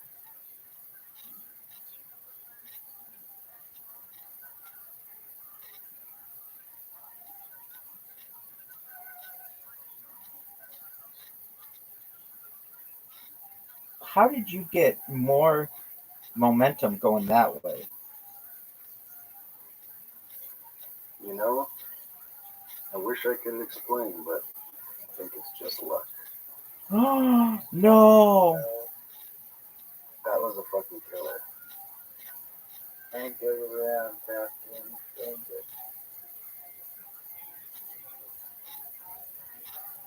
A little bit more pepper, I might have hit it, but you can't go over it. Oh wow. What am I doing? Finger slip. No, I actually just was thinking like it was gonna be, I don't know, hard for me to get through there.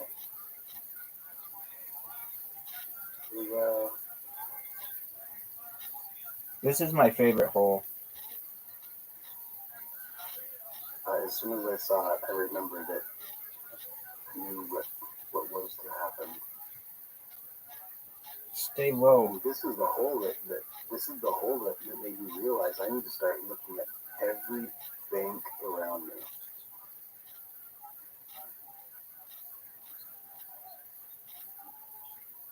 Oh no. No. He was gonna try to fuck me.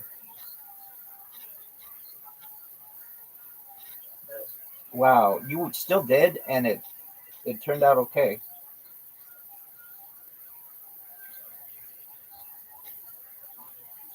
Be the shot. Hey, Riser, did you see that Tiger Woods' son got a hole in one? Charlie?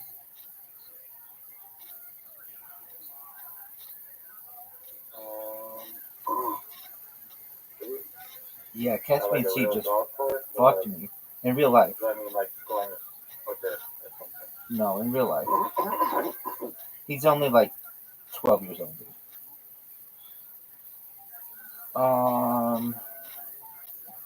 What would you do?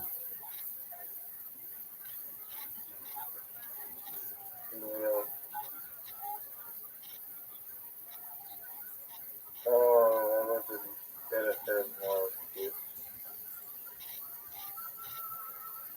Wow. Rabbi's taking L's.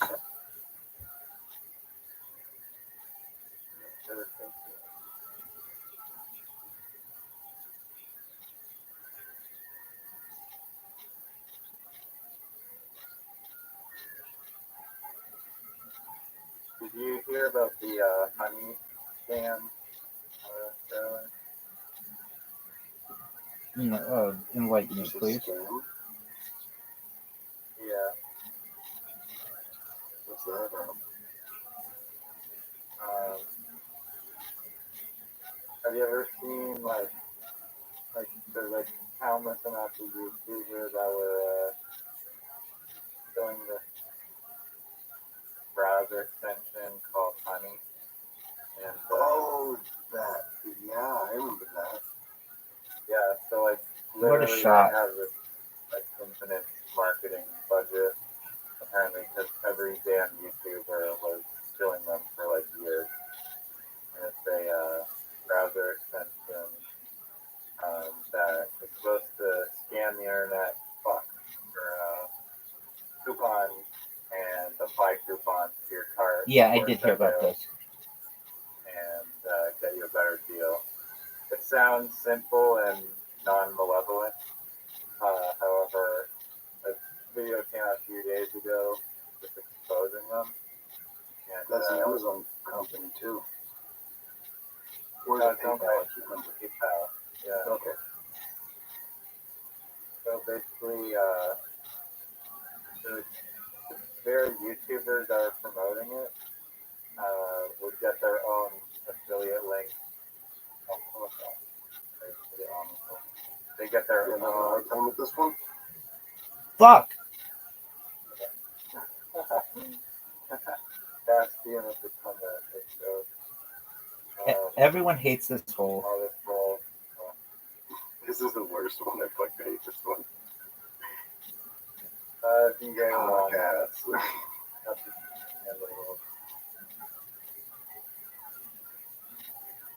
So, Come on. how these like referral links work? Basically, they have like a last click or like most recent link click to the affiliate link. Check the whatever like the percentage of the sale. Oh, okay. And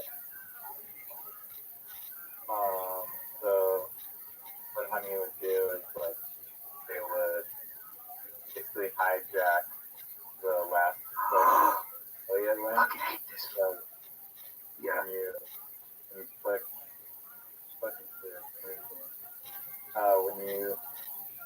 when you click to scan internet for coupons, it'll just say like, oh, we didn't find a coupon, but it'll still hijack we're the last referral link that you clicked. Gotcha. It stole like hundreds of millions of dollars from people who stole your link. Wow. It's crazy that it did not get exposed sooner. It took like this long to so. I literally just designed this DLC. Unbelievable. And fucking slipped too soon. That's insane. I don't know. Everyone's fucking money grabbing bitches these days. Like corporations. I could PayPal do that. I thought they had it back. Yeah, exactly. They were the OGs. Oh, thank you, Doctor.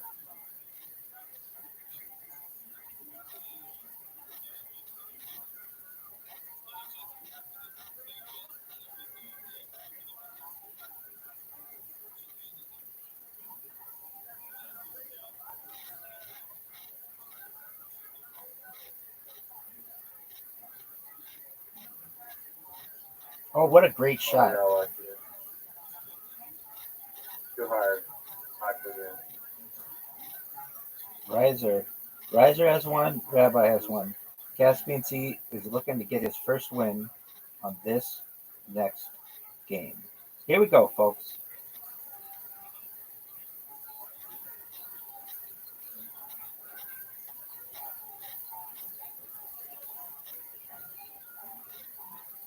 Nope. Riser is very good at this hole. He's also good at that similar. There's a similar hole with a big spinny thing in the corner. Oh wow, he's changing it up. Oh, what a great shot! Oh, let's go. Great shot. Oh, That was some murder sauce right there. Dude, I might have to do the same thing.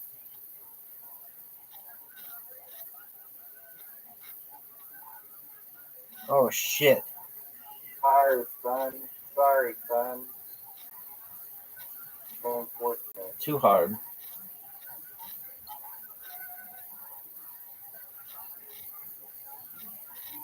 Caspian C, if you didn't know, Riser has an iPad.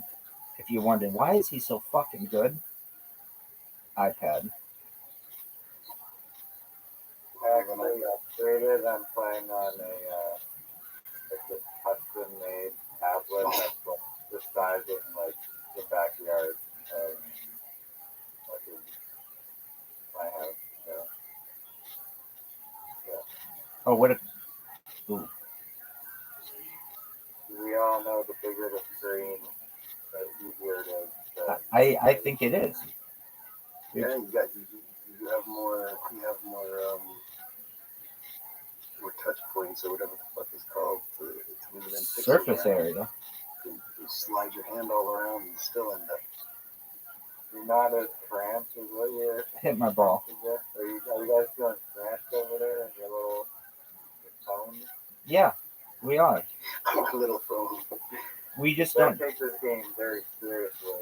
We don't use performance enhancing. Performance enhancement. It's all skill, baby. I love this hole. You're gonna blame the iPad on my lead, but it's really just skill. No, it's not. It's your iPad. Because when you play with a phone, you suck. I've never played with the phone. One time you said you couldn't find your iPad, and you started playing with your phone, and you were not good.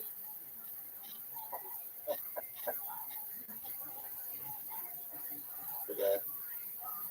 Oh wow, what a ball! I think I knocked out though.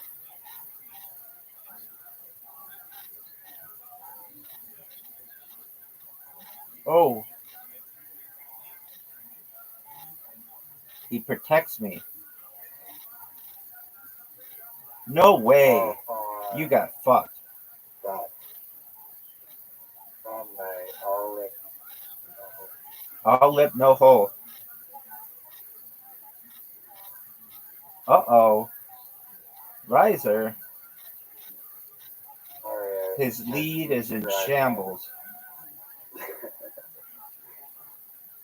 I'm gonna get this man a 21-inch screen. Here we go. Here we go. Not what I wanted. Not the shot.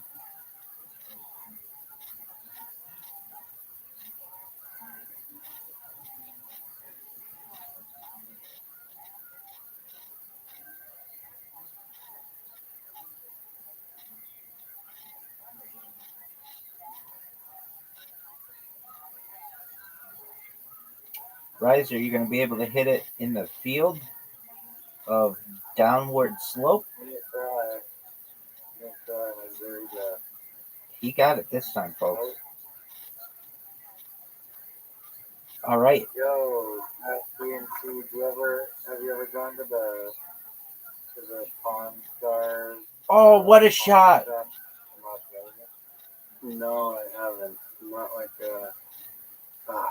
I don't know. I'm not like a huge fan of pawn shops or anything. I guess. Really? Why not? I don't know.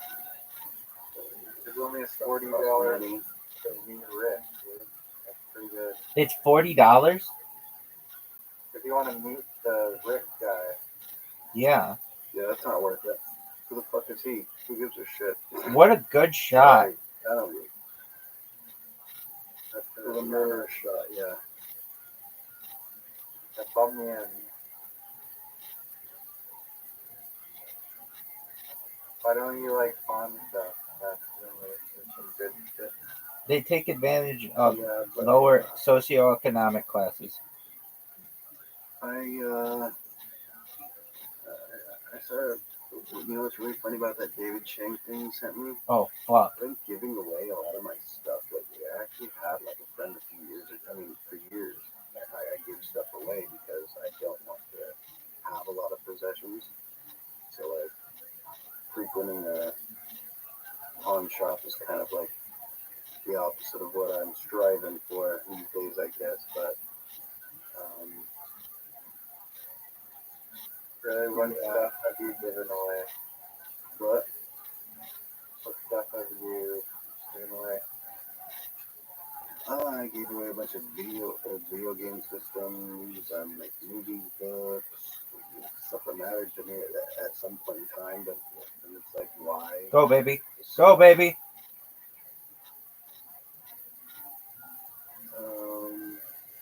So like,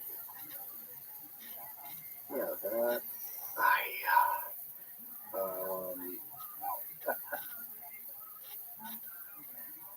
Let's see. Yeah, I mean, some people have given me some stuff too. I still have some things, but I don't know. I don't really want to have a whole bunch of stuff. Oh, dude. Riser's making a comeback. Oh, don't Hit his ball. Or hit my ball. Don't hit his ball like that.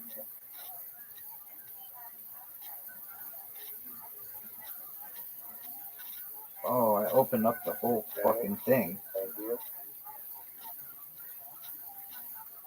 Get in. Get in. Yeah. What a beautiful shot.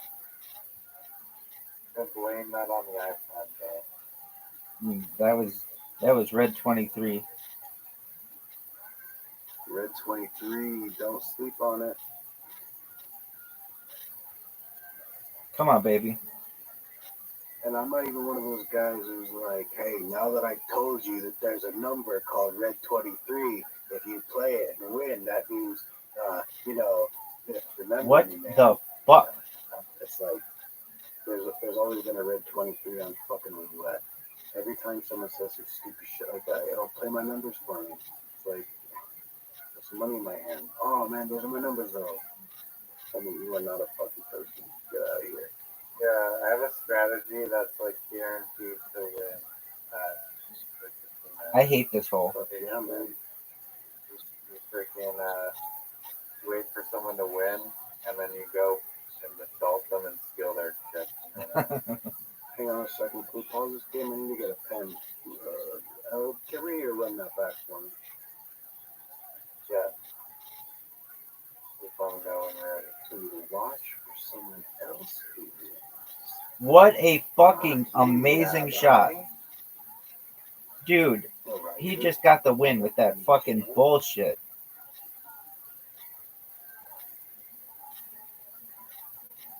Yeah, Fuck. had he gone the long way around to the very end, that would have been impossible.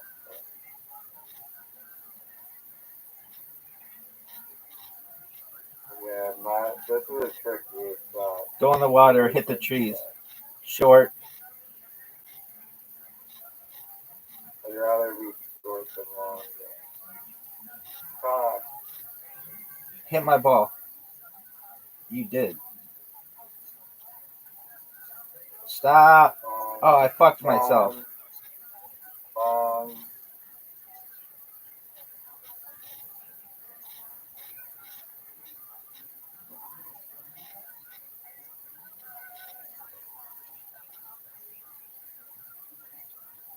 Make it. Do you have any strategy for doing this? Yeah, not playing. Yes! That was a fucking shot, baby.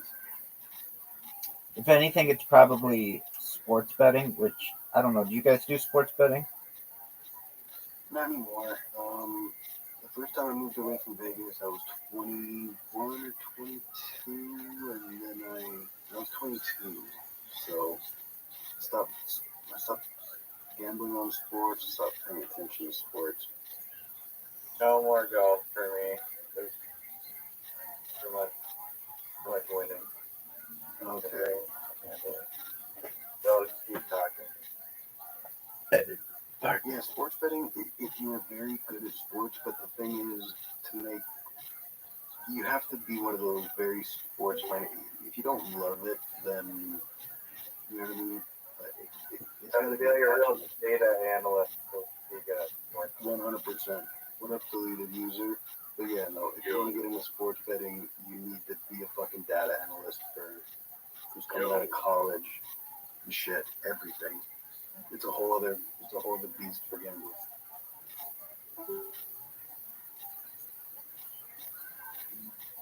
Here's one that's actually closer to like 50-50 odds. It's not really, but the Bitcoin trader that I follow literally trades like binary options in like 1 minute to like 5-minute candles. All you have to do is predict which way the candle is gonna land in the next minute, up, green, or red. Yeah. Like literally, that's how this guy has made like a lot of money. It's just like crazy. But I've seen him lose like $40,000 in like a day. Wow. If you're not willing to lose that money, then you're not gonna make it. Exactly. Yeah. Never play with money you can't afford to lose. Binary options they pay like 68%, so you have to win like 70% of your trades or something to break even. Apparently it's possible. It's almost better though to like bet big and then be like right, like on bigger bets less frequently than just like shoot a bunch of bets and lose a bunch of them. Yeah, no, definitely. Sorry, I just got like this weird stomach pain. So now my brain skipped a beat.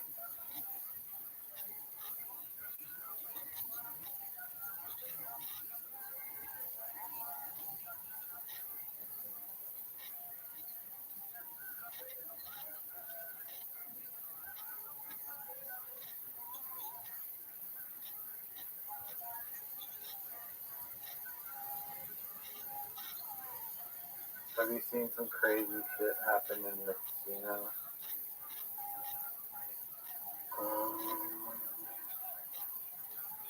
not really. Not that I can think of. I saw something really interesting one. Like, I let me was see, Rabbi. I was at a sports book with my uncle in Las Vegas, and we were just. My uncle had these poker machines that he would only play at. They were only available at the bar, and he always said if they ever got rid of them, he wouldn't gamble anymore. But he would win like $10,000 quite often. I wouldn't say he necessarily did better than the house, of course, but he would win like $10,000, and then he would buy people in our family things. And so one time he was just playing that, and I was sitting next to him, and a guy at the bar started having a heart attack. And I got up and I ran over to him, and I told the staff that they needed to call an ambulance immediately. And all of a sudden, like all these people crowded around him, and the guy had a heart attack, but he survived. But it was just like something that we were not expecting, that someone would be having a heart attack in the middle of a casino. And I remember my uncle was like, normally people just let people do their own thing, but you noticed that and started telling the bartender they needed to call. So it was not something like a fist fight. Saved this guy's life. I don't know if I saved his life, but he definitely got aid a lot faster. I mean, I think that people would have figured it out, but my uncle certainly thought so. My uncle was like, "That's my nephew. He saved this asshole's life." And I have one other story. Yeah, what if he was what if he was an asshole? You don't know. No, I know. I know. He didn't say that. He didn't say that. He said. If Rabbi would have factored in the other person's personality, then that would have no longer been good karma. It would have been an act of judgment. There you go. Even if you decided that the person was good enough to say Yeah, the right thing was just running up and doing it. Karma. The other the other story that I have, I don't gamble. I don't generally gamble, but when I just turned 21, and my uncle was turning 50, and he was throwing a really big party, and so like all my family from around the world went and came to Las Vegas, and we were having a really good time, and I remember getting pretty drunk because I just turned 21, and my uncle's like, "All right, let's play some craps. You know how to play craps?" And I'm like, "I have no idea." And he's like, "Even better." So he's like, "I'm gonna give you $20, and we're just gonna see what happens." And I turned $20 into $2,600 over the course of like an hour. And it was just one of those things, right? I just kept throwing the dice, and people started, just like in the movies where they get around the craps table, and I kept saying like, "Well, what do you want me to roll?" And they're just like, "Shut the fuck up. Don't put the heebie-jeebies on yourself. Just throw the fucking dice." And it was amazing. I remember I got super drunk. They kept bringing me drinks because they're like, "We want this guy to just keep his like looseness going." And I remember my uncle was like, "All right, so we're gonna cash out," and he's like, "Okay, so you've got to tip the teller or whatever." And I'm like, "Okay, like how much do we tip?" Like, I don't know, 15%, 20%. He's like, "No, $500." So we tip him $500, and then we went back to his house, and I just remember calling my friends the next day and being like, "You're never gonna believe we turned $20 into $2,600 and then stopped." And it was just like a movie where we must have had, I don't know, 25 people around the table, and everybody's betting on whatever I'm saying.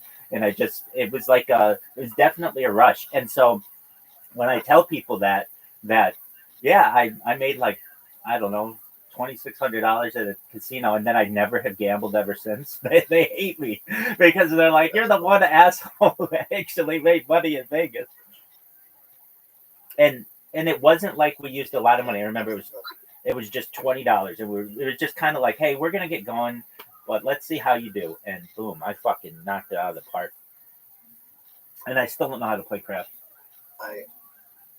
I totally salted this lady's day once. So me and my friend, we went to go. It was like I can't remember who it was all at the concert, but we were on our way to a concert here in Vegas, and it's like, oh, there's about an hour to kill. So we walk over to one of the casinos. It's over on the strip, and we go and we find a craps machine at the time, because they have some pretty good machines right now, and they actually rely on actual dice, so it moves pretty fast. So we go and we sit down, and the lady sitting to my right, she is having a great night playing craps. She keeps winning, she's clapping, she's happy. So me and my buddy, we sit down, we're directly to her left. My friend is to my left, so I'm right next to this lady, and I see how she's playing everything, and my buddy plays a couple hands, not hands, but a couple throws, and he's putting money out there, and he looks at me and goes, "Why aren't you betting anything?" And I said, "I'm just watching the board for a second." So I'm watching her have a great fucking time. She's throwing the dice. Every time she throws, she's making a little bit of money, but she keeps playing the pass line. So she's all about positives. So me, I instantly, I'm like, again, I always go by vibes. I played one fucking dice roll. I only had $7 in my pocket. I had more money on a card for drinks or whatever, but I had $7 at the machine, and then I watched her hit, and she got a point, she got a point, she got a point, and I was like, in my head, I just decided, fuck this bitch. She can't get one, she's not gonna throw one more fucking number. And so she plays pass, I play don't pass. And I'm right next to her, and I swear she stares daggers at me. So then, not only do I go don't pass, I spend the whole $7 betting all over. I bet number 12. I bet 12 the hard way, which is the only way. I go to the other side. I start betting all 12. Every single place everywhere there's a way to bet on 12. I bet like 5 or 6 times on 12. She's looking at me like I kicked her child in the teeth, and she fucking throws the dice and looks at me staring, and bitch rolls a 12. I make $80, cash out, and I walk away. She looks at me like I'm a fucking idiot.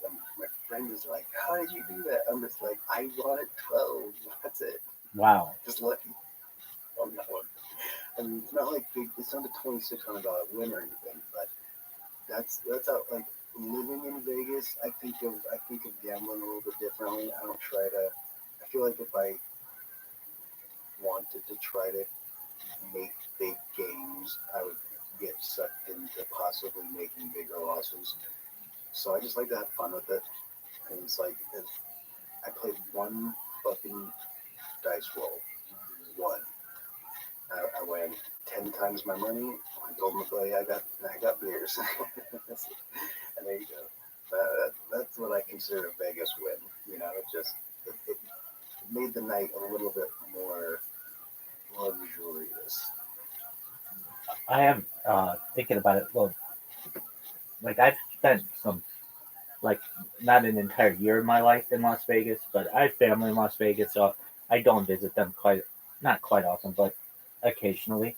And I used to go there for spring break and stuff. And I was there with a friend of mine, and we were on the strip. And this was in 2007. And all of a sudden, well, so like Las Vegas used to not have sports teams. It was actually like a very taboo for them to have sports teams or any sporting events because gambling was, legal and everything. Because of the gambling, yep, exactly. And so we were walking down the strip, and all of a sudden, all these people start running back towards our way, and we didn't know what was going on. But it turned out there was a shooting with an NFL player. His name is Pac-Man Jones at the time.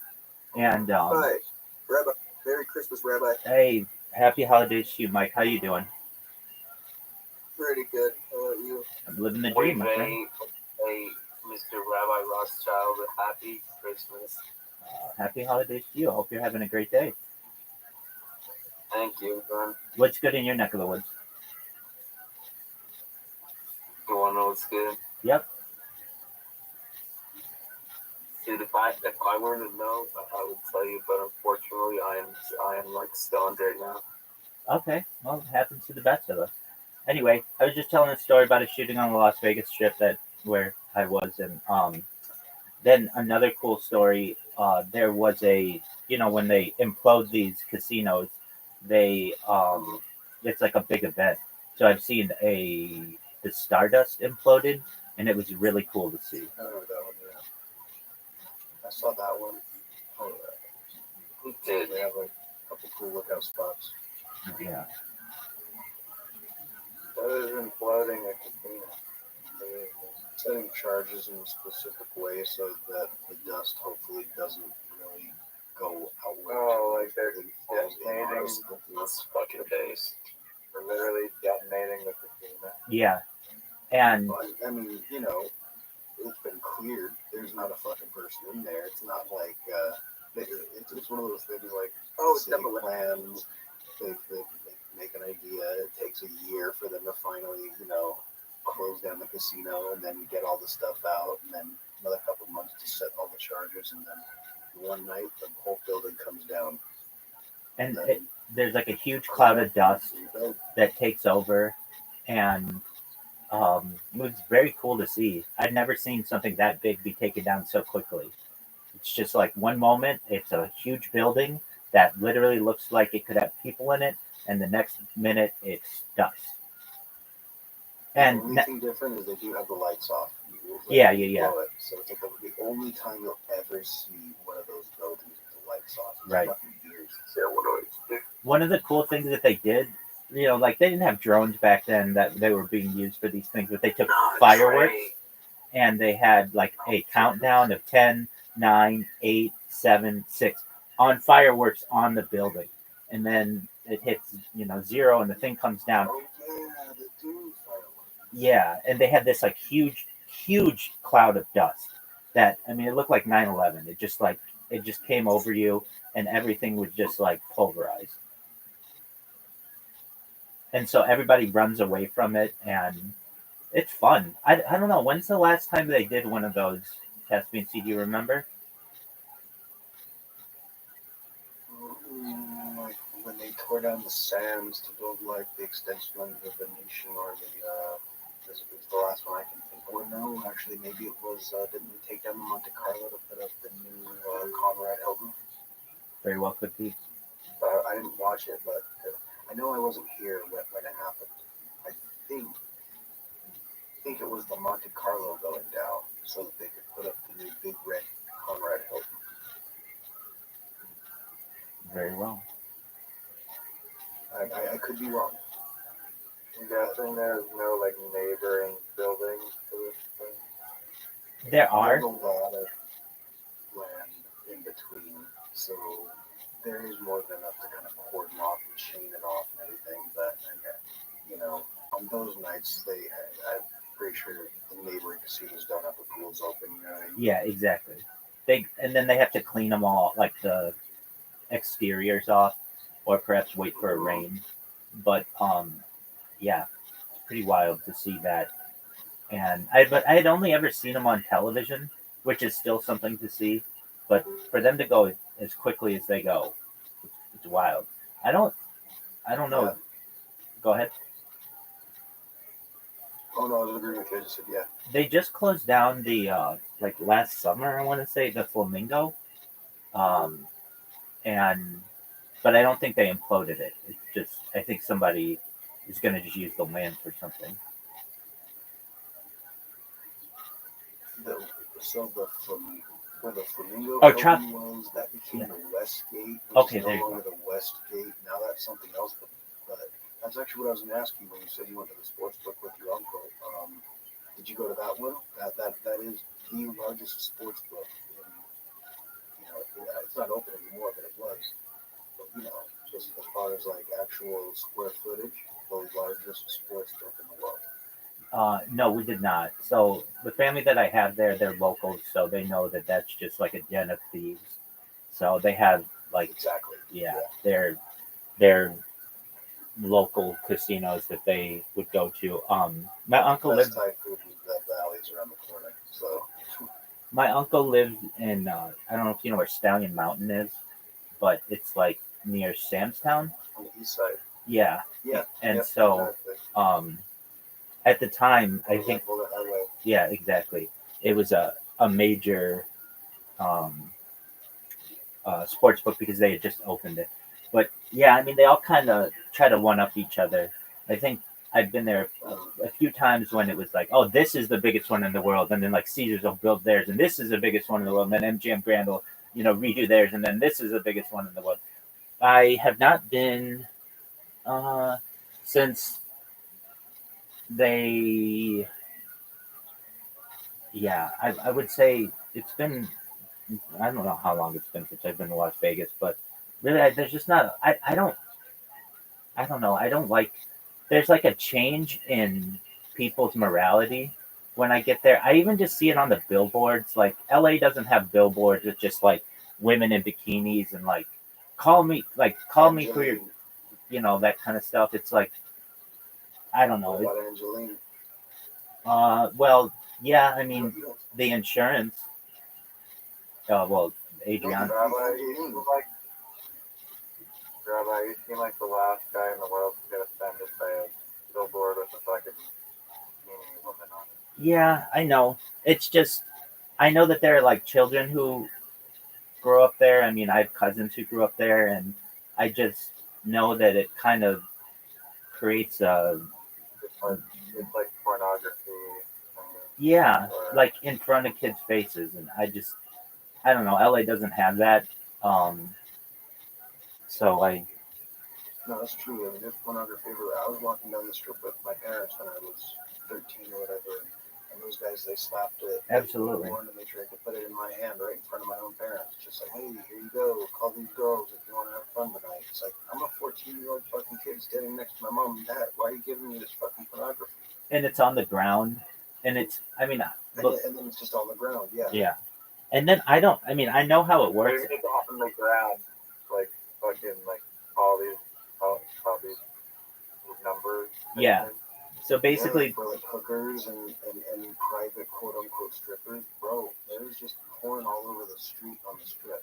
Absolutely. And the way that those systems work, there's like, as I understand, like they generally use immigrants, and they have to sit in the sun for like in the hottest temperatures, and they're just what do they call them, like flappers or clappers or something? Slappers. Slappers, yeah. And I don't know. I watched a documentary on it a few years ago, and they're putting stickers up around the screen. They're not stickers. They're like baseball cards with hookers on them. And then to get your attention when you walk by, they slap them. They slap what they have in their hands together. So like it get your attention. Usually make people's heads naturally turn that way, and then they try to hand it to you really quick. Yeah. You know. And if you're like 21 years old, it's a weird marketing tactic. It works beautifully. It works beautifully. It does. Because really? Oh, I feel like if you're already seeking that out, you would find it. You don't have to go like promoting it. It wasn't that easy. Sure you don't have to seek very far.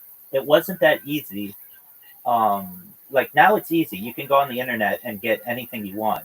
But 20 or 30 years ago, or even before then, you didn't have that access. So you were using like 800 numbers and like calling random numbers to get women to you. And the other thing is, it's prostitution is illegal in Clark County, so they have to either promote brothels outside of the county, or it's just kind of a thing like have a private dancer in your room. A private dancer, yeah, and then nothing's supposed to happen. Right. And yeah, and our dancers better not be doing anything off the books, quote unquote. But that's what the whole industry's about. And the city changes. I know I've been like at different periods, and there was like a time when Vegas was very family friendly, and it was like going to Disneyland, like going to Las Vegas Yeah. with pools. We stayed at the Treasure Island when it was like in its heyday, and they'd have like you know like ship like pirate show. Cool spot. It was amazing, and I remember it was like It's all like gone now. yeah. I mean, I of course had been to Disneyland multiple times, and Disney World, and Yeah, I it's just like we had our own pirates. Exactly. Pirates in the Caribbean type of situation. Exactly. For real. Exactly. And so there was a period of time when Las Vegas was doing its best to be family friendly. And then it changed. Then it went into the what happens in Vegas stays in Vegas, which backfired in a lot of ways, because people would just just destroy the town, and then be like, well, what happens in Vegas stays in Vegas, and they would. But the saying was, yeah, what happens in Vegas stays in Vegas, but I have to live with it, was the local kind of phrase. And it just You notice that, Caspian? It seems like it's just like it attracts like the worst type of people. Like good. Well, to be honest, except for the few people I like to hang out with, I think that most everyone else I look at is the worst kind of people, but that's just me being very misanthropic. I think that I noticed that kind of sightseeing or tourists mistreating the land. I noticed it a lot more in Hawaii, but I mean, people do. They throw their trash on the floor. You know, it's Vegas. They get drunk. They piss. They get in fucking fights. They do things they wouldn't do in their hometown because it's Vegas, baby, Vegas.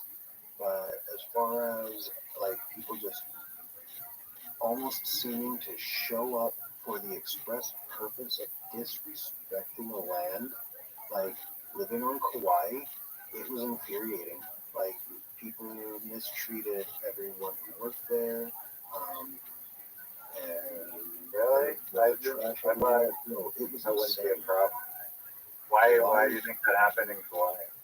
And dude, on Kauai, they fucking hate the tourism because of how bad people treat the land and like the way they, you know, it's actually really insane. But I mean, it'd be one thing if I was just like, I don't know, if I was like, oh, people are actually using the trash cans, but they complain. I would be honest about that. Like, you know, I think they just hate the situation. It's like, no, I notice Americans mistreat Hawaii. Now, other people from around the world are different.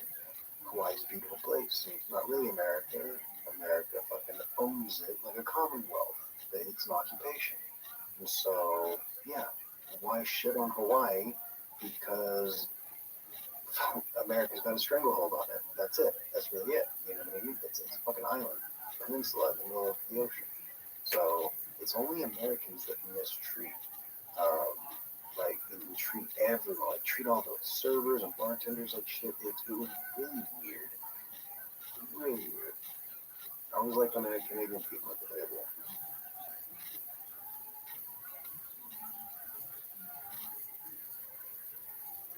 But I wouldn't know that they weren't American until I started talking. At first I'd be like, ah, shit, more of these damn whiteys. They're not gonna tip. And then you'd be like, oh, hi, sorry, can I order a drink? And I'd be like, absolutely, sir.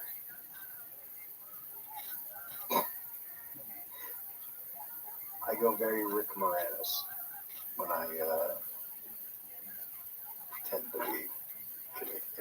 Joe Rogan podcast, check it out.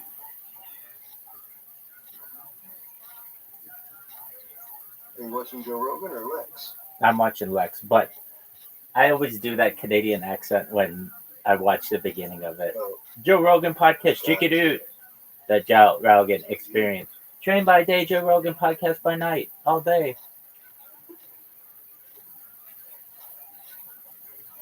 For the most part, at least Canadian people who I've met, I can't always tell that they're Canadian, except if they say a couple words here or there, and then it's like, oh, okay. no, yeah, it's only a couple words. That's why if I want to do my overextended impression, I have to say sorry.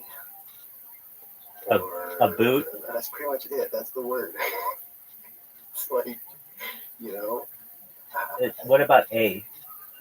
Sorry, A. I mean, at that point, like, you know, it's one thing to do the Lucky Charms leprechaun. It's another thing to start talking about, like, the Blarney Stone, you know? It's like, I'm trying to make funny jokes. I'm not trying to be mean. No, I actually have no problem with things, obviously. I don't understand why anyone ever does, but it seems way fucking better up there.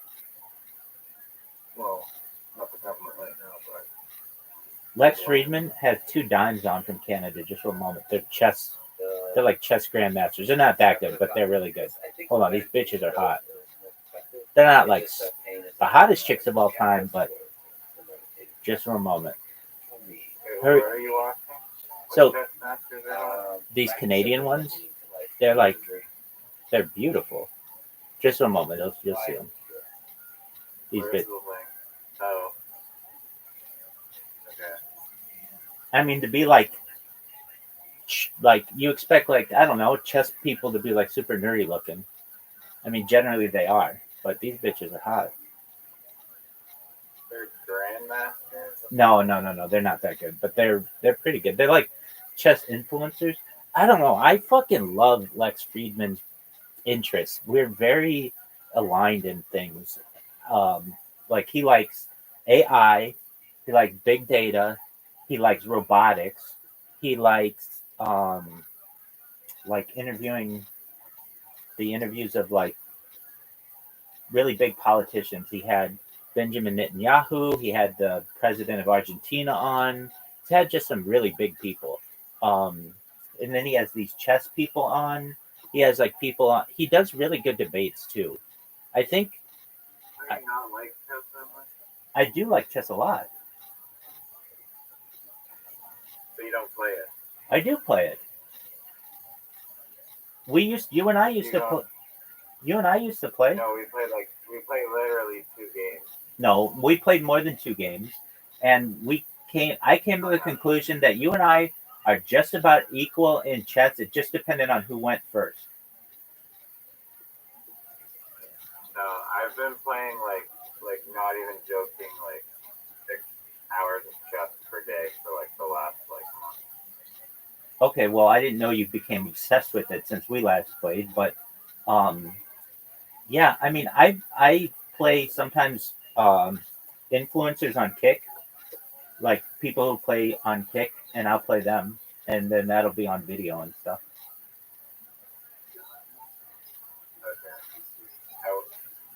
Okay. Alex Friedman interviewed Hikaru, and I don't know if he interviewed him. I don't know if he's had the chance. So do you play on chess.com? Yeah. Very nice. Do you know your rank? Yeah, I've made it from like a 300 kilo to like 500. Or more like 450. So you're getting pretty serious. Well, I like chess.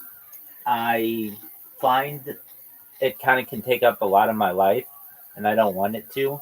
I like listening to people talk about chess and the strategies behind it, the way people cheat. I find that to be fascinating.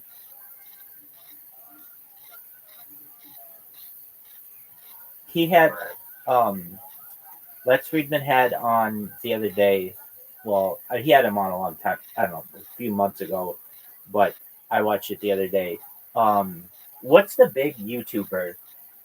The big, what's the biggest chess YouTube channel? Do you know? Probably Hikaru or Gotham Chess. Gotham Chess, that guy. He had that guy on, and it was fascinating to hear like what he has to go through from just like just determining if people are cheating and all the different ways people cheat. I think that's almost more fascinating to me than the actual games because people just become so obsessed with just winning that there's the discussion of anal beads being used at length in that interview. There are like the use of different computers, how AI now is basically better than any human will ever be at chess. It's surpassed as good as even Magnus Carlsen, and then you get into the drama that occurs where like he was so Gotham Chess was saying that he played someone in Indonesia, and this person didn't have any like um, didn't have like a very good score or something, and this guy just ended up whooping him, and he reported the person to chess.com saying like I think this person is cheating, and chess.com took down that person's account, which to me kind of seems like piddly or whatever. But then all of a sudden, I guess this Gotham Chess didn't know that Indonesia is like the fourth most populous country in the world, and all of this hate came on him from Indonesia, where he had to like, well, actually, this is how I learned about some of this stuff. He had he had to pay.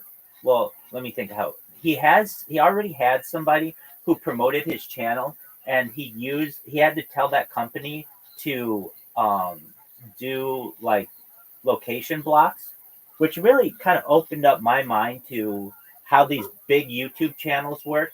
Basically, they use a third party that is in really good graces with YouTube, and they allow these people to do a lot, like have a lot more features that a normal YouTuber can't use.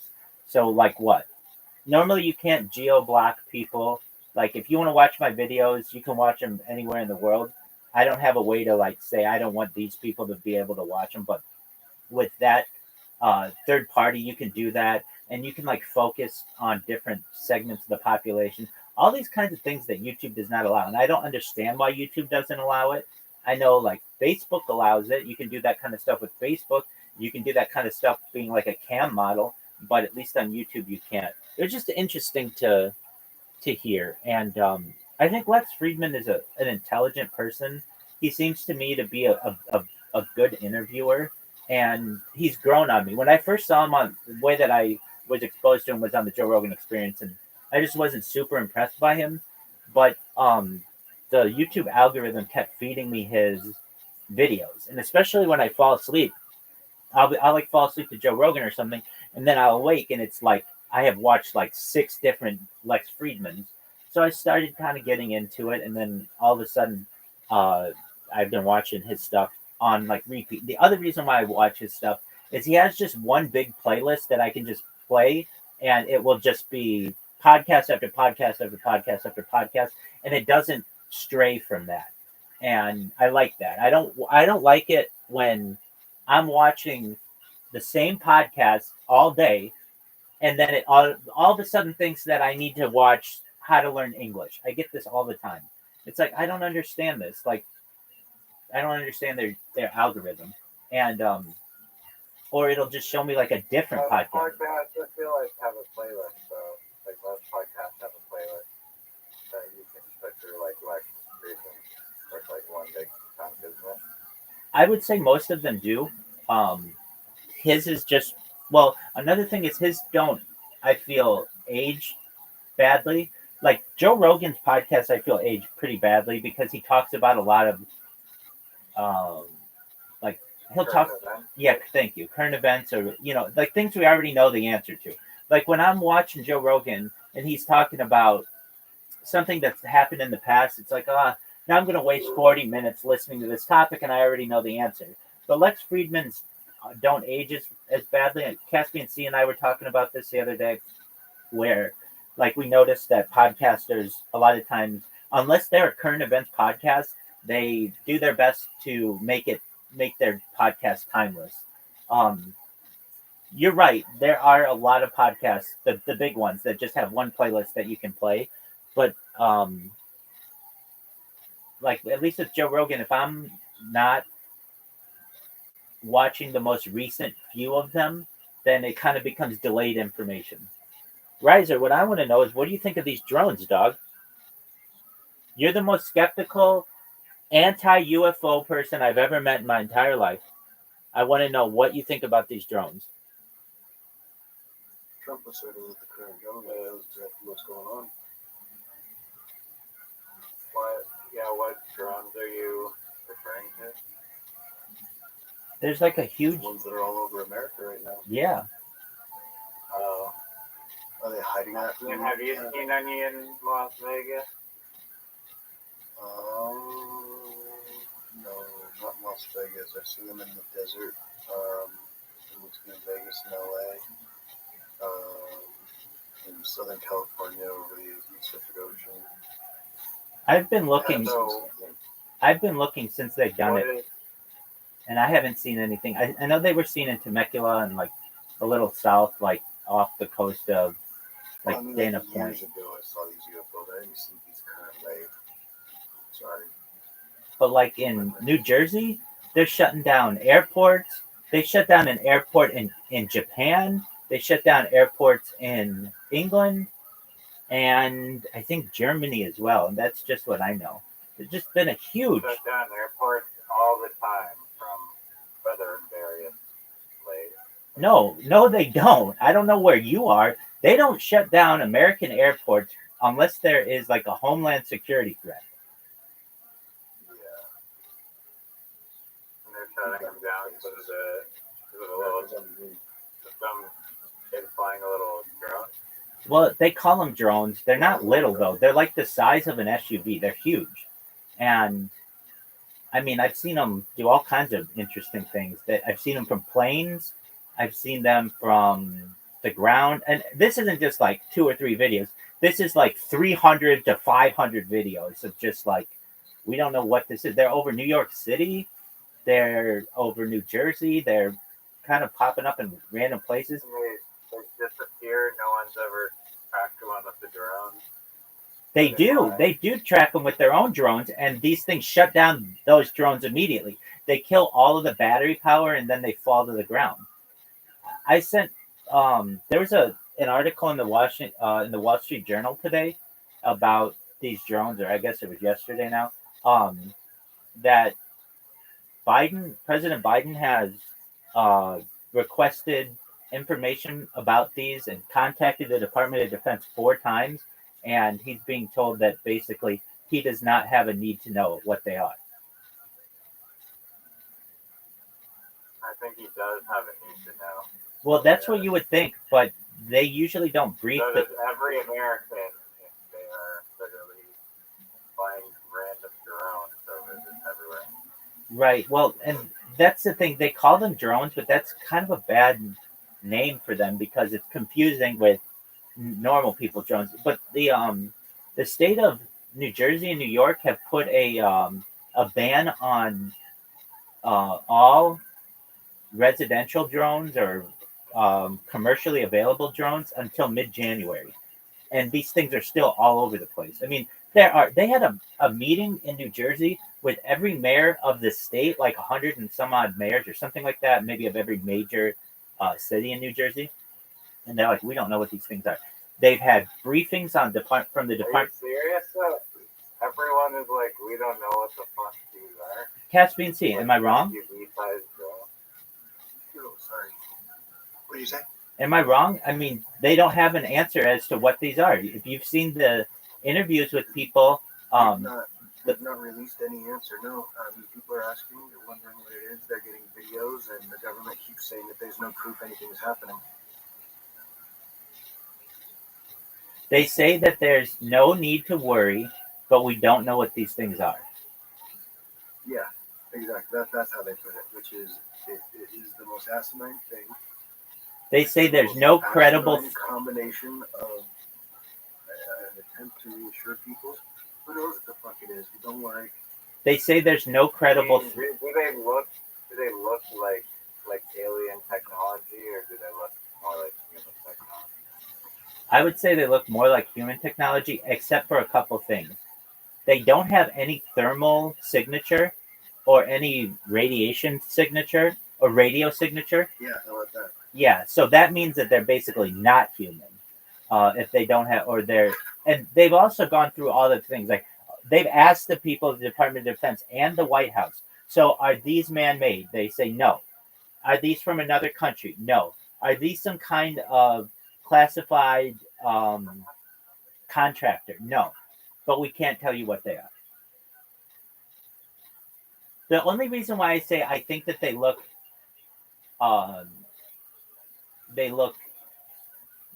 human. The only thing that I think about that makes me think that they're human, or no, I shouldn't say I don't think they're human, but makes them look human is the lights on them. They use red and green lights, and that's generally what the. They're the holiday drones, dude. It's just the Christmas drones. You gotta run in this fucking Christmas spirit. That makes sense now. No, it's. I mean, the argument is that they're just cloaking, so they.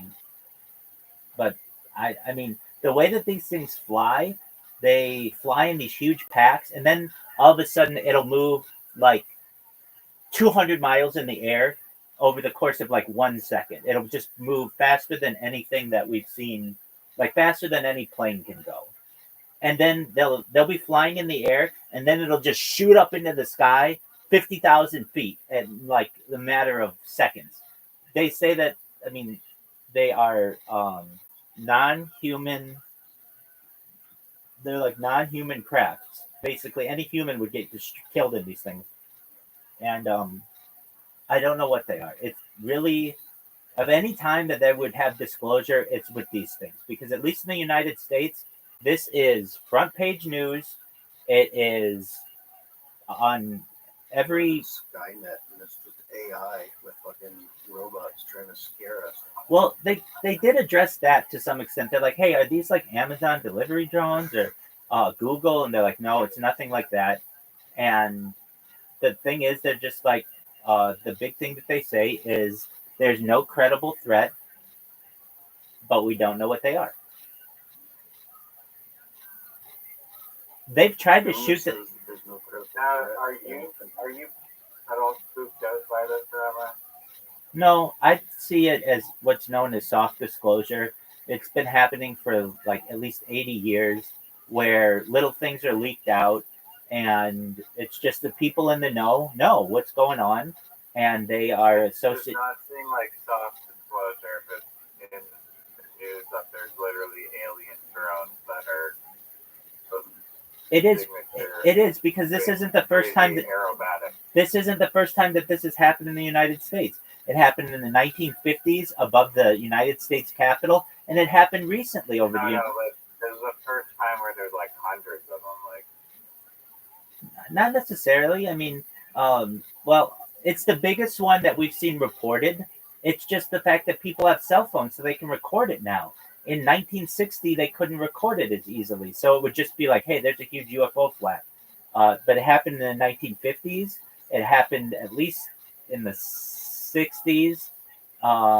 It happened certainly in the 70s, the 80s, the 90s had the Phoenix Lights, and then most recently we've seen these this wave of drones that have happened since like November 16th. And it's really interesting. There was some guy, I don't know who it was, but who predicted this. He said like years ago, December 3rd, 2024 will be like a date where we will have like an invasion or something. It's not like that specific. It was December 3rd, 2024, but I don't know if he said we'd have he said that's when disclosure would happen. And yeah, and it has been very, very accurate. And these things are every single night. And to the point where commercial drones are no longer allowed to be flown in New Jersey or New York, that they've had huge meetings with the mayors, that the president of the United States is not getting answers. And but I don't know what they are. And anyone who tells you that they know what they are, I want to know their source. Well, where did you? Yeah, you'll have to send me a video or playlist. Just go to right now. Just go to Reddit. It's so I can tell you the address if you want. It's reddit.com/r/UFOs. Just go. I'll look at it with you. It's okay. So right now they have 4 orbs plus a drone, and that's the thing too. There are orbs as well. So that happened 6 hours ago. There's another one 2 hours ago. UFO sighting over White Sands in New Mexico. There's another one. Wow, of all places. Right. Orbs in Michigan. They have Toms River, New Jersey on 12/24 at 6 p.m. They have a bunch of them flying in the sky there.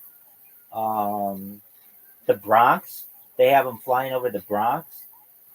This happened 5 hours ago. I mean, that's the thing. Normally, the UFO subreddit will be like one good sighting every 3 days. This is like 25 good sightings per day, at least. They have another one 5 hours ago. Another one, let's see here, 13 hours ago. I mean, these are over major. Like this one's over Dallas, Texas. These are over major cities. You're not allowed to just fly over these cities at this low in altitude.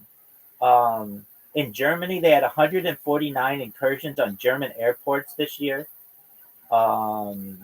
Here's what they have one out of a plane. That's the other thing too. I've seen a bunch of them where people take them out of a plane, and you can see it. Normally, you're not allowed to get that close to a plane with anything, and these things are just like trailing the plane or just running parallel to them. I see that right outside of the wing of the plane. There's some UFO thing. Right. I've seen a few videos like that. I see the one that you're looking at that was like 17 hours ago.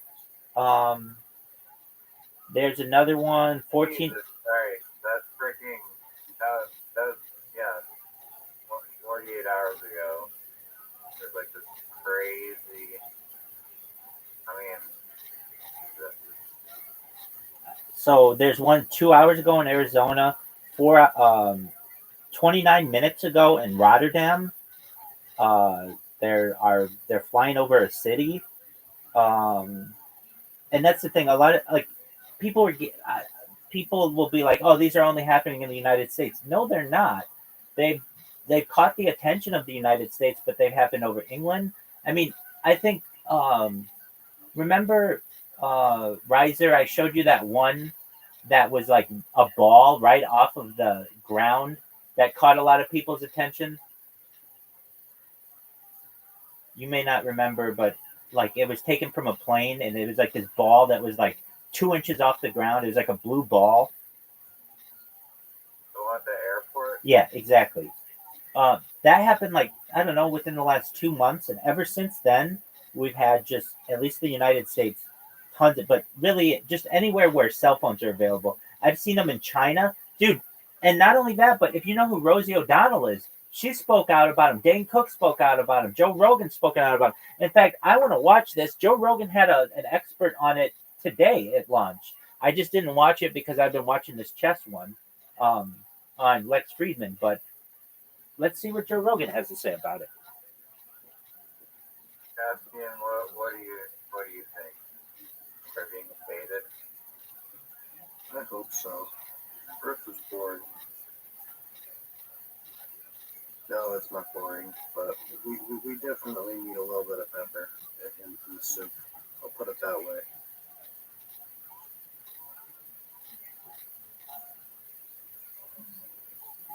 Plus, if there's aliens, hopefully they're sexy and we can breed.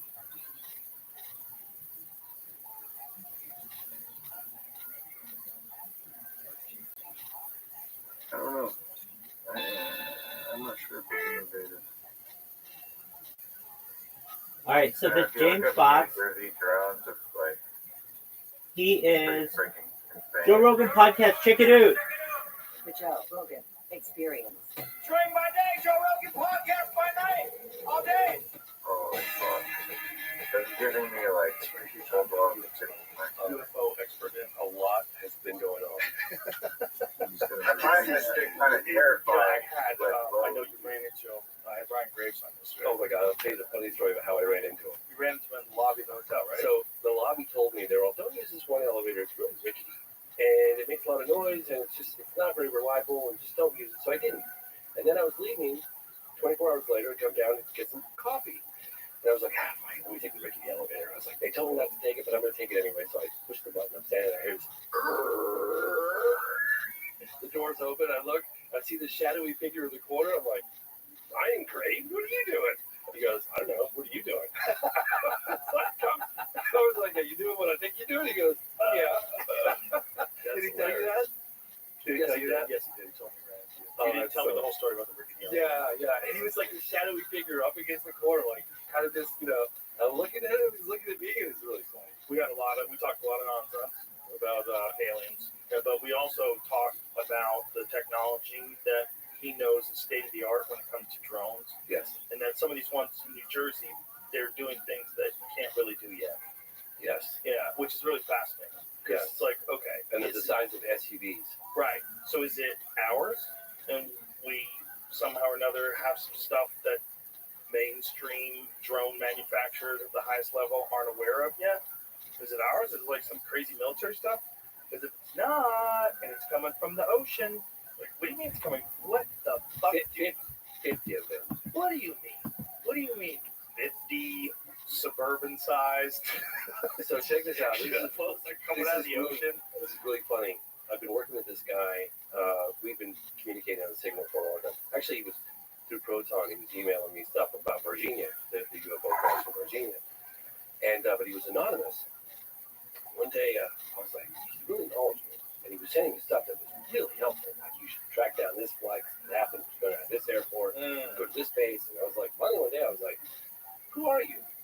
And how do you know what you know? He goes, I'm a retired United States Air Force colonel. I was like, oh. And he goes, and I'm also an experience. I had an experience by connecting with what? Oh. So what happened to him? He had a UFO encounter. It's in the movie towards the end. But anyway, he texted me yesterday, and he goes, James, I really want you to explain to me how the hell you orchestrated a UAP invasion right around the time your film's coming out. I was like, I'd really like to know how you did that. I was like, I know I could. Do you know what kind of a budget you would have to have drones running in the sky all over? How many different cities are reporting it now? Like, what's the numbers? It's exploding all over the place, and it's getting bigger. I've heard California. I've heard Europe now. Bases in England, New York, New Jersey. I've heard San Diego. I definitely wasn't there something in Ohio, right? Wright-Patterson Air Force Base. They had to shut that place down. Yeah, that's Ohio. So I've heard New Jersey. I think Florida, right? That was the one that Ryan Graves showed us a photo of. That was from Florida. So, like, who fucking? What's going on? Who fucking knows? I was super busy. I have the release of the film going on, and so I was like trying to focus on that and getting everything lined up, and there was a huge push. And all these text messages from all around the world are pouring in, like, what the hell's going on with these drones? And I was like, it's probably something conventional. I'm not going to worry about it right now. I'm just going to keep on focusing what I got at hand here. And then I started getting more information coming in, more information. Then a buddy of mine called me, and he actually went to Brazil with me a couple years ago. He's like, bro, I live here. I'm seeing these things in the sky. I've seen them 7 times now. They're the size of an SUV. I was like, well, what do they look like? What do they behave like? He's like, well, they're making noise. I was like, oh, okay. Well, that quickly kind of eliminates something non-conventional in terms of propulsion. But then I got reports of objects that didn't make any noise, and then would go silent. What kind of noise it was making? Like a propellers drones would make, but loud, and they have a loiter, but they're big, and they have a loiter time of hours. The average drone, like I fly drones for my films, is like you're lucky to get 25 minutes. These things are like hours. Yeah, 5 hours at a time. They go dark when they're approached by other objects. They're not getting picked up on FLIR at times. And then some of them have no noise. I've heard crescent shape. And then I heard about the ones that really got me. I contacted Chris Brunel, and I was like, Chris, what is going on, buddy? I really rely on him for good information. And he's like, I really don't know, man. It's a real shit show. And the U.S. government seems to be clueless right now. He goes, some of them are conventional. Some of them are misidentified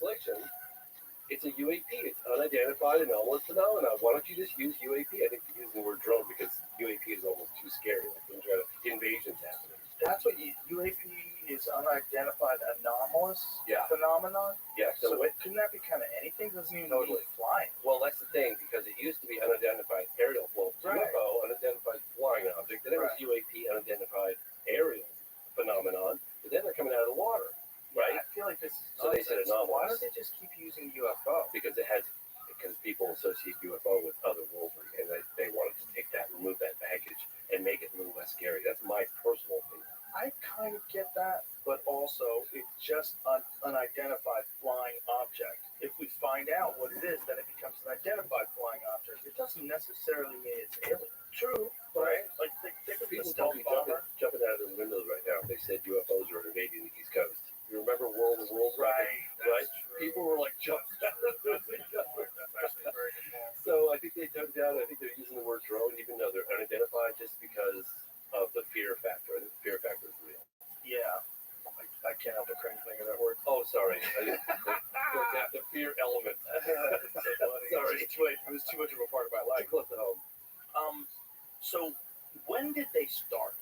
Like, what was when was it acknowledged that this was an issue that was recurring recently? Like, obviously there's always been something in the sky. Yeah. Nobody's seen things. Who knows what they are? Whether or not they're, a lot of people see Starlink. Yeah. Right? Yeah, of course. But when did this drone thing that we're currently experiencing basically every day? When did it start? A couple weeks ago, maybe a month ago. That's when I started really hearing about it. But Jamie, is there like I have any sort of official answer to that? I have something that 19, something like that. is Mid-November. Mid-November.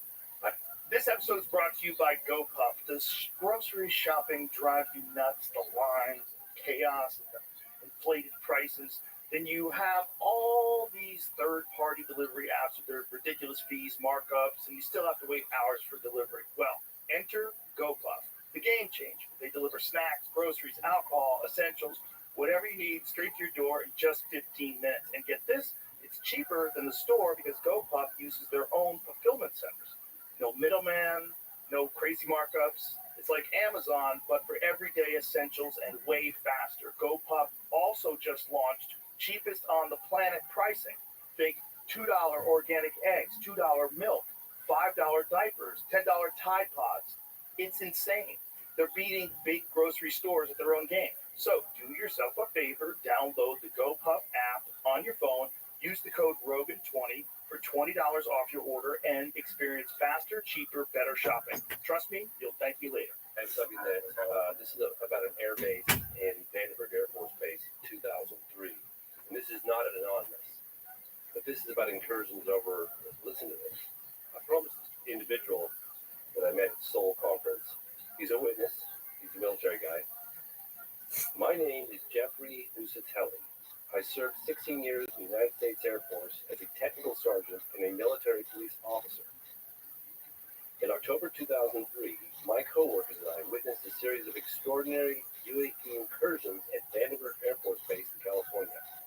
The initial event is known as the Vandenberg Red Square, and it was first mentioned during the historic UAP hearing held in 2023. The case involved Boeing contractors who witnessed a huge red square-shaped object, roughly the size of a football field, hovering over a missile defense system. The object was silent and had no visible means of propulsion. The contractors watched in amazement as the massive object slowly drifted east and vanished over the hills.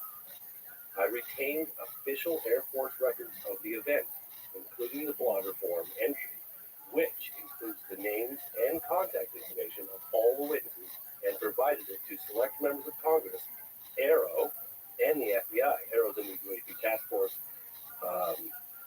All-Domain Anomalous Resolution Office. After the initial event, several other UAP incursions took place in Vandenberg.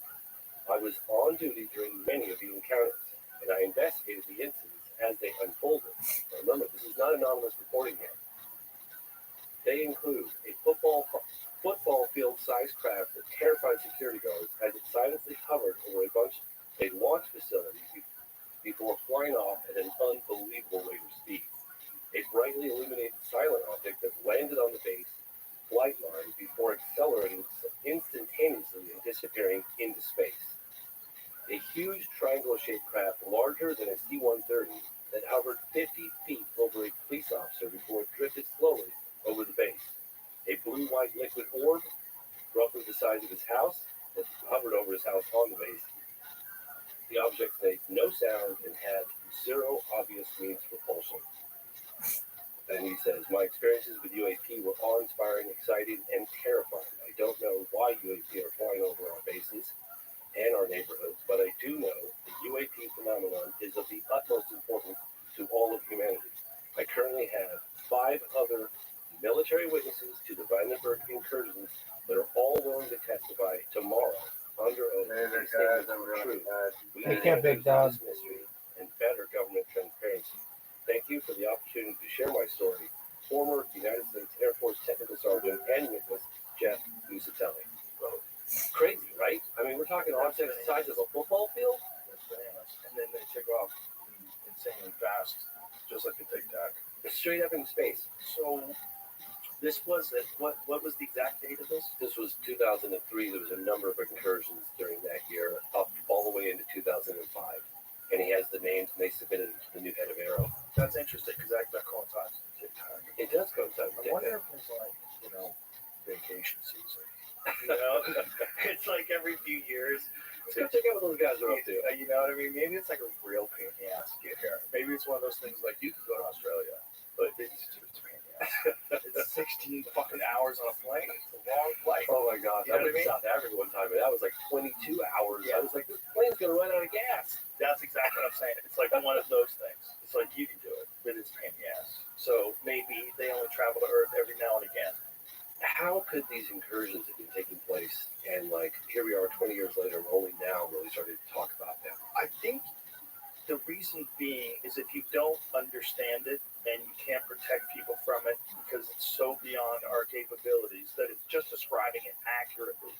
It removes all confidence that our government has everything under control. That's one reason why. And also, if you have no answers, you don't know what the hell it is.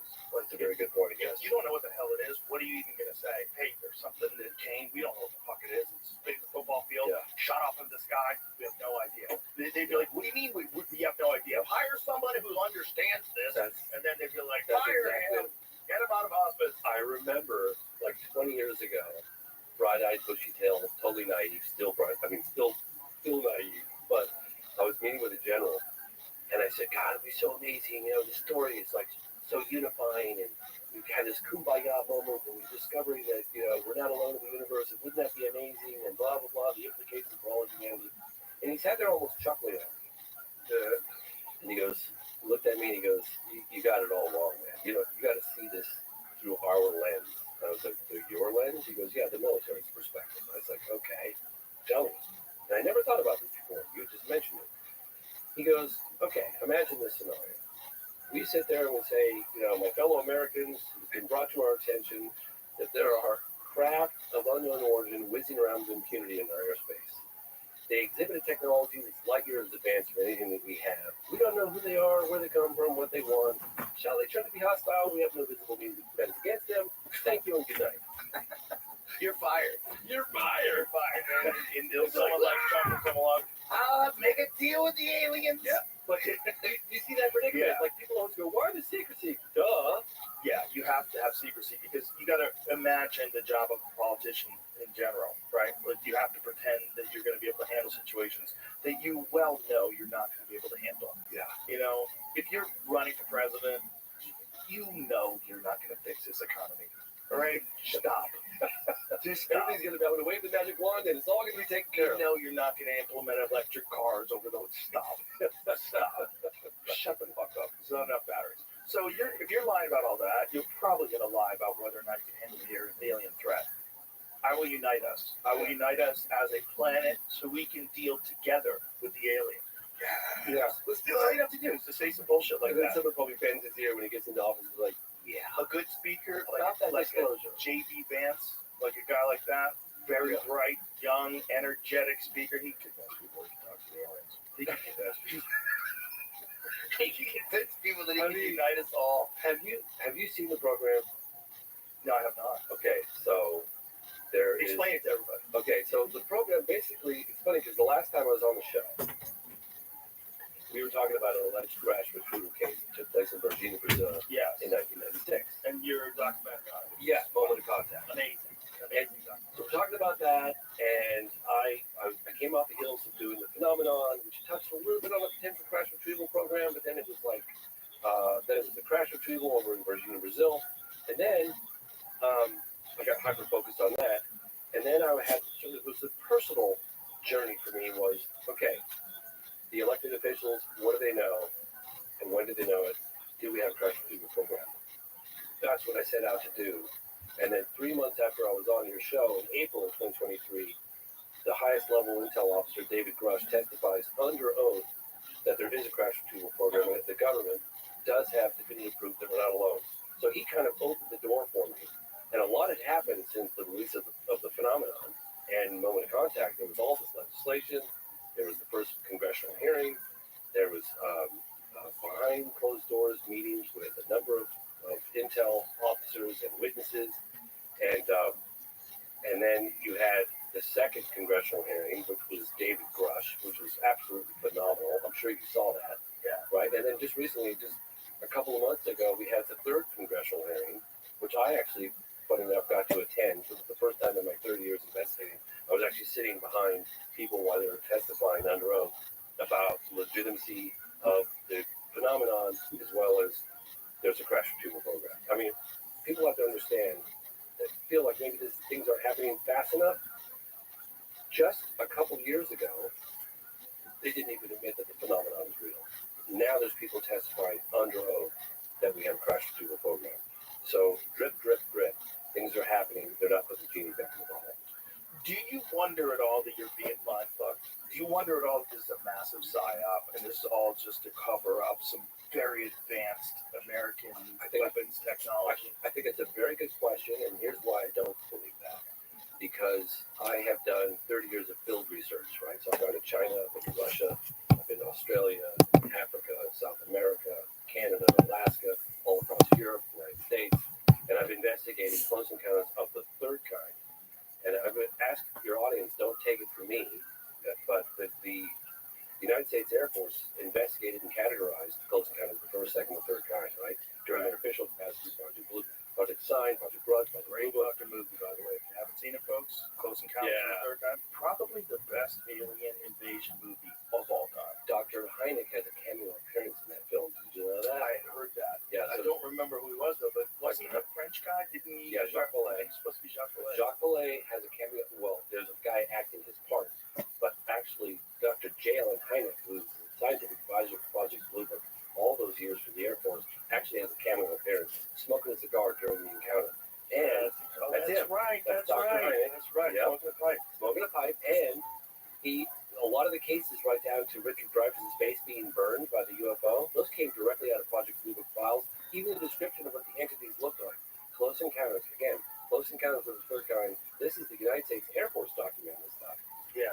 And he took it directly out of Project Blue Book files and made a movie out of it. And as a little wink, wink, nudge, nudge, he has Dr. Hynek have a cameo appearance in the movie. But you know what? A lot of people don't know that. It's a fantastic movie too. It's a great movie. Because it's a movie that's filled with.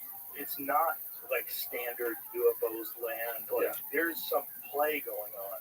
There's some weirdness to the way they interact with us. That sort of is much more realistic in terms of like the things that people experience. Yeah. They experience interactions, very strange interactions. And when they had those little orb-like things that were flying around the movie, that's all straight out of like, yeah. Oh, 100%. I remember I had a buddy of mine who was a pilot over in Europe in the 70s, and he used to come for family dinners, and he was always talking about it. I was like, yeah, whatever. And then later on in life, when I started getting interested in UFOs, I was like, Michael, tell me about that UFO encounter you had, that red orb. He goes, just like it was one of the close encounters of the third kind. Steven Spielberg's movie. I was like, they took those files directly out of Project Blue files and right on the big screen. That's what the Foo Fighters were, right? Yeah, Foo Fighters too. They have little orbs. Yeah, little orbs. Fighter pilots are flying around. They're seeing these things with them. Well, let me ask you, and this is why that I don't think it's a psyop thing. I don't think it's a psyop either. But the reason why I don't is because, okay, I don't just believe Grush because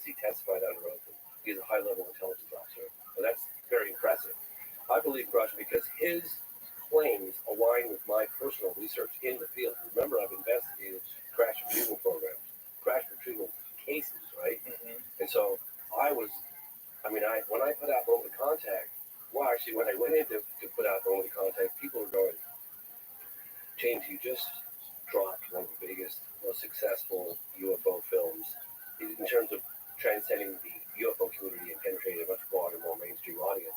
Are you sure you want to put out a documentary that deals with an alleged crash of live aliens walking around the town of Virginia, Brazil? Like, seriously, that's what you want to put out there? You got access to like Harry Reid and all these intel insiders, and now you want to do that?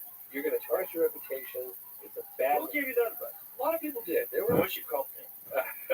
Well, I was like, James, you can handle it. You probably heard about Moment of Contact, and then you thought, this sounds too crazy. And eventually you watched it. No, I thought, I always think a crash and contact sounds crazy. I know, and it does. I always think that. But I would have never told you not to do it. Oh, okay. I would have never told you not to do it. You're really good at this. You know how to, you're really good at, explaining. But you look at half the town talking about it, including the that's mayor. an incredible story. It's an incredible story. It's a phenomenal story. It's one of those stories where you're like, if everybody's in on this, this is crazy. If everybody's on, and there's not one contrarian that comes out, but they all told me to lie. I'm not fucking lying. This is stupid. They're doing it for tourism. Not one person. Come on. There's always some hater. There's always some hater who wants to ruin your gag. I remember. You know what I mean? Oh, yeah, I told you. I remember when I was making Moment of Contact and I wasn't done with it yet. Lou Elizondo, he's like, James, he called me up. He goes, I need a copy. I was like, well, the film's like that. I don't care. I need a copy. Give me a rough draft. I don't care. I was like, okay. What's the urgency? He's like, you don't understand who's watching this right now. So I was like, okay. So I'm giving him copies, and I had absolutely no idea ever in 100 million years that I think we're going to be having months after the release of Moment of Contact, a congressional hearing under oath that there's a crash. What year did Moment of Contact come out? And it came out at the end of 2022. Watched it. Do you think you sat down with Biden? That would have been wild. He's been so dismissive of it all. Obama said a lot more about it. Why? Because he's already in space. He's in space right now. He's like, go talk he's to in Obama. orbit right now around really? Saturn. That's the best you can do? He's like Dr. Manhattan. He's on the moon in a glass house. Okay, let's see. If Biden, if you're listening right now, you have nothing to lose. You're the president of the United States, sir. Release the house. He's never running ever again. Exactly. He's not running for a second term. Come on, we're done. He's already pardoned more human beings than any president ever, other than Carter. To the advice at the end of the program by Senator Harry Reid, who's now the late Senator Harry Reid, and I said to him, what advice would you give the president? It could have been any president at the time. He said, don't be afraid of tarnishing your legacy by addressing this issue head on. And I hope that Biden gets to see that, and I really hope that President-elect Donald Trump gets to see that. People are ready for the truth. They've had enough of the lying. I think we're way beyond that at this point. I agree with you. However, when I confronted Mr. Trump, he was very cagey. Was he really? Very cagey. I've seen some things. They told me some things. He didn't tell me shit. He basically, it was basically like neither confirm nor deny. No, there was no eyes. I don't do that shit. Especially to a pro like Donald Trump. Like, you're not, yeah. If you're going to do it to an actor, so shut up. You're not going to know what the fuck they think. Okay. Yeah, Daniel Day-Lewis told you that he just ate a baby. You fucking believe him. You know what I mean? Like, this idea that, what did his eyes tell you? What did his eyes tell you? It depends on the person. Depends on the person. If it's your regular crackpot and they tell you a lie, you're like, something's up. But there's people that can hide things. They can hide things behind their eyes. But I think he knows something. I don't think he's that interested. I think he's more interested. I think he's a sort of a no-nonsense type of guy. This is why. You kind of have to be managing multiple businesses simultaneously, right? Yeah. He's always done that his whole career, right? Yeah. Manage being on The Apprentice while running these golf courses, while having these buildings, apartment buildings, hotels. He's constantly doing something, right? Yeah. So while he's doing all that, and he's playing golf, while he's doing all that, there's no time for fucking aliens, man. There's no time for nonsense. There's no time for sitting around with your buddies, smoking a cigar, going, "What do you think, man?" I mean, if I was them, man, I would do what they're doing.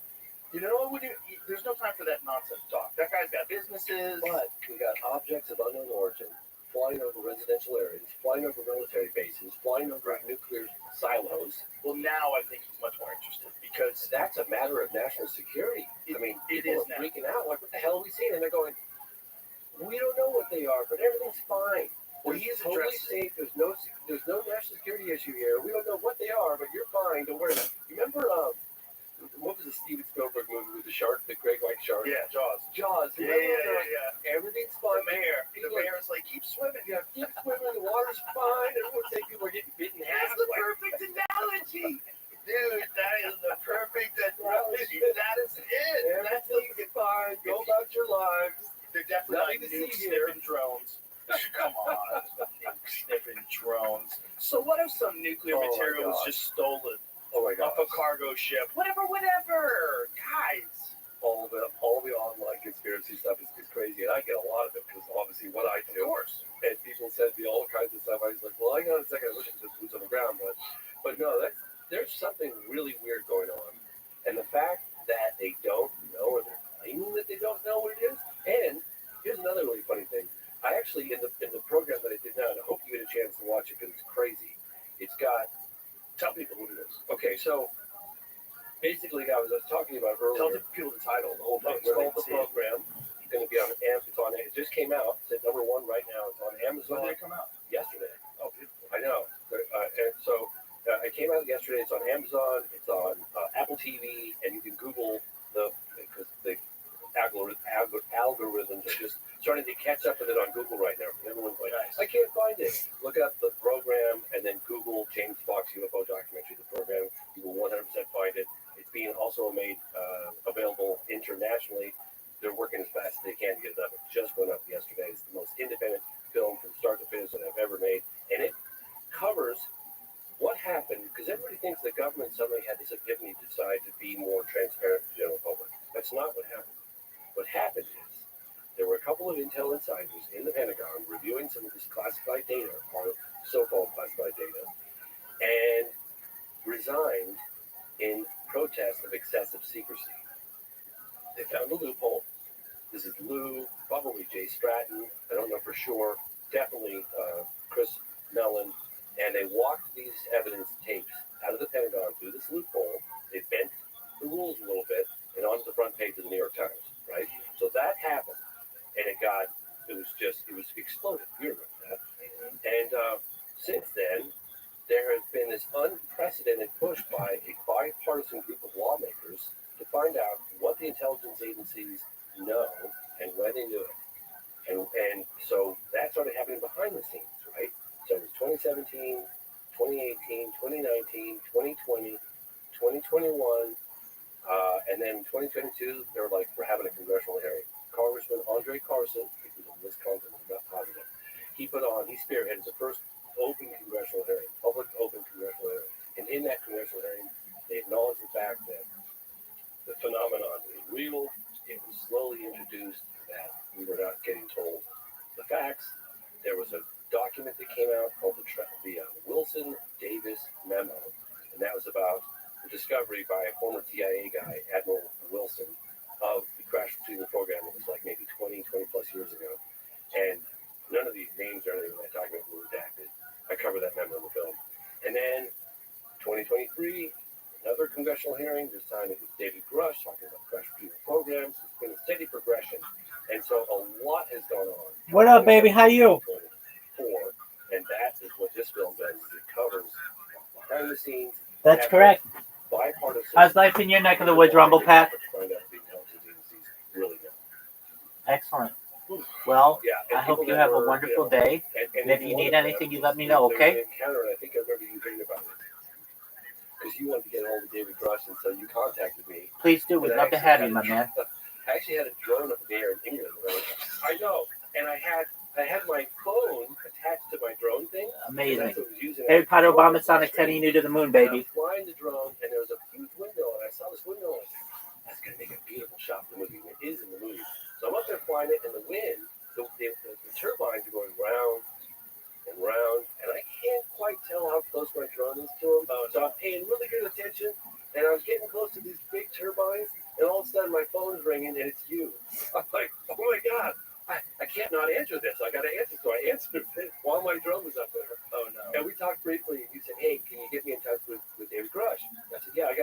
that can put you in touch with, that was Jason Sands. And I guess you and Jason Sands talked about this alleged encounter in 1994 with this entity, alien, whatever you want to call him, in the desert. Yeah. So that was a crazy story.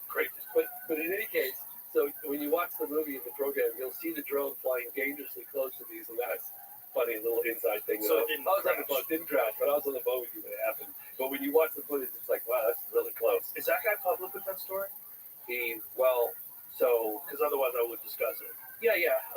Because it sounded so nutty. No, yeah. Okay, so here's what happened.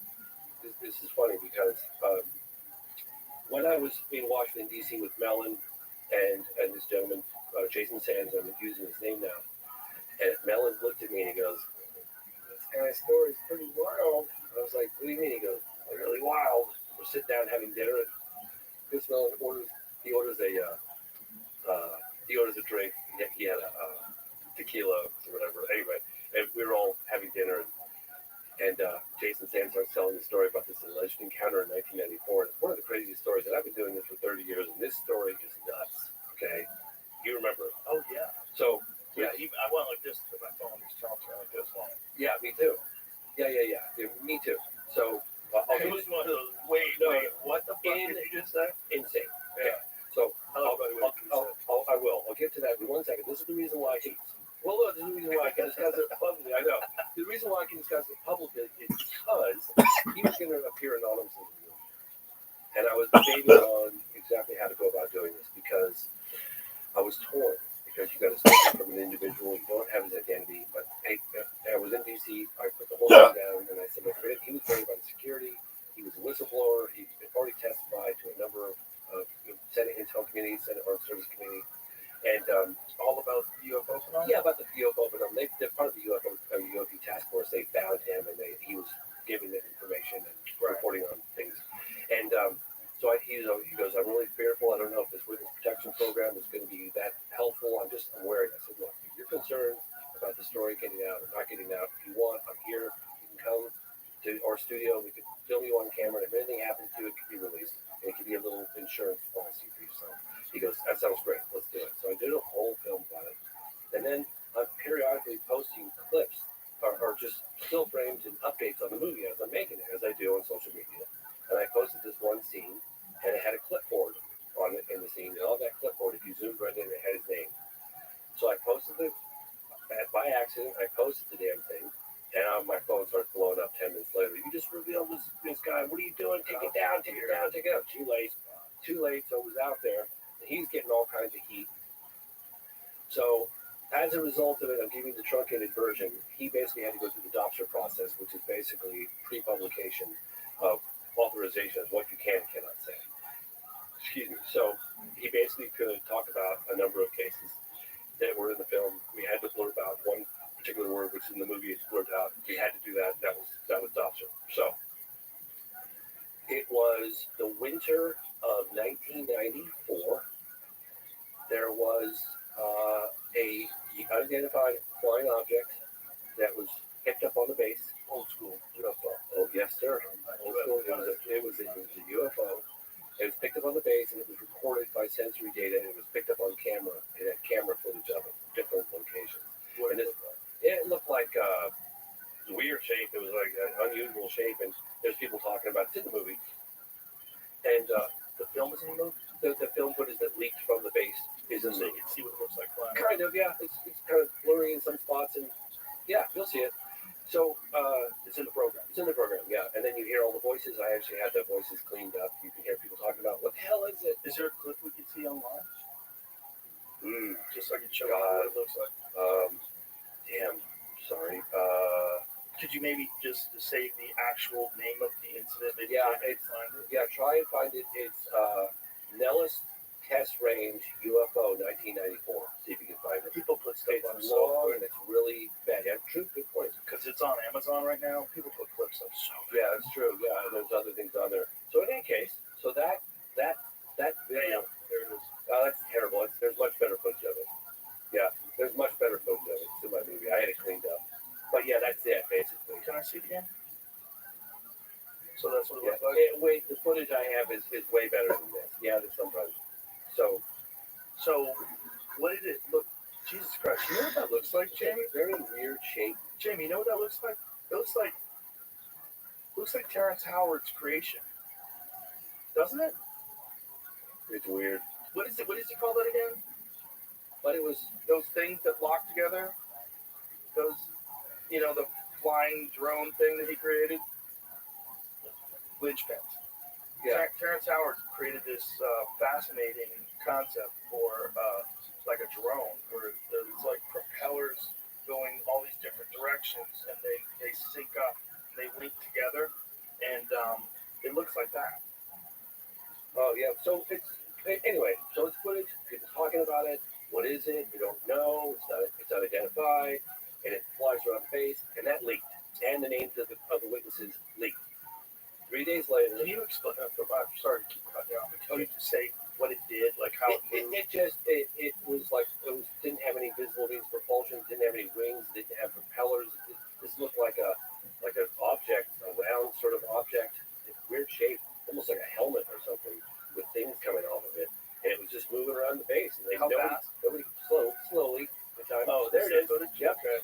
That's it. That's exactly it. Yep. It's definitely not a big balloon. You hear everybody talking about it. The audio that goes along with it, and I had it cleaned up, is they're all talking about it. Nobody knows what it is. And so this is Zoom. Is this why it's moving around like that? They're trying to keep it in focus. And it's all. Mr. Sands explains all of that in the film, the program. He talks about it. So anyway, so this leaks. People's names, the witnesses leaks, and 3 days later, he's in a convoy. Gesundheit. He's in a convoy, and it's early in the morning, and there's 3 jeeps,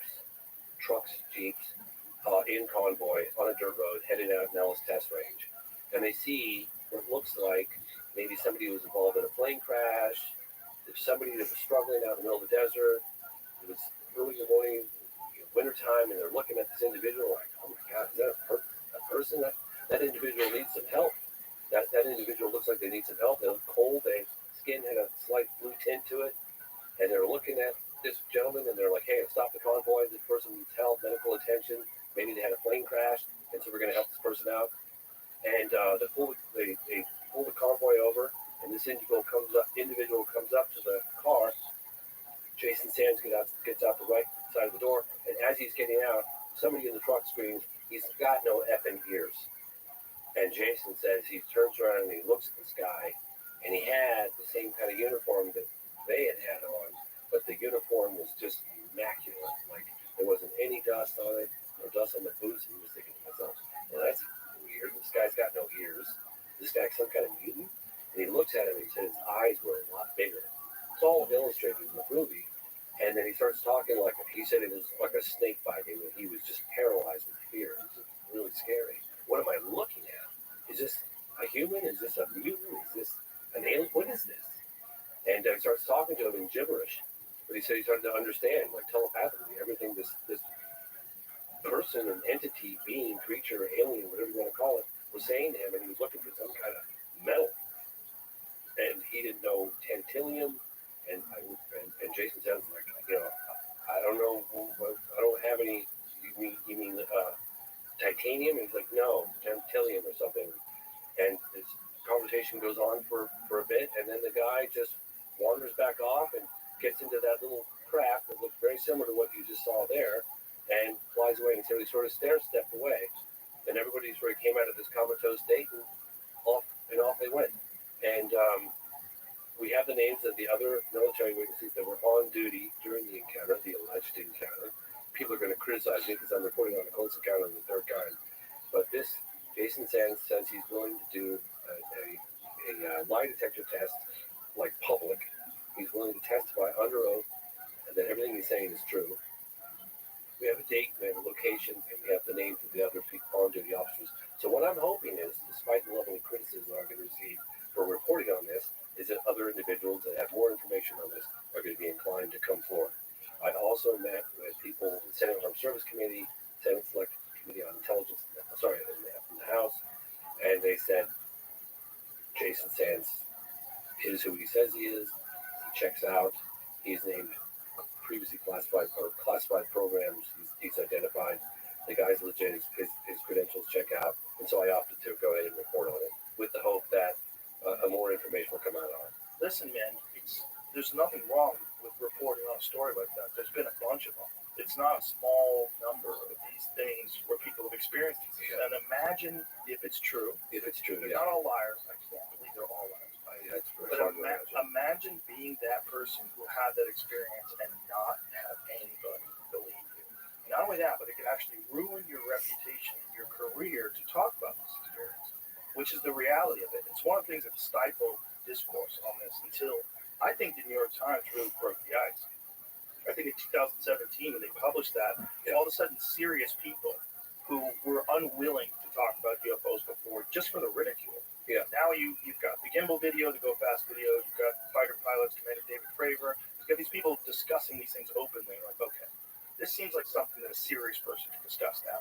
And so then it's open. But actually meeting one and talking to it's like the Varginha story. Like when I told people the cop picked it up and carried it in the car and the cop died. Manhandled it. Some horrible bacterial infection that they couldn't cure. He was rubbing himself down with rubbing alcohol, according to his family. That he was okay. Greasy stuff on my skin. And he was rubbing himself down, and he had the stench, smell, grease.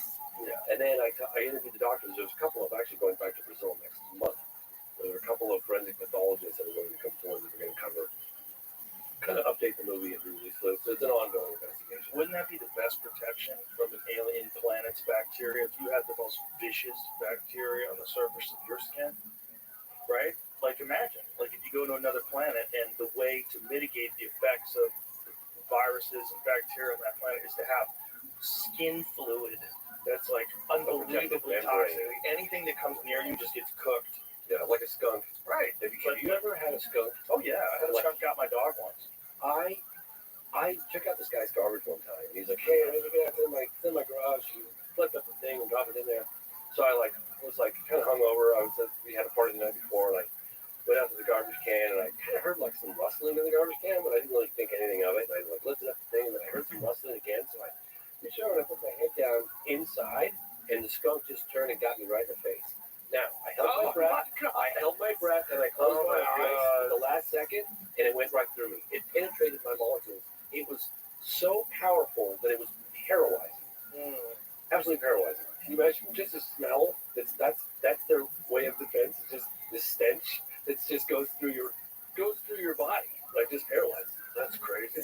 Anyway, you got it in the bug, huh? I got it right in the face. Wow. How long did it take for you to stink? Because you Probably spent 2 weeks. It was several weeks. Yeah, and I tried the tomato, and I tried the baking soda. And I think they have special soap now. Just for skunks. But when my dog got zapped, she got zapped in like 1980. I think it was 1980 because I was living in Jamaica Plain, and she went out in the backyard, and I think she thought that it was our cat because we had a cat that was black and white. And she just ran right up to that skunk, and it took her right inside of her body. Like, she tried to turn away, but it got her all over her body. She was wet with skunk spray. Oh, God. It was so nasty. I had to take her inside, and I had to do it because she was my dog. Thirsty. I had to, cover her with tomato juice and wash her down. She still stunk. The whole house stunk. That's so funny because I was getting ready for a road trip this a couple years ago, and I looked over and I was like, did we pass through? It was like 9 o'clock at night. We were exhausted, packed everything up in a car ready to go up the next morning. What do you want to do? And I took our dog. Threw down. I was like, it's 9 o'clock. I was outside. And I hear him run. And then he goes, and I thought, oh my God, he just got eaten. Somebody just ate him. I was like, oh my gosh. I ran out there, looked for him. He comes running in. He jumps in the bed, covered in skunk. Oh, it was so strong. It's unbelievable. That smell is just it's so incredible. The way someone explains it to me, like animals, like bloodhounds and bears, they have an insane sense of smell. Oh, God, like 100,000 times stronger than ours, right? But they can pick up parts per million the way we pick up skunk. Really? Yes. Oh, my God. So think about that. So if a skunk gets hit by a car like a mile away, you can smell it. Have you ever driven in your car? I don't know if it's a mile. I can drive over it and my car smells like it. Yeah, but if you're in the neighborhood where a skunk got something, you can smell it. Yeah. for some strange reason, it permeates, like it carries more than any other smell. With dogs, that's how they smell everything. They're like, oh, Rothschild. You know, like they can smell things that you can't even imagine they can smell, especially like a bloodhound.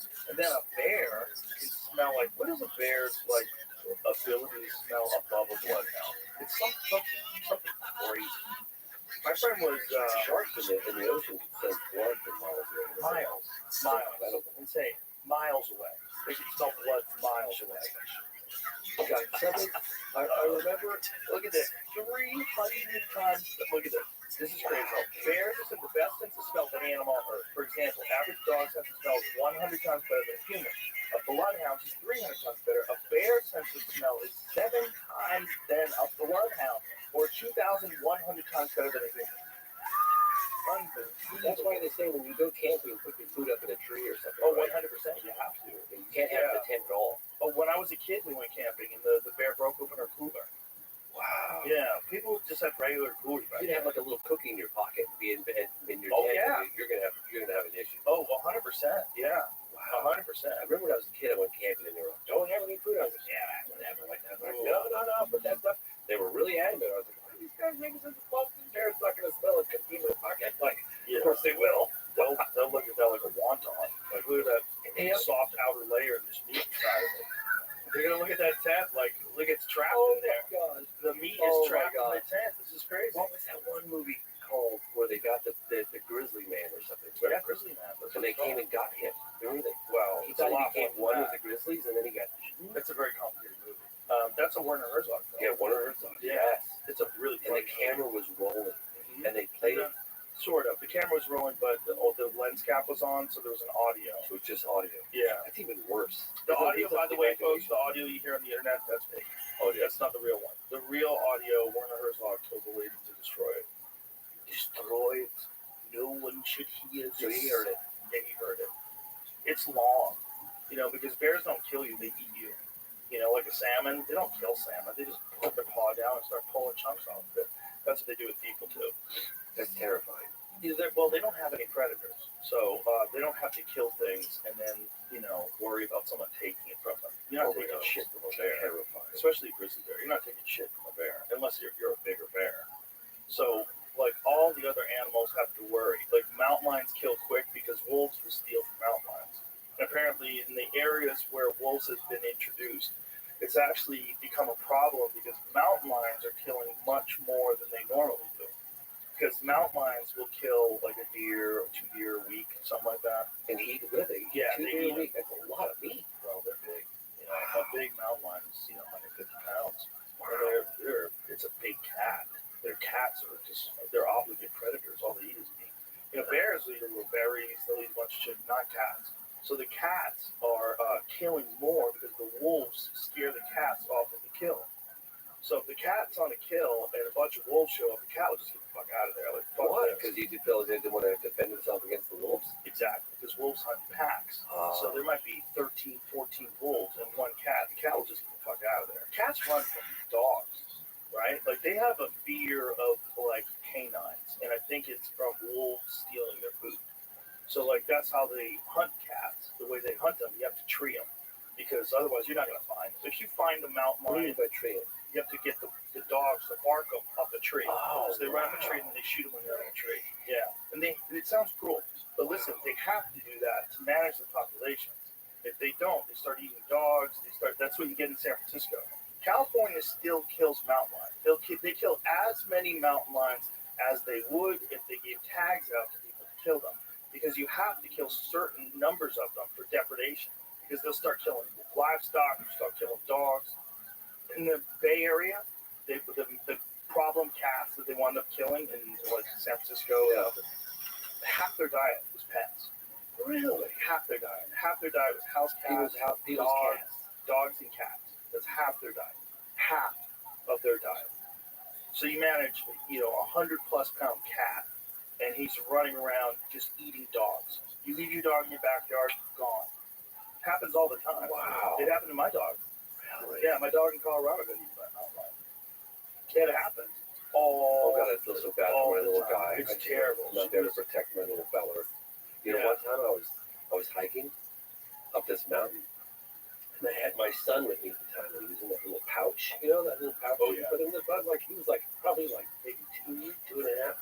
And I was hiking this mountain pretty daily. It's funny actually because when I went up there without him, I was like, well, this is why people hike with weights on. This feels amazing. I could run up this mountain. Anyway, I was going to the mountain, and I had my dog, my little Duke, and I had my son walking up this mountain, and I come around this like go left, and it's a pretty exposed, not too many trees, some bushes, and it's a hot sunny day, and I see this leg of a deer, like just fresh killed, blood on the ground. I'm like, God damn, what the hell? The hell? Wow, that's fresh. Huh. So I kind of keep going and come around the corner, and there's a long straightaway. The hill goes up like this, and I see what looks like a big, like greyhound dog, kind of like light brown, kind of walking kind of back and forth like this with a tail. And I was like, man, what the hell is greyhound is doing out here? Like, what the hell is that's a mountain lion? I was like, holy shit. And the mountain lion turns around and looked at me, and I had my kid. I was like, shit. So I grabbed my dog, and I turned around, and I started running. And I knew that I shouldn't be running. So I'm running going, I shouldn't be running. I shouldn't be running. I know I shouldn't be running. But I wanted to get around the corner and get it out of its line of sight. And then I go, well, if he comes up on me, I'm going to have to throw my dog. I was like, I looked at Duke, and I said, if it comes down to it, Duke, you're going to have to take one for the team.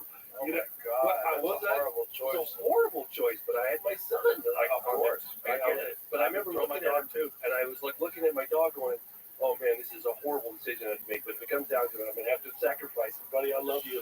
You know, but it didn't come down to it. But I remember running going, you're an idiot, Dave. Why are you running nothing? You can't run. Well, that's the problem with mountain bikers. They get got because when they pass by a cat, it's almost like rolling a ball of yarn past a kid. They're predators. And they'll catch bikes, huh? Oh yeah, they get people on bikes. Yeah, that's happened a few times. They get people on bikes. They get joggers, people on bikes. They think you're running away from them. Could you imagine what it's like to be running for your life? Having something like that chase you? Yeah, I can. I mean, it hasn't happened to me, but I've seen them. I've seen 3 of them in my lifetime. Only one of them scared the shit out of me. I saw one in Colorado. I saw one in Montecito, like the Santa Barbara area. It was small. Those are small ones. They're like 50, 60 pounds. And then I saw one with a buddy of mine, my friend Colton and I. We spotted one under a tree that was 30 yards away. We were in a truck, and it made me shit my pants. Wow. It was so big. This one was really big. This was a mature male with a big pumpkin head and huge forearms like a fucking bodybuilder. It was freaky. It was freaky to see because, you know, it was, first of all, it was dusk. So the sun was going down, and the lights of the truck, even though it wasn't quite dark yet, the lights of the truck were making his eyes glow. Oh my God. And you could see him with the naked eye, but then I put my binoculars on. And so I've got these 10-power binoculars on. I was zoomed in on his face. My whole... Looks like he belongs in Africa. Well, he belonged right where he was. Yeah. Man. We didn't belong there. Hey, let me tell you a really cool story that's a UFO, the best UFO picture I think it's ever taken. You have it? Can I look at it? Yes. No. We're going to look for it. Okay, so can you find the program trailer on here at all? Or? Yeah, for sure. All right, find the program trailer. I'm going to tell you about this. So, trailer? Yeah, just let's just watch the trailer. All right, let's watch it. Exposing a secret government program investigating UFOs. That story was kind of a catalyst for a lot of things that have happened since. Members of Congress started to ask questions. Instruments report there is something there. There are flight characteristics that we can't explain. UAPs are unexplained. It's true. They need to be investigated. Here we are having a hearing where just a few years ago we didn't even acknowledge that these things were real. Do you believe the government is in possession of UAPs? Absolutely, based on interviewing over 40 witnesses over 4 years. You're telling me people have come forward claiming first-hand knowledge of craft of non-human origin? That's correct. We have sources who have asserted not only that there have been crashes, but there have been crash retrievals. Do we have the bodies of the pilots who piloted this craft? Biologics came with some of these recoveries. Yeah.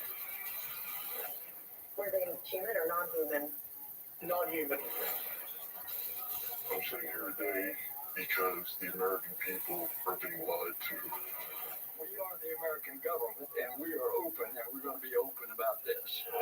What has been revealed, non-human intelligence exists. Non-human intelligence has been interacting with humanity. Is only part of the story. The pressure's on. Pentagon and CIA are going to have to answer the man. Some are risking everything. Have you had incidences that have caused you to be in fear for your life? Yes, personally, to uncover the rest. What is being done to verify the assertion that the U.S. government has spaceships of non-human intelligence in their possession? That kind of revelation unearths people's beliefs.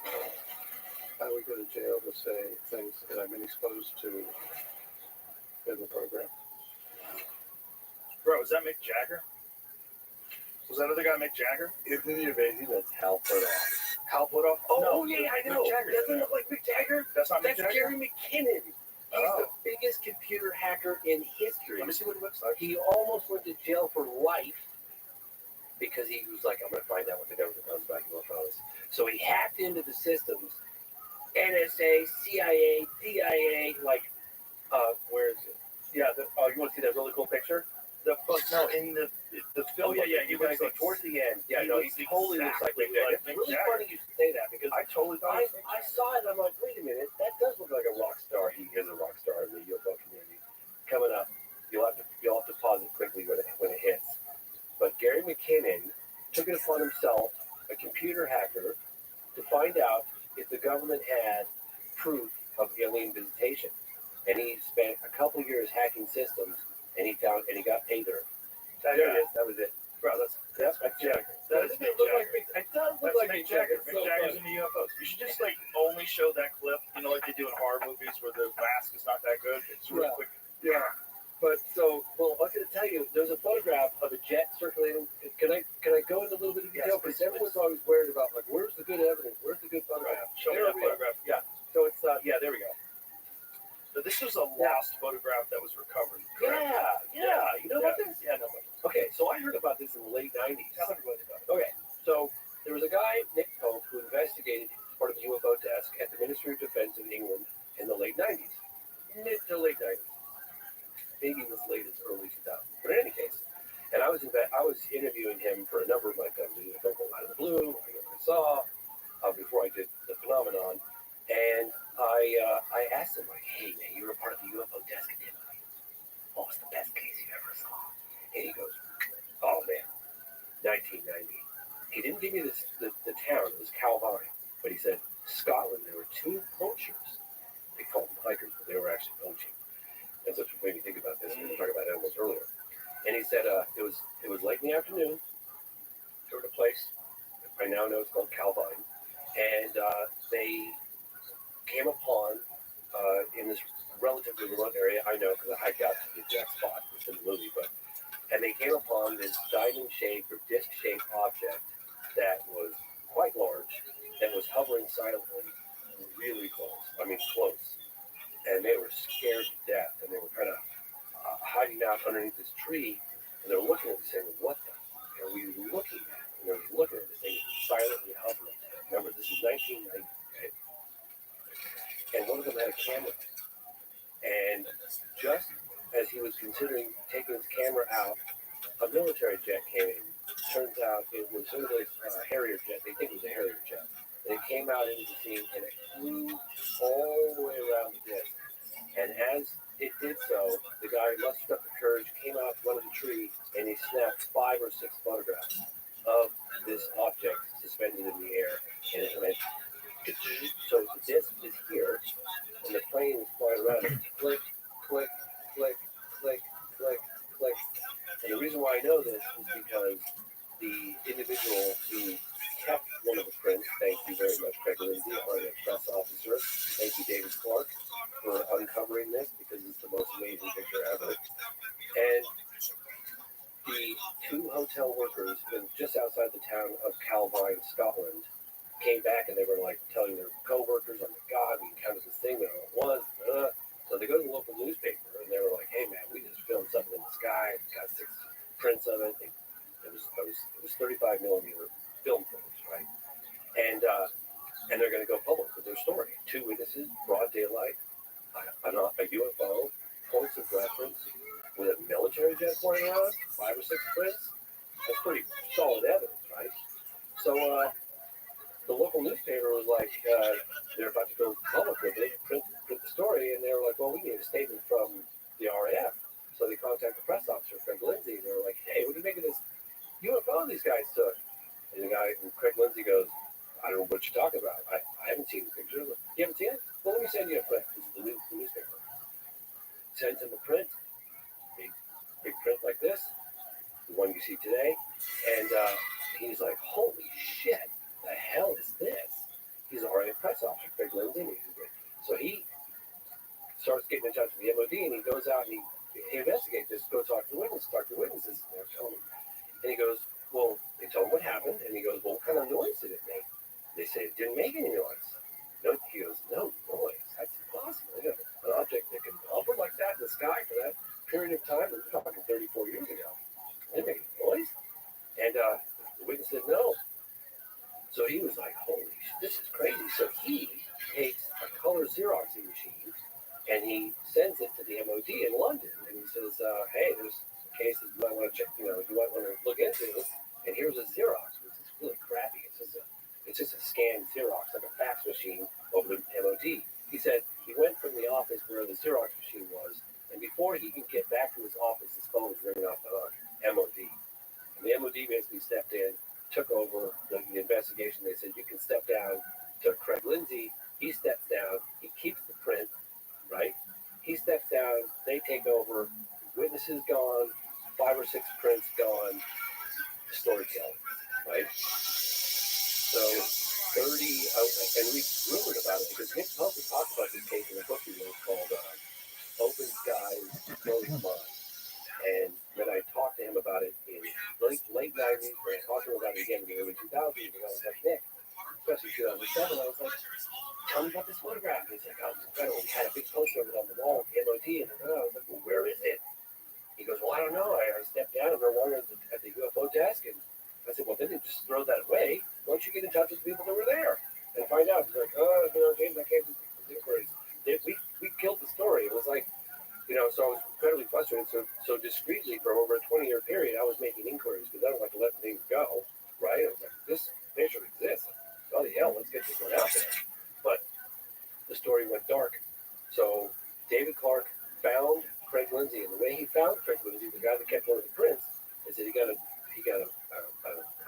declassified government document out of the MOD's office. It had redactions on it, and one of the things it said was, it was 1990, and they said, RAF press officer in Scotland blacked out, said that blah, blah, blah, blah, blah, and he was like, who was the RAF press officer in 1990 in Scotland?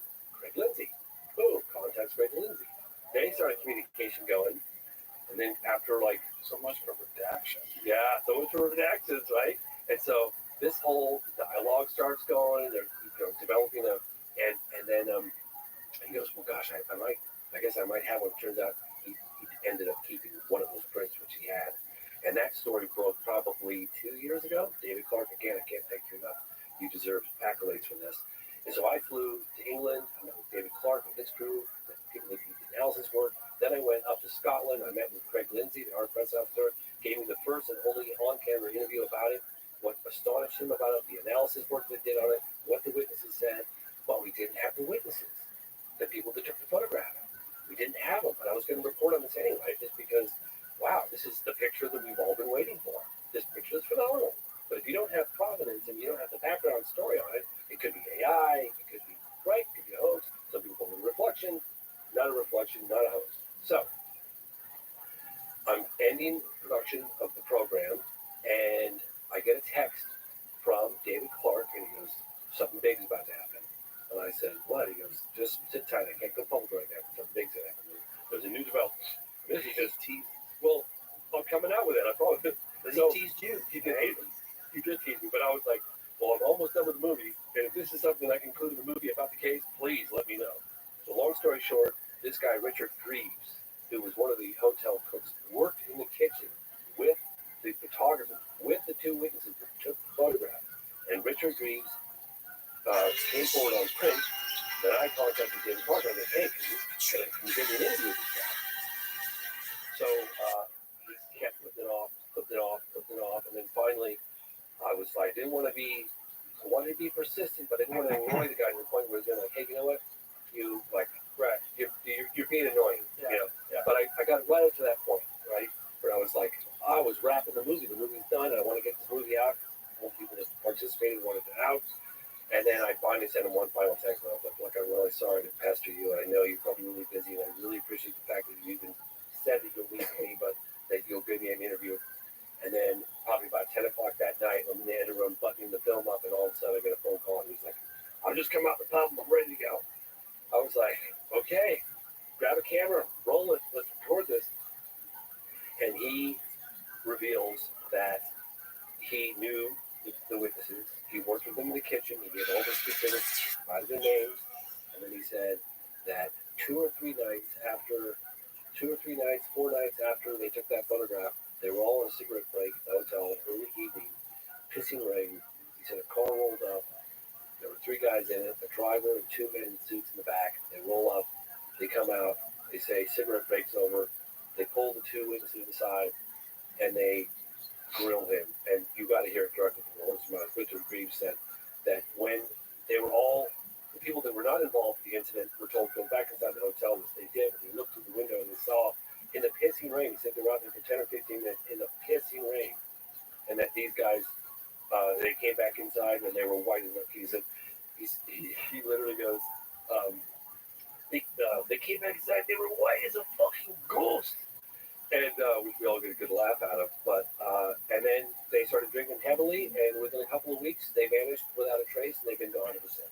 So we report on this, and yeah, that's a replica. That's a replica. That's a replica from Nick Polk and did for some series talking about it, and that was before the real photograph was found and printed. Let's see the real photograph. Yeah, show the real photograph again. I got it. There it is. Yep. Okay, so what was he doing? Show the fake one more time.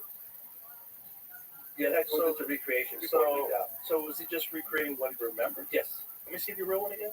Pretty damn good, isn't it? That he remembered not that. Bad. Not bad. Missed the barbed wire fence, yeah. But not bad. That put in a bunch of bullshit background. I went to the exact location. That all bullshit he put in there. Put in beautiful hills. I know.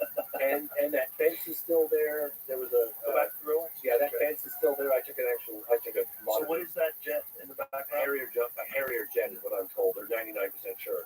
And was that Harrier jet trying to figure out what this was? Well, like I said, in the other prints, according to Craig Lindsay, the RAF press officer, he said the other 6 prints or 5 prints had that Harrier jet in a different position. So he said it was as if the Harrier jet flew around checking that out. Now, where are those other prints? We have it.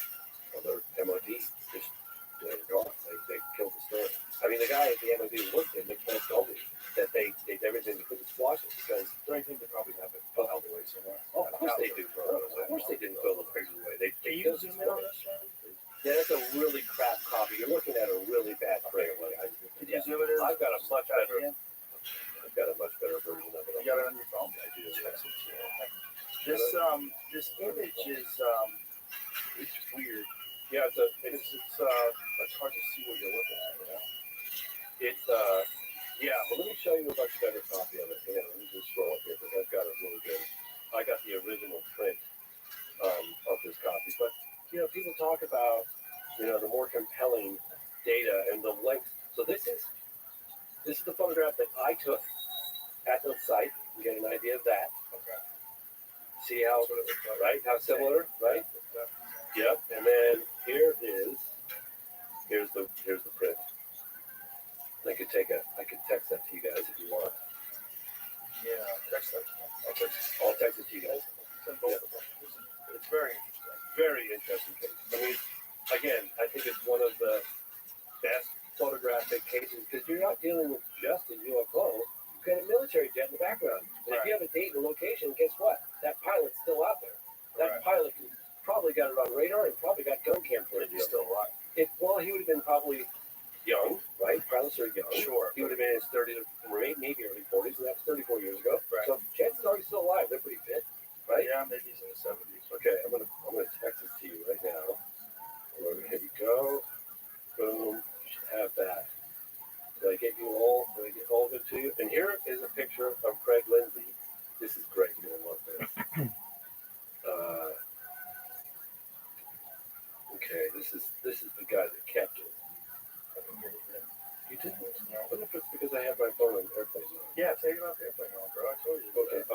trying to explain to you. Oh, sorry. Okay, it's off now. I'm sorry. Otherwise, it won't actually send it. Oh, it won't. Okay. All right. Yeah. Here we go. Bye. It's like dealing See, with my dad. I know. I'm so bad. I know. If you were telling me how to do it, I was like, I haven't done that before.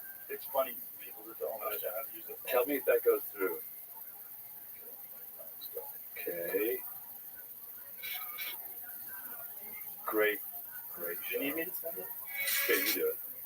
And there's that one, and there's flip left to right on it. But, it just goes to show the lengths that the intel community, the Ministry of Defense, the DoD go to hide the more compelling photographic data because it's so easy to complain like, oh, if they were real, they would be good. Well, there are some really good ones. Joe Exotic. You guys are looking at other stuff. Yes. I found drones that you can. I don't know that they're commercially available. Did you get all the ones you wanted? But you can have a drone up for 24 plus That hours. didn't sound to me either. Are you serious? Yeah, so weird. Am I saying it's the wrong telephone number? Let me see your number, the number you have. Okay. Well, I have it. I definitely have it on Signal. Yeah, you do it. There, perfect. You take over. You drive. Because I'm clearly failing with this one. What I sent you. Oh, I can totally imagine that. This is a separate. I found some drones that these companies say that you could take off anywhere. We're showing them taking off from like small platforms in the ocean. They can stay up in the air for 14 plus hours. They're small and they do have propellers. I will say that. Yeah, and like I said, it's not the question is are all of these drones, explainable by aliens? And the answer obviously is no. The question is, are any of these bona fide UAP? And there's definitely some evidence to suggest that's the case. But again, there's always misidentification of unconventional stuff, right? Right. And there's always, and then there's a stubborn core percent. I'll give you an example. This is something that I've discussed a little bit recently. Do you find it okay? Yes. Okay, good. Finally got that enabler worked out. Yeah, it's just your 5G is very slow. Oh, really? Yeah, you use an AT&T with you. Oh, I use it Verizon. Verizon. Yeah. Verizon. Really? Yeah, it's just very slow. Do I have what do you call it on? Actually, I accidentally sent myself these other ones of the guy holding it up too. Oh, cool. Yeah, that's cool. That's Craig Lindsay. So, I'll send this to you, Jeremy. So let me tell you a little story. It's pretty cool, which I never thought that this would happen.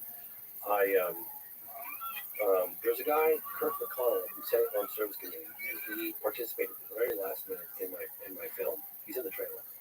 And he, in an official capacity with high-level clearance, he had been investigating UFOs ever since the New York Times article in 2017. So he was behind the scenes 2017, 2018, tail end of 2017, 2018, 2019, 2020, 2021, 22, 23, 24, and then he stepped down.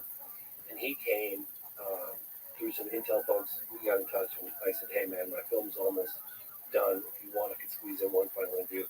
He decided to participate. Up he went. We became friends. We've been talking. And he said, hey, I could probably arrange a meeting because there's some mutual interest in some UFO cases and evidence that I've been going after as a civilian. But he goes, hey, on the inside, if you want, I can go count with the heads of Arrow, the new heads of Arrow, John Koskowski, and this other guy, Ryan, who was Air Force Office of Special Investigations. This is just a couple weeks ago. So I went to the congressional hearings, which was incredible. And people say, oh, it's big nothing murder. But you know what? It's very exciting. Seeing people testify on the road. It was a crash people program. Seeing a Rear Admiral, Tim Gallaudet, saying that they're under the water. I mean, it's pretty fascinating stuff. So I had to apply for a security background on me, which was about 48 hours. And then I got approval for that. And then I showed up in a wing across the street from the Pentagon. And I had to go through the metal detector. And then there are these kind of exciting for me because I had never had this kind of experience before. There were these like glass tube type things. They were lined up like in a row. And only one person can go in at a time. The doors open just like in Star Trek. You walk in and that door closes. The other one opens to go to the other side. Then I had to get rid of my phone and everything and leave it outside. And then I go into a SCIF, which is a sensitive compartmented information facility. The SCIF's all super top secret, whatever. And I got to meet with the new head of Arrow, John Koskowski. I was like, I can't believe I'm in the belly of the beast. This is crazy. Like, how could I'm a civilian. I don't belong here. But we started talking, just very nonchalantly. I said, hey, you guys got to throw us a bone. I said, we're not going away. The story's not going away. And I said, and what we're ultimately dealing with. I mean, obviously the vast majority of UAP or UFOs can be and have been explained away in down-to-earth conventional terms, right? There's a stubborn core of 15-20% that really defy conventional explanation, not because of the lack of data, because they truly can't explain what these things do. And you've got many people on. These objects exhibit technology that's just light years advanced from anything we have. And it's been well documented since the 1940s. And possibly some people would say way before that. But modern day UFO wave, no question. So there's two stories. One is someone's been in possession of this revolutionary technology for 85 plus years and kept it secret. Or two, we're not alone, right? And it jives. So I said to the gentleman very candidly, we're probably dealing with a small percentage of NHI. I mean, what's the plan to tell the general public? This is just a couple weeks ago. And he looked at me and he goes, James, I can't part my hair without approval from the DOD. And you can quote me on that.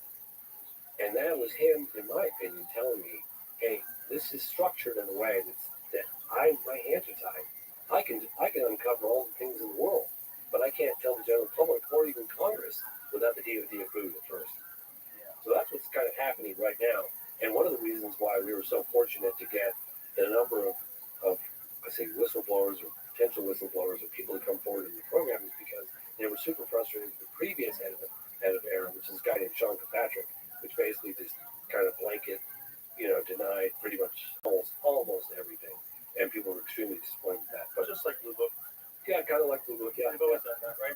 Yeah, but yeah, again, it brings us back. Not everybody's doing it. Right. There's a bunch of. Well, I think now also with the internet, there's ways to get information out that's much quicker and cleaner. No question. Than trusting a reporter. Yeah. And then your life's in danger. And the reporter gets threatened. And, yeah. Yeah. Now things just kind of get out. So well, I've thought about this. Like, going back to Brazil, and I thought, I'm obviously going after, like an additional eyewitness testimony. Going after the photographic stuff, and those of you out there that are like tired of hearing about it, well, I spent 20 plus years in search of the photograph that I featured just now. That one with the background story on it, provenance, that sort of thing. Jamie, go look at the one that I sent you. It's a better version. Yeah, and so I was telling you, just because you can't after a year or two haven't successfully obtained stuff. So this is a better version. Yeah, it's a better version that you can see the granular of the film, but it's weird. It almost looks like there's something in the back. It does look a little bit like that. Propeller or something like a Jetsons type of. But let's just say that thing was silent. Supposedly silent. According to the witnesses, it didn't make any sound. It hovered there for an extended period of time, and when it took off straight vertical like this, straight up. Fast. It started going faster, and then it fell. Yep, that was Craig Lindsay who interviewed the witnesses who told me that. And it's so weird though. According to Richard Greaves in Scotland, the Americans got involved. Of course, we get involved in everything. Yep, they showed up and they intimidated the shit out of the witnesses. And I know people can criticize me for reporting on these alleged men in black, but it's not me saying it. It's the witnesses that are saying it. And I did it full bore for the first time in Normal Contact, because I remember hearing these stories for decades, and I finally was like, everyone's going to think I'm crazy if I report on this. But this lady, the mother of the two daughters that saw had visits and intimidation, and I was like, screw it, I'm just going to report on this, and I'll just take the criticism, And then I wasn't expecting this to be the case with this photograph, but lo and behold, it was. But anyway, it's a huge story. In my opinion, they can't put the genie back in the bottle. It's coming out, and it's drip. But I have to remind your audience, people that are feeling impatient, that we've had 3 open congressional hearings in the last 3 years. Yeah. We hadn't had any in over 50 years prior to that. It's definitely, even though it's still difficult to get information and figure out what's actually going on, there's way more open mainstream discussion of it. And it's frustrating at times. I get it. People are like, oh, well, why all these people? Why can't they just say, why can't David Grush just tell us?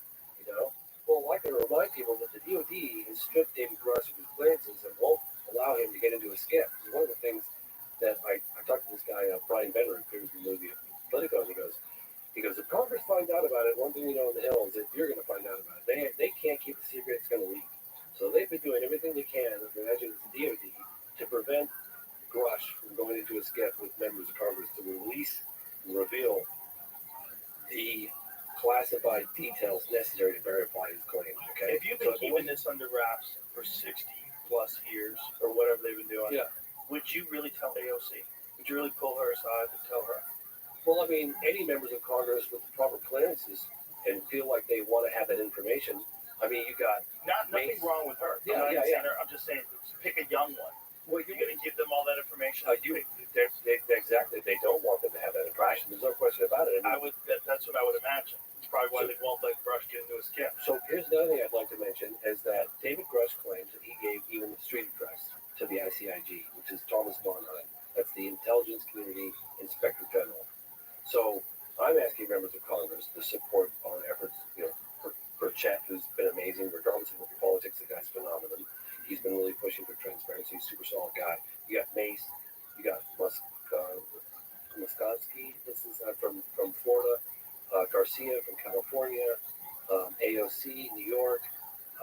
Luna. And of course, you got the Senate side. You got Rubio, who totally knows what this stuff is. Rounds, Schumer. And if you look at the NDAA, you can see the language in plain sight. I mean, it's phenomenal what's going on. And I think that our elected officials that are really pushing for transparency need to hear from us, need to hear from citizens and know that we support their efforts and that we have their backs and continuing to push for transparency, to push to find out what the hell's going on. I mean, imagine if it's true. Imagine if we have spaceships and we have biologics bodies, okay? Mm-hmm. That is not just implications for the United States. That's global implications. I mean, the impacts, the ripple effect that would have around the world for that confirmation to happen. No doubt. It would be huge. Well, the human race deserves to know. It shouldn't be unelected officials and Defense Department people that know about this stuff. That's crazy. I totally agree. Unless, this is what I had a conversation with Ryan Graves yesterday.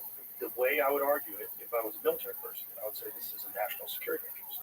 And if we are trying to back engineer the stuff, we're not successful. If China steals our data, if Russia can back engineer one before, if Iran gets one before us, we're fucked. These things are insanely sophisticated. We would obviously weaponize the technology. That's obvious. Yes, duh. It's like 101. Yeah, right? why would we not? The basics. I mean, if you could put a nuke on one of those things, I mean, the exhibited technology that people say, people that have witnessed this stuff say it goes from a standstill to outside the blink of an eye. I mean, these objects, what was it? David Fravor said it went from space, 50,000 feet above sea level, to sea level in 1 second. In 1 second. Yeah. That's insane. We talked about it yesterday. But it's, you did? Yeah. Insane amount of speed. And the way Ryan explained it in terms of like the amount of force you would need is equivalent to how many nuclear bombs did he say? Something insane. Like the entire nuclear arsenal has to be to generate that kind of power. Whatever it is, it's if these looking at Boston stories memes. are true, it's doing something that we don't understand. Boston So memes. if it's ours, Yeah. I kind of get why they wouldn't want to film memes. My thought once was, what if this is not weaponized with our current technology? Like, what if these things are our drones, but they don't know how to put a weapon on it yet? Like, because whatever you do, I have a problem with that. At a speed. I have a problem with that theory. And the problem I have is that the United States government has documented close encounters of a third kind. That's beings connected. Right. That's their own files, right? That's not. Oh, you little bitch. bitch. So it's not just these objects exhibiting revolutionary technology for at least 80 years, right? No wings, no tentacle, no visible means propulsion, the ability to hover, expand, out of sight, blink an eye, running returns at high speed, no weight, no sonic boom, that kind of stuff. But you also have reports, credible reports of beings connected to some of the craft. And that's documented all around the world. So that eliminates, right? If it's true. So this is the whole thing. Like, just because something's written down somewhere doesn't mean that someone didn't write it down as a psyop. Someone didn't write it down to discredit other people with ridiculous stories. One way to discredit a credible story is to attach it to a bunch of ridiculous stories, right? So if I was going to hide some sort of technology, one thing I would do is connect it to a bunch of kooky stuff, a bunch of psychic stuff, remote viewing, just a bunch of things that people like very easily dismiss. UFO abduction. abductions, UFO encounters with an actual being. Right, put a bunch of stuff in there that like makes people go, "What? Is this real?" And just enough so that you can hide the real stuff in there. Well, I think And again, I'm playing. no, I totally hear you. And again, I've said this earlier in the show, and I'll say it again. It's like the reason why I believe David Grush, who testified, not just Well, I believe David, but David doesn't have first-hand experience. I know, but the reason I know, but the reason why I believe him is because it aligns with my research in the field. Remember, I spent over 12 years investigating on and off with my buddy Marco Leal in Varginha, Brazil, that UFO crash case, and only found out last minute, the last time I was there, that the Americans were involved.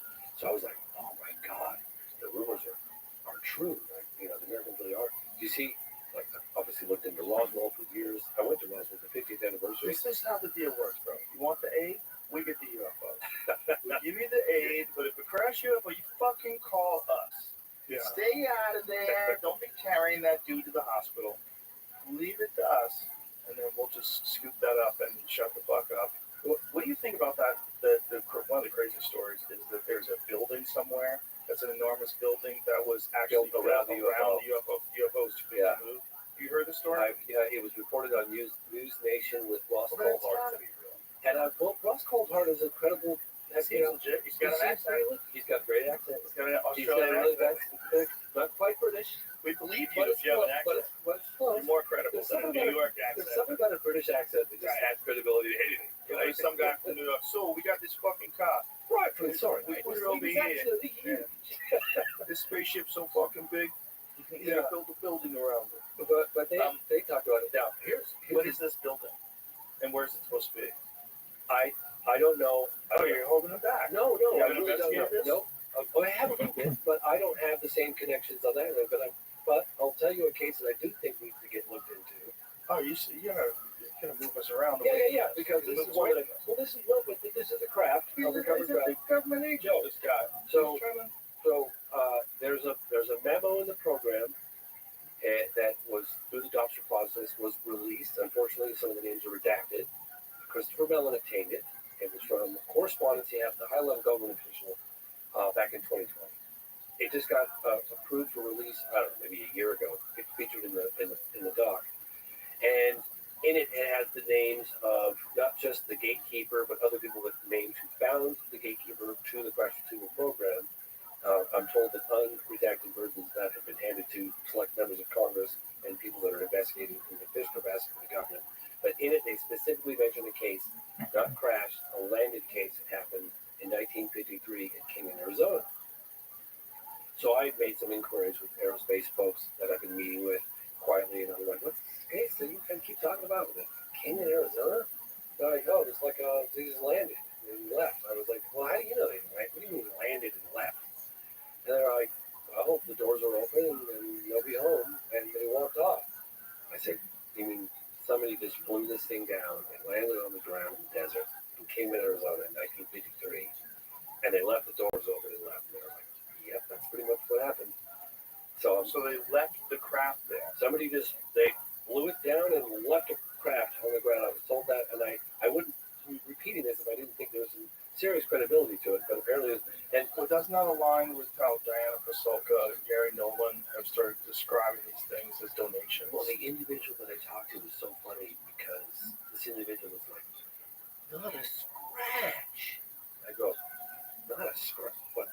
Not a scratch on the... No, it was perfect. Didn't have a scratch. I was like, oh my gosh. This sounds like somebody who's more than just heard about this. But one of the aspects of it didn't have a scratch on it. So I think that's a case that I think that. So the first-hand witness said it didn't have a scratch? I don't know if it was the way they described it. This is the problem. This is the problem I have with all this stuff. But here's the thing. If you were Travis Walton. Yes. Okay. Love that guy. I love that guy too. Fascinating. I really enjoyed. You got to follow him. That's Travis Walton follow him. Oh no way! Yes way. I got it from Travis. That's him staring at the sky. Oh my gosh! When he's a young man. I went to the location. So that is. I'm interested in that because that's a first-hand witness. Yes. Right. That's a guy. Yes. He's explaining his bizarre experience. He's told the same story. No question. for whatever, 50, 60 Forever. years, whatever the hell it's been. 1975. Whatever it was since he got abducted, almost 50 years. So this guy was there. That was his story. I'm interested in that.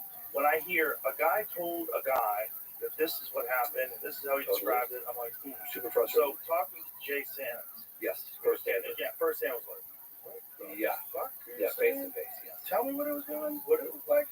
Yeah. He said he thought it was an adolescent too. He didn't think that it was a full-grown one. He thought it was young. Well, he's got an illustration of it in the documentary, and I tell you, it's one of the great. I remember after. Can you imagine?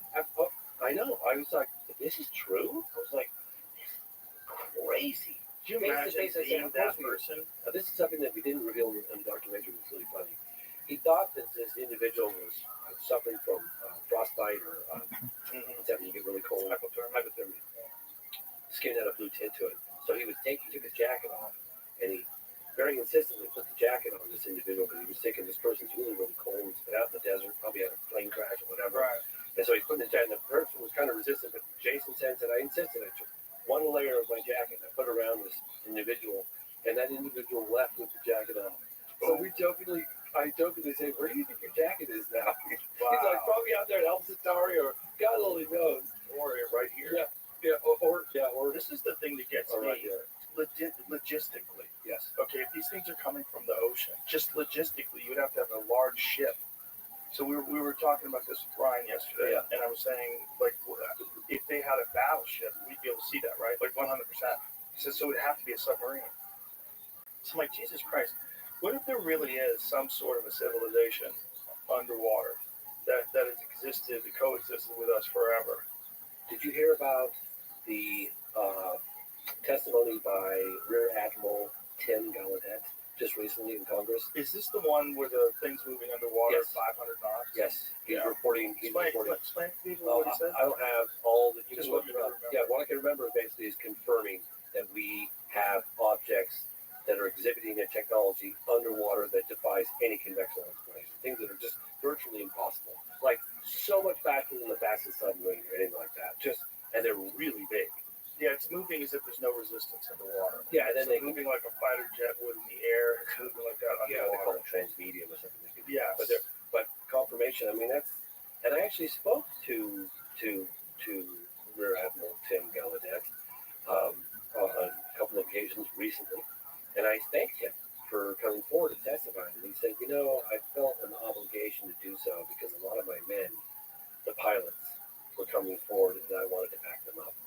And so that's why he stepped forward. And if you're coming here from somewhere else and you wanted to hide in plain sight, you would hide in the ocean. Especially if you have the technology to like completely negate any of the effects of the water, the pressure. At least explore this place on Earth. Yeah, we can't get to it. We don't have the technology yet. They know we don't. They know it's really hard to get a submarine out to wherever the fuck they would be. Went to the bottom of the Mariana Trench. Cameron by himself. I would never do that. He's a wild boy. Yeah, that's like 35,000 feet down. That's something bizarre like that. I mean, that's those poor folks. Would you go down in a submarine by yourself? No, definitely not a homemade one like the ones those people died in. Yeah, but there was another thing about that case when the people went down that submarine. Apparently, I guess it's the Navy has some sort of very sophisticated underwater audio sensors. And they heard the implosion, and they knew about it like immediately. And didn't report on it. Well, I mean, I think the problem with reporting on it is that you have to report on your technology now. I don't even know if this has been confirmed, but this is what I had heard. Methods and means, or it's got to be top secret. Like it's got to be one of those things where if you're going to reveal that you heard that, you have to have clearance to do it. You probably have to run it up the ladder. One of the reasons why we know about overhead satellite imagery of UAP is because of Radcliffe, who was former head of ODNI, and he came forward. And I remember it's funny actually, it was classified, and Christopher Mellon participated in this latest production with me because of Radcliffe revealing it on Fox News. And Radcliffe basically says, "Yeah, we have overhead collection satellite data of UAP that are pretty fucking far out," and that happened. So they're talking about this. But getting back to your point, because I know you said you were frustrated. You're like, oh yeah, it's just another anecdotal piece of evidence, piece of testimony, third party, not firsthand. I'm not saying frustrated. No. What I'm saying is I totally agree with you. I'm frustrated as somebody who's been chasing the story better, more compelling data. Yeah. That's why I chased after that photograph that you shared with me earlier on for as long as I did, because I hear about something and I go after it. But I want to remind your audience, you can't go after something without knowing that it exists. So you get the leads, we're learning more about the programs, we're learning how these programs are hidden, these WooSAPs, they're waived, unacknowledged special access programs, probably hidden somewhere in the deal. I know it sounds crazy, but at least giving some guidance to where are these things, how these things are hidden, where they might be found. We reveal there's a gentleman in the film called Maybe X, and people are like, it's just another person testifying anonymously. Well, yes, true, but he gives us specifics on telling members of Congress where to look to find specifics. JWIX, what is it? This is where to find the more compelling data. I want to read this because it's important that people know that. He's saying, look, I've seen it, and this is where it is. It's called the official UAP data is kept either in SIPR, Secret Internet Protocol Router Network, or JWIX, Joint Worldwide Intelligence Communication System, that's used by the DoD and only available in SCIF. And SCIF is a sensitive compartmented information facility. So, is it frustrating to hear that? People criticize, it's just another person. But he's saying, I've seen it. It's phenomenal. He gives descriptions of some of the stuff he saw, and he's telling members of Congress, if you have the clearances, this is where it's being kept. So those are very good specifics. And again, I remind you guys, okay, so just be patient. This is not a 100-yard dash. We're running a marathon right now. But we need to be patient. We are. I want to get back to what I was talking about earlier. Logistically, okay. If you're letting something go from the ocean, yes. If you're flying it out of the ocean, logistically, you would have to have some sort of a large craft out there that's going to house these things, or it's going to launch from. Right? Yeah. That is actually. Yeah. Oh, you see the drones you're talking about right now. Right. Yes. So either they are ours, and if there are ours, how do they hide the fact that there's a battleship out there? Is that possible? And if it's from a submarine, how do they develop a submarine that can launch 50 car-sized or SUV-sized drones from? Yeah, that's one of the things that Christopher Mellon said to me this morning. He goes, that's the one element or aspect that really is a head scratcher. Because, this is the question. 50 of these things coming in off the ocean, that's just confirmed. Right. No one's denying. But here's the question. Yes. Is it possible to classify the location of a U.S. battleship that's capable of having these things? It's so big. How could you how big would it have to be to launch 50 drones? God, dude, that's how we're talking. I don't know. But that's the question. A lot of drones, especially the size of the reporting. We're talking about drones the size of an SUV. Right. So let's imagine you. So when you take a ferry, how many cars can a ferry fit on? I take a ferry all the time in Vermont. A big one, like a legit one, like a European. 50 cars? The one that's medium legit, I put 25, 30, maybe 40, 25, 30, yeah. So couldn't you do that with drones? Couldn't you have something that's a little larger than the average ferry? So you wouldn't need a battleship. Why would they do that? Why would they do that I don't in know. residential areas? Why would they have everybody scratching their heads? All these press conferences. You're talking about the head of the gang of 8, okay? But if they need to control those guys, if they are really looking for a nuke, okay, let's imagine that this story about a Ukrainian nuke from the time when they disarmed them, there's one that's unaccounted for. This is one of the stories that's been on the internet. It was true. Yeah. That it's unaccounted for, that they think it's headed to the United States. If you were trying to find that thing, like a dirty bomb? Yeah, or like just a regular nuke. That if you're looking for gamma rays, you could devise a drone that could search for that, and you'd fly it over an area, and you wouldn't care whether people freaked out, because it's more important to find this goddamn thing, right? So if you have this technology, it's some skunk works technology. You can't do it from space? No. I don't think so. I think you have to be there. Certain proximity within to pick up whatever. Did you bring this up with Ryan Graves? Yes. What did he say? You mean he doesn't know either? He doesn't know. He doesn't think so. Everybody that I trust, that's the issue. People in the FBI, people that I communicate with often, I'm like, what is going on? It almost seems too sexy that the United States has that kind of ability, and they're just flying these things around. and that they're doing it for that specific reason to find a nuke.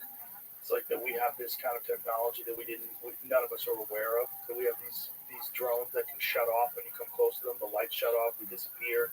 They avoid tracking. The RF signal doesn't show up. They're cool. They have some sort of cooling mechanism in them, so it's difficult to see with infrared. I don't understand any of that. He was saying that's above what we can do right now. And saying but they're not moving in a way necessarily. That's not possible with drone technology that is mainstream. But there's some aspects of the way they move and what they're doing that doesn't lead them to believe that this is current state-of-the-art technology. They even I had some people tell me, like, even if it's conventional, it's highly advanced conventional. Right, but let's look at China. Like, China has highly advanced drones. Yeah. We were talking about this as well, that the bottleneck in America was the FAA. The FAA put a lot of restrictions on the manufacture of drones, and how you can do them, what you can do. China doesn't have any of that, so they're full steam ahead with innovation. If you look at what drone manufacturers in the United States have been able to do, and then imagine untethered, if they weren't fucked over by all these regulations that got in the way of innovation, keep this coming. Obviously, you have to have one, because if you have some commercial drone that someone can buy that can move 500 miles an hour and fly through the air and stay up there for 6 hours at a time and film video of everything and anything, well, and you can't control it, you can't block the radar screen, you can't find it with infrared, that's pretty nuts. So I would imagine that would not be a thing they would want in the hands of the average American person. But why did it just start happening fairly recently? When I say this, well, I'm saying if it's Chinese. If it's Chinese, if they're unburdened by our regulations, and that not only do they have the help of the government, they have financing behind them, they have an imperative, they're told what to do. They're flying it over Langley, they're flying it over. Wouldn't you do that? Just to fuck with these people? What's the golf course that Trump has? Yeah, it's a golf course. Yeah. What's that called? I don't know. Westminster? Something like that. They're flying over that? Yeah. The president-elect?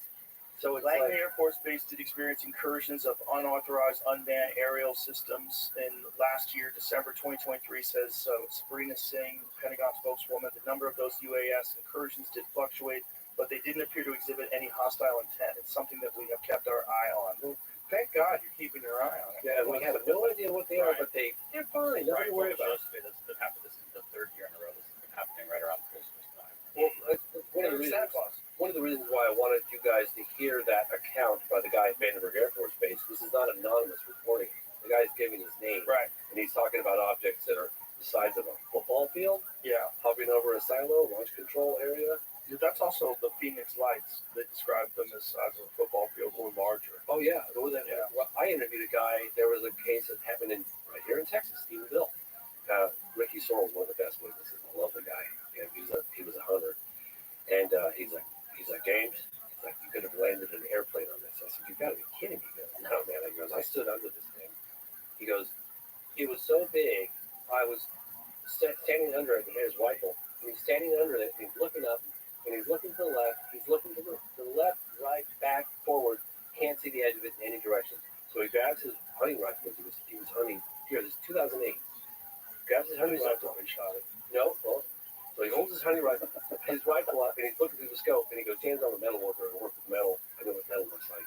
And he's looking through the scope, and he goes, man, there's no rivets, there's no seams, there's no weld marks. He's like, there are these, on the belly of it, there are these reverse, like, recessed cones.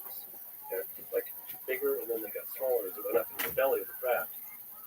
He's looking up at it, his fingers on the trigger, and he's like, man, wasn't that hard? I wonder what happened if I just pulled the trigger here, and I bet it would ricochet off or hit the belly or something. So he's looking at it, and he's just about to pull the trigger, check it out, and he goes, maybe this isn't such a good idea.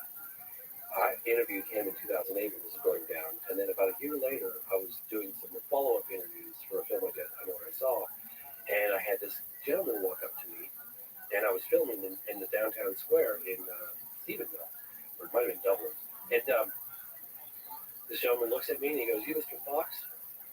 "Yes." And he pulls out a badge and he shows me his badge, and he was like, "Can I talk to you for a minute? I'm Officer so-and-so," and I was like, Jesus Christ, what the hell did I do? And I said, "Yeah, sure." And we walk off to a cafe, and he's looking at his back, he had his back to the wall of the cafe so he could see everybody coming in. He was really paranoid. And he said, you know, Ricky Soros? I said, yeah. He goes, that guy's telling the truth. I said, how do you know? He goes, because the whole police department saw it. I can't remember if it was Dublin Police Department or Stephenville. It's Dublin. Stephen, Police Department. He goes, yeah, man, he said, we were sitting over our patrol cars, and this object was like a floating department store. I mean, it was absolutely colossal, like a city. Check out my radar gun, pointed at it, and it was doing 22 miles an hour. And then he said it drifted off. And one of the officers, I don't remember the name of the gentleman, took his dash cam, and he flipped it up and he filmed it. And apparently, one of the biggest mistakes this individual made, this police officer made, was that he didn't make a copy of it because the local Air Force base requested that film footage and got it. And so I've been telling people to go after that stuff exists. But my point is, this object was so big, people claimed the witnesses, the first-hand witnesses, who had landed an airplane on it. Yeah. I mean, what is that? Those are the cases. You see that? That's the thing. Like, if you see that, do you even tell people? You sound like a kook. Yeah. Like, if I saw it, if I was outside in the desert, I was just chilling, and something so big that I couldn't see the edges of it flew overhead, I don't know what I'd say. He said when it took off, he was like this. He goes, James, and Ricky didn't want to give me an on-camera interview. For the longest time, he said, I'm not coming forward. I'm not going to do it. I'm not going public. I worked on him for 8 months. Finally, I got the green light, flew back out to Texas, got him on camera, put him in the movie. But he said when it took off, it went from this, a complete standstill, and it went straight up, like a slight angle, but straight up and down. He goes, James, I said, describe the acceleration. He goes, yeah, well, I'll tell you, the best way I can describe it is had I blinked, I would have missed it. That's how fast it took off. So it went from here, like that. He had helicopters hovering over his, I know this sounds crazy, people are getting like, oh, this big, but he had helicopters flying over his property for a while. Right around the time that I was trying to get him to go on camera, he came out in his underwear and his shotgun late at night, and his helicopter spotlighted him up, and he ended up calling the local Air Force base and said, stop flying over my house at night. And they said, we suggest you stop talking about what you saw. And so he was kind of spooked. And about 8 months later, he finally decided that he was going to go public with the story. But, you know, everything to lose, nothing to gain. You get this countless reports of these cases, you know, and they're around the world, right? It's not just the United States. I've demonstrated that time and time again. But there's more of them in the United States than anywhere else, right?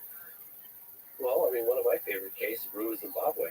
That's an amazing case. Right. But there's more sightings in the United States than anywhere else, right? Seems to be an attraction, almost like a moth to a flame with nukes. Somehow they're interested in our nuclear capabilities. And I remember interviewing Robert Salas, who was the launch control officer, who described this whole event at Nelson Air Force Base in the 60s, where these UFOs were witnessed on the base, and then all their Minutemen and missiles started getting shut down. And I remember saying to him, like, well, what's your take on that? Like, what kind of, you know, he goes, and I realized why this individual was a launch control officer, because he was so measured and so calm and so cool. And he goes, well, James, the message I got kind of clear. It's almost like taking matches out of the hands of a baby. About the nukes. Yeah. So, you know, with the phenomenon, you look at what they do, right? And that says some things. And they've done some pretty brazen events, right, over the decades. But you also look at what they don't do. Because if the phenomenon wanted to end this, like, you know, secrecy once and for all they'd have to do is hover over the Macy's Day Parade or the next big Super Bowl, and it's game over. They don't do that. They've done some pretty brazen things, right? I mean, case in point, March 13th, 97, over the state of Arizona, including the governor, by Simon, witnessed that massive, there were a number of UFOs witnessed, but the main one, you know, was this big boomerang-shaped craft, and even the governor said it must have been at least a mile across from wingtip that floated. And I actually interviewed people that worked at Luke Air Force Base at the time, and they said that they scrambled jets to intercept this thing. And I interviewed a number of people that saw that craft. I mean, they stood on with a light down on their lawns and watched it float over the top of them. And apparently, according to this individual that I met in the late 90s at Luke Air Force Base, they scrambled a military jet to intercept this thing. He came up on it, could have landed on the damn thing, so big. And it went from moving very, very slowly to accelerating like warp drive. Oops, just gone. When the jet came back to the base, the Air Force Base, they had to carry him out of the plane, I'm told, because he was so shaken by what he saw. Yeah, I can imagine you wouldn't handle that well. Can you imagine having to keep that secret? No. Can you imagine, like, could you imagine taking Well, the governor had to lie, right? The governor had to like stand up with a rope, a guy in dressed in an alien suit. Yeah, an alien costume. Yeah. And I then, hammered him on that one. well, then afterwards, once he left office, then he talked about it. Yes. He talked about seeing it. Yes. Yeah. I wonder why he had to do that. So I interviewed, I was the one that got him to break his silence after 10 years. And he told me, and I don't necessarily know that I fully believe it, but he told, because initially when it happened in March, remember, the vast majority of people were out under the night sky to get a glimpse of the Hellbound coming. So it was witnessed all the way across the state of Arizona, and even in Nevada, southern Nevada. And there he is. Mike told me that it was growing hysteria, but initially he had set out, and he said, we're going to find out. I'm contacting the Air Force Base, we talked to the Pentagon, and all these various services, and we're gonna get to the bottom of it. And then I don't know how much longer it was. Was it later that day or was it the next day? He held an unscheduled press conference, and that's when he had his aides dressed up in an alien suit and made a mockery of it all. And I can assure you, pissed the hell off his constituents and the witnesses all across the state of Arizona. They were furious, and I confronted him on that 10 years after the fact. Because I was pissed off. I was investigating that case when it happened in the 90s. And I interviewed a lot of really good witnesses. And he said the reason why he did it was because of growing hysteria. That he wanted to calm down the hysteria. But did he get a phone call just saying, hey, kill this story? I lean in that direction, but he's never, even when we're having cocktails together, he's never confessed that happened. But it's awfully suspicious the way it all went down. It's a little weird, especially considering he actually saw it. That could have been a turning point in UFO phenomenon reporting, era, right? Like suddenly you get this massive sighting, which would happen today. We would have been covered by, everybody's phones and whatever. But if the governor had come forward and said, yeah, man, we need to verify that thing is. I'm a former captain of the Air Force, I'm a pilot, and I saw it. I don't know what the hell that thing was. Is there any footage of the actual thing, the triangle boomerang? There's some footage floating around, and I featured some, and I know what I saw. You get an object in the night sky with lights that, and at the time, in 2009, I did some kind of enhancement. I'm sure the software is a lot better nowadays. It looks like a big, I can draw it, like a boomerang. Yeah, but more angular. So it's like this. Like this. And my drawings are terrible. Like that? Look up at the screen. Yeah, kind of like that. Yeah. Mm-hmm. Yep. And so that image in the far left, that's it right there, So, right? Yeah, and here's something that kind of throws off the trail here because, the object came down of the state of Arizona and went from north to south. Is that legit? On the right there? Yeah. I honestly, I can't say. I'd have to really do a deep dive into it, but let me tell you what happened because this is brilliant. So what happened was, got this massive object from around 5:30 at night in the southern Nevada, and then it drifts down very slowly across the entire, from north to south, across the entire state of Arizona. And right around 7:30, 8:30, the Barry Goldwater mountain range, which is the direction it's heading, the military decides to drop a bunch of flares. And so people were like, oh, there it is. That's what, and a bunch of people filmed the flares. So in my opinion, the diversionary tactic is brilliantly done. Because why the military suddenly decided to drop flares in the shape of someone's shape. So I think that some of the footage that you've seen out there is military flares. But there was an effort, I don't know if you want to get into it right now, but there was an effort by the so-called M&B, which is the MIB, the Men in Black, or whatever unknown government agency they come from, that took some footage that I was learning about during my investigations in the 90s. And you're looking crazy. No, no. But, so the first time I really heard a really credible report of the MIB, and I decided not to report on it, was when I was in touch with a woman who was Councilwoman Frances Barwood, who was one of the few officials in Phoenix area that was saying, hey, let's investigate what these people are claiming to have seen. She's not saying aliens have landed. All she's saying is, hey, these people have a right to know what's going on. Let's launch an investigation. She was lammed over the media, made fun of, ridiculed. But as a result of her inquiry, public inquiry, putting it out there, one of these individuals reached out to her. And I know this because I know her friend's phone. I heard the whole story. And he was a Vietnam vet, and he was on the roof of his house with a tripod and a camera, and he was trying to film the tailbomb coming. And he had walkie-talkies, and he was monitoring the truck drivers driving up Interstate 10 from Tucson to Phoenix. And so he's monitoring this, and he hears these truckers talking about a massive UFO. And he's like, shit, that's heading right towards my house. So he's like, I'll film it. So he had a camera all ready to go, and the object went right over his house according to him. And he filmed the whole thing. And he goes, yeah, I filmed the whole thing. It's pretty spectacular. And I know that you're launching an investigation, Frances Barwood. Would you like to see it? She said, yeah. So they made arrangements where he was going to drop it off at her office. Either later that day or first thing the next morning, two representatives, and it was July at this point, very hot, two men in dark suits showed up at his house, and they said, hey, he was apparently relieved that's all he wanted. So they were quite menacing looking. Didn't really say a lot. They said, work from Frances Barwood's office for him to pick up that footage. So he gives them the footage. He said the only question they asked him was, did they make any copies? And he said no. And so they take the footage, off they go. Well, he doesn't hear from Frances Barwood. He's like, what the hell? So a couple days go by, I think possibly up to a week. He calls her up and he says, and Frances will tell you this, she'll validate what I'm telling you. He says, hey, what'd you think of the footage? She goes, well, what do you mean what I think of the footage? I never got it. You were going to drop it off at my office and you didn't show up. He goes, well, I didn't have to. You had two men from your office show up. And pick up, she goes, I didn't send anybody around your office. And I know at the time, in the late 90s, I'd heard a couple of stories prior to that. And I thought, this is too out there. This is too outlandish.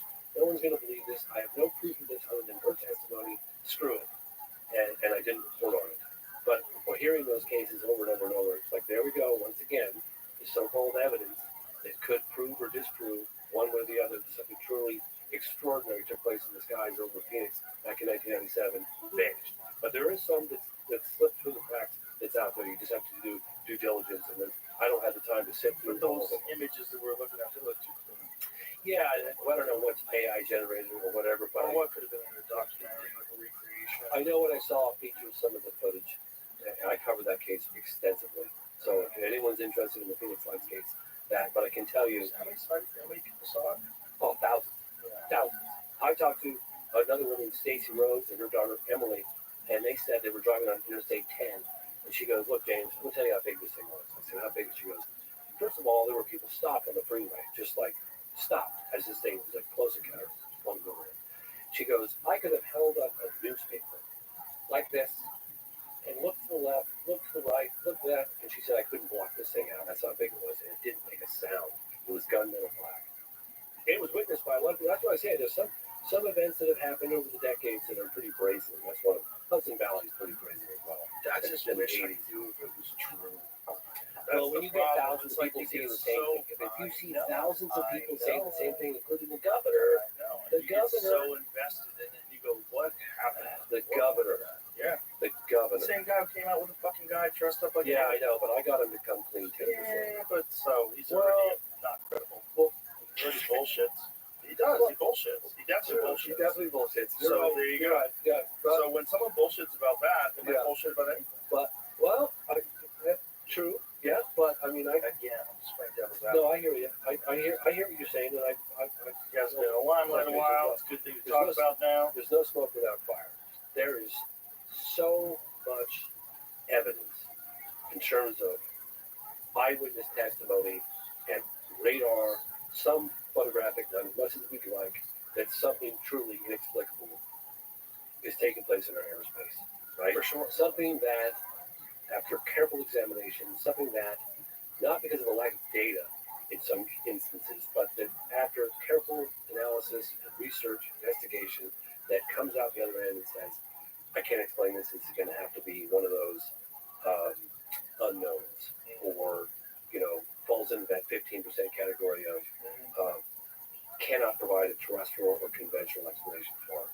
And those are the cases that I so desperately have been going after for a long time. So is all this disclosure and all these discussions on television now and all these meetings and hearings,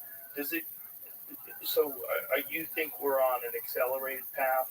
You think this is all good, right? I'm convinced of it, yes. But do you think that there's a real possibility, like within the next few years, that they just completely drop all the bullshit and come clean about this stuff? Or would it take some sort of extraordinary event where they had to admit it?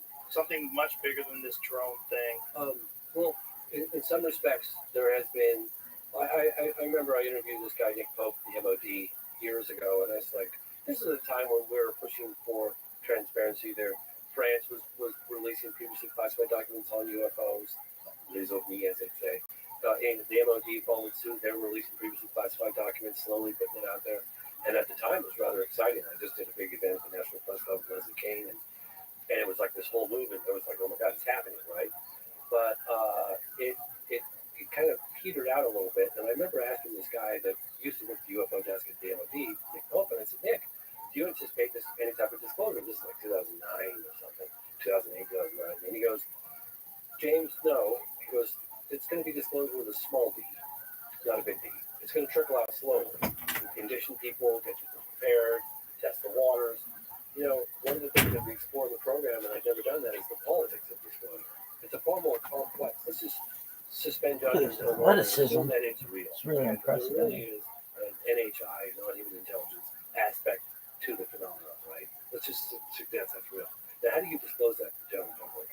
What about the impacts on organized religion? What about the impacts on financial institutions? What about the fact that we'd have to confess that we don't have full control over this? I mean, those are real considerations. And it's not just the United States, right? This involves the planet. This involves all of humanity. I wanted to ask you about this. You see what I'm saying? Like, yeah. Oh, I do. I totally understand. More complex than you think. Oh, I totally get that.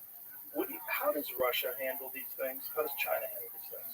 Well, there was a case in China that happened in 1994, right around the time of rule in Zimbabwe, also in 1994, called Longjiao Hua.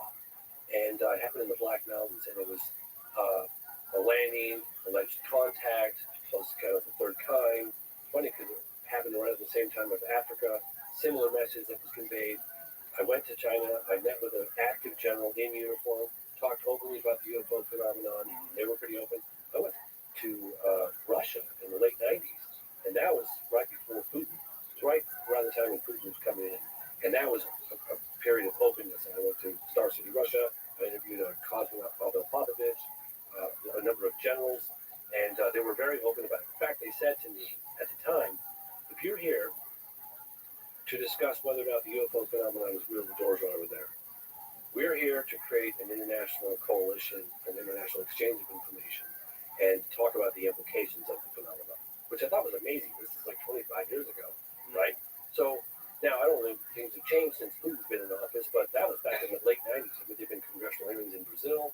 There's been an effort. I mean, shit, they had hearings back in 1978 at the United Nations that Lee Spiegel put on, you know. So there's been an ongoing effort for this stuff to come out. I just think it's different this time. To me, it feels like they're not gonna.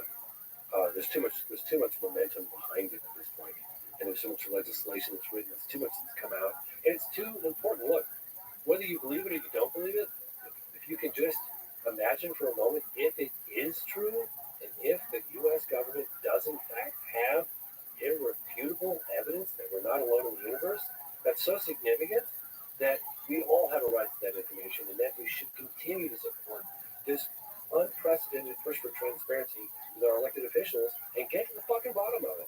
Not everybody agrees. Right? Yeah, I think everybody agrees. I think the general public knows what to disagree with you about. Yeah, and then the new administration's coming in. There's, there's Radcliffe and Rubio. I'm telling you, Rubio knows a lot. I know that. How do you know he does? Because I've talked to people that have debriefed him and been in the room with him during You haven't talked to him? No, I have not. But I talked to people that were in the room when he was being briefed from firsthand.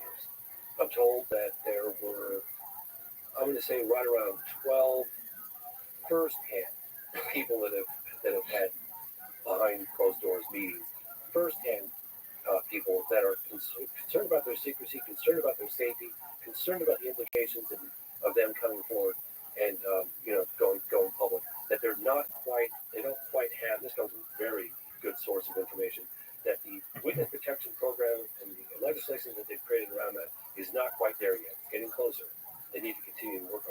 You don't mean like witness protection program, like put them in Whistleblowers. They have whistleblower protection. Right. So sorry, I meant to say that. Yeah. Excuse me. Yeah.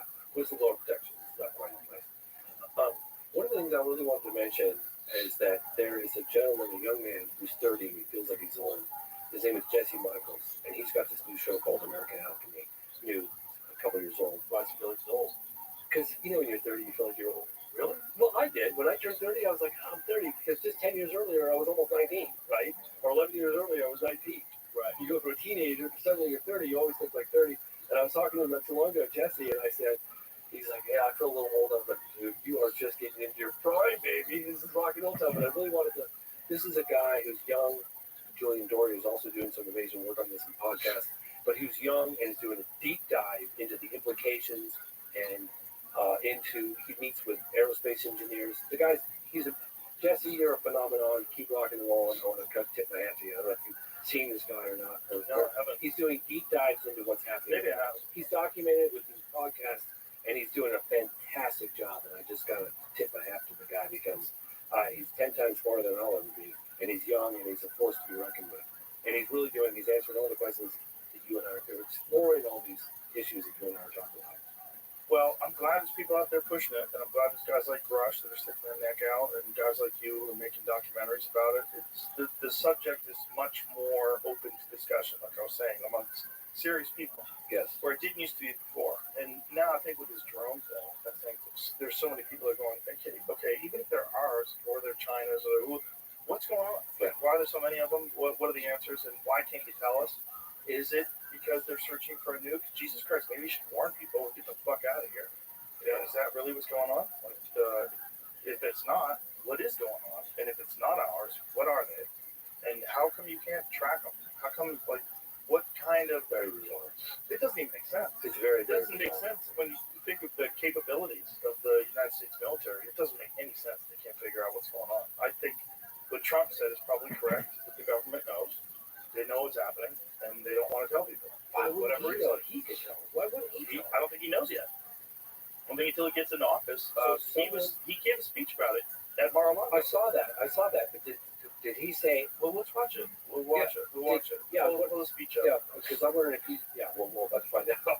Yeah, essentially he was saying that he knows the government knows what's going on, and they're not telling us. So that means they're not telling him. So they're not telling him. No, I don't think until you get into office, you're not the president, right? So he's the president-elect. I don't know what kind of clearances that he has. Yeah, I don't understand how that works. I'd be very curious to know what he knows. Right, especially with this. Like, who do you even ask? Like, who is the person that can lay out the information? Like, which department? Which agency? Yeah, Let's right. hear It seems like they're so compartmentalized. What about the deer? Thank you. Good to see you. Good to see you. You can comment on the drones that are flying around and your reports. It seems like the American people are thinking this. The government knows what is happening. Look, our military knows where they took off from. If it's a garage, they can go right into that garage. They know where it came from and where it went. And for some reason, they don't want to comment. And I think they'd be better off saying what it is. Our military knows and our president knows. Our president And for some reason, they want to keep people in suspense. I can't imagine it's the enemy because it was the enemy that blasted out. Even if they were late, they blasted. Something strange is going on. For some reason, they don't want to tell the people, and they should, because the people are really, I mean, they happen to be over Bedminster. They're very close to Bedminster. I think maybe I won't spend the weekend in Bedminster. I've decided to cancel my trip. Yeah. I think I won't spend the weekend in Bedminster. Yeah. I mean, I bet someone told him, Mr. President, it's pretty important that you don't go to the golf course. Yeah. God, that's so crazy. Yeah. Hey, so what does that mean? I gotta, if you don't mind, I was contacted. What is this? Are you gonna switch something? Well, no. This is all about exactly what we're talking about. This is something that I really need to put out there because it's very important. Okay. And it's an unprecedented effort spearheaded by this woman, Andrea, who runs a number of communities on Reddit. And she said that they're banding together for the first time ever, biggest grassroots campaign for government transparency. This is happening on Friday the 20th of December at 3 p.m. Eastern Time. and this has the potential to reach millions and millions of people. It's the most unprecedented event on Reddit in history. And I'll post all of the necessary information on X because this is a very grassroots effort. And what are they doing? At James C. Fox on X, formerly known as Twitter.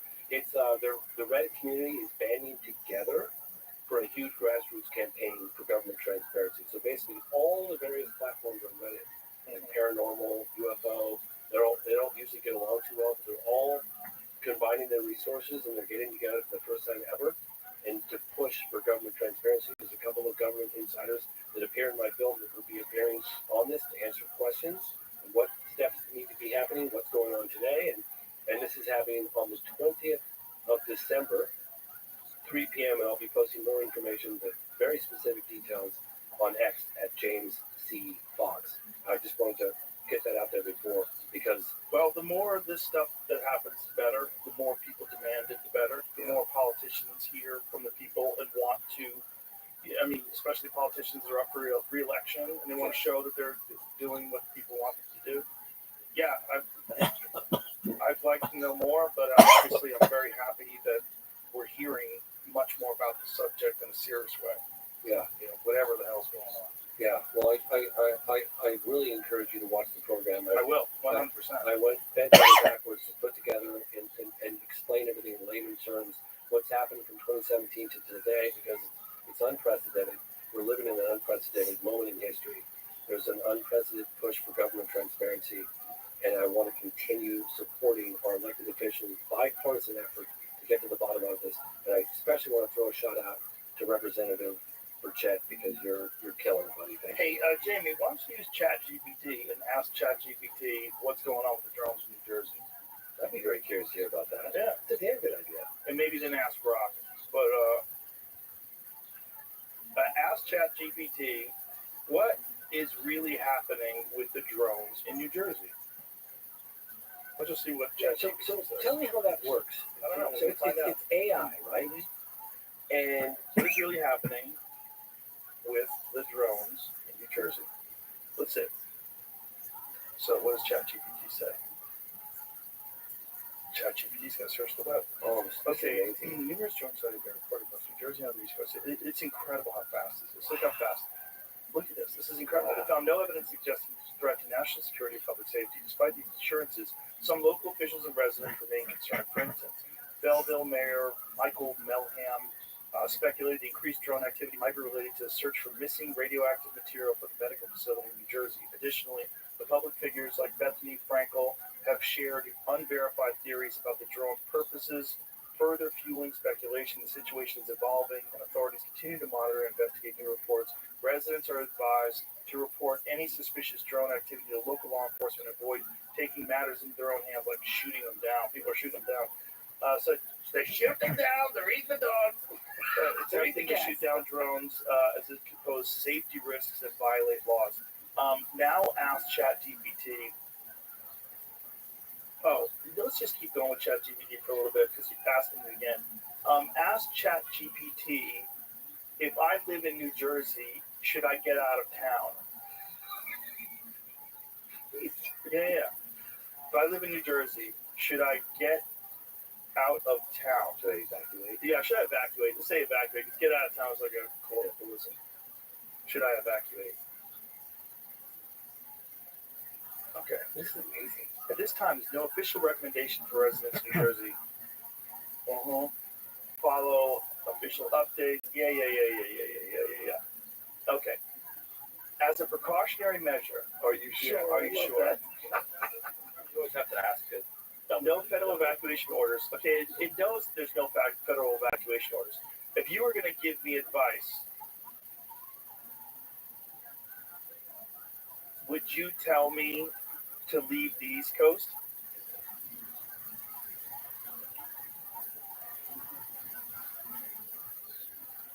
Advice is fucked up.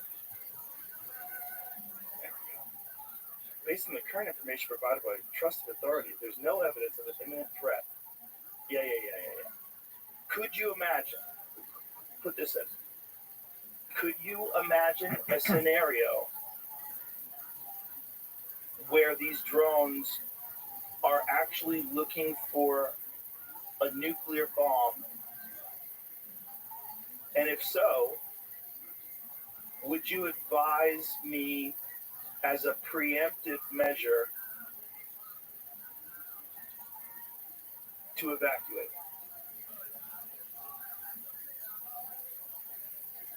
I type so much worse when people are watching. I'm so impressed at how well he's typing. Actually, I really am. While it's possible to imagine scenarios involving drones searching for dangerous materials such as a nuclear bomb, there's no verified information suggesting such an extreme situation. Yeah. So how about this? I think, check this in. If I put it in grok and fun mode, it might get. But hold on a second. But try this. Is there a non-human intelligence behind? Listen, I think the drones are looking for a nuclear bomb, and I am going to leave New Jersey. Where should I go? Oh, Montana. How far away should I go? That's okay. Leave New Jersey as a precautionary measure. Here are some suggestions for places to relocate temporarily. You're doing good. Head west. Okay, so now we're getting better. So now it's saying go further away. Colorado, scroll back up so I can read that where it said Colorado. Consider Durango, Grand Junction, or areas outside of Denver. These are safe and equipped with modern infrastructure. They're telling you to move. This is telling you to get away from big cities. Durango. Tennessee, the Smoky Mountain region, and Gatlinburg or Knoxville provide natural beauty, lower cost of living, and a sense of isolation. They're telling you how to rebuild civilization. Okay, if a nuke goes off, where to go? If a nuke goes off on the East Coast, type this in, Jamie. If a nuke goes off on the East Coast,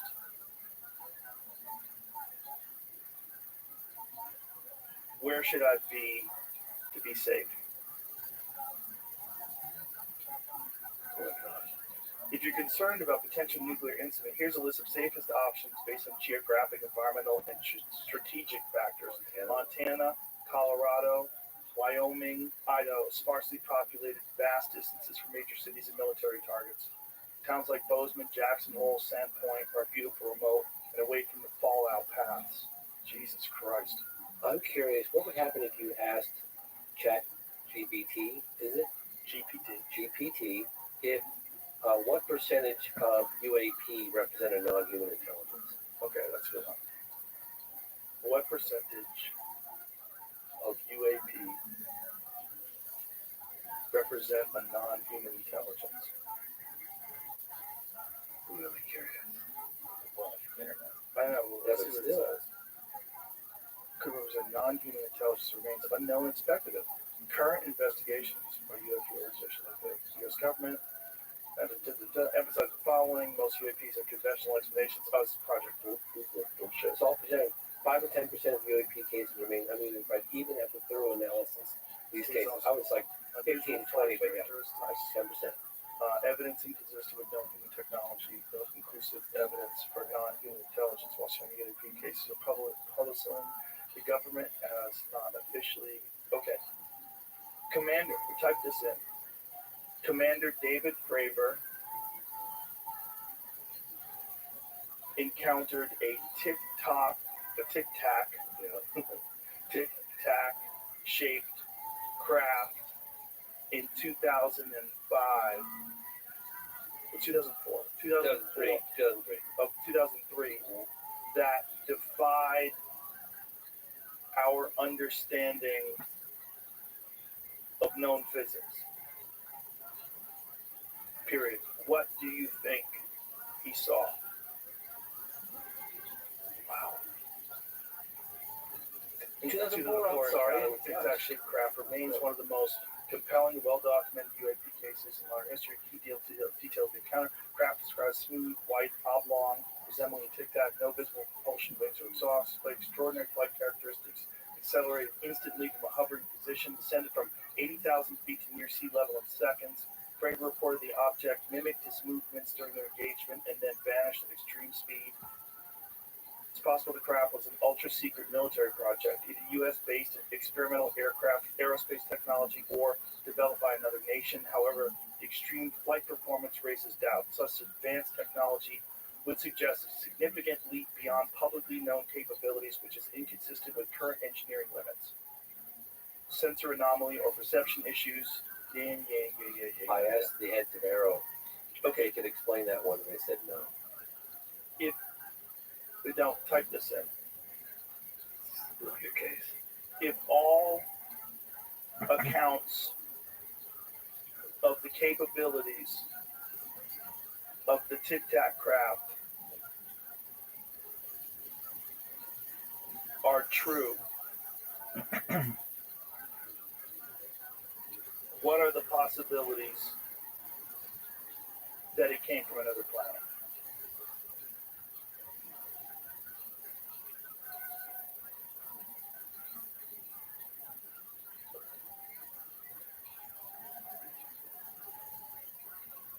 If you count the spacecraft capabilities are accurate, instantaneous acceleration, hypersonic speeds, without propulsion, no heat tube. Say it loud so we can hear you. Okay, so if the accounts of the Tic Tac craft's capabilities are accurate, instantaneous acceleration, hypersonic speeds without visible propulsion, no heat signatures, and defined There he is. How you doing, Pimp? then the possibilities of origin being extraterrestrial or from another planet become a viable hypothesis.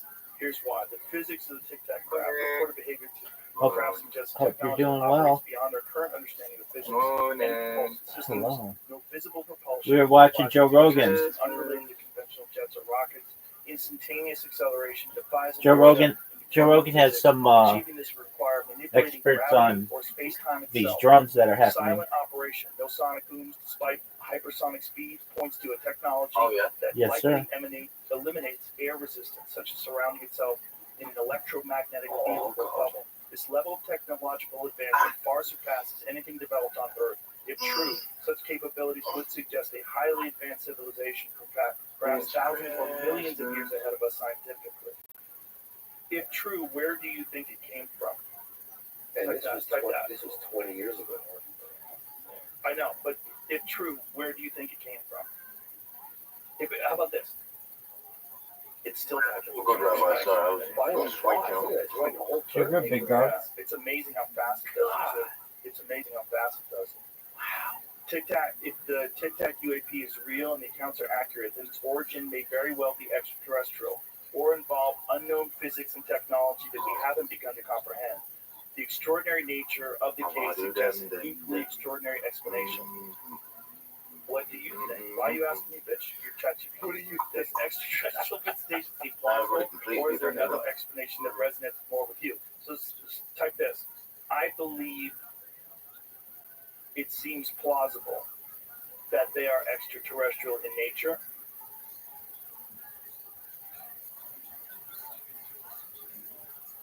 Good luck, I was going to say it. If true, if true, where do you think they came from?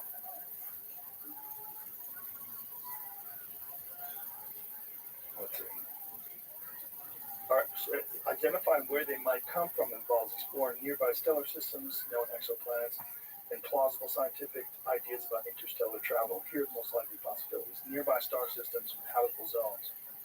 Alpha Centauri system, 4.37 light years away, closest star system to Earth, Proxima Centauri. Potentially habitable planet, exoplanet, orbiting Proxima Centauri within a habitable zone. If life developed there, it might be technologically advanced enough for interstellar exploration. So it's giving me a list of all the different possible star systems. Wow. This one's only 39 light years away. What was the closest one? Alpha Centauri was that? Was that 4 light years or something? I don't know. Scroll back up. Go back up a little bit. 3.9 million. 4.3. Alpha Centauri, 4.3 light years away. Close. Wow. But here's the crazy part. Pretty close. Remember the twin paradox theory? They say that if you get like 2 twins, right, as kids, you say one's 10, they're both 10, and you put one in a spaceship that travels the speed of light for 1 year, he would come back with an atomic clock on board that spacecraft a year older. He'd be 11, and his brother would be an old man. Mm-hmm. I can't wrap my mind around that. Right. But they say it's pretty much fact. But that's speed, right? I think what we're talking about is different than speed. I think it's instantaneous relocation. Right. So I think it's I think instead of like manipulate the space time between the 2 points. right. So I think the idea is that instead of a rocket that goes 5 million miles an hour and just shoots off of Earth and keeps going until it 5 million years from now it runs into this planet. I think it's different than that. I think if I had to guess where something can manipulate gravity and space, what it would do is instantaneously appear in these new places. Like you've talked to a lot of physicists about this kind of stuff, huh? I have, and the way they explain it is baffling. And Bob Lazar's version of it is baffling because Bob Lazar's version of it that he told in 1989 kind of makes sense when you talk to people that are trying to develop some sort of a gravity or a warp drive. But the way Bob Lazar explained it is that this element, when bombarded with radiation, creates this. I'm really butchering it for sure.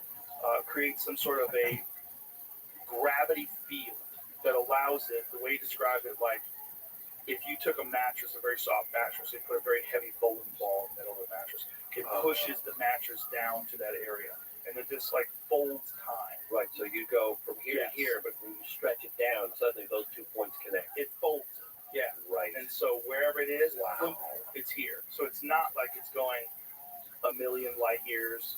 So it's a million light years an hour. Yeah. Space is malleable. Exactly. It's just. Well, it makes sense if you think about how technology scales, and if we do. I mean, Brian brought up this yesterday as well, that there was research and there was papers written about the idea of having some sort of a gravity drive or having some sort of a gravity propulsion system, something that doesn't rely on conventional, rockets pushing gases out the back. Sure. Exactly. And he said that this was something that was discussed a long time ago, but then it just stopped. And when we brought it up quite a while ago, there was an episode that we brought up a paper that was written in the 1960s about gravity drives. Was that by help at all? I do not know. He's a propulsion expert in terms of the propulsion behind the physics behind UFOs. Yeah. And I tried to get him to explain it to me in sort of conventional layman terms, and of course my tiny little brain. But I felt like I almost grasped it for a moment, but the amount of power that it would take to create that gravitational field around the object. And he said that's why you see them doing these maneuvers that look like it defy physics, right? And everything inside the craft would just splatter. That you're immune from that on the inside, according. Which also would make sense. Right, but that would also make sense if you had something like that you could go in the ocean as well. Right? Yeah. So because whatever's around you wouldn't matter because you're not affected by it. Right, you're somehow creating a field around you. That's immune to whatever. Right. That would be the only thing that would make sense for how it can move so fast underwater. Atmosphere, space, water. And how it would be transmedium. Yeah. It would go from space into the water. It's unaffected by gravity. It's unaffected by all the things around it. Creates its own gravity field and allows it to just pass through things. I remember Kirk McConnell, who Senate Armed Service Committee, who investigated UFOs for 2017. I talked about him earlier. But he said that they were picking up Aegis radar systems were picking these objects up from space, and they were shooting down from space all the way down. They'd loiter for as long as they wanted to, go in the water, come back out again, shoot back up into space, and they would just do it all day long. There was nothing. Well, we can't see that, right? If someone does have, if there's someone in the military that does have some like super advanced satellite reconnaissance imagery of these things, I could see why they would hold that back. I could see why they would think that people aren't ready for that. I could see it. Do you think Elon was? He's real cagey about it. He is cagey about it. He's got deals with DOD. And he's got that's probably why. Everything. That's probably why. I'd be cagey about it too. He knows more than what he's saying. This is what he said. The aliens are real. They're very subtle. That's what he was saying. I was like, I don't know if they're subtle, man. It's Phoenix Lights wasn't that subtle. That's aliens. I heard from some people around him because of his contracts with DOD that he kind of keeps quiet about it because I'm sure everybody talks about. I mean, even Ratcliffe talked about the satellite imagery of UAP. I mean, if they're picking it up, why wouldn't his system be picking it up? He hasn't said a peep about the drone thing. And you haven't asked him about it? Nope. If he wants to tell me, he'll tell me. I'm not going to be that guy. I'm not going to be annoying. But publicly, like on X, has he said anything about the drones? A couple of weeks ago, I think it was a couple of weeks ago, I'll check right now, but it's like there's a big drone storm or a big drone fight coming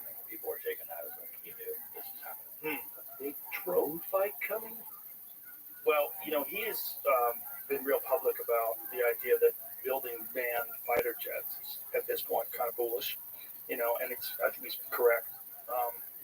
So unpiloted only. Yeah, I mean, I think Takes the fun out of it. well, it takes the biological mistakes out of it. Is what it does. Right. It takes the human mind out. The human mind is very fallible.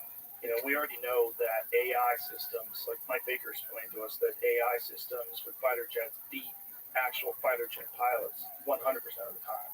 So when they have these simulated dogfights, when they take AI fighter jets that we have right now, they beat our fighter jet pilots, the best of the best, 100% of the time. So they don't have any biological limitations in terms of what they can sustain, G forces. Yes. Yeah. So you have that, right? So all you have to do is make the equipment and materials robust enough so they can take insane speeds and not blow apart. But it certainly would be way easier to do that than it would be to get a human being to be safe in it. So much less badass though. So what does he say?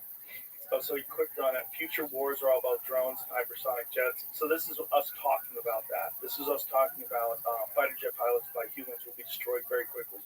So he talked about it. So he put a clip up of us talking about it on the podcast. This was in November 28th. And so neither side has air superiority, and tanks are easily destroyed by missiles. That leaves infantry and artillery, basically World War I. Drones are not yet available in sufficient numbers to matter, much like aircraft in World War I. The defense in-depth trench war means, and then it's a modern example, that was like 2 years ago. So did you get the impression when you spoke to Elon about UFOs that he knew more than he was telling you? You said he's cagey? Yeah, he doesn't even entertain the idea of UFOs. So if you bring up the Fravor incident, he'll just say, no, it didn't happen? Or he just doesn't seem interested. I don't know. I mean, I would imagine what you're saying is true, that it's not wise for him to discuss it. That's what I would imagine. Yeah. If he wants to tell me, he'll tell me. If he wants me to tell no one, I'll tell no one. Yeah. If he wants to tell me and say don't tell anybody, I won't tell anybody. But I'm not going to ask him. I think his position as, being the guy at SpaceX, why would you fuck around with that? He's got too much at stake. Yeah, it's way too much at stake. Yeah. Also, if anybody's going to find out, he's going to find out. If there's something going on, something legitimately going on. The guy who can catch rockets with a crane, that's the guy.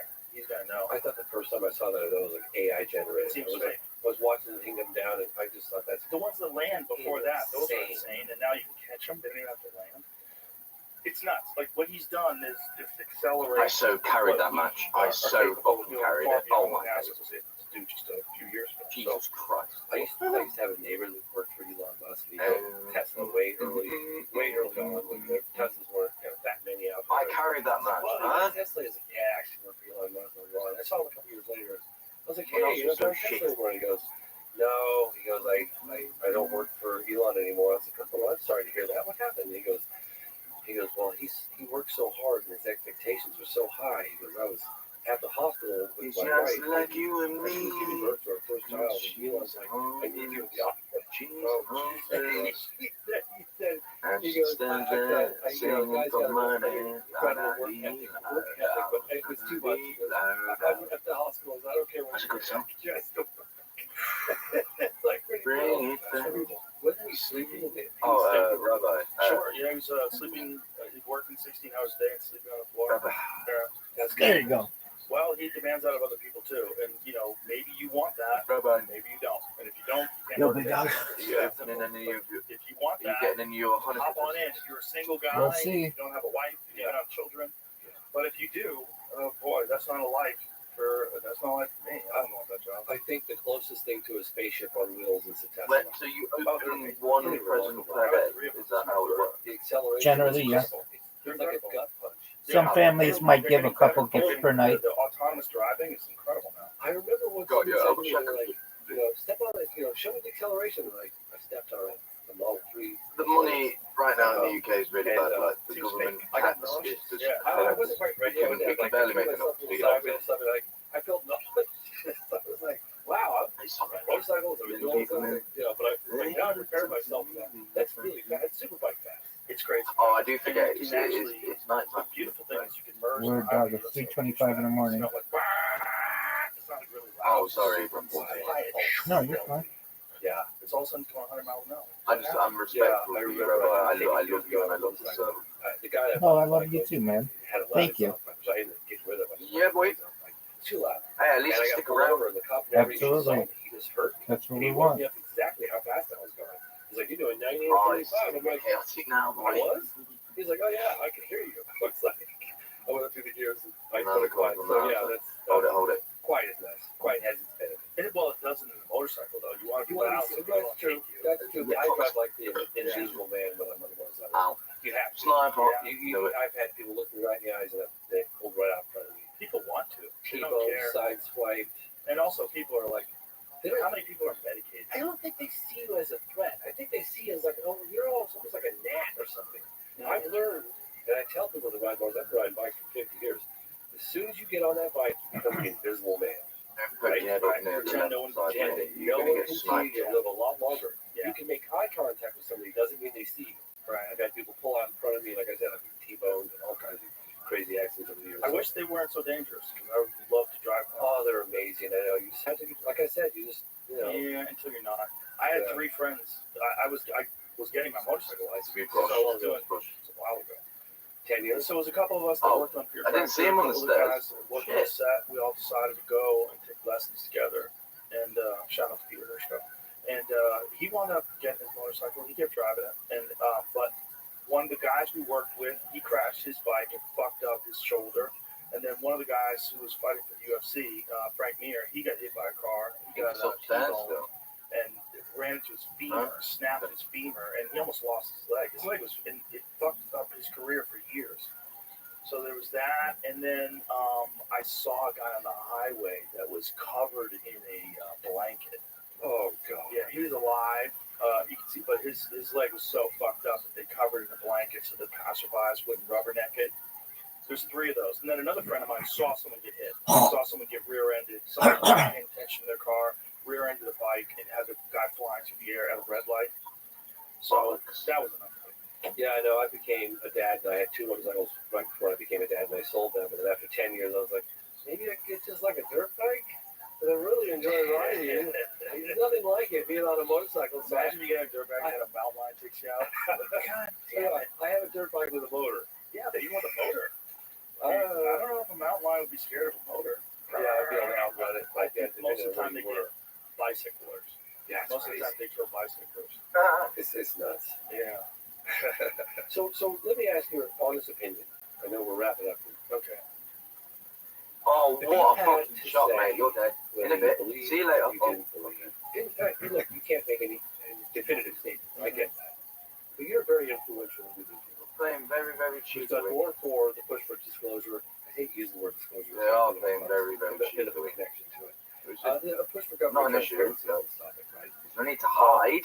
If you had to say something truly inexplicable that most You must likely go. would lead to NHI or non-human No intelligence, need to come to or us for it. non-conventional, what would you pick? Oh, you just got Ultimately, that you think Bob, there is possibly a non-human intelligence behind this, or that there is not. I wish I could be definitive like that. I know you. Are you done? I don't. Yeah, I you try to stay as open-minded on this as possible, Yeah. which means I fluctuate back and forth to from fully believing to fully believing it's some military experiment and that it's a bunch of our stuff. But then there's stories like the Tic Tac, and then You where know you that go, stuff, huh? okay, 2004, how could they do that in 2004?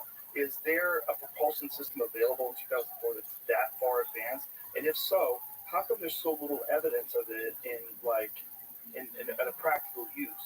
Like how come Move out the way, Tim. technology- Can you just you would think that technology would take so much money to develop that you would do something with it in 20 years. You wouldn't just have it and just be flying it around like a drone every now and again. Yeah. It would seem like there would be some sort of a practical application for something like that. Yeah. And it would seem like the Manhattan Project, like the stealth bomber, eventually you find out that it's a real thing, right? So 20 years is a long time to not find out that something's real. Well, how about if we take it up to a lot longer then? What about the 1952 2 consecutive weekends in July over the White House and the Capitol? Yeah. And we had a press conference about that. Sure. A guy in general that basically admit that they're real. Kenneth Arnold, Kenneth those Arnold, 47, stories. That was phenomenal, yeah. And then you got to go to the Bhagavad Gita. Like there's stories of things. The historical stuff's incredible, isn't it? Like think of the guy that showed up with the blue skin. Is that an angel? Is that a devil? Like what if you were living 4,000 years ago? You're one of the people that wrote the Dead Sea Scrolls. You'd be a god. Yeah, what is that? What is that visitation? That No one notices that he's up there in the fucking corner. Right. Connected with a god, right? And also the story. Move. The story. Like what is Seriously? Like, and then someone illustrates. Oh, it. now he's laying down there. How does it even relay in words? Especially if you're using the Down words on fucking spawn, big one. What are you describing? And if they really I'm guessing you're fucking back over there now, yeah? visiting us, that's probably how you would describe it. You would describe it like Ezekiel did in the Bible. Yeah, I was in Africa investigating the alleged landing in Close Encounter of the Third Kind at Rua Zimbabwe Aerial School in 1994. I wasn't there in 94, I was there much later. And the teacher, Judy Bates, who's now the head principal, and she was sharing with me these drawings the children did of the alleged creatures. They were amazing. These drawings, big eyes, and big heads, almond-shaped eyes, blah, blah, blah. And I'm looking at these drawings, one after the other from all these schools, and it's phenomenal. Tell me what you want, and we can get it started. A month later, I went to Australia, and I was investigating an alleged landing in Abbott Westall Primary School in 1966. And that was I was investigating and showing some drawings what you want, and we can get it started. And some of the people were like, "Oh, wow, these drawings are amazing. They look like the Wangina cave art." I say, okay, boo. The Wangina cave art, the Aboriginals drew these things, and so they pulled it up. Yeah, that's why. The parallels are thousands of years old, right? These cave paintings in Australia. The parallels, the consistencies, it was the comparison of the two. It was like, let's take a look at those real quick. Yeah, look up Wangina cave painting, UFO or alien. There's most likely something there. I just don't know, and if it's a thing. So let's say it's a real Oh, God. Is it from another planet, or is it more complicated than that? I think it's more complicated than that. Yeah. Well, that's John Valet's. See that? Yes. Yeah. Very bizarre. Right? I mean, Super bizarre. Look at the three of them. The one in the center, Jamie. Yeah, that one. Look how weird that is, man. That's so fucking weird. Look at the one with the dark black eyes. Look how there. pale they are too. It's like, yeah, it's very weird. And then there's that one with the big dark eyes, right down. Just go straight down, up, down. Yeah, right. Go to the right. Right there. Look at that. Very weird. Very weird. And it's also very weird how this is 4,000 years old, and then Close Encounters of the Third Kind, the 1970s. 4,000 years old, and I'm telling you, I could show you the drawings. One of the witnesses. Very weird. Yeah, it's just phenomenal. Listen, man, thank you for everything. Thanks for what you do. Thank you so much for having me on. My pleasure. And I mean, your fucking dogged determination to get this stuff out there. It's very important. We promise you'll watch the program. I will 100% watch it. Comment on it. I will. Thanks, sir. Awesome, brother. Appreciate you, James. Thank you very much. So much. Thank you. It's on Amazon, the program. And then Moment of Contact is probably available everywhere. Yeah, and the phenomenon. Yeah. I know what I saw out the blue. Okay. 50 years of denial. Oh my God, it goes back. Yeah, you've been deep in this rabbit hole for a long time, sir. Thanks, James. I appreciate you very much. All right. Bye, everybody.